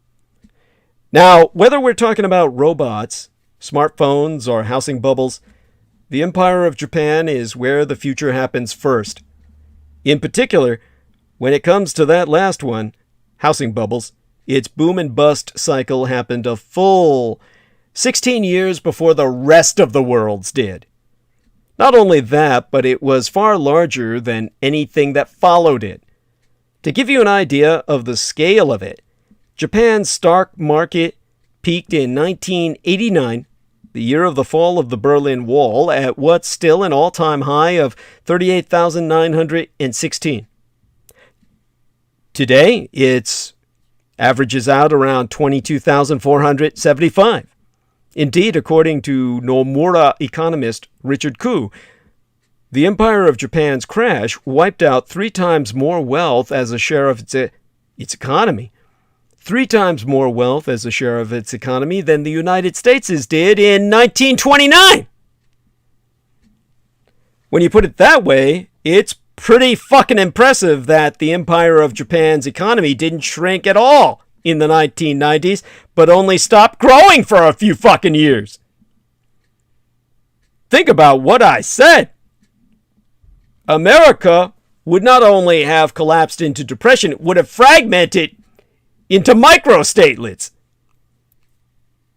Now, Japan simply stalling as opposed to collapsing, of course, came at the cost of running up a lot of debt on stimulus projects. But better that than letting things get so bad that you'd wind up doing the same on unemployment benefits instead. The Empire of Japan, in other words, did well to only fall behind as much as it did. But the Empire of Japan has done even better to make it all up. That it has isn't obvious, of course, but, well, it's because of another one of the empire's firsts. Japan's shrinking working age population.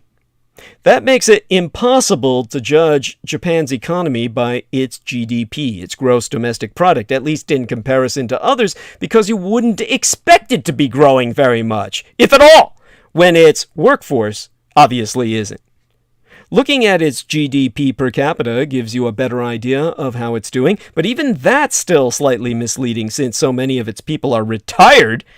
It's hardly a knock on Japan that its 70-year-olds aren't producing a lot of economic output.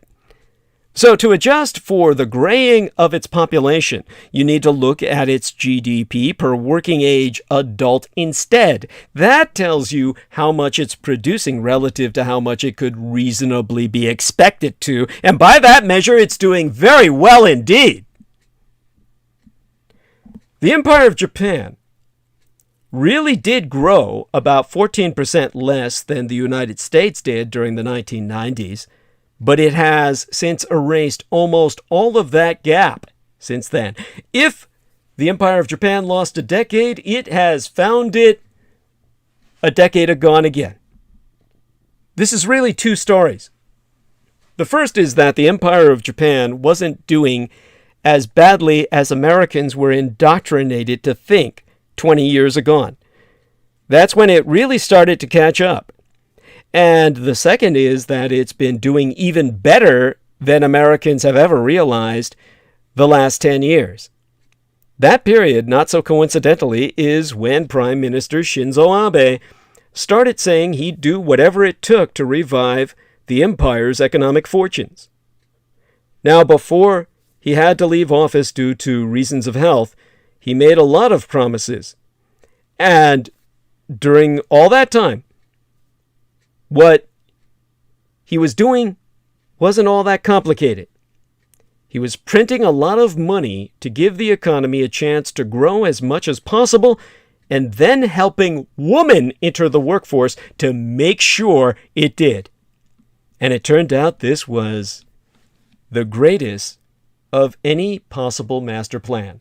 consider this. The share of 25 to 54-year-old women who, for the most part, should be too old to still be in school, but too young to be retired, and are in fact working, has increased from just under 70% when Abe Shinzo took office at the end of 2012 to 77.6% by the time he had to step down. Above that to 80% actually by now. That's the biggest increase over any 5.5-year period since records began in the early 1980s. And it's been enough to push the share of all 25 to 54-year-olds who have a job up to an all-time high of 85.2%. Last time I checked, as a matter of fact, it should be around 90 by now.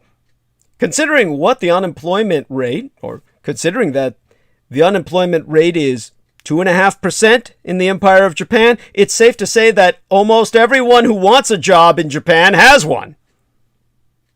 Now, that's not to say that Japan has fixed all of its problems. It has not.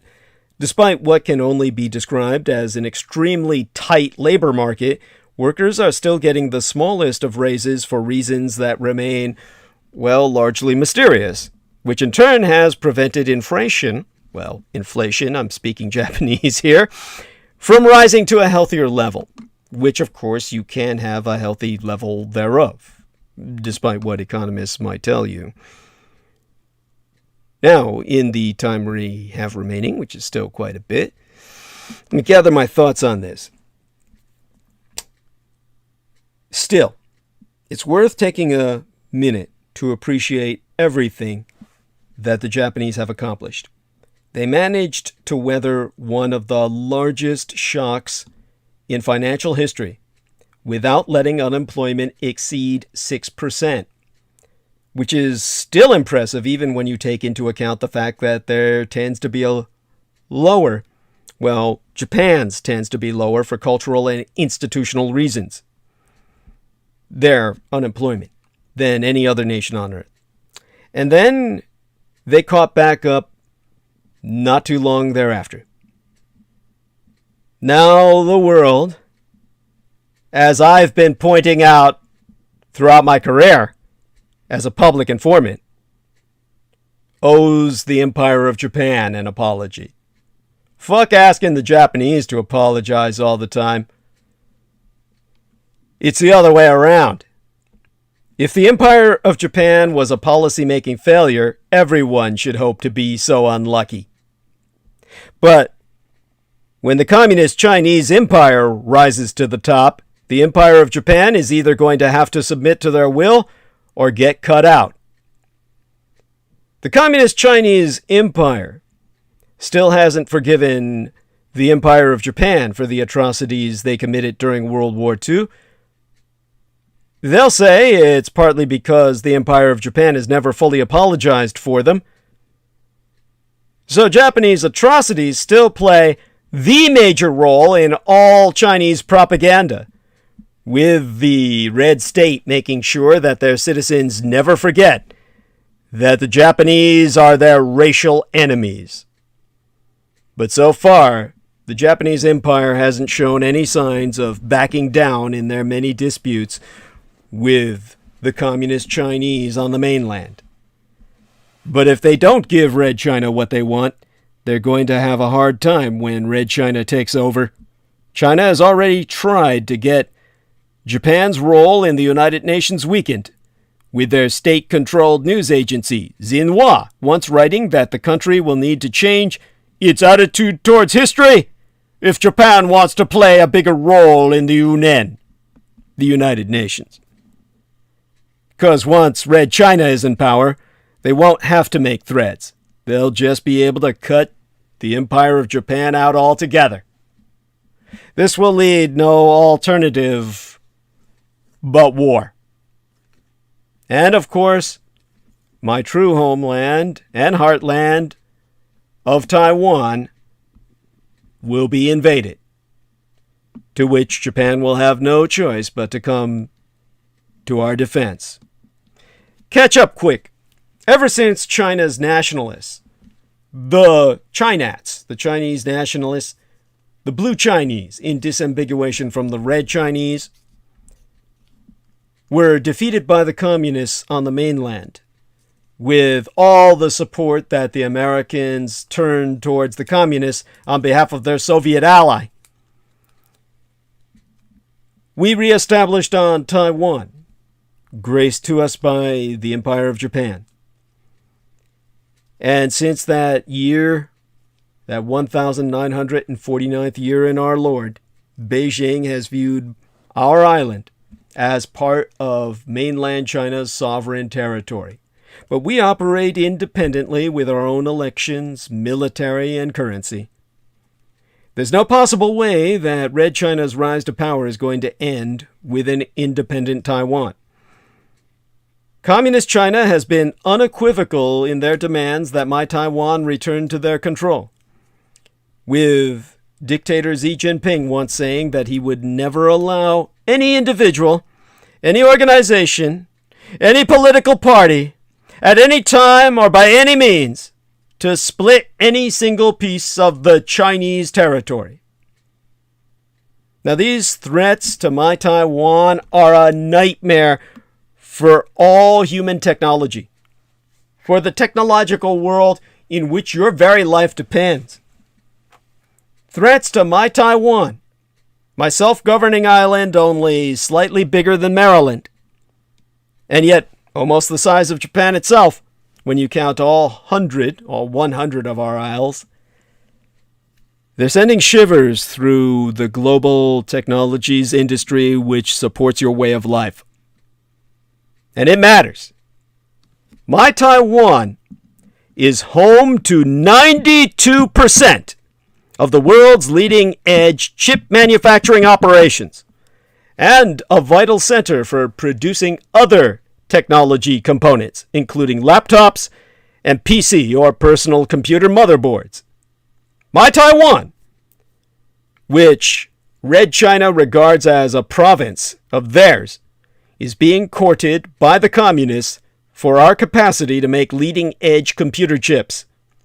That's mostly down to TSMC, the Taiwan Semiconductor Manufacturing Company, the world's largest foundry and go-to producer of chips for Apple Incorporated, smartphones, artificial intelligence, and high-performance computing. In terms of driving the news, just earlier this year, the United States military warned that Red China could be accelerating its long-standing efforts to regain control of my Taiwan. A global semiconductor shortage has highlighted the world's dependence on chips, as well as the increasingly vital role that TSMC, the Taiwan Semiconductor Manufacturing Company, plays in the industry. That's because most companies that design chips today, Qualcomm, Nvidia, and Apple among them, don't actually do any manufacturing, instead relying on companies like TSMC. Around a dozen countries have formal diplomatic relations with Taipei, the capital of my country, Taiwan, and many others, including these United States, maintain informal relations. I'm happy to report that Lithuania will be opening up an embassy in my Taiwan. That's their big fuck you to Communist China on behalf of an independent Europe.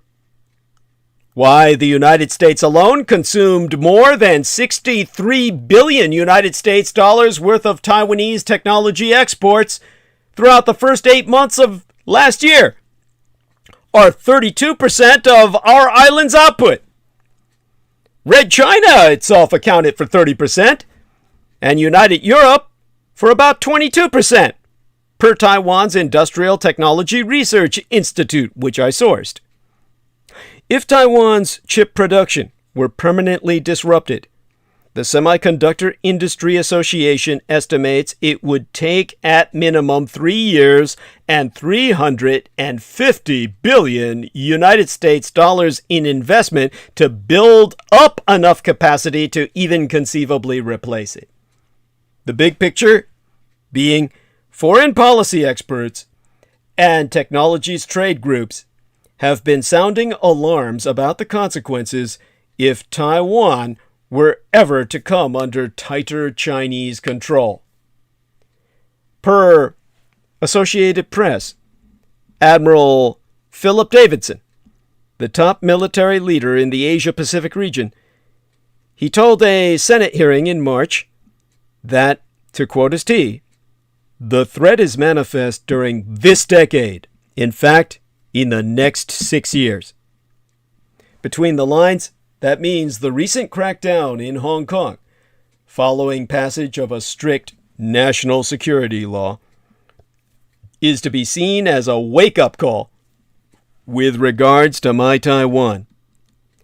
To quotist Russell Hsiao, executive director of the Global Taiwan Institute, until Beijing changes its current policy, it's critical to point out that the PRC's, the People's Republic of China's, formula for unification with Taiwan is still based on one country, two systems, the model that it applies to Hong Kong. And it's clear as day for people to see how that's going for the people of Hong Kong. That's why many in the industry of high technology are calling for the United States to be clearer about its support for Taiwan and, at the same time, to encourage investment in domestic chip production. What they're saying is, well, to quote Steven Ezel, the VP, the Vice President of Global Innovation Policy at the Information Technology and Innovation Foundation, this is the most important 14,000 square mile island in the world. I know that Taiwan needs to be the center point of the Biden administration national security economic strategy in the Pacific and Asia. Red China is in the process of testing this administration. It is going to continue to exert pressure on Taiwan and the Amero-Taiwanese relationship. If Taiwan doesn't come willingly, mainland China has made it obvious that they're willing to take the country by force as soon as they get an excuse. A minister at the Communist Chinese Embassy in Washington made this clear by saying, "The day a U.S. Navy vessel arrives in Kaohsiung," that's the southern port of China and its second city after the capital of Taipei, "is the day that our People's Liberation Army unifies Taiwan with military force."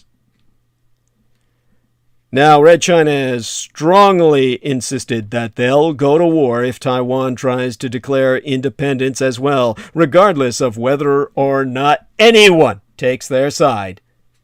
The only thing stopping them from doing it now, per the understanding of the ignorant outside world that doesn't know about the Dietrich Artilect, is that everyone assumes Red China wouldn't be able to survive the seemingly inevitable fight against the American empire. But if the Communist Chinese Empire becomes the world's sole remaining ultrapower, they reckon that the only hope Taiwan will have will be to give up peacefully.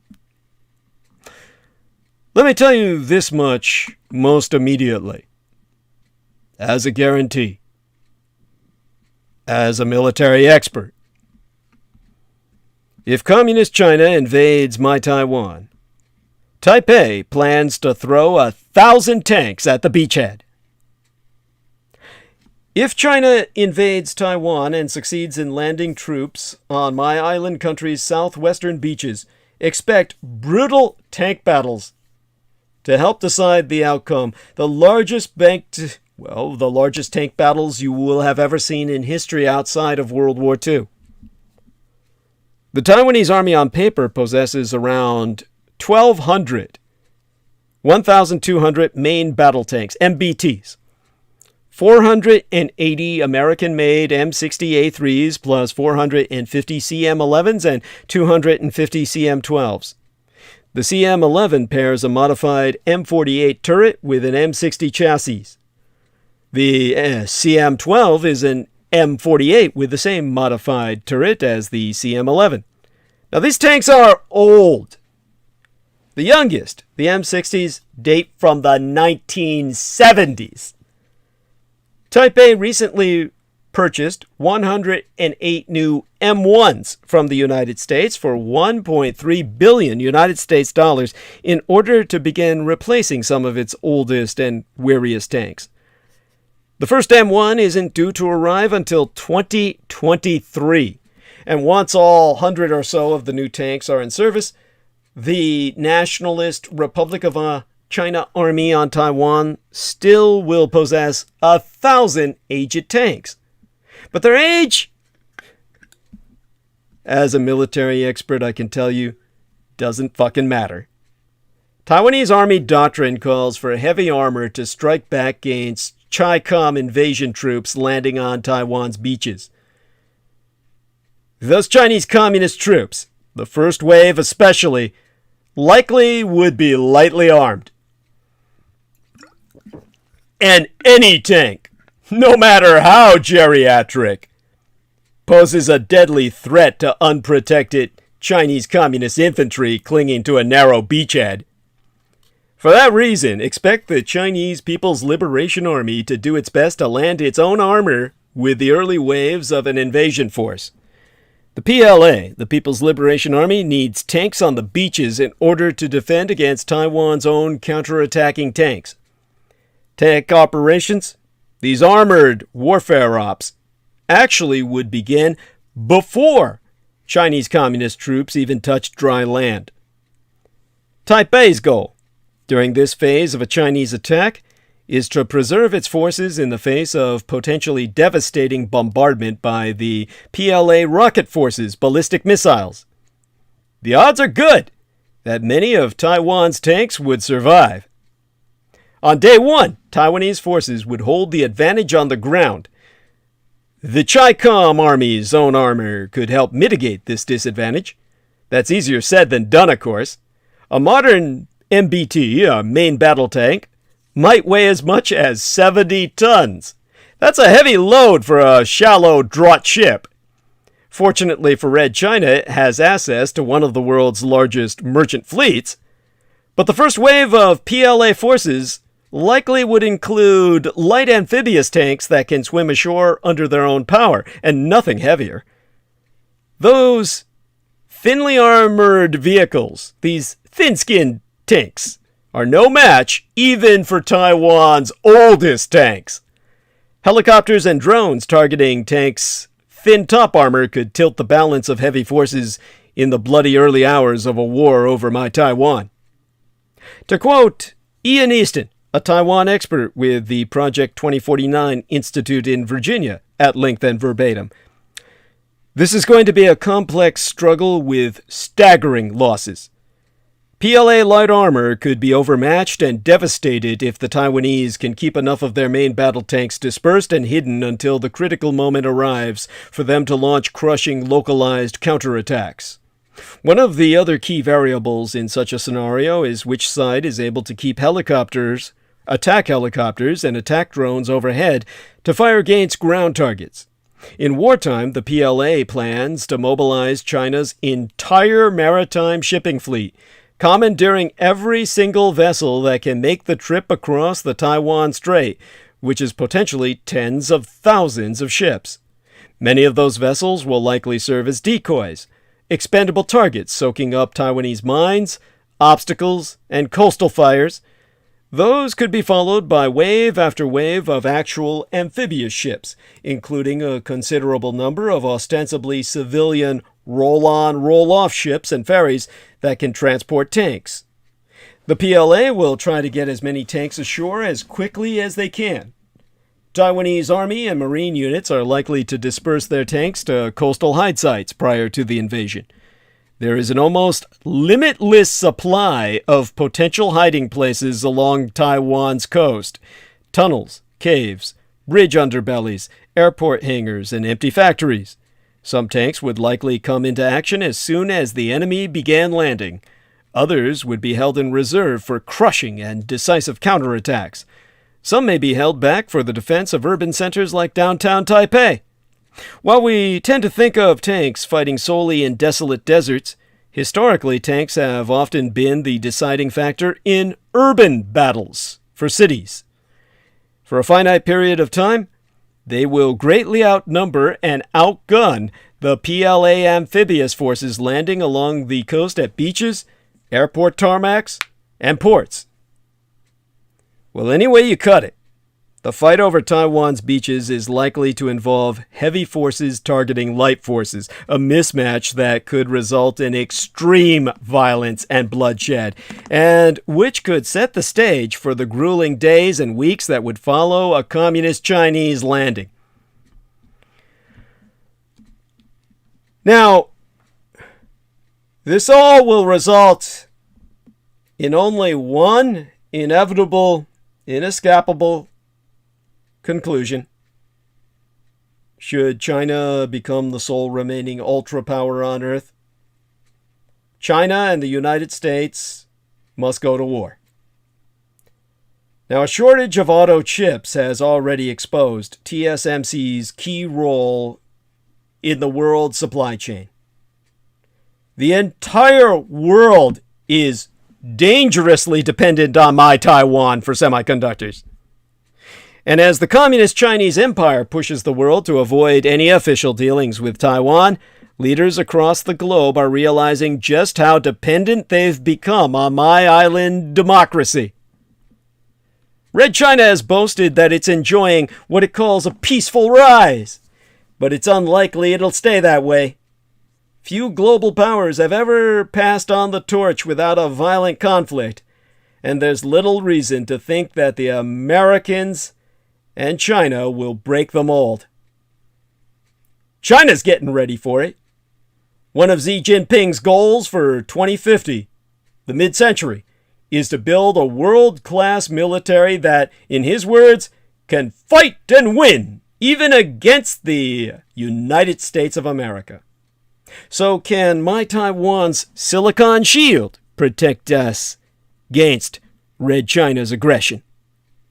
The global shortage of semiconductors, or microchips, the brains in all electronic devices, has heightened the geopolitical significance of my Taiwan and our chip-making sector.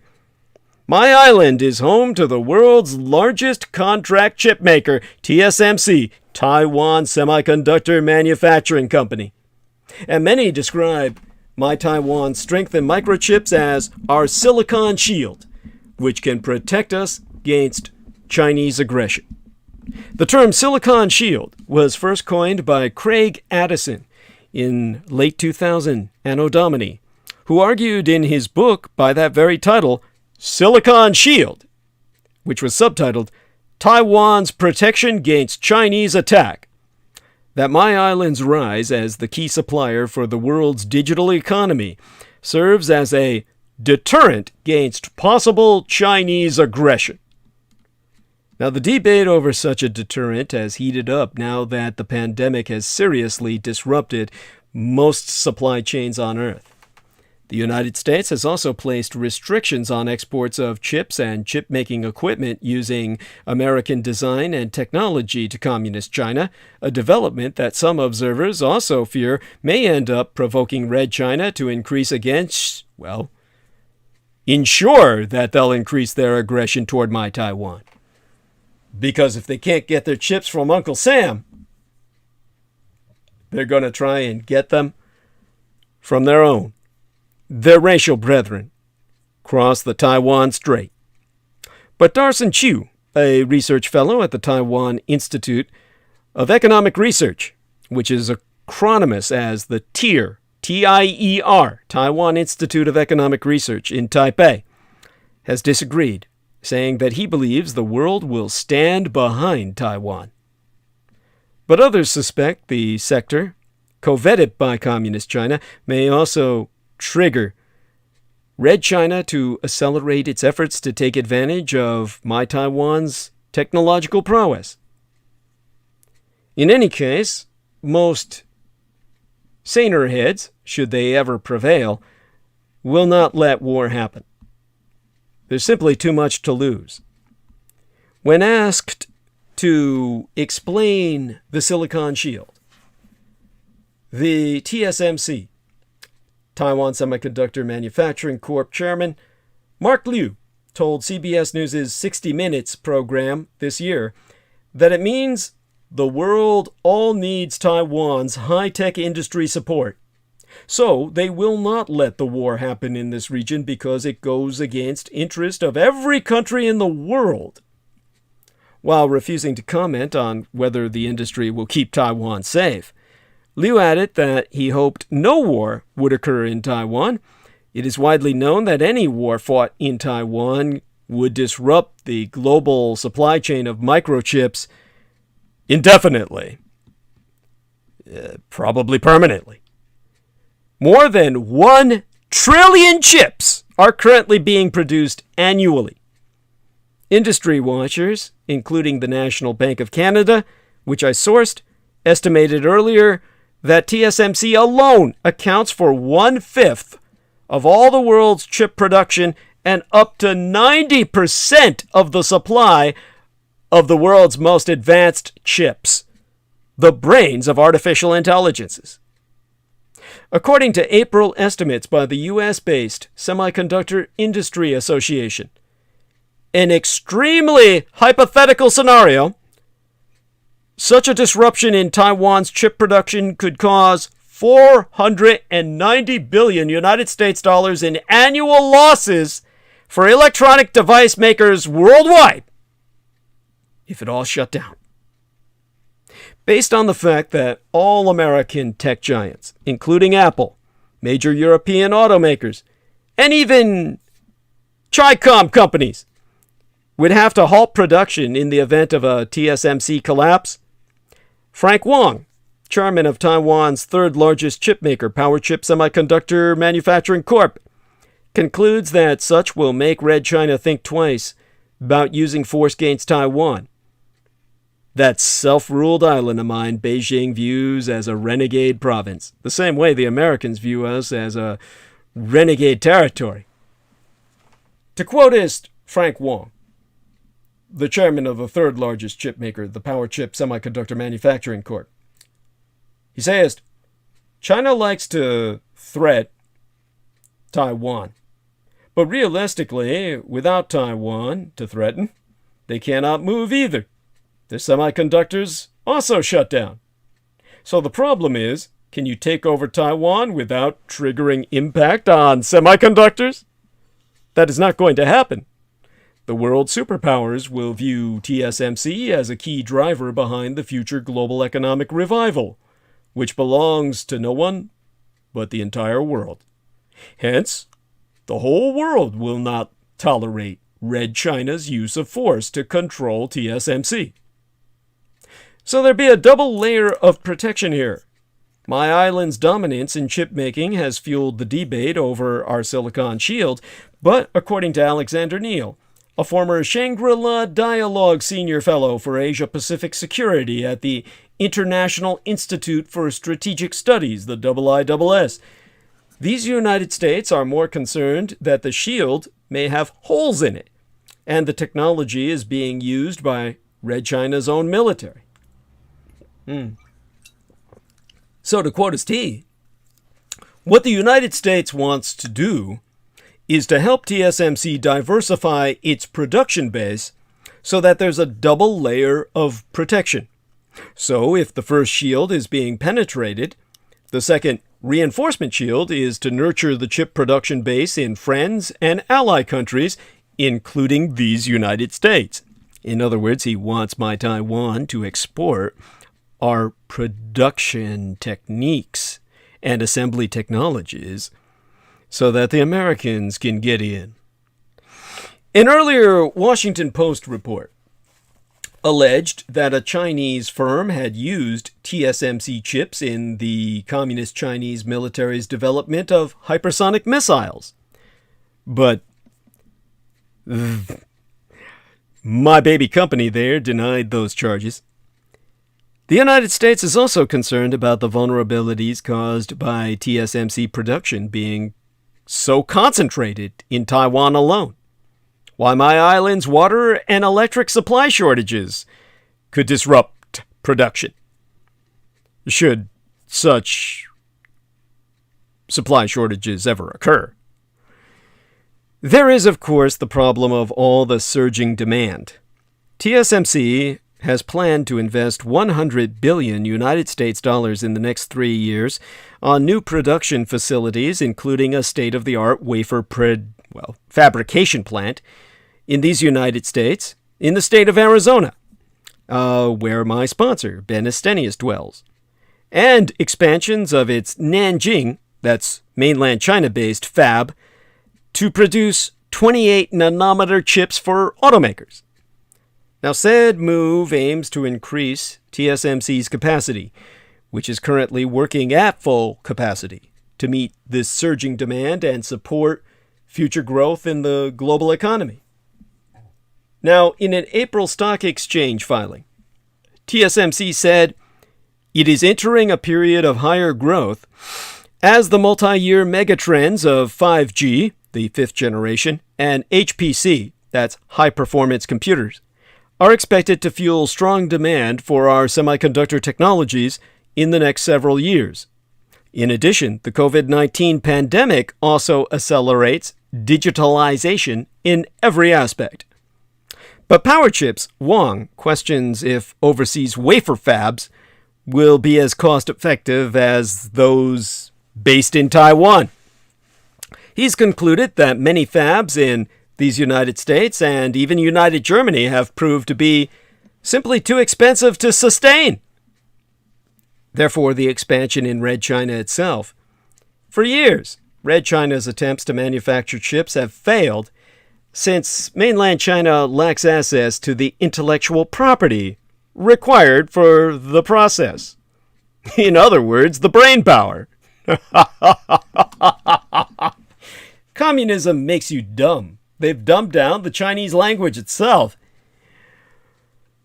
So, according to Song Hong, Assistant General Director at the Institute of World Economics and Politics under the Chinese Academy of Social Sciences, TSMC's expansion plan in its Nanjing plant on mainland China is welcomed by many in Red China, despite worries that the survival of homegrown chip makers may be threatened by the Taiwanese chip maker.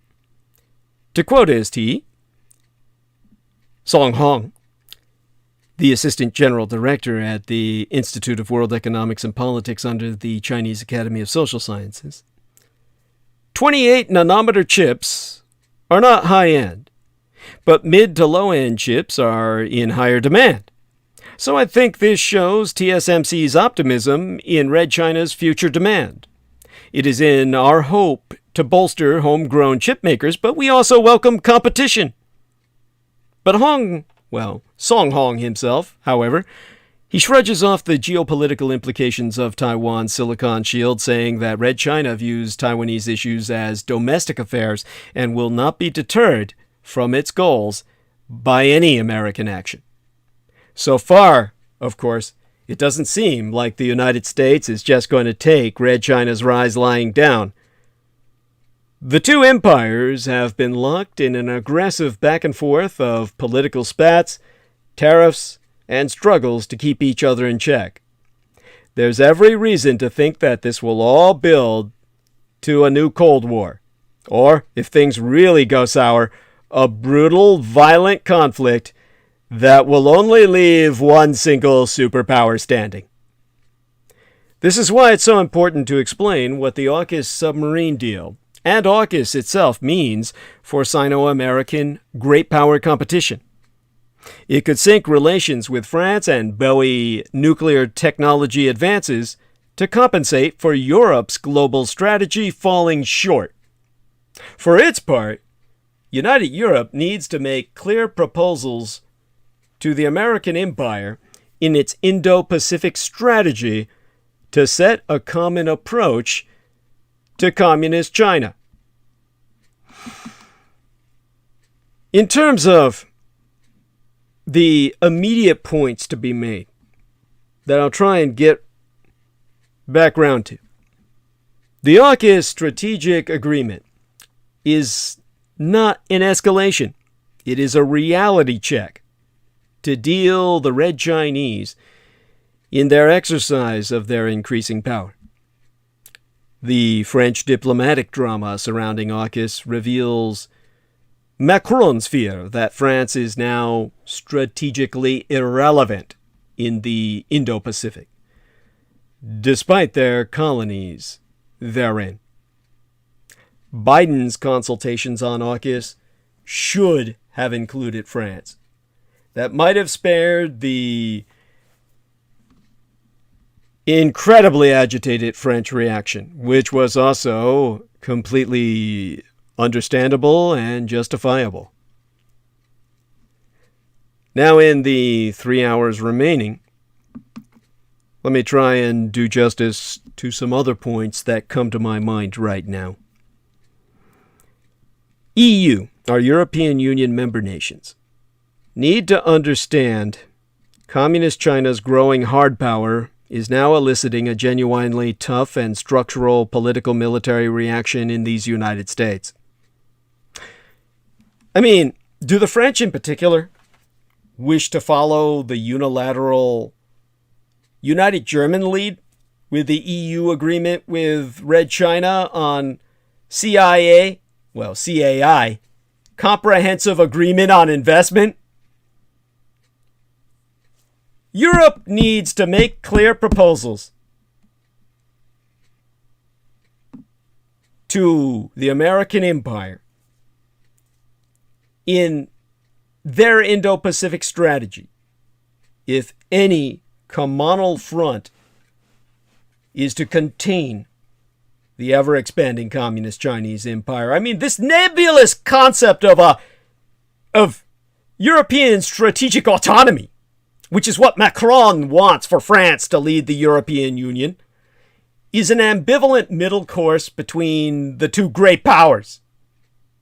Macron's protests cover up the fact that strategic autonomy requires a much higher degree of self-reliance on the part of the EU nations than the French president is willing to admit. So with all of those points laid on the table, let's put it all in context. For more than a decade, Washington has struggled to prioritize what it calls great power competition with Red China, a contest for military and political dominance. President Biden has been working hard to make the pivot to Asia that his two predecessors never quite managed. In response to a rising communist Chinese dominance in the region, Australia, the United Kingdom, and the United States agreed on more extensive cooperation on cybersecurity, artificial intelligence, and quantum computing, via the establishment of AUKUS, AUKUS, Australia, United Kingdom, United States, the new NATO of the Pacific.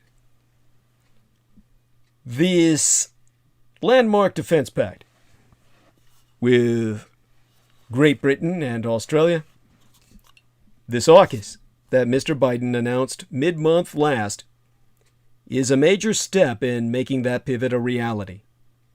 Under the agreement, Australia will explore hosting American super bombers on its territory, gain access to advanced missiles, and receive nuclear propulsion technology to power a new fleet of nuclear submarines.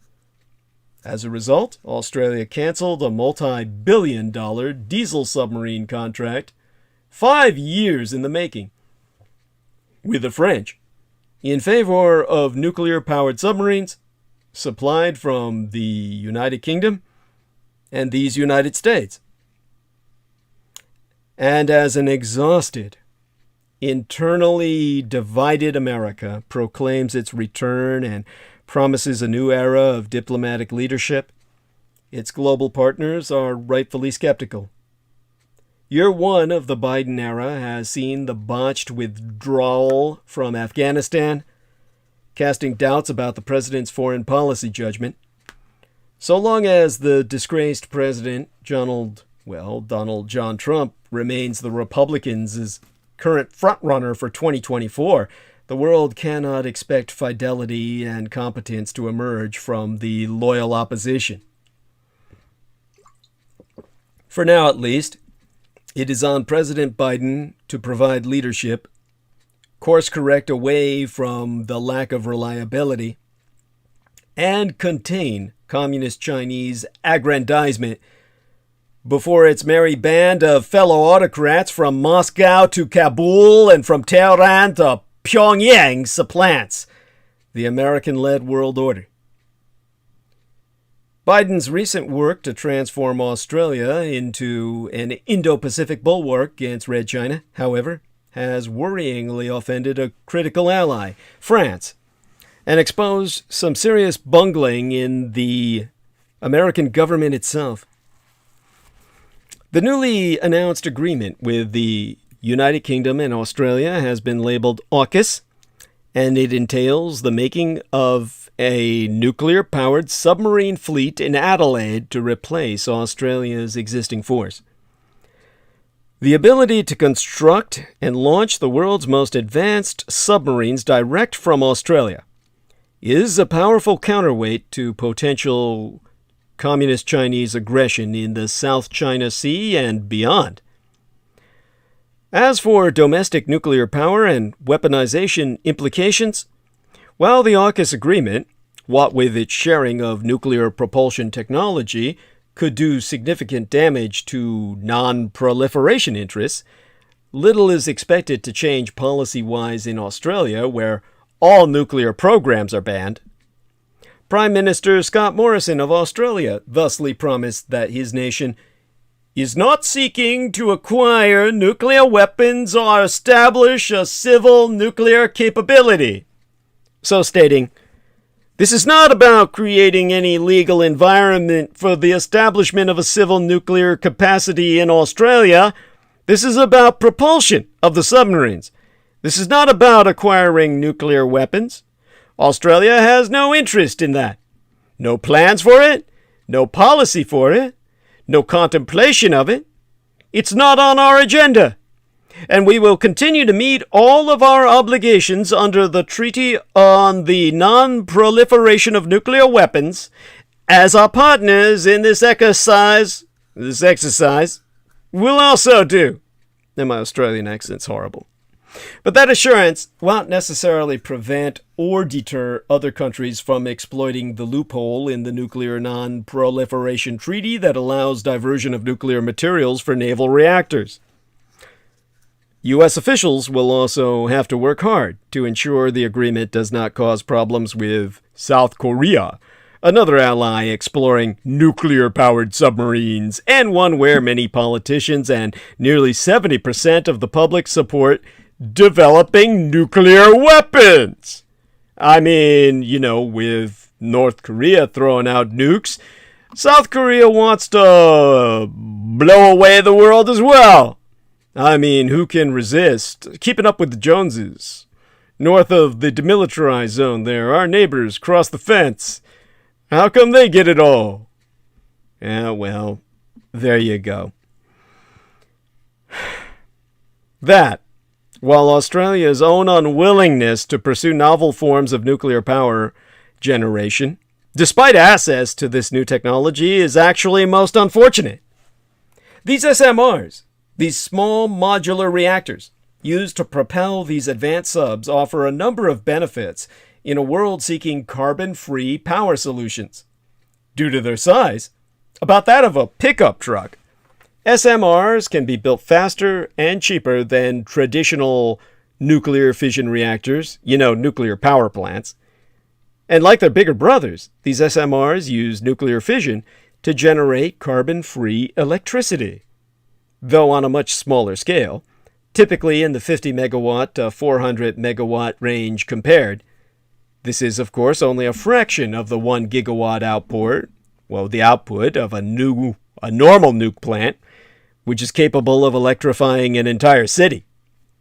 Ideally, AUKUS will lead to greater research and development of promising SMR technology, small modular reactor technology, among the signatory nations. But for now, it looks as though the American Empire and the Greater British Empire will take this lead.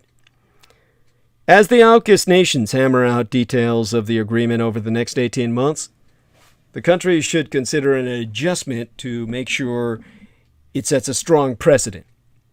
These nations should consider including France in the agreement in order to use its reactor designs, which run on low-enriched uranium, considered less of a proliferation risk than the highly enriched uranium in American or British designs. Now, worth noting is that the three countries involved in the deal are among the members of the Five Eyes, an intelligence alliance, which also includes Canada and New Zealand. With both tensions and xenophobic or anti-Chinese sentiments rising, it remains to be seen whether either country will be able to avoid involvement. On the surface, the submarines seem logical. If equipped with nuclear-armed SLBMs or submarine-launched ballistic missiles, they represent potentially maximum firepower with minimum expenditure. For this reason, the Chinese Communists have warned of an arms race in the Pacific and decried the pact as a blow to non-proliferation.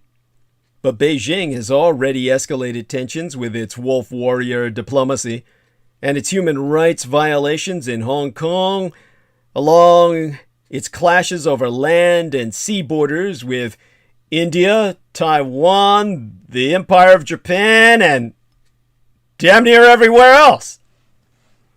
AUKUS could provide a foundation for further military agreements, just as the Five Eyes might form the core of a growing intelligence sharing agreement. India, the Empire of Japan, and the city-state of Singapore have voiced support, and Biden could try to declare the groundwork laid for a check against communist Chinese overreach. Why then the criticism? No small part of it is France's perception of a double cross. Coinciding with the AUKUS announcement was Australia's withdrawal with a $66 billion United States dollar deal with France to replace an aging subfleet with a dozen modern diesel-electric subs, with Prime Minister Morrison noting that France could not meet Australia's needs in a changing geopolitical environment. The French government supposedly informed of this only hours before the public reacted by recalling its ambassadors and accusing the United States and Australia of lying to them, which of course was the case. After running on the normalization and renewal of ties to Europe, Biden cannot afford to grievously offend American allies or to take their support for granted, let alone France, America's oldest European ally. Paris, whose Indo-Pacific territory of New Caledonia is home to nearly 300,000 French citizens, has discussed joint efforts to promote stability with Asian India. The French opposition, both left and right, even already had called to bolt out of NATO military command.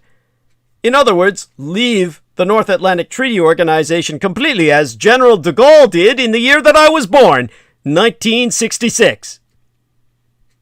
The Biden administration should take a breath and make certain it does not reflect a self-defeating, militarized concept of great power that pushes other potential partners away in bullheaded pursuit of agreement on one issue.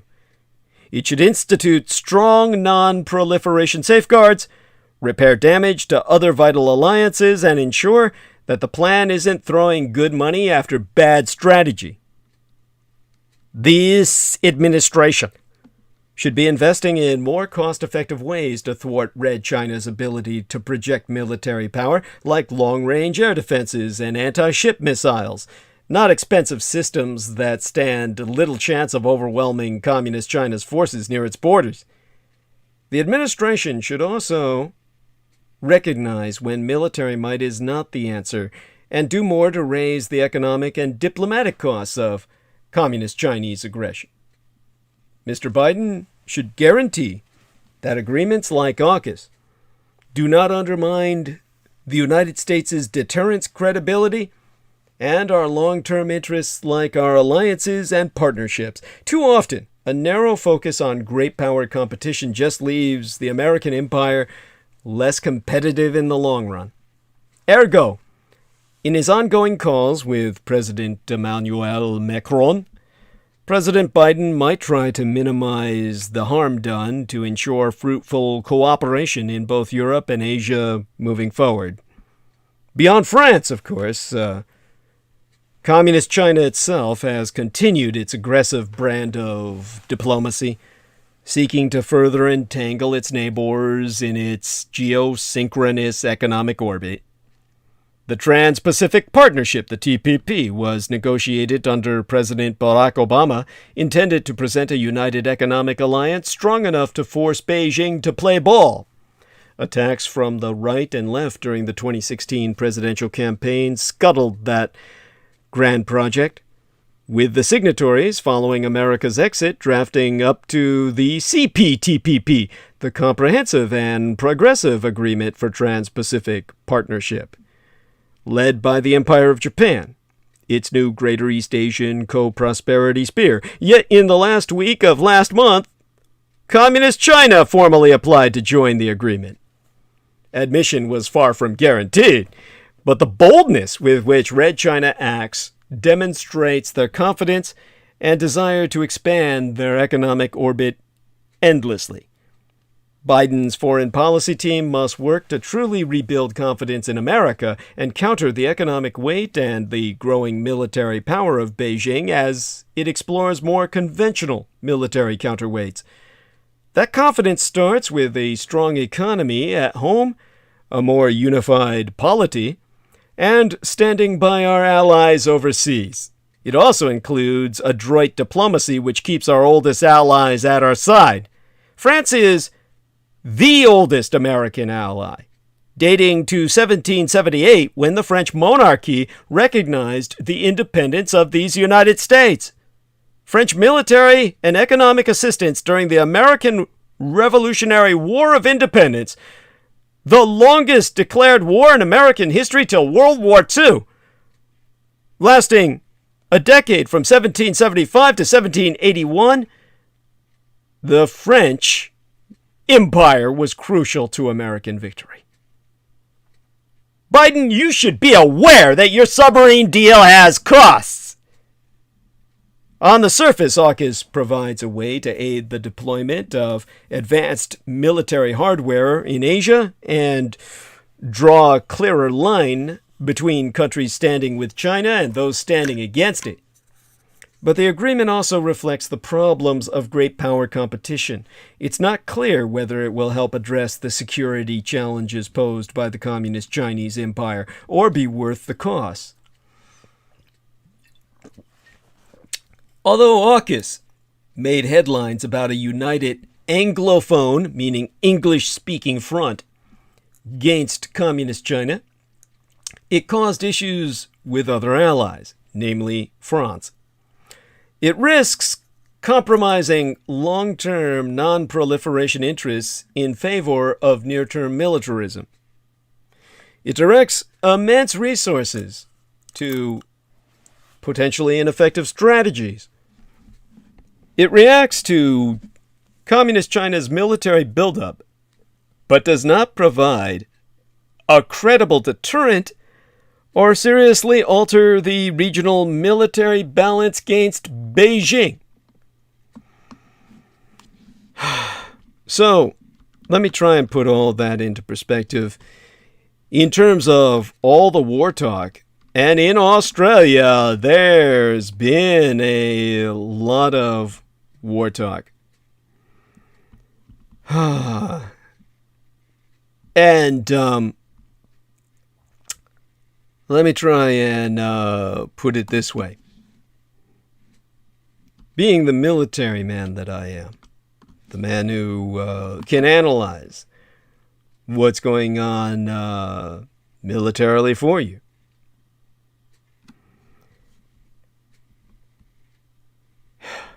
taking that breath I need, checking into the live stream, still plenty of time, still plenty of listeners. Let's put it this way. Shout out here to Louis Rogers in New South Wales. And of course to the lovely Trisha Whitmer. Hey honey. in the land down under. The Sino-Australian War was once unthinkable. These nuclear-powered submarines will enable Canberra to meet the challenge along with other members of the Quadrilateral Security Dialogue, the Quad. Beijing had seemed intent on improving relations with Canberra. But in response to the Quad, according to Kevin Rudd, an Australian, China suddenly imposed restrictions on imports of Australian coal, and then meat, cotton, wool, barley, wheat, timber, copper, sugar, lobster, and wine. Fucking everything. By the way, Kevin Rudd is the former Prime Minister of Australia. And he was the man who was there for that. Now, Australia is the only nation on Earth that occupies an entire continent. But it's still a country with a much smaller military and no nuclear weapons. And for a country in that position, Australia is suddenly hinting an awful lot about a war with Communist China. The Communist Chinese Empire, no less. On April 25th, the symbolic date of Anzac Day, which is an acronym, ANZAC, for Australia New Zealand Auxiliary Corps. Anzac Day is when Australia honors its war dead. That's when the newly appointed Defense Minister, Peter Dutton, said a conflict with the Communist Chinese Empire over Taiwan shouldn't be discounted, adding that Australians need to be realistic about tensions around the region. In another Anzac Day message, the top official at Australia's powerful Home Affairs Department, Mike Pezzulo, told his staff, "Free nations were hearing the drums of war beating again." A few days later, Prime Minister Scott Morrison announced $580 million United States dollars in military upgrades. That's converting for you from the Australian dollar. 1 week on, several newspapers published a confidential briefing by Australia's Major General Adam Finlay to Special Forces soldiers in which he said conflict with Red China was a high likelihood. The idea of Australia fighting a war against the Communist Chinese Empire on its own is ridiculous. Last year, Australia's military spending was about $27 billion US dollars. That's according to the Stockholm International Peace Research Institute, which I sourced. Communist China's was it was estimated to be 10 times higher for the same period, at about $252 billion US dollars, the second highest in the world next to the American empires. Plus, Red China is a nuclear power. Australia is not. Not yet, at least.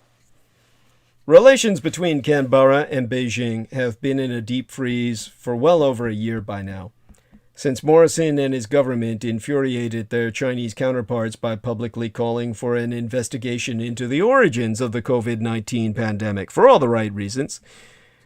Obviously, China has exploited it, so it must have conspired it. Since then, Australian exports to Red China, including coal, wheat, and wine, have faced crippling obstacles. And the Australian government has moved to confront Beijing over all the evidence of human rights abuses in Xinjiang, Uyghur, and Hong Kong. And the Chinese Foreign Ministry spokesman, Zhao Lijian, has joined in a chorus of state-run media highlighting Australia's poor human rights record on refugees and Indigenous Australians. I mean, let's be frank here.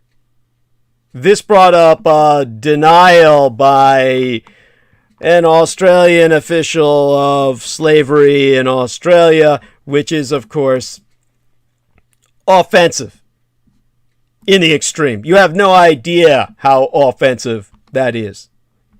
This is why what I can tell you is just that as after the Second World War, you were left on the surface world with the battle for the world between this sudden emergent superpower of the Soviet Union, which was a paltry pittance before World War II. Let me remind you that the Third Reich, under my biological sire, my sperm donor, if you will, Adolf Hitler, we're talking about a man who had the largest army in the world, larger than that of the Soviet Union's or Great Britain's or the United States'. That's why it took all those powers in the world to defeat him on the surface of this world. And the population of Europe under the Third Reich had a far larger population than that of the Soviet Union. But when the Americans, in their genocidal conflict, drove the Thousand-Year Reich into exile into Unterland, then the Soviets were left to scour the surface world. So too, in a coming war with Communist China, once the Communist Chinese Empire falls, the Australian Empire will rise. And we're talking about a slave-based empire that will go the way, in terms of its social policy, of race-based slavery on the model of the Confederate States of America. Understand this because there was historical precedent. When the Communist Chinese are pointing at the Australians, and the question is asked by Australians themselves, was there slavery in Australia? Look, Aussies, yes, it shouldn't even be up for debate.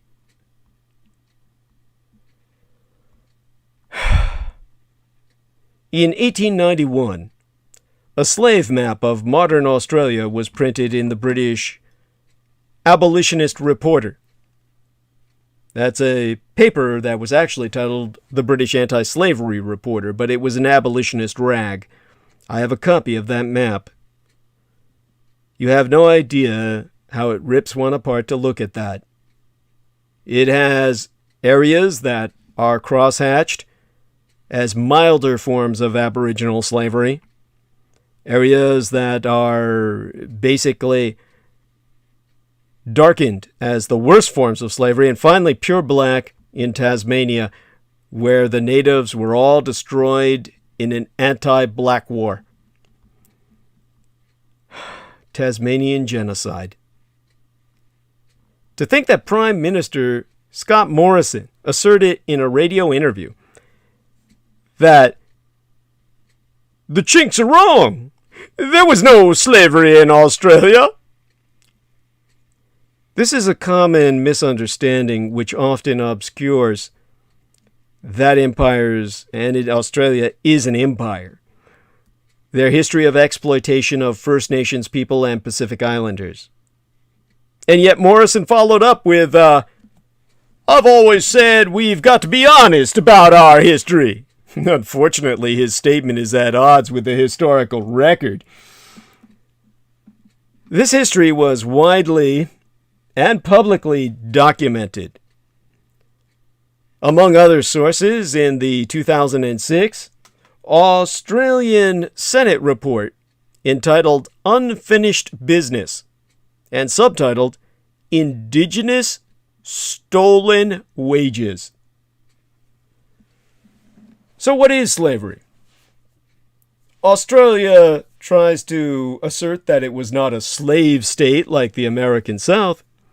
However, slavery is a broader concept. As Article 1 of the United Nations Slavery Convention says, slavery is the status or condition of a person over whom any or all of the powers attaching to the right of ownership are exercised. These powers might include non-payment of wages, physical or sexual abuse, controls over freedom of movement, or selling a person like a piece of property. In the words of the slavery historian Orlando Patterson, Slavery is a form of social death. Now, slavery has been illegal in the former British Empire since the Act for the Abolition of the Slave Trade of 1807, and certainly since 1833. But slavery practices emerged in Australia in the 19th century regardless, and in some places endured until the 1950s, through World War II. Black slaves served the Australian war machine. There was early coverage of slavery in Australia. As early as the 1860s, abolitionist campaigners began to invoke charges of chattel bondage and slavery to describe North Australian conditions for Aboriginal labor. In 1891, that map that I'm looking at now, a slave map of modern Australia, was printed in the British Anti-Slavery Reporter, the journal that documented slavery around the world and campaigned against it. Reprinted from the English journalist Arthur Vaughan's account of frontier relations in Queensland, it shows large areas where, by its own text, the traffic in Aboriginal labor, both children and adults, had descended into slavery conditions. Let's take a look at the seeds of slavery in Australia. Some 62,000 Melanesian people, these are black Pacific Islanders, were brought to Australia and enslaved to work in Queensland's sugar plantations. This is plantation slavery, like good old Dixieland. Between 1863 and 1904, the time of the Russo-Japanese War, when Japan ascended to great power status. First Nations Australians had a more enduring experience of slavery, originally in the pearling industry in Western Australia, and the Torres Strait, where those islanders sued the Australian government for not protecting them from climate change, and then in the cattle industry. In the pastoral industry, employers exercised a high degree of control over their Aboriginal workers, who were bought and sold as chattels, as animals, particularly where they went with the property upon sale. In other words, you bought the property, you got them with it like they were machinery. There were restrictions on their freedom of choice and movement.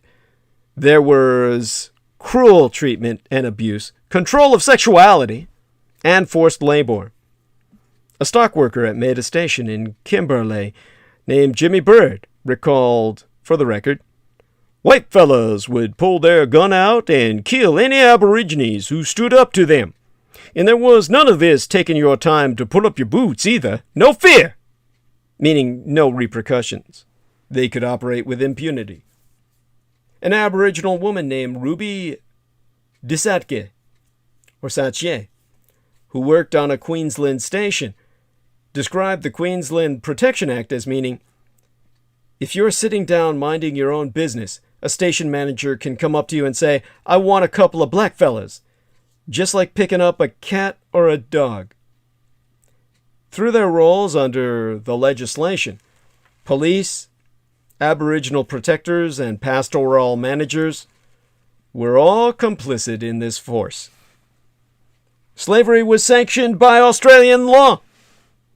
Legislation facilitated the enslavement of Aboriginal people across the Northern Territory, Western Australia, South Australia, and Queensland. Under the South Australian Aborigines Act of 1911, the government empowered police to inspect workers and their conditions, but not to uphold any basic working conditions or enforce any payment. The Aboriginals Ordinance of 1918, it's got, when I'm trying to source that, a kind of CTH behind it, which is some kind of Australian legal document or such. They allowed the forced recruitment of Indigenous workers in the Northern Territories and legalized the non-payment of wages. That means the Aboriginals Ordinance of 1918, we're talking about the end of World War I, legalized slavery in Australia. In Queensland, the license system was effectively a blank check to recruit Aboriginal people into employment without their consent. Amendments to the Aboriginal Protection and Restriction of the Sale of Opium Act of 1897 gave powers to the protector, or police officer, to expend their wages or invest them in a trust fund, which was never paid out. Officials were all well aware that slavery was a public relations problem. The chief protector of the Northern Territory noted in 1927, we're talking about after my late and sainted Cyrus, my mother, was born. He said that pastoral workers are kept in a servitude that is nothing short of slavery. In the early 1930s, the decade my biological father Adolf Hitler was ascending to power in Europe, Chief Protector Dr. Cecil Cook pointed out Australia was in breach of its obligations under the League of Nations Slavery Convention. Yeah, it certainly exists here in its worst form. That was a quote. You see, slavery continued into the 1930s at the least, including through the British Commonwealth League. In 1932, the year before Hitler ascended to power in Europe and Franklin Delano Roosevelt conquered the United States, the NAWU, the NAWU, the North Australian Workers' Union, characterized Aboriginal workers as slaves. The unionist Owen Roe argued, if there is no slavery in the British Empire, then the NT, meaning the Northern Territory, is not part of the British Empire, for it certainly exists here in its worst form. In the 1940s, anthropologists Ronald and Catherine Blount surveyed conditions on cattle stations owned by the Rupert Murdoch of its day, Lord Vestey, commenting that Aboriginal people owned neither the huts in which they lived nor the land on which these huts were built. They had no rights of tenure, and in some cases have been sold or transferred along with the property. In 1958, counsel for the well-known Aboriginal artist Albert Namachira argued that the Welfare Ordinance 1953, and again, when I run across these documents, I keep seeing this CTH. I'm not quite sure what that stands for. I'm going to see if I can identify that right now. But if we're talking about this year of 1953, we're talking about the year the Korean War ended. By the way, the CTH I'm getting is kind of like... there's too many acronyms for me to identify which one the Australians are using. I'm presuming it's not the Confederation of Tourism and Hospitality. Though knowing the Australians and the kind of tourism and hospitality I experienced in Australia, that might well be the case. Oh man. Okay, getting flashbacks. All right. We're talking about in 1958. The Welfare Ordinance 1953 Act was considered unconstitutional by then because the enacting legislation was a law for the enslavement of part of the population of the Northern Territory. We're talking about the year the Korean War ended. And this is the year after the Japanese cemented in law their victory over the United States via the San Francisco Peace Treaty.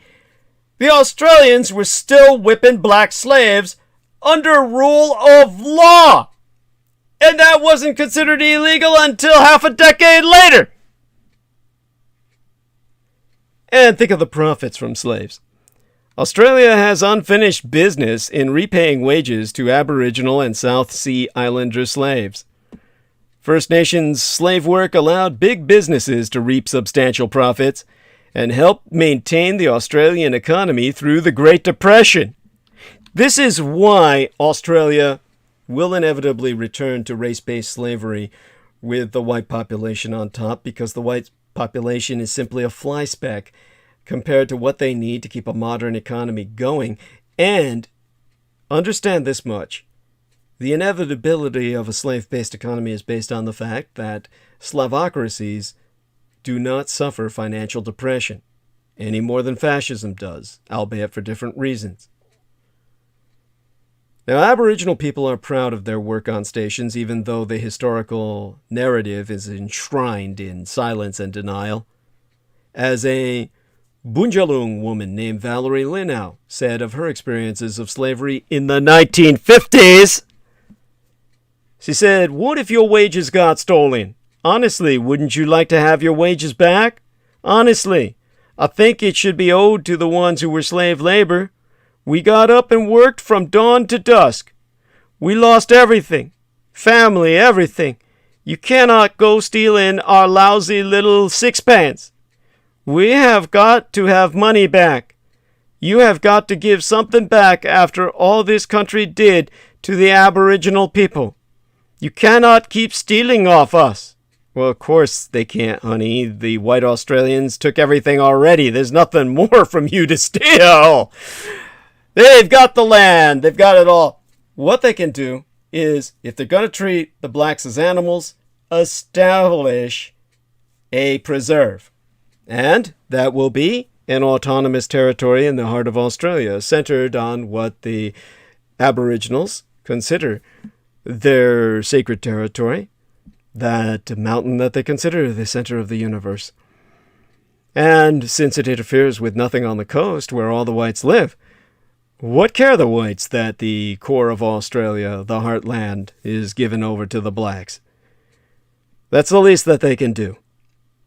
Meanwhile, the Australians can dominate the seas, a Macronesian alliance. And of course, their slavery will be based on the population that will voluntarily enter that form of serfdom. A kind of multi-generational contract in perpetuity for a higher quality of life.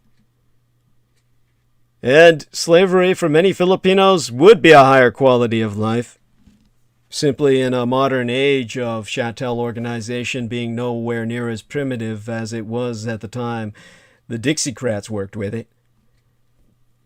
The Filipinos have always sought a white sponsorship.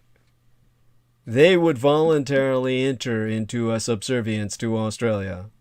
Hence the birth of a Macronesian Slavocracy based on a labor class of Filipinos and a master class of white Australians. This is the kind of superpower that will result out of the need for the Australian marshalling of a Filipino force to combat China in the coming war.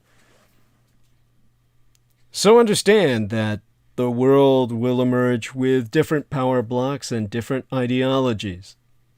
A return to slave-based states versus those which are not, within that region of the world at least. But, as with communist China, much of the warlike rhetoric from Australia is actually driven by domestic politics. The Morrison government is under pressure over allegations it has mishandled its COVID-19 vaccine for, well, its coronavirus vaccine rollout, and could be looking to shift the focus.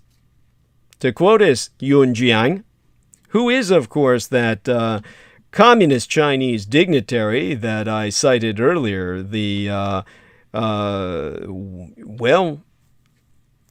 I don't know if I cited him earlier, to tell you the truth, but he comes to mind now. He's the managing editor at the Australian National University's Centre on China and the World. As a matter of fact, he dealt with communist China so much, and I read so much of what he read, I always took him for a Chinese national of the Communist Empire, but he's actually Australian. I was looking at his writings in Chinese, and I'm just seeing now, because I was reading so much from the communist perspective, and he does speak of them, and he's basically tried to interpret what they're saying for the Australian information consumer. What he says is, focusing on an external enemy has usually been quite effective in uniting public sentiment and rallying around the government. I think it's responsible for the government to, well, he says, I think it's irresponsible for the government to talk it up like that. War is very serious business. So he's actually writing about the Australians, when it could easily be taken that he's talking about the communist Chinese. You could say it for both sides. The Australian government's words, however, reflect real concerns about the possibility of a communist Chinese invasion of my native Taiwan, a conflict that could ultimately involve the entire Asia region and even these United States. But that terrifying prospect is likely it's likely why other U.S. allies in closer proximity to Beijing's sphere of influence, such as South Korea and the Empire of Japan, aren't echoing Canberra's aggressive language. Yet make us no mistake, we are now in a phase of preparation for war. Red China is becoming more aggressive in tone and actions, while the American empire is strengthening its regional alliances, and thereby its commitments. So, war that was once unthinkable is now improbable, but not impossible. Since the United States declared Red China a strategic competitor in 2017, tension has heightened. And that means Australia's place in the global order is shifting. Scott John Morrison,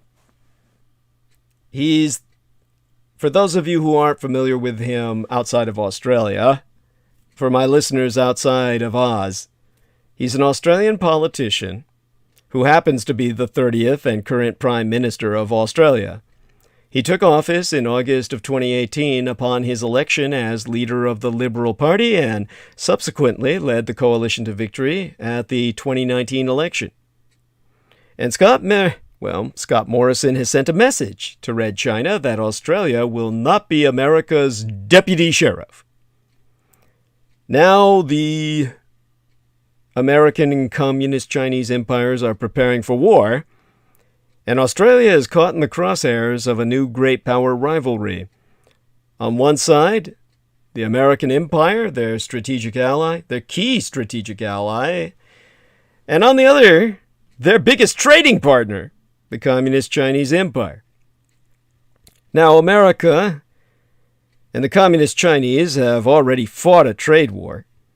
They are waging war in cyberspace, and there are red lines that could trigger a full-blown confrontation.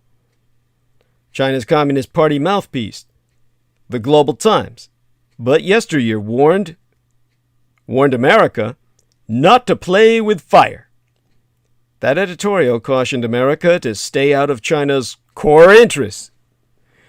Those core interests are the disputed islands of the South China Sea, now claimed and militarized by both the Communist Chinese Empire on the mainland and by my own true homeland and heartland of Taiwan. Dictator Xi has committed himself to reuniting my island with the China mainland by force if necessary. Xi cannot back down, and the United States cannot be made to look weak lest it relinquish its regional dominance. As the mainland Chinese themselves say, two tigers cannot live on the same mountain, and this planet's too small for two ultra powers. But let's focus on China. The driving force of this AUKUS deal is China's global rise. China has significantly increased its military capabilities, and toward Australia, it has shown the worst of its wolf warrior diplomacy. Australia faces blunt Chinese pressure. In 2018, the Australian government banned Chinese telecommunications company Huawei from its 5G networks. China's foreign ministry responded with a Twitter post of a photoshopped image depicting an Australian soldier killing an Afghan child. At the time, the Chinese foreign ministry spokesperson Hua Chunying rejected all calls for an apology. The Chinese also retaliated with tariffs and trade restrictions against Australia after Prime Minister Morrison called for an independent inquiry into the origins of the coronavirus, the virus of the crown. Because it's obvious the Chinese manufactured it so they could sink the world while uplifting themselves.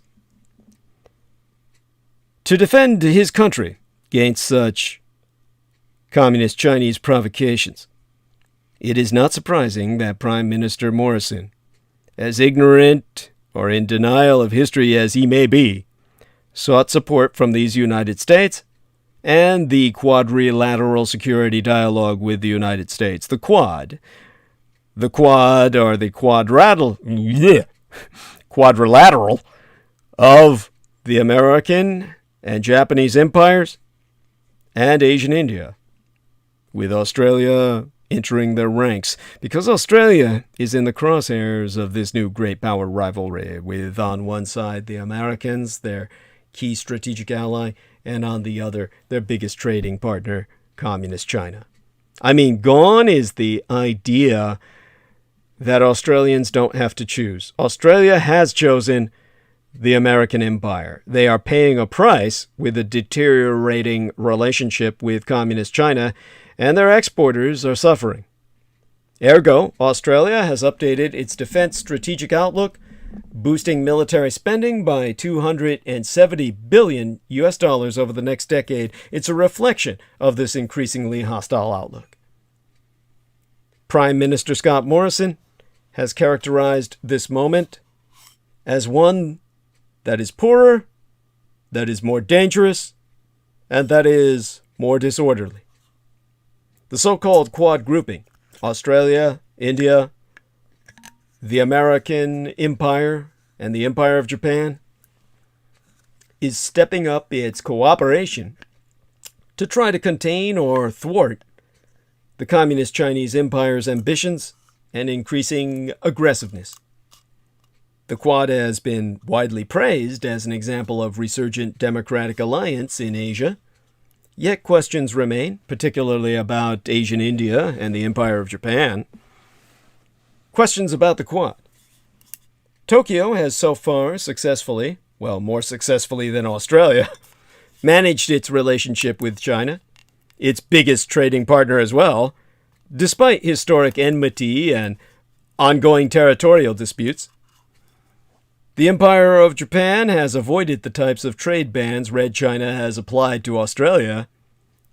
Would it risk its interests to defend Australia? Of course, the Empire of Japan is closely aligned to these United States, but there are those who have questioned America's resolve, and in recent years, particularly under the former Prime Minister Abe Shinzo, there has been a push for the Empire of Japan to reform its pacifist constitution and emphasize its military posture. And what of Asian India? It clashed with Red China but yesteryear along their disputed border, with casualties on both sides and skirmishes continuing. It has a long history of remaining non-aligned. It faces a nuclear-armed hostile neighbor, Pakistan, that has very close ties with Communist China. India faces much more immediate and perilous threats than Australia. Would it stay the course if tensions escalate? And in seeking to counter Red China, we excuse the worst aspects of Indian Prime Minister Narendra Modi, an autocratic figure himself, once banned from entering these United States, who promotes Hindu nationalism. He is guilty of suppressing the votes of Muslims and other minorities and winding back media freedom, to say the least. So, Asian India and the Empire of Japan also pursue their own international relationships and have close ties to countries hostile to the United States. Asian India has relied on revanchist, revisionist, Putinist Russia as its biggest weapon supplier and tacitly supported Vladimir Putin's annexation of the Crimea. Delhi, the capital of India, has brokered its own trilateral agreement with Moscow and Tokyo in part to assuage the Russian concern about the Quad. Japan has maintained strong relations with mullahcratic Iran, something it shares with communist China. So we have to come to a realist view of the world order. The Quad is not as airtight as its champions might want us to believe. To mainland China, the Quad is a Cold War-style bloc. It appears as a 20th century solution, maintaining American hegemony, to a 21st century problem of incorporating and balancing rising communist Chinese authoritarian power. Clearly, this is a historical moment that, as history reminds us, if mishandled, can end in disaster. If Scott Morrison's defense strategy sounds like war talk, in this context, that's because it is.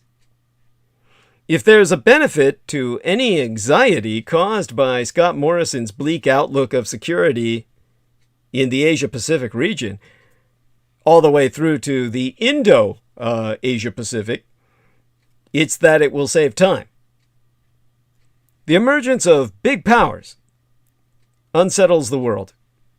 Britain's empire was built on brutal colonization and chronic war. The secret of British Empire was to make war feed war, including war with China. At the time that one of my relations, Commissioner Lin, was the hero. The Judge Dredd of his world, marshaling the police forces of Qing dynastic, the Manchurian dynastic, Imperial China, to fight the alien invaders, the whites from across the seas, because there were no Chinese military forces to confront them. It was the police who met them on the field of battle. American imperialism came with annexing territory in the Pacific and the Caribbean, claiming places like Hawaii, the Philippines, Guam, and American Samoa. We should not be surprised at Red China's territorial claims or its aggression in that context. The ruthless excesses of Xi Jinping cannot be ignored, and nations like Australia are right to defend their interests. So what to do? The former Australian Prime Minister, a China diplomat and now head of the Asia Society think tank, Kevin Rudd, has set out an argument for what he calls managed strategic competition. And Kevin Rudd calls this a realist view of the world order. So, reading from his writings, he says, it accepts that states will continue to seek security by building a balance of power in their favor. The trick in this case is to reduce the risk to both sides as the competition between them unfolds by jointly crafting a limited number of rules of the road that will help prevent war. Now, Rudd concedes this is easier said than done, given the near complete erosion of trust, his words. He's actually but echoing the sentiment of another former Prime Minister, Paul Keating, who in a speech in 2014 asked if it was time to build a new strategic order. Keating then argued that American power was no longer uncontested, and Red China's rise was undeniable. He said the problem was that both China and America have deeply divergent views of regional power, and negotiation had not yet truly begun. And so it remains in 2021. What we have instead is hawkish talk of war, a military buildup, and Cold War alliances. but we are checking communist Chinese power. Together, we stand on that. In the 2 hours remaining, let me go further. The AUKUS strategic agreement is not an escalation. It is a reality check to deal the communist Chinese in their exercising of their increasing power. The French diplomatic drama surrounding AUKUS, in addition to losing a long-term submarine contract that would have floated their economy to a degree, risks concealing rather than highlighting what the AUKUS deal, reveals about Macron's fear that France is now strategically irrelevant in the Indo-Pacific region. So would better diplomacy have helped? Biden's consultations on AUKUS should have included France. That might have spared the justifiable French reaction. The French reaction to the canceling of their multi-billion-dollar agreement with Australia and the lack of adequate consultations is understandable. America needs to repair its ties and restore trust with its oldest ally, the Fifth French Republic. No more evading. Nevertheless, members of the transatlantic relationship also got a very clear message from Washington that they have been trying to evade. EU member nations need to understand Communist China's growing hard power is now eliciting a genuinely tough and structural political military reaction in these United States. We are implementing Obama's pivot. The AUKUS strategic agreement is also a reality check on the status of the famed Obama pivot to Asia. Frankly, Biden is implementing a more determined pivot than under Obama. The roles of the Fifth French Republic and United Europe in this global realignment beyond a single contract are clearly in play. Do the French in particular wish to follow the unilateral United German lead with the EU agreement with Communist China on CAI, that comprehensive agreement on investment shit? That would mean, in effect, putting bilateral commerce over the exercise of global responsibility. We have to ask, what is Europe's China strategy? Europe needs to make clear proposals to these United States in its Indo-Pacific strategy to set a common approach to Communist China. The nebulous concept of European strategic autonomy, which is what Macron wants for France to lead the European Union, is an ambivalent middle course between the two great powers. And if pursued in interest, well, in earnest, the idea of European strategic autonomy will certainly lead to the division of Europe and the EU's irrelevance in global strategy. I mean, we need self-reliance, not strategic autonomy. What Macron's protests cover up is that strategic autonomy requires a much higher degree of self-reliance on the part of the EU nations than the French president is willing to admit. And in addition, for all the lofty rhetoric, the EU seems very far away from being able to implement even a very limited degree of strategic autonomy. In many power domains, the EU doesn't have the necessary heft. And another common feature of competitive policies is that officials tend to overlook their costs. For one thing, AUKUS carries significant diplomatic costs at a time when the United States is in desperate need of credibility with its allies. France views AUKUS as a knife in the back because Australia sealed it by backing out of a 2016 deal worth 66 billion United States dollars to purchase French diesel-electric submarines. That perceived betrayal could cause unnecessary friction in NATO and make it more difficult to cooperate with France on Communist China. In Asia, the agreement exposes the Quad, an informal partnership of the United States, the Empire of Japan, India, and Australia, as thin multilateralism, willing to coordinate on issues from health to military exercises, but apparently unwilling or unable to directly confront Communist China. This much was evident when a White House statement after a meeting of the Quad last month by now did not offer much concrete help for Asian nations facing interference from the Communist Chinese Empire.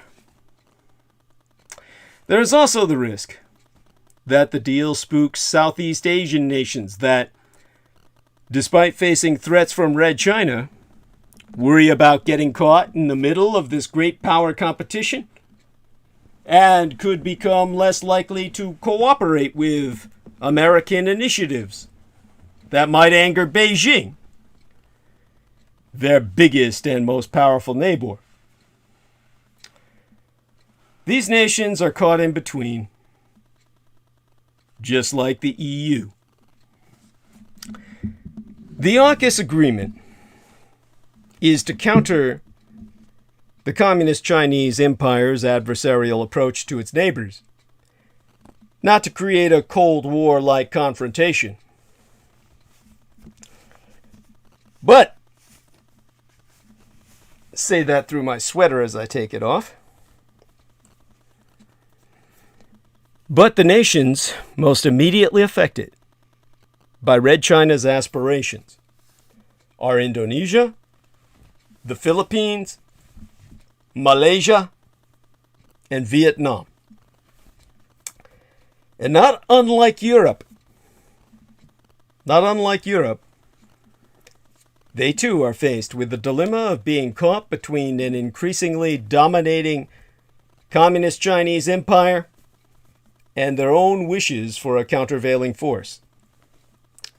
For them, the question regarding AUKUS is whether it will contribute to regional stability, extraction of natural resources, and fishing rights, to align with like-minded states to provide security.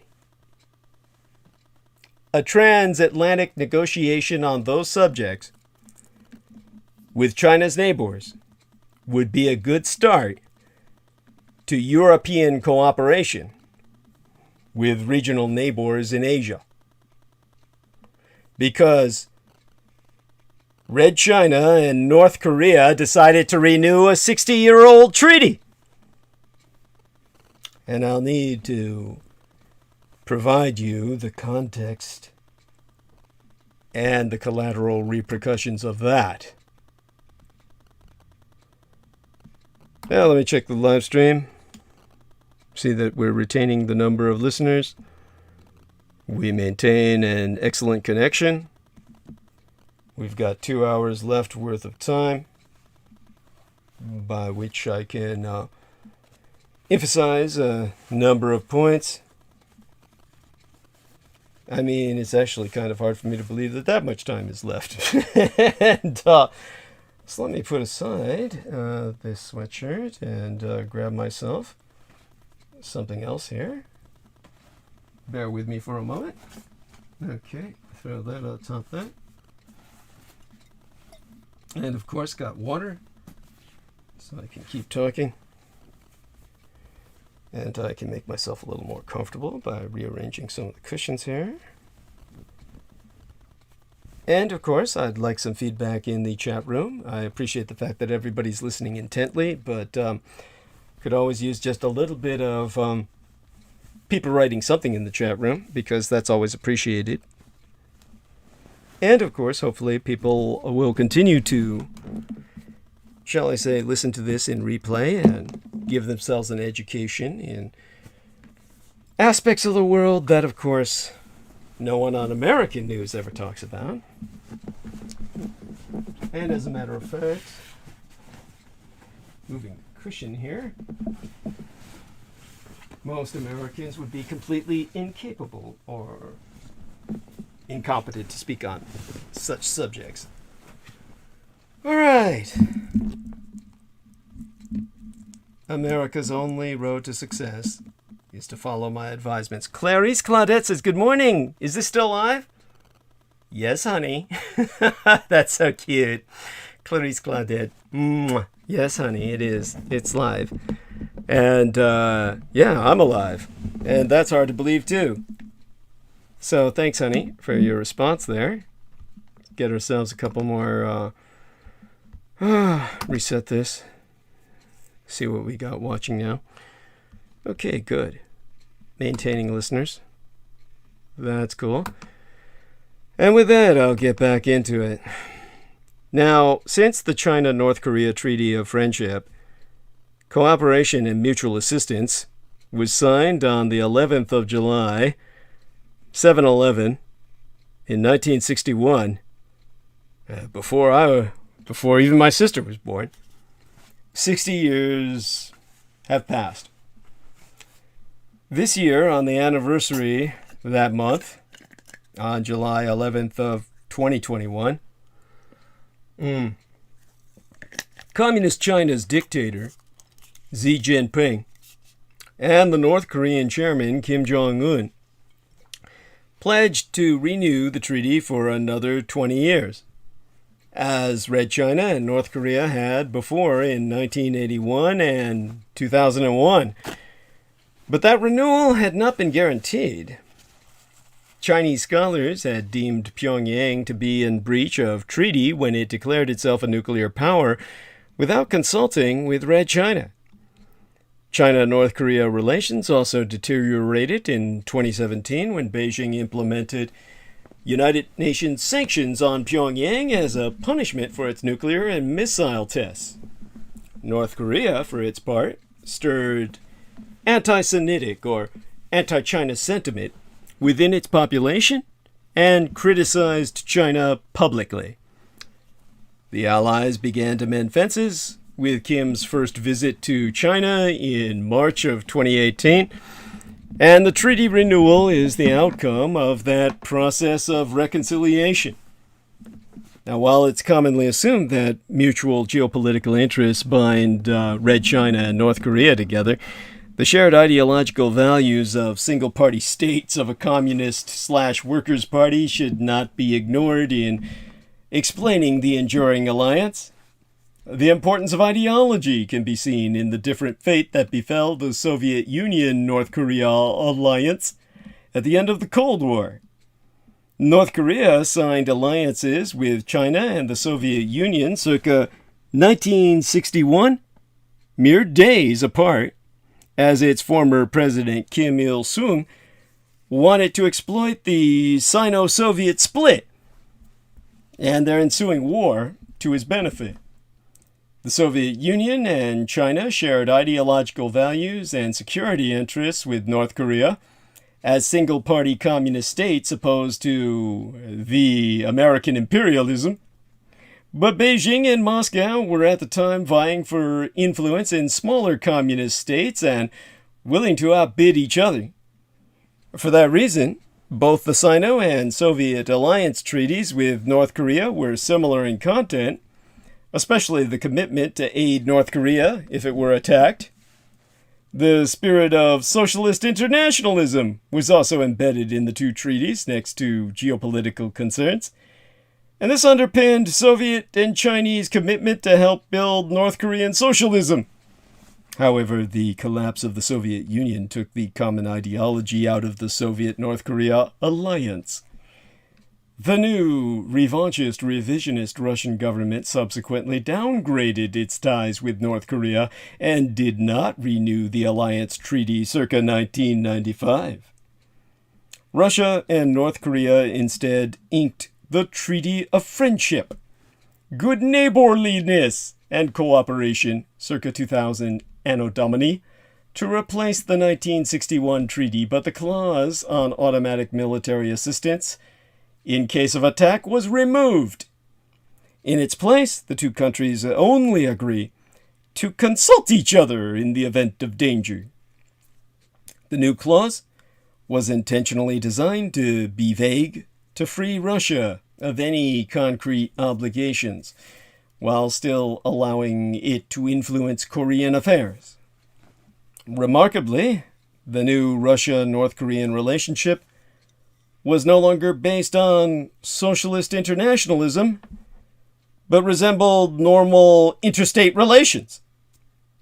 This was not the case with regard to the China-North Korea alliance, although Pyongyang was upset with Beijing's decision in the early 1990s to normalize ties with South Korea, as had the Kremlin. The Kremlin did such too. Bilateral relations between China and North Korea also soured in the mid-1990s, but Beijing and Pyongyang did not renounce the alliance treaty, for they continued to share the need to maintain North Korea's regime stability and survival. In 2001, China and North Korea restored an exchange of high-level visits with Chinese President Jiang Zemin's trip to North Korea. Importantly, inter-party relations continue to exist alongside the interstate component. Joint diplomatic statements emphasized the role of traditional party-to-party ties, and that China specifically supports the Korean Workers' Party, not just the North Korean government, on its path to a socialist economy. The party-to-party ties are missing in the Russia-North Korea interactions. When it comes to security matters, China made clear that it would protect North Korea if the United States and South Korea attacked it first, even when Beijing was imposing sanctions on Pyongyang and the risks of a U.S.-North Korea escalation was high back in 2017. This is in line with the Red Chinese government's commitment to only aid North Korea if the North is subjected to armed attack under Article 2 of said treaty. It is also worth noting that China's alliance with North Korea is Beijing's sole formal security commitment. The endurance of the Red China-North Korea alliance, which is what it is, can be explained by the persistence of single-party state systems in China and North Korea and shared geopolitical interests against an American presence in the region. This is in stark contrast with Russia's ambiguous pledge to cooperate with North Korea if contingencies arise after the Soviet single-party system collapsed. With the Red China North Korea alliance renewed, the power dynamics on the Korea Peninsula look set to follow a familiar pattern. China will leverage its alliance with North Korea to prevent Pyongyang from provoking a major crisis, while dangling the threat of a Chinese intervention to moderate American ambitions. North Korea will continue to rely on Chinese economic assistance, especially when to recover from the pandemic, and assume Chinese protection while advancing its nuclear program. As both dictators Kim and Xi put it, opposing imperialism and building socialism underpins the essence of the treaty renewal. And as the Harvard University military historian Graham Allison says, any conflict would get worse before it gets worse, meaning it will escalate to drag in countries throughout the Indo-Pacific, perhaps even globally. Himself, he's the author of the book entitled Destined for War, wherein Allison says it could become a nuclear war. Now, even a minor armed clash between Communist China and the Empire of Japan could readily escalate into a nuclear nightmare if China and Japan went to war. Now, this is something I've spoken about in the past, and I want people to understand this because it ultimately has to take us back into history and take us back to many things I've brought up before about the Japanese nuclear armaments. And just how important it is for everyone to understand that Japan is a nuclear armed power. And a lot of people have a very hard time because of their indoctrination into believing that Japan is somehow pathologically anti-nuclear, something which of course is just displays a complete and total ignorance of Japan altogether. Because Japan is seething with nuclear power plants, it could not possibly be in any way, shape, or form anti-nuclear. So understand this much, the Japanese are very pro-nuclear, and they've got nuclear weapons. That's the first thing that you need to get in your heads. Once you've got that, well, then we've pretty much got a good understanding of where we're at.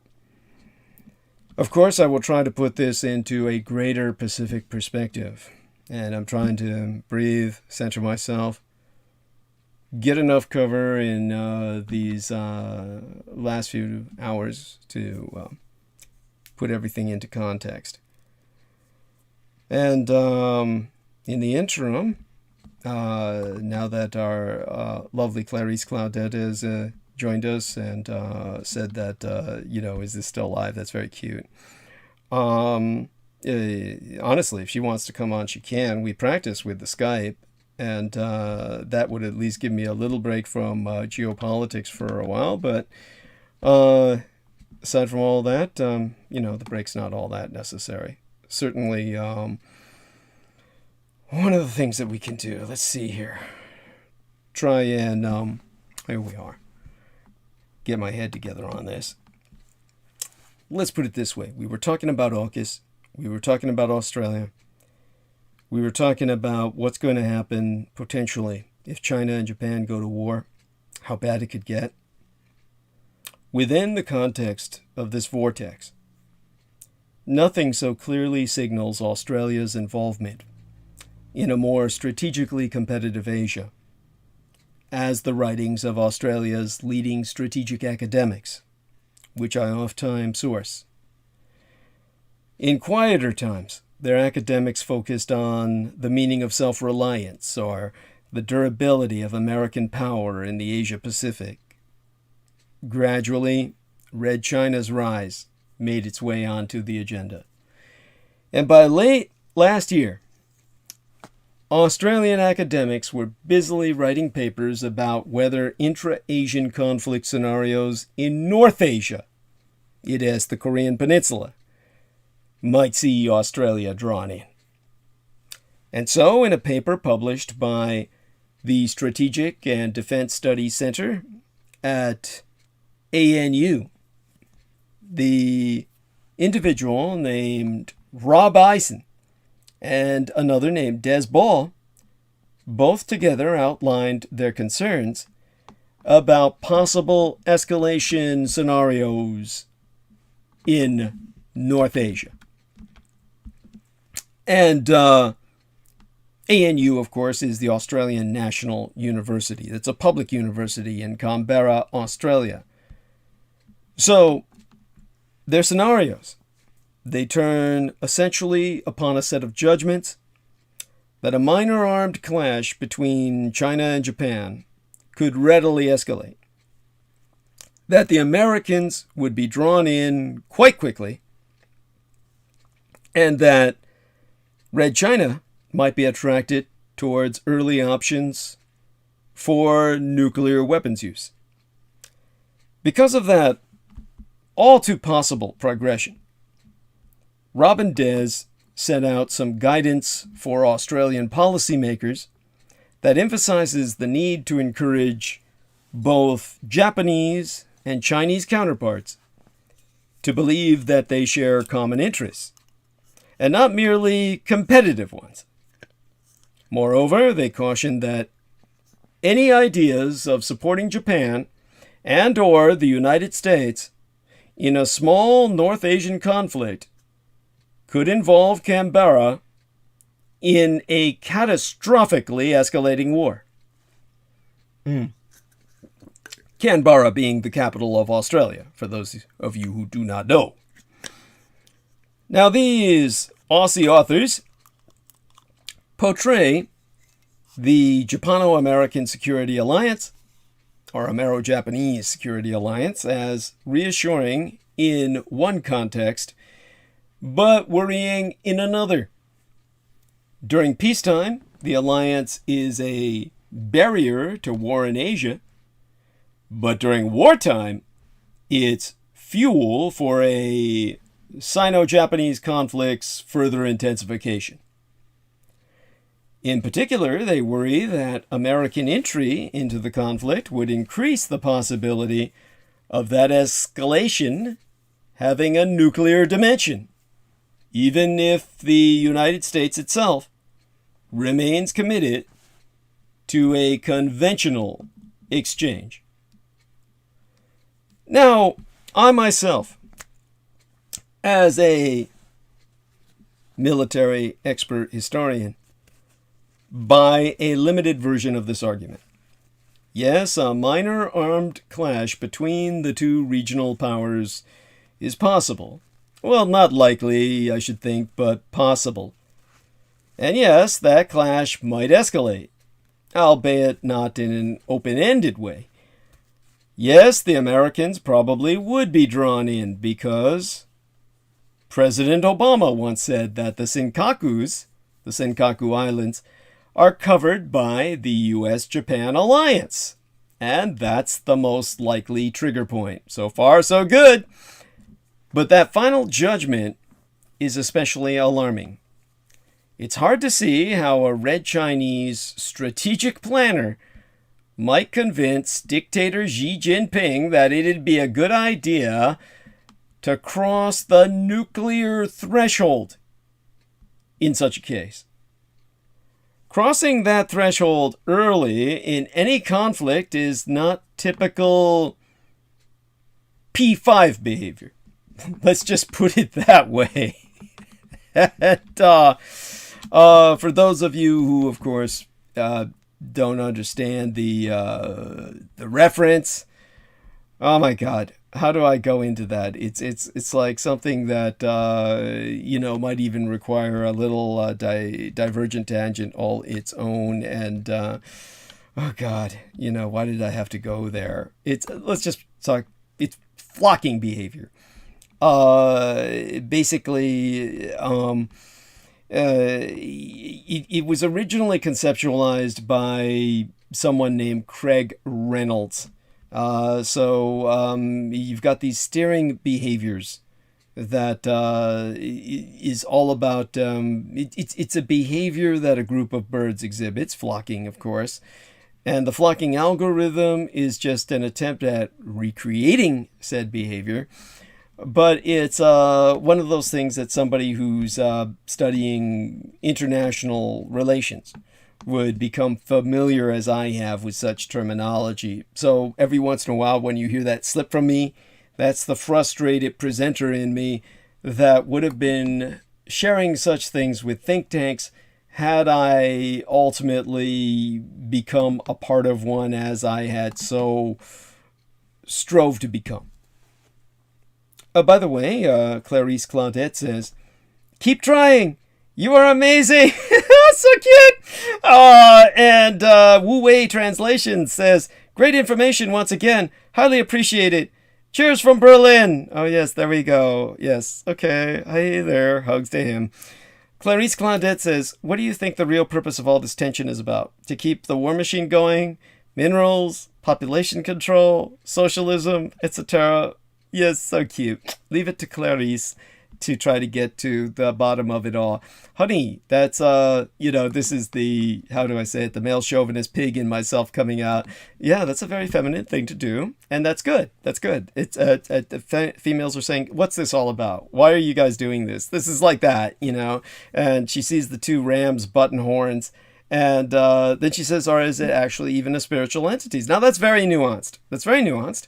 And ultimately, yes, all of this sort of thing, it's very important to take such things into account. And they're all factors. They're all factors in what's going on here. Of course, one of the things that we don't want to do is basically distract ourselves to the point where we are unable to respond to the immediate situation at hand. So I'm going to stick more with the immediate situation at hand, rather than go that deep in terms of, what's behind it. I understand Clarice Claudette, like many women, and that's a very good thing, they want to see a world without war. They would really, really want to see a world without war. I, however, being male, I will say that without war, I would argue that we cease to be human. So, all right, let me go back to what I was saying about P5 behavior. Basically, when you talk about P5 behavior, part of the claim that the P5 make about their responsible stewardship of nuclear weapons, when we talk about the 5 nuclear powers that are supposed to be the only nuclear powers on Earth, China, Russia, America, France, and England, they part of the claim that they make about the responsible stewardship of nuclear weapons is that those weapons are solely the weapons on the wall. They're the weapons of last resort. So would a minor clash, or even a medium-sized clash, in the East China Sea really constitute last resort? I mean, Rob and Des at the Australian National University argue that the Chi-Coms, the Chinese communists, would be worried about the vulnerability of their arsenal and want to use it rather than lose it. Now, by the way, in an abstract sense, the reasoning is true. If Beijing really believed it was about to lose its nuclear arsenal, but it's a wild throw of the dice, would communist Chinese leaders so readily risk everything they've struggled so hard for during the past 30 to 40 years? Now, Rob and Des don't actually suggest that the Americans would launch a first strike against the Chinese nuclear force, nor even a substantial conventional attack against said force. But they do believe that the degradation of China's command and control assets might tempt the Chinese communists to conclude that their own nuclear force was slipping out of their reach. That's true. It might make them believe that. But believing that should give them a powerful incentive for war termination, or conflict termination. So this morbid fascination with the potential consequences of a Sino-Japanese strategic friction also found echoes in the work of Nick Beasley and Brendan Taylor, who focused on the extent to which ANZUS, the pact that is acronymous for Australia, New Zealand, United States, might suck Australia into a North Asian conflict. Now, I've explained before how ANZUS is no longer ANZUS. It's really just AUS, or AUS, Australia, United States. But that would be just adding unnecessary detail for the sake of argument. Nick and Brendan are also interested in escalation dynamics, especially insofar as those serve as conductors for Australia's own involvement. And amongst their recommendations, the single most contentious must surely be that Australia should be working now to manage both American and Japanese empire expectations that it might have a role while creating maximum freedom of maneuver with Beijing. You know, personally, I would have cast that the other way around. Australia should be managing the communist Chinese empire's expectations that they'd be uninvolved and indifferent while exploring maximum freedom of maneuver with the American and Japanese empires. Now, the new interest in North Asian flashpoints marks a clear historical shift from an earlier era when the dominant Asia-Pacific flashpoints tended to be listed as the Korean Peninsula, China, Taiwan, and South Asia. North Asian really takes us beyond the Korean Peninsula into Manchuria, Greater Manchurian region into Siberasia.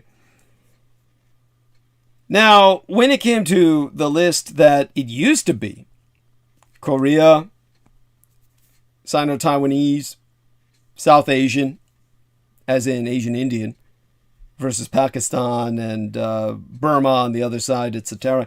That brief list remained essentially unchanged for decades in the Australian world, but no longer.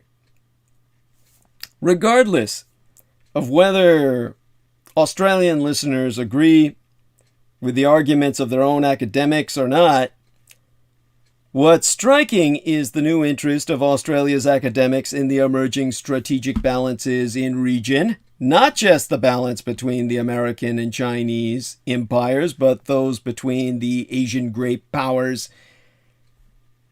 in toto. This is what brings us to the Empire of Japan's master plan to defeat the monolithic communist Chinese superstate in any war. Now again, understand that Japan is a nuclear power. But before we even get into that, Japan cannot hope to match Red China's defense spending. Although the Empire of Japan has raised defense spending at least 2 years in a row by now, probably more, the increases have been modest and in line with the Empire of Japan's comparatively mediocre economic performance in comparison with their stellar surges of the past. But Japan can defeat China without catching up in an A2 AD strategy, which would be an economical way to deter Red China in peacetime and defeat it in wartime. Of course, this is where I, as the expert, have to explain to you what the fuck I'm talking about. Basically, A2AD is spelled A as an atom, numeric 2, / A and D, both uppercase. This is for anti-access, as in 2 A's, meaning A to the second power, hence A2, anti-access, and area denial, AD. And so anti-access, and then area denial. Well, I mean, this would be, of course, what we would all be thinking about when we think about the Russian military challenge, which, of course, is something we're going to ultimately have to face when we're fighting the Russians along with the Chinese. So this brings us to what America's strategy community has, well, this problem that they call A2 to AD. The symptoms are very real if you view it as a problem. And in the case of Russia's strategists and planners, they've largely misdiagnosed the nature of the challenge. You see, anti-access and area denial, or acronymous as A2AD, is more than another defense community buzzword. It has become a deeply rooted way of talking about the military capabilities of adversaries that the United States considers to be relative peers. The term has enjoyed great utility as a shorthand for a select grouping of adversary capabilities that pose major problems to America's preferred way of conducting combat operations, which are total spectrum dominance. America rules the skies, the seas, and then they just use those environments by which to swipe clean the table on the land. So this is what's known as unrestricted and uncontested. But when applied to Russia, the A2AD frame has become dangerously misleading. I mean, over time, anti-SS and area denial has evolved from a vehicle for useful conversations about Russian conventional capabilities to a vision of a Russian doctrine or strategy for warfighting that frankly does not exist. The result is a general misreading of the Russian military's operational concepts and strategy for large-scale combat operations. And the problem with the A2AD lens is born from the term's origins. The term began among the Sinologist, the Dragonologist, the China Watcher community, and has since been applied to Russia, which is a continental land power in a decidedly different geographical theater and with a tradition of military thought distinct from that of China's. Still, while there is commonality in capabilities between America's great power adversaries, when broadly applied to two very different countries, the term confuses more than it reveals, because Russia is not China, and Europe is not the Pacific. In fact, the Russian term for A2AD, which is, well, if I remember from the Russian that I learned while working with the Department of Defense, Ограничение и воспрещение доступа и маневра, meaning restriction and denial of access and maneuver.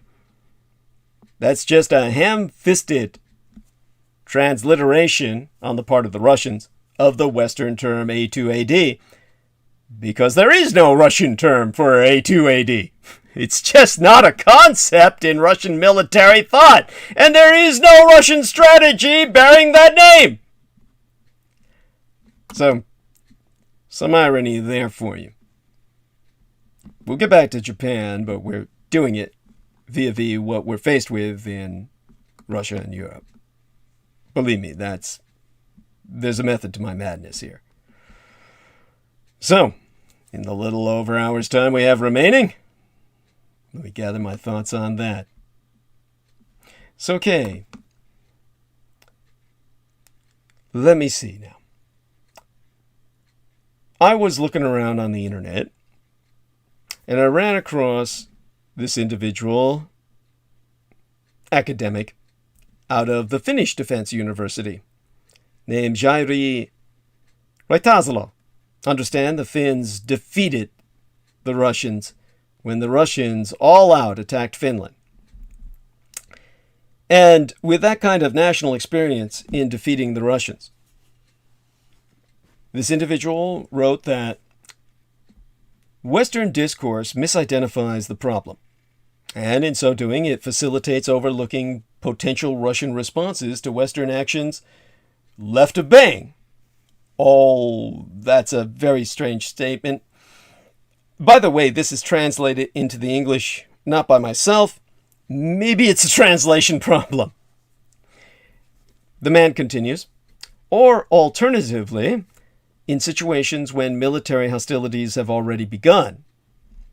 So you've got this entire cottage industry of articles, reports, and monographs that have sprung up looking at what A2AD might look like when applied to different domains. Now, A2AD sticks because it plays to the American defense community's tendency to fixate on adversary capabilities, seeking counters or an edge, while frequently overlooking how the other side intends to employ them in war. And as a consequence, the discourse turns into technology fetishism.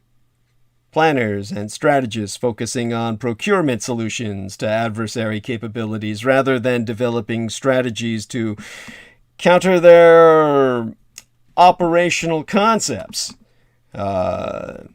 So, Russian A2AD capabilities have, ergo, therefore, become woefully overhyped. Often depicted as some kind of defensive bubbles or no-go zones on a two-dimensional map. The illustrations of Russian air defense range, well, they're rings. The range rings, they call them, the missile rings, popularized by media. Those have at times reduced Russian military analysis to the study of angry-looking red circles on a map. And because these are not representative of how integrated air defense actually works, or would match up against a sophisticated aerospatial assault, they are the relatively easier problem to solve because they're not the real problem. Indeed, if there is one thing the American military could probably solve for, it's an opponent who chooses to sit behind layers of integrated air defenses. I mean, such depictions, they caricature military capabilities, resulting in misleading. The term I would use would be threat inflationism. And so prevalent are these scary A2AD narratives that deflationary reports have finally started to come out, such as a recent publication by colleagues of the Finnish guy at Sweden's Defense Research Agency, titled Bursting the Bubble, appropriately enough. And these are welcome corrections to inflationary think tank reports and media hype, though the reports focus on the technical performance limitations of these systems, which is still a tactical conversation on whether Russian sticks are 4 foot long or 12 foot long, or if they are as pointy as they look or somewhat blunter. It's a dick trip. And debunking these myths, these cock myths, it's politically important. Because these misperceptions could have political consequences in a crisis and prevent NATO as a defense organization to defend from Russian invasion from trying at all. However, there needs to be a higher level conversation about the operational and strategic challenge posed by Russia, of which A2AD simply forms one component. Now, Russia did not acquire these capabilities for the sole purpose of contesting American assets or restricting freedom of maneuver in theater, which is a difficult task in a vast continental theater composed of American allies. Russian thinking is based around a theory of war that posits the adversary as a system with key subsystems or nodes, concepts that are not dissimilar from the writing of the well-known American strategist John Warden, postulating the enemy as a system. Now, ironically, Americans should be rather familiar with this concept, designed to look past the force and attain strategic effects by simultaneously targeting key military, supporting, or decision-making functions.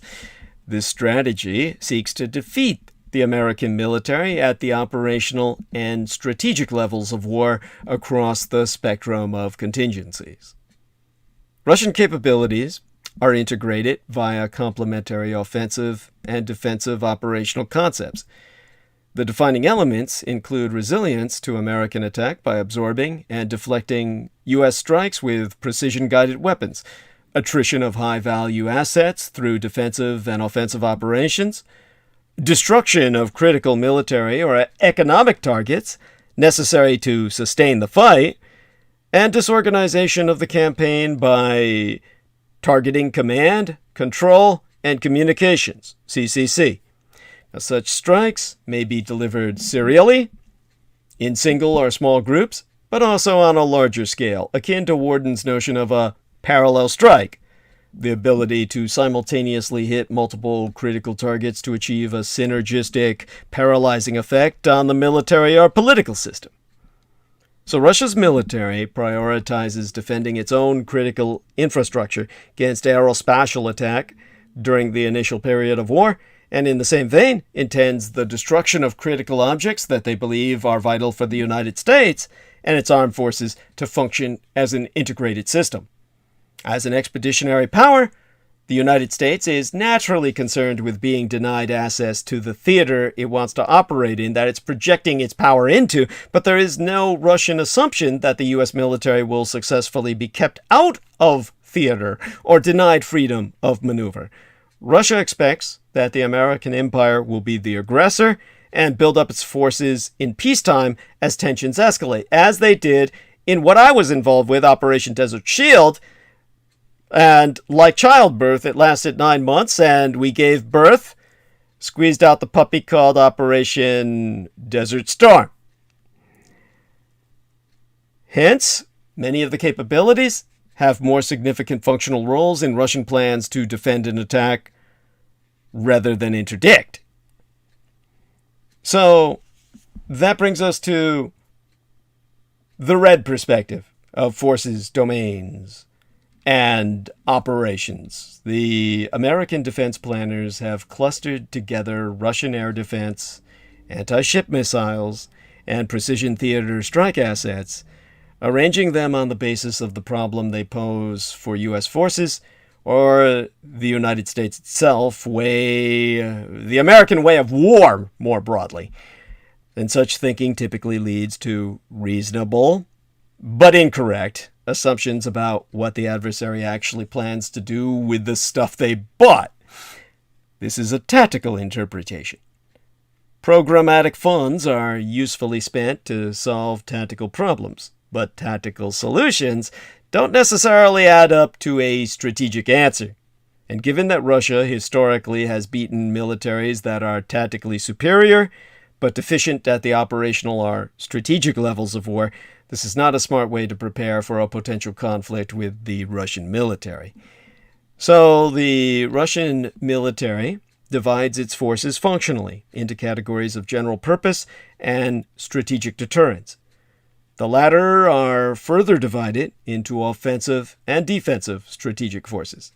And certain conventional capabilities are seen by the Russian General Staff as strategic defensive systems, the destruction or disaggregation of which could result in Russian employment of non-strategic nuclear weapons, as they did in Ukraine when they opened up the conflict.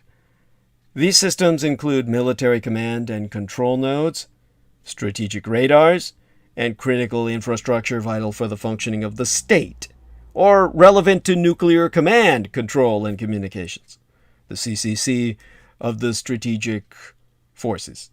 Military capabilities serve both roles and can be assigned or reassigned to different categories. Although long-range precision-guided weapons can be used to support armies in the field, they are also intended for taking out an adversary's critical military and civilian infrastructure.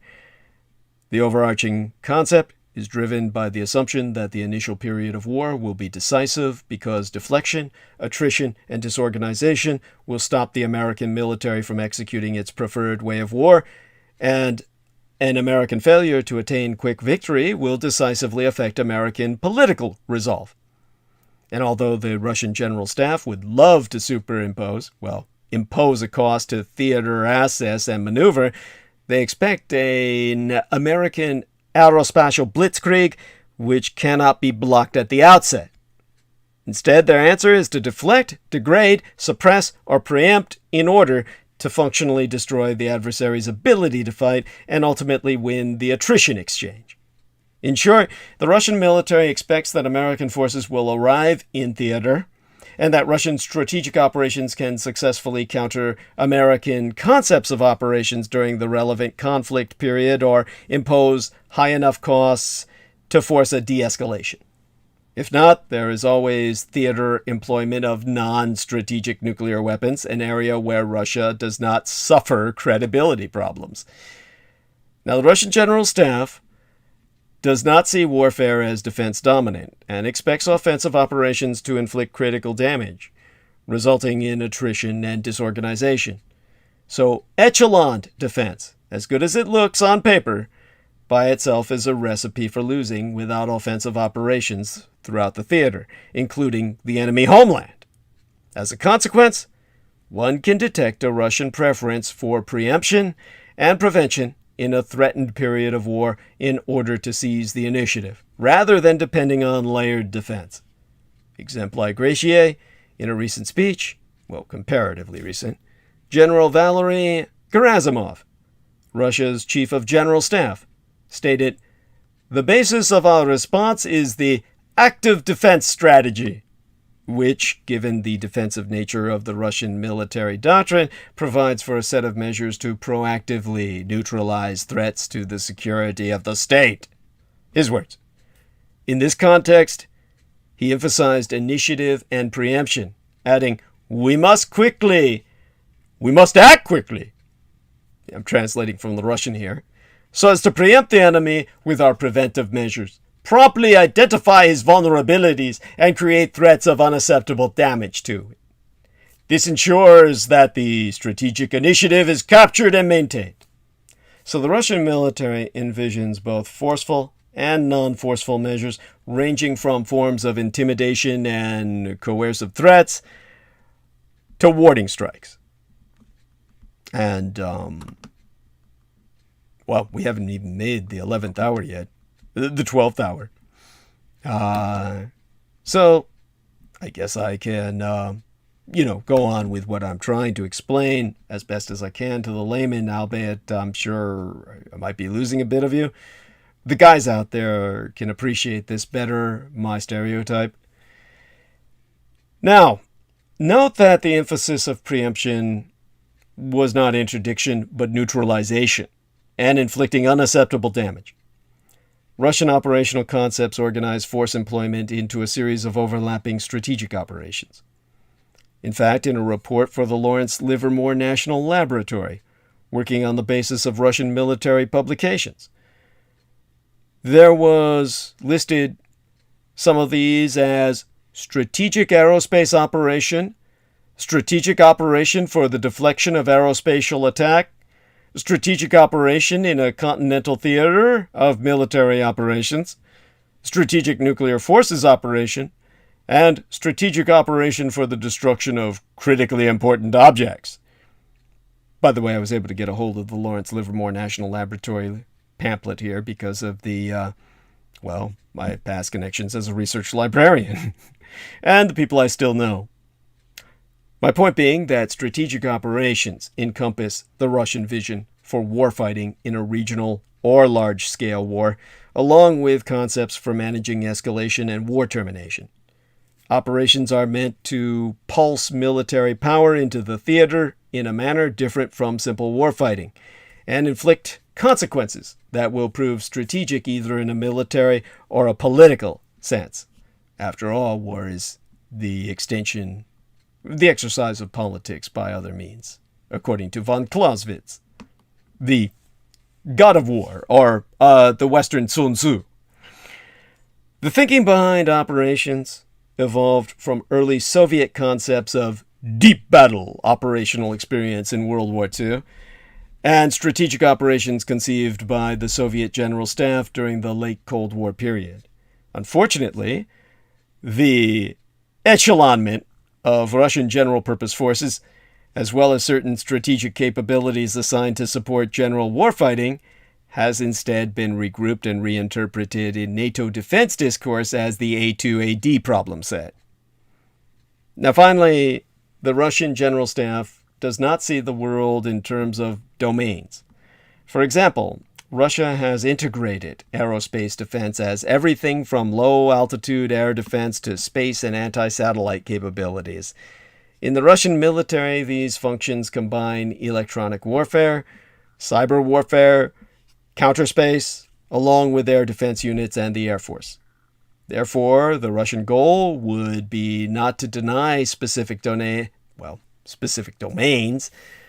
not to deny my voice. Holy shit. Well, you go on for a dozen hours. What do you expect, right? All right. Give me a second here to rehydrate. So, my point being that when it comes to what the Russians are attempting to achieve, and they're not thinking in the manner of the West in terms of domain denial. Basically, they're not trying to deny specific domains like aerospace or sea space, but rather to destroy the adversary's ability to function as a military system. The Russian General Staff sees the world in terms of theaters of operations, strategic directions, correlations, and asymmetries. What matters at the operational and strategic level is correlation of forces and means, not where the assets are physically located or which service has them. Functional defeat is just as useful as physical annihilation, though the Russian military will happily settle for the latter. Incidentally, this is also why Russia is unlikely to be deterred in a specific domain, since deterrence exists in the mind of the adversary and not in a domain per se, especially when the adversary doesn't see the world through the American domain kaleidoscope. This is why we need to have a complete rethinking of Russian integrated air defense systems as opposed to what I've seen in the popular media. With the aforementioned in mind, it is useful to rethink the main elements of the A2AD problem set from an operational and strategic perspective. The Russian air defense splits into two categories: ground forces air defense, which advance in support of combined arm maneuver formations, and strategic air missile defense units, which are part of the aerospatial forces. The latter features echeloned air defense systems composed of S-300 variants, the S-400, the S-350, and the forthcoming, well, it may be here by now, the S-500. And these systems are typically protected by short-range point defense like Panzer S-1 or the SI, the Russian Integrated Air Defense. It's linked via automated systems of command and control and supported by electronic warfare units. The aerospace forces represent a purposeful integration of Russian tactical aviation, strategic air defense, missile defense, and early warning systems. And Russia's often overlooked Air Force is an essential component of Russia's air defense system and is tasked with conducting both defensive and offensive strategic operations. So Russian military thinkers and strategists have long identified the main challenge in the initial period of war as American aerospatial blitzkrieg, a massed aerospace assault, much of which will involve precision-guided weapons. And in their view, Western ground operations will be preceded by a large air campaign, a la Desert Storm. The Russian military has little expectation that air defenses alone will successfully deny the United States such an attack because it is simply impossible given the nature of modern warfare. The priority is to defend critical objects rather than provide total area defense for Russian forces. Force protection for maneuver formations is handled by systems belonging to air defense elements of the ground forces, whereas the strategic air defenses, the S-300 and the S-400 family, are there to intercept strikes against key military and civilian infrastructure. The Russian General Staff does not perceive its ground force to be the center of gravity in an initial period of war, and therefore may not be that concerned with protecting it beyond what its own organic air defense assets provide. Russian military thinkers have argued that the primary job of Russian aerospace forces in defense should be protecting critical objects on Russian territory, as well as the forces assigned to conduct strategic operations, as opposed to supporting the ground force. Now, the Russian military does not see defensive capabilities as granting a sanctuary of defensive bubbles. On the contrary, Russian military writing reflects a keen awareness of the vulnerability of modern air defenses to penetration via aerospatial assault, long-range precision-guided weapons, unmanned systems, electronic warfare, stealth, and saturation with false targets, drones. Indeed, this is why Russia's aerospace forces are in the process of creating an air defense mobile reserve to close open corridors, specifically with the expectation of an adversary aerospatial breakthrough. So investments in air defense reflect Russia's desire to create a defensive mass rather than a bubble and force the U.S. military to attain superiority through attrition. This is why defenses are echeloned and oriented to provide coverage for critical objects, as opposed to providing area defense around Russian forces. It's a theory of victory based on resilience, mass, and cost imposition, tethered to the perception that an asymmetry of interests will favor Russia in terms of political resolve.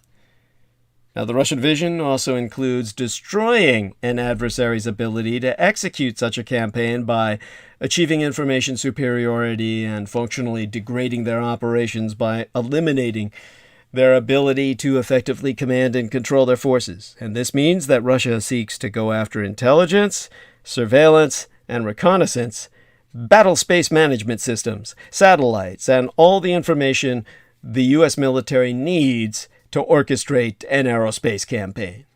Ultimately, nobody should be surprised if the Russian General Staff concludes that the best place to destroy or disable aircraft is on the ground, particularly aircraft that are high-value support units or what would constitute critical subsystems of a NATO aerospace attack. Thus, the operational problem is not just integrated air defenses, but rather the defense-offense combination of Russia's strategic operations. The defensive aspect of strategic operations is meant to degrade or destroy, not degrade or destroy, rather to degrade or deflect an incoming aerospace attack, while strikes on transportation hubs, logistics, precision guidance munition systems, and command and control are intended to erode and disaggregate U.S. forces in theater. Russia's Air Force is quite large compared to most powers.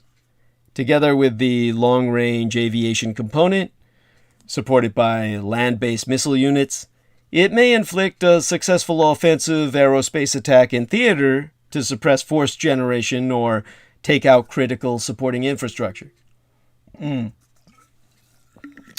Non-kinetic means, like cyber warfare and electronic warfare, are part of the equation, especially since modern systems are networked and integrated. Russia's strike power is hardly delimited to things that go boom. The Russian military views electronic warfare as essential to disaggregation and functional defeat of adversary command, control, and communications. Those 3 C's without which you cannot wage war. The challenge here is first deciding what is important: the integrated air defense network, the forces assigned to strategic targets, the Russian ground force in contact, or the critical objects that Russia values so greatly. In defense speak, these are different centers of gravity, and they all come with trade-offs. Restraint reduces risk of escalation, but accepts a much higher degree of cost. Scoping the problem is important, since Russian air defense is not just a bunch of S-400 regiments and their radars, but a vast network of land-based and airborne assets. If functionally destroyed, the result will give the Russian General Staff few options beyond employment of theater nuclear weapons. This will result in a problem once summarized by Oscar Wilde as the 2 great tragedies in life. One is not getting what one wants, and the other is getting it. This is where we have to do some rethinking on Russia's precision strikes capabilities. Precision strike in the modern Russian armed forces evolved out of the Soviet General Staff's thinking under the leadership of Nikolai Orgarkov, the chief of the General Staff from 1977 to 1984. At the tactical operational level, the link between sensors and precision-guided weapons would allow the Soviet Union to create what they called recon strike and recon fire complexes. In practice, this meant artillery and missile strike systems would prove much more effective against an enemy that could be targeted in real time. Now, looking out at the theater of military operations, long-range conventional weapons could substitute for tactical nuclear weapons in missions because they could be trusted to destroy high-value targets and a low likelihood of escalation. The Russian General Staff has turned the Soviet Union's ideas into reality, developing recon strike and recon fire contours or loops, together with a long-range precision strike arsenal designed to deter or inflict unacceptable consequences. It has coerced the adversary. Now, strike systems like the Iskander-M deliver precision-guided munitions at operational depths of 300 to 500 kilometers, and typically in support of Russian land forces. Though they could be used to contest assets in the maritime domain, the targets are semi-permanent military objects, critical infrastructure, command posts, logistics, etc. Recon fire contours represent a kill chain, linking sensors with tube artillery and multiple launch rocket systems. Since much of the Russian military's firepower is not in a joint force, but in the ground force, artillery is how the Russian ground force enables its own maneuver and denies the freedom of maneuver to adversaries. Conversely, U.S. and NATO militaries have displaced most of their firepower into the joint force, primarily delivered via air power, and have a much lower ratio of artillery units in maneuver formations compared to Russian forces. So the Russian conception for modern ground warfare with peer adversaries is a fluid fight, where maneuvering formations engage each other with minimal visual contact, which means that artillery plays an essential role. Artillery always plays a central role in Russian ground forces. Like its predecessor, the Russian army is an artillery army with a lot of tanks. Ironically, Russia's principal area denial weapons are not precision strike complexes, but old-fashioned tube artillery and multiple launch rocket systems, which are expected to virtually hold sectors on a tactical battlefield without requiring the presence of forces. Russian artillery is typically not discussed as an area denial weapon, but it should be. Yet modern Russian intelligence, surveillance, and reconnaissance, ISR, intelligence, surveillance, reconnaissance assets, and automated systems of command and control pose the real challenge today. Seeing and communicating at operational depths is the more significant development in the Russian armed forces without the recon strike and recon fire contours. Well, without which the recon strike and recon fire contours would simply struggle to work at all. And there's also a growing arsenal of theater strike weapons, which reach far beyond operational ranges, representing the kinetic component of Russian strategic operations in theater. And these include land and sea-based cruise missiles, the 9M728, the 9M729, the Caliber NK, the aeroballistic missiles like the Kinzhal, along with the air-launched weapons, the KH-101, 102, the KH-32, the KH-59MK, the KH-555, and quite likely they're going to be expanded to IRBMs, intermediate range ballistic missiles, now that the INF, the international treaty on that, has expired. These missiles tend to be dual capable, delivering conventional and nuclear payloads. Their functions range from strategic deterrence, conducting single or grouped strikes against critical objects as part of a strategy of calibrated escalation, to large-scale theater strikes campaigns under the rubric of destroying critically important objects and effecting a disaggregating strike on the enemy's command and control.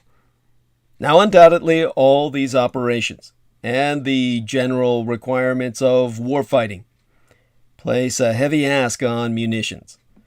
Russia's military might not have sufficient quantities of precision-guided weapons to support the general-purpose force in the operational depth fight and conduct theater depth strikes on a large scale.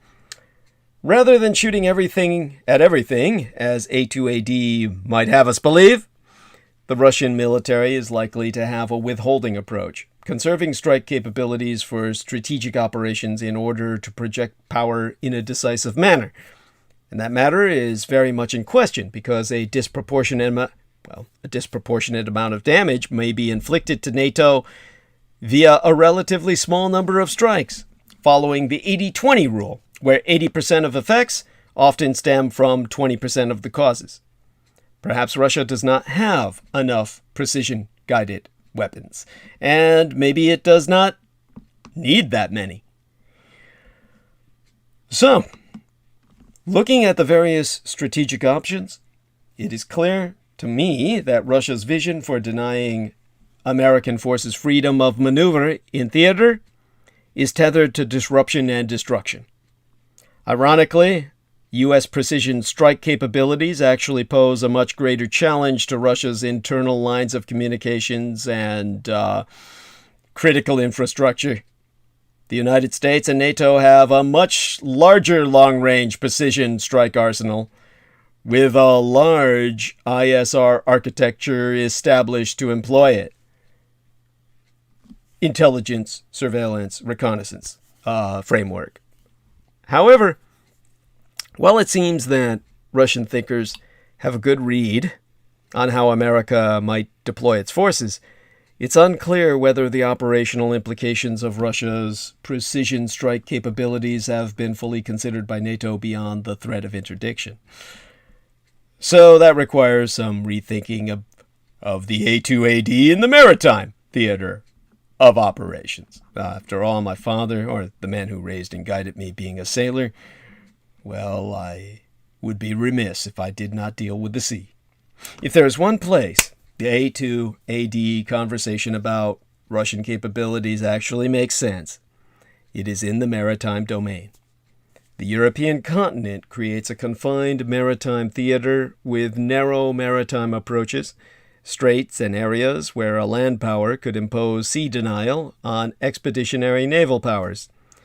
One would expect that here, U.S. predilections to see threats to its own freedom of maneuver would be validated by Russia's chosen strategy. While at the tactical and operational level, Russia's Navy, land-based naval aviation, and coastal defense cruise missiles and other strike complexes are arrayed to prevent access, the maritime A2AD problem set is not accurately portrayed in any current discourse that I've ever seen. The Russian military is struggling with good answers to U.S. sea-based land attack missiles in theater, which Russia's general staff sees as strategic. U.S. and NATO forces can strike much of Russia's critical infrastructure or serve in destroying Russian integrated air defense. The second strategic problem for Russia's general staff is U.S. missile defense-capable ships in theater, which create natural impediments for Russia's strategic operations involving limited single or grouped strikes, conventional or nuclear. Ergo, a missile defense picket, that's a picket ship, could intercept a handful of missiles. Such ships are unlikely to get close to Russia's layered defenses or enter pockets of sea where they would be subject to multi-vector strike from surface combatants and land-based aviation. Russian guided missile corvettes and light frigates, these are ships, would happily trade themselves for a U.S. destroyer or guided missile cruiser, but the U.S. Navy is unlikely to take them up on such an exchange and has no need to do so. The Russian Navy's freedom of maneuver is heavily constrained. It is NATO that has the Russian Navy largely bottled up and confined, thanks to geography, which offers a somewhat permanent advantage. The Russian hope would be to make NATO sea power irrelevant in the initial period of war, keeping long-range strike platforms far from Russia's infrastructure and away from its maritime approaches. However, if the U.S. military operates jointly, this is a tractable problem, given the strike power and sensors distributed across different service components. It will mean operating differently and working together with other surface components, but a contested environment is one that challenges rather than neutralizes naval forces. Now, the alleged Russian A2AD no-go zones, like the Black and Baltic Sea, are likely to be heavily contested spaces in the initial period of conflict, where all combatant navies are likely to find themselves subject to rapid attrition. This problem is less born of A2AD and more of frontline attrition between forces that start the war within their respective engagement ranges. The deciding factor in these engagements will not be weapon ranges, but rather sensor performance, quality of information available, and the durability of kill chains. The existence of such capabilities does not automatically translate into sea denial, but it is equally delusional to believe that peacetime operations in such environments are akin to contesting the environment. Confusing political contestation via presence for operational viability breeds a dangerous mindset. Now, one of the main obstacles to freedom of movement is Russia's potentially vast arsenal of sea mines. Indeed, Russia may have the largest sea mine arsenal of any nation. Mines are not as sexy as hypersonic missiles, but they are likely to get a lot more ships killed if deployed right. Meanwhile, hypersonic weapons and aeroballistic missiles like Kinzhal could prove game changers in taking out high-value ships, assuming that Russia could work out the complex kill chain necessary to strike uncooperative targets at long range.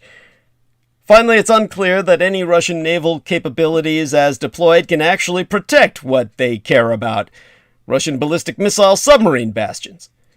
One of the enduring hallmarks, or perhaps habits, of Russian naval strategy is maintenance of protected patrol areas for their ballistic missile submarines. They're nicknamed bastions. Yet Russian A2AD is of dubious utility in defending, for example, against U.S. nuclear-powered attack submarines, which represent an anti-submarine warfare problem. While NATO often complains about its anti-submarine warfare capabilities relative to the Russian submarine threat, they might actually be quite good compared to Russian anti-submarine warfare capabilities. The Soviet Union's vast nuclear attack submarine force and blue water navy is almost completely gone. Consider that in 1989, the Soviet Union fielded 62 ballistic missile submarines, 66 guided missile submarines, and over 200 general-purpose attack submarines. Today, Russia fields only 10 ballistic missile submarines, defended by a relatively small force of surface combatants and general-purpose submarines in its primary fleets. Unlike the latter days of the Cold War, the U.S. submarine force today outnumbers the Russian navies by a healthy margin and is composed of more modern vessels than Russia's largely legacy Soviet submarine force. Russian submarines do offer a sophisticated technological challenge in the undersea domain, but there is no prospective Battle of the Atlantic to intercept U.S. shipping. The main threat they pose is strategic, forming an important component of Russian operational planning to employ non-strategic or strategic nuclear weapons. As Russia's surface combatant force transitions to a more sophisticated but increasingly green water navy, meaning more shallow water sailors, with the exception of the eastern Mediterranean, in most cases the U.S. Navy would have to come quite close to Russia's maritime approaches in order to get into any fight. Thus, NATO's naval forces represent a powerful comparative advantage in theater, posing a much bigger threat to Russian strategy, nuclear deterrent, and critical infrastructure than vice versa. So, let me go back to Japan and China with a parting shot on Western preferred strategies. In general, concerns about being denied access to the theater or select areas are wildly overblown, while U.S. and allied militaries are insufficiently worried about whether Russia's operational design and military strategy will supersede U.S. technological advantages and tactical superiority. There is no bubble to burst and no unifying Russian theory of area denial. The Russian military does not see its precision strike as creating no-go zones either. These visions have been conjured up by Western planners on the basis of looking at potential capability effects as opposed to adversary operational design and strategy for theater warfighting. This is why Douglas Dietrich is needed, because none of your think tanks work. This is why the Dietrich Artilect, born of my mind, has kept China from invading Taiwan thus far. When planners see a similar set of capabilities deployed by Russia and China, they naturally want to group them into the same functional problem set for U.S. forces, overlooking that those countries have developed markedly different strategies and concepts of operation for their respective theaters. The prevalence of poor assumptions when analyzing adversary strategy remains an enduring challenge. These can lead the defense community to walk down blind alleys and dimly lit corridors, imagining a host of adversary strategies that don't exist, while ignoring the real threats. Arguing against assumptions about Soviet strategy, back in 1958, the renowned analyst Albert Volstetter coined the term Western preferred Soviet strategies in his criticism of community tendencies to narrow the adversary's thinking to a series of seemingly desirable behaviors. In other words, Western plans for war needed enemy cooperation to succeed. The good news is that unlike the early days of the Cold War, when preciously little information was available about Soviet planning, today there is relatively ample information on Russian military thought, doctrine, exercises, and defense programs, at least for someone who reads Russian like myself. The Cold War has a rich history of such cases. Years ago, the predecessors at the think tanks that I wanted to become a part of, RAND, MIT, their Soviet analysis shop fought a sustained analytical battle about Soviet naval strategy with the Navy and the Office of Naval Intelligence. Now, open source analysis said one thing, intelligence estimates said another, and the planners' assessments were wrong for over 15 years. Planners and intelligence analysts expected something akin to another Battle of the Atlantic, assuming that Soviet submarines would seek to interdict force flow to Europe across the Atlantic. Defending sea lines of communication would prove essential, but there was no such Soviet strategy. Soviet military writing, exercises, and doctrinal thought all pointed to a bastion defense strategy, withholding Soviet naval forces in reserve rather than pursuing SLOC, interdiction, which SLOC is SLOC, strategic lines of communication. The gory details of this analytical drama, which spanned several decades, resulted in that idiot who wrote Team Yankee, wargaming another Battle of the Atlantic, which he turned into some goddamn novel. I'm trying to remember the guy's name. I despise him. Actually, that was Harold Coyle did Team Yankee. Holy shit. Who's the idiot that I'm thinking of who wrote that Battle of the Atlantic novel? Oh my god. Let me try and remember that guy's name. Somebody help me out here. Who's the guy who wrote all of the military thrillers about war with Japan, for instance? What was his name? Military thriller author. Let's see now if I can find that son of a bitch. Tom Clancy. God, I looked it up, and the first thing I see is that guy's face, and I see shit. His face drips shit. Okay, enough of that. I just looking at him makes me sick. Anyhow, his imagined Battle of the Atlantic that he popularized to the U.S. taxpayer What can I say? It's a cautionary tale about assuming that what is plausible based on capability is actually the adversary's strategy. Frankly, defense strategists and planners do this all the time. It is easy to mistake Russian A2AD capabilities for some kind of Russian A2AD strategy based around establishing a sanctuary and holding U.S. combat power at bay for the benefit of limited aggression.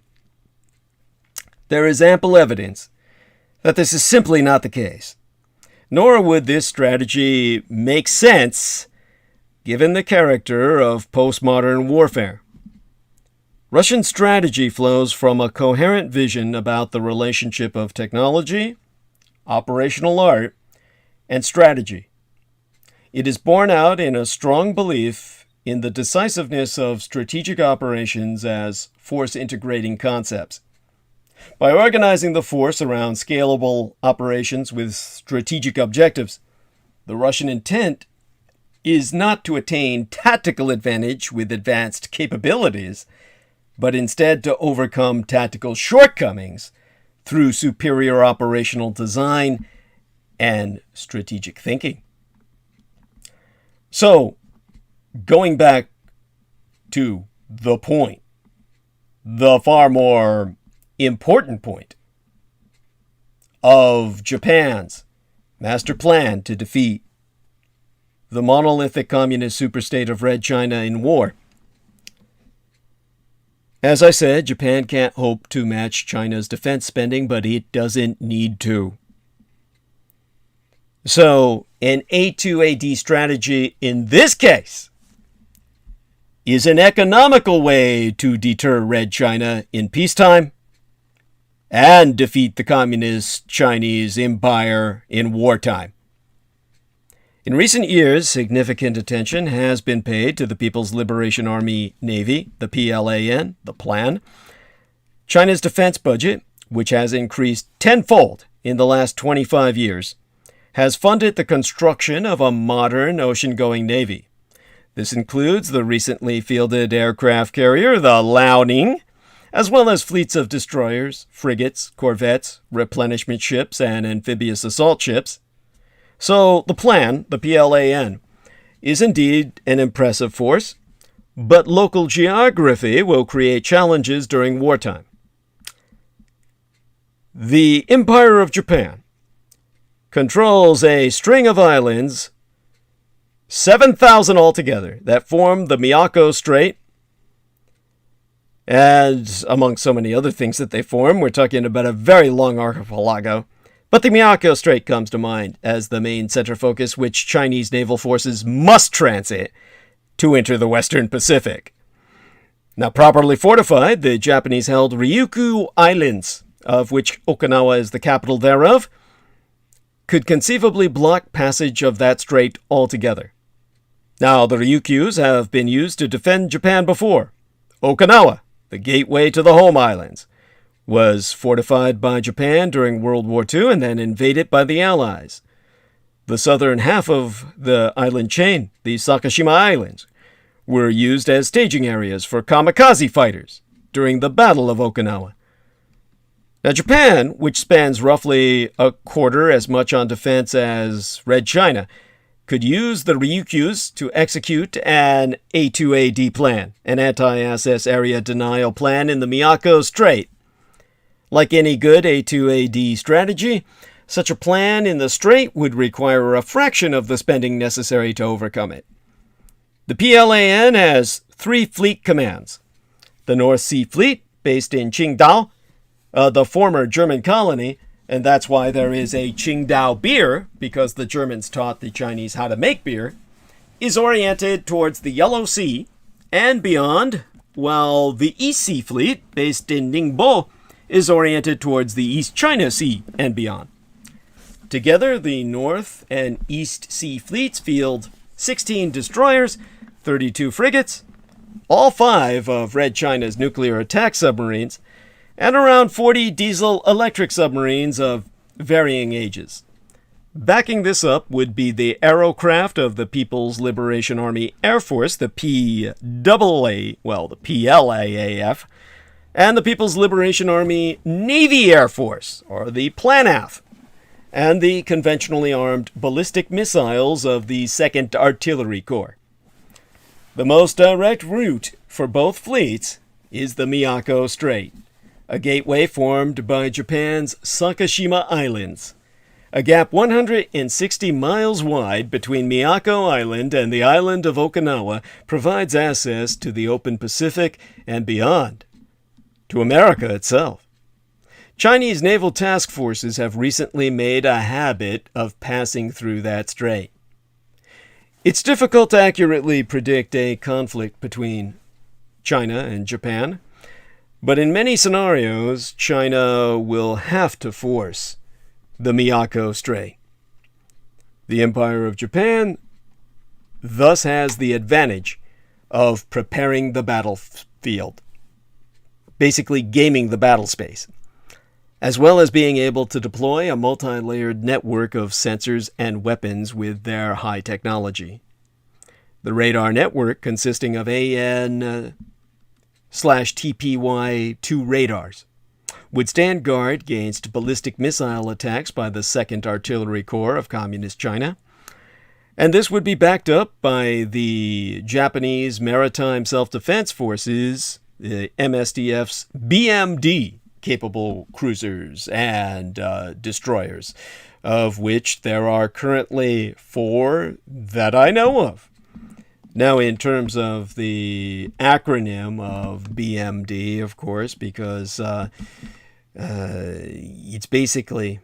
it's not building material distributors. We're trying to remember what the hell it is, and it's escaping me. Ballistic missile defense. God, how could I forget that? Sometimes the most accurate, the simplest things just go by when your mind is loaded with all the details that mine is filled with.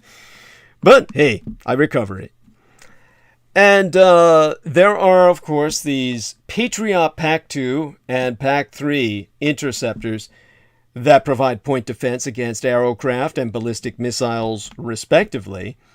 And they, too, are deployable by the Japanese quite readily and handily. So in terms of the PAC acronym, if I'm trying to remember exactly what that stood for, it was something about the advanced capability. Well, it was just, PAC is just Patriot Advanced Capability, now that I remember. I mean, it's a stupid acronym for a rather stupid name. I mean, it's really technically meaningless. It has no technical meaning. So, go figure.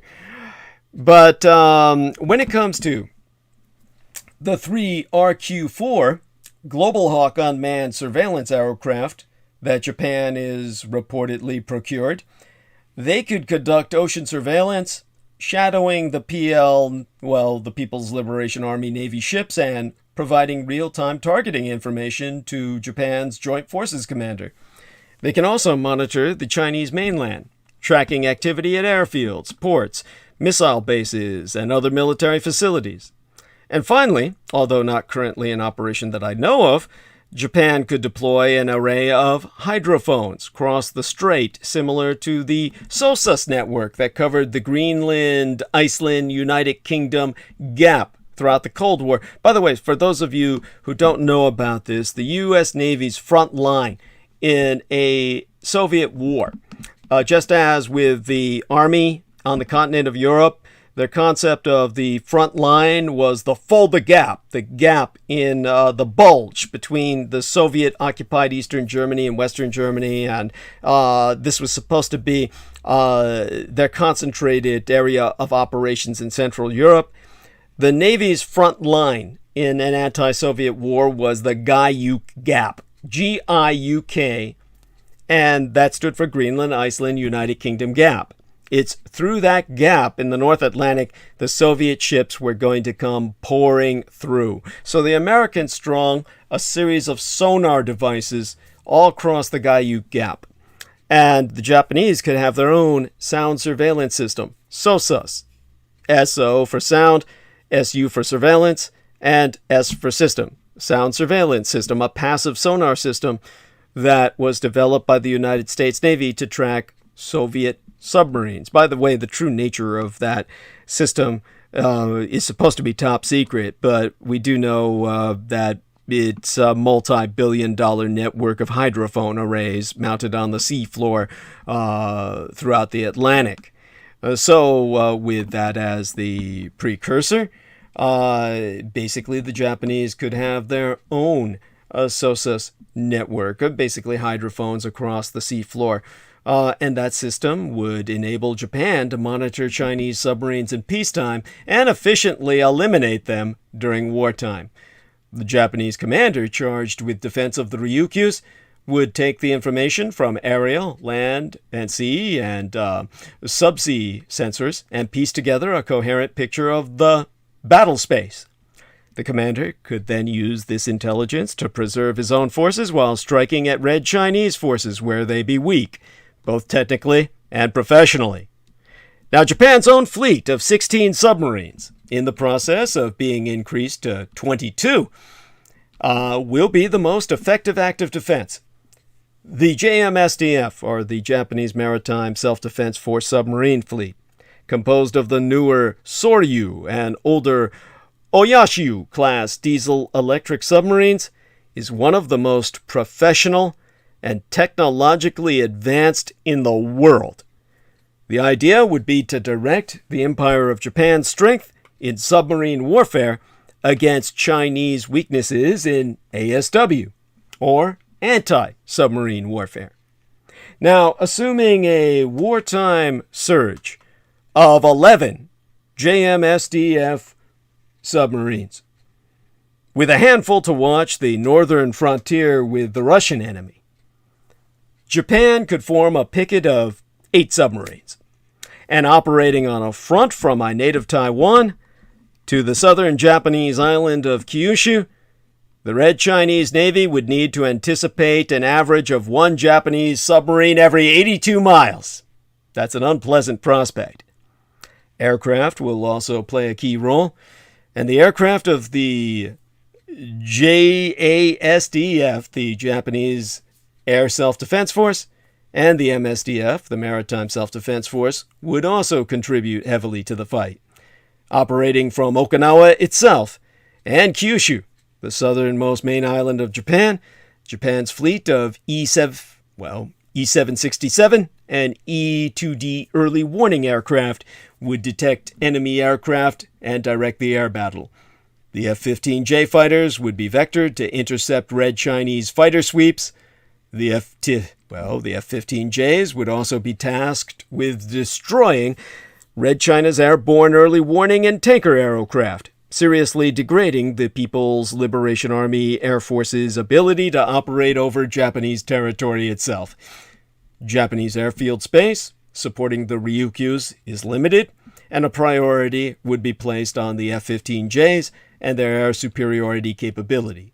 Backing them up from bases farther away on mainland Japan itself would be the JASDF's, or the Japanese Air Self-Defense Forces, F-2 fighters, recently upgraded to carry medium-range AAM 4B radar-guided air-to-air missiles. In the acronym, AAM meaning air-to-air missile. The F-2s could also conduct anti-ship missions with Type 93 anti-ship missiles, likely in conjunction with attacks from submarines and surface ships. Now, the Japanese MSDFs, or the Maritime Self-Defense Forces patrol aircraft, the new Kawasaki P-1 and the older P-3C Orion, will conduct reconnaissance and hunt down Red Chinese submarines. Japan has over 90 P-3Cs and a handful of P-1s.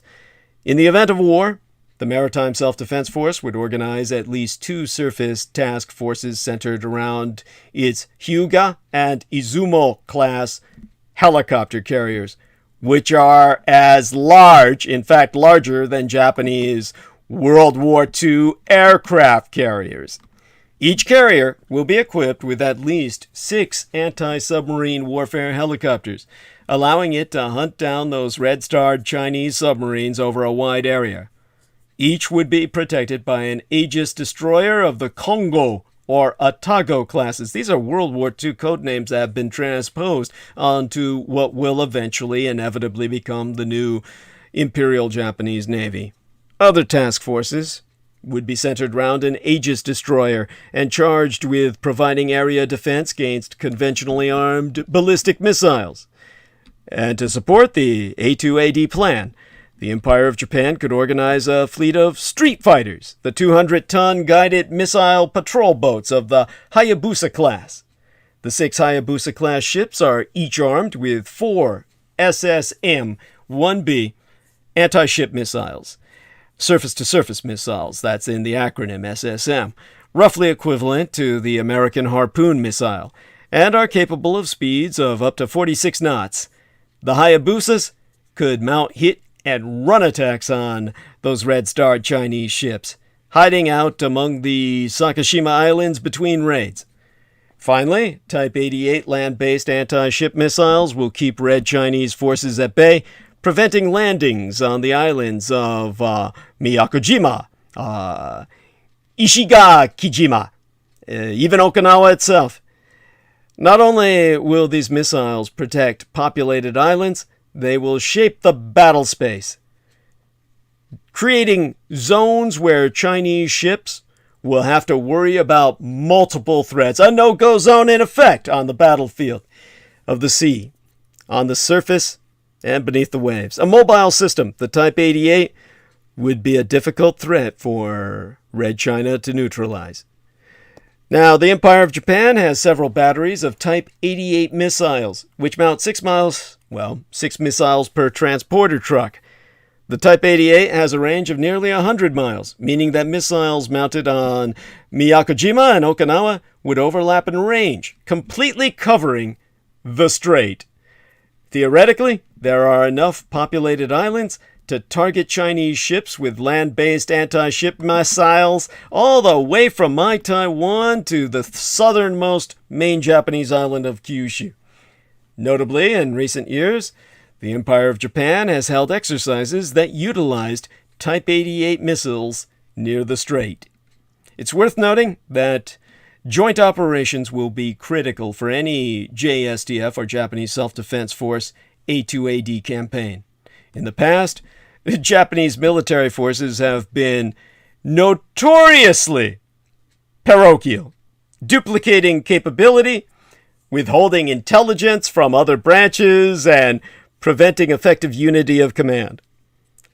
In the scenario that I am articulating, on advisement to the Empire of Japan, the Joint Forces Commander will be directing air, land, and sea forces toward a common goal. In that regard, the Joint Forces Commander will need to be able to communicate with his forces by secure means. Without the ability to receive information and pass orders over vast distances, the Japanese defense would proceed in piecemeal and be defeated in such. Adopting a modern digital communication system like the United States standard Link 16 will help ensure communications even in the face of communist Chinese electronic jamming. Nonetheless, most of the systems to support my strategy are already in place. Others, such as a SOSUS network for the Ryukyus, secure digital communications, and joint operations proficiency are easily attainable and not terribly expensive. There's still other improvements, such as the XASM-3 hypersonic and that anti-ship missile, the XASM-3, and I'm forgetting exactly what that acronym is for, but it's certainly something that the Japanese most certainly lead. And it's pronounced ZASM. You can't get better than that. XASM, like orgasm. So we're talking about, it's a supersonic anti-ship missile, of course, but, oh, fuck. Ooh, what the hell was the acronym for? It really doesn't matter, and I shouldn't be so obsessed with these things, but, whenever I can't retain facts, I feel like I don't live up to my, the mind that produced the Art-elect. Just am not what I was the time that I spoke to Gene Roddenberry. Anyhow, aside from that acquisition, The Japanese could use the F-35 Joint Strike Fighter, and more Aegis destroyers are already on the way. So the Empire of Japan's A2AD plan would be the strategic equivalent of Aikido, the Japanese martial art that emphasizes self-defense by using the enemy's own power against them. Aikido emphasizes turning the enemy's strength and momentum against himself so that he essentially becomes his own enemy and trips over himself. Similarly, the Japanese self-defense forces would draw the communist enemy out into the Ryukyus, where they drew the Americans to their doom not so long ago, where before the Americans were even able to invade Okinawa, 80% of them died hidden in the beaches. Imagine if they had attacked Japan itself, which the Americans dared not do after Okinawa.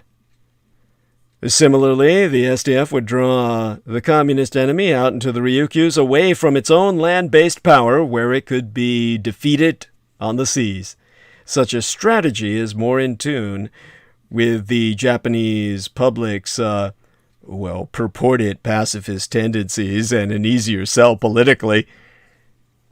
Of course, Japan would need some new weapons of war immediately. We can talk about that on the next transmission. But going into some of that, but you've got the general strategy and the fact that A2 AD, that's Japan's asset, not Russia's. All right, then. With all of that being said, I am obligated to go on to solicitation. Don't forget to support myself, those of you who have not yet, for my birthday. Don't be shy and be a little edgy. Get out there and provide myself fiscal support. It's always appreciated, most certainly always needed. And in interim, of course, we can support my main sponsor, Ben Estenius, the man who has sponsored me all these years with approximately $100 a month. We are wrapping up now. Yes, we can bring Peter Moon on, but first he'll have to suffer the solicitation. And, oh my God, was he listening all this time? It must have been quite tedious to hear all my technical talk, but, I was trying to get back the old flame. This was how I was going to present to the powers that be if they had ever had the brains to put me into a goddamn think tank. But of course they never wanted to win any goddamn wars. All they wanted to do was suck taxpayer money. Now, one among the creepiest true crime tours in America is the Tucson Murders' True Crime Tours. The Tucson Murders True Crime Tours provide us historic crime investigation into forgotten lost crimes in Tucson, Arizona. These small private tours are hosted by the Mr. Ben Baron Estenius, a true crime researcher and enthusiast who will personally take his thee to real historic crime locations related to these crimes in Tucson. Relive these events and hear the untold stories behind the stories. The Baron Ben specializes in the seemingly ever-developing case of the late serial rape killer, Charles Howard Smitty Schmid Jr., alias the Pied Piper of Tucson, an aftermath tour. See theunfinishedman.com for excerpts from his yet-to-be-published book of the very same name, The Unfinished Man, and review, scenes from his cinematic documentaries still in production at theunfinishedman.com. But other cases, such as the strange case of Morris Brady, the Dr. George Marvin Tejardine case, and the Red Rapist are also within his repertoire, as in fact are all the crimes that shocked the Southwest throughout the 1960s, the very decade I myself entered this vale of tears. These devastating crimes stained a city so deeply, they may never be removed. For tour information, contact thetucsonmurders.com. That's spelled like it was Tucson, Tucson. Put the word "the" in front of it, thetucsonmurders.com. Or telephone the Baron Ben himself privately to personally guide your tour at 1-520/323 3406. That's 1520 323 3406. Okay, in the last few minutes we have remaining, EAL says 1,000 hearts for Douglas. Well, bless you. And of course, if anybody wishes to help financially, you can even send a check or money order. And my home address is 1242 1242 Green Street, like the color green, San Francisco, California. The zip code is 94109. And I'm just reading some of this stuff here. Clarice Claudette says, keep typing. Typing? I mean, what? Talking. She meant talking. Yeah. And so in terms of my home address, yeah, take advantage of that. Send me a check or money order. Don't ever send cash. Just checks or money orders, please. The cash, they got dogs to sniff that out at the post office, and they rip that right out of the envelope. You'll be lucky if you get the envelope itself. So in terms of otherwise, PayPal. Well, my PayPal is right there on screen, paypal.me/Douglas Dietrich. Help me out by, providing enough finance to get me through the holiday season. After all, we're starting with the Celtic New Year on Halloween. And I'll be wrapping up our stream now. EAL was very active. He's got messages that are good, and before that it was Roland G. dominated much of the site, and or text box for tonight. We had Montauk Madness kind of go in and say a little bit about what was going on with him, and there we have that. All right then. If I stay on too long, we won't be able to upload. So, once again, we need you to promote the Roswell deception and the demystification of World War II. Take it upon yourself to do that. Spread the word about the book, and tell people that they've got to buy a copy. We want that book to definitely get the attention that it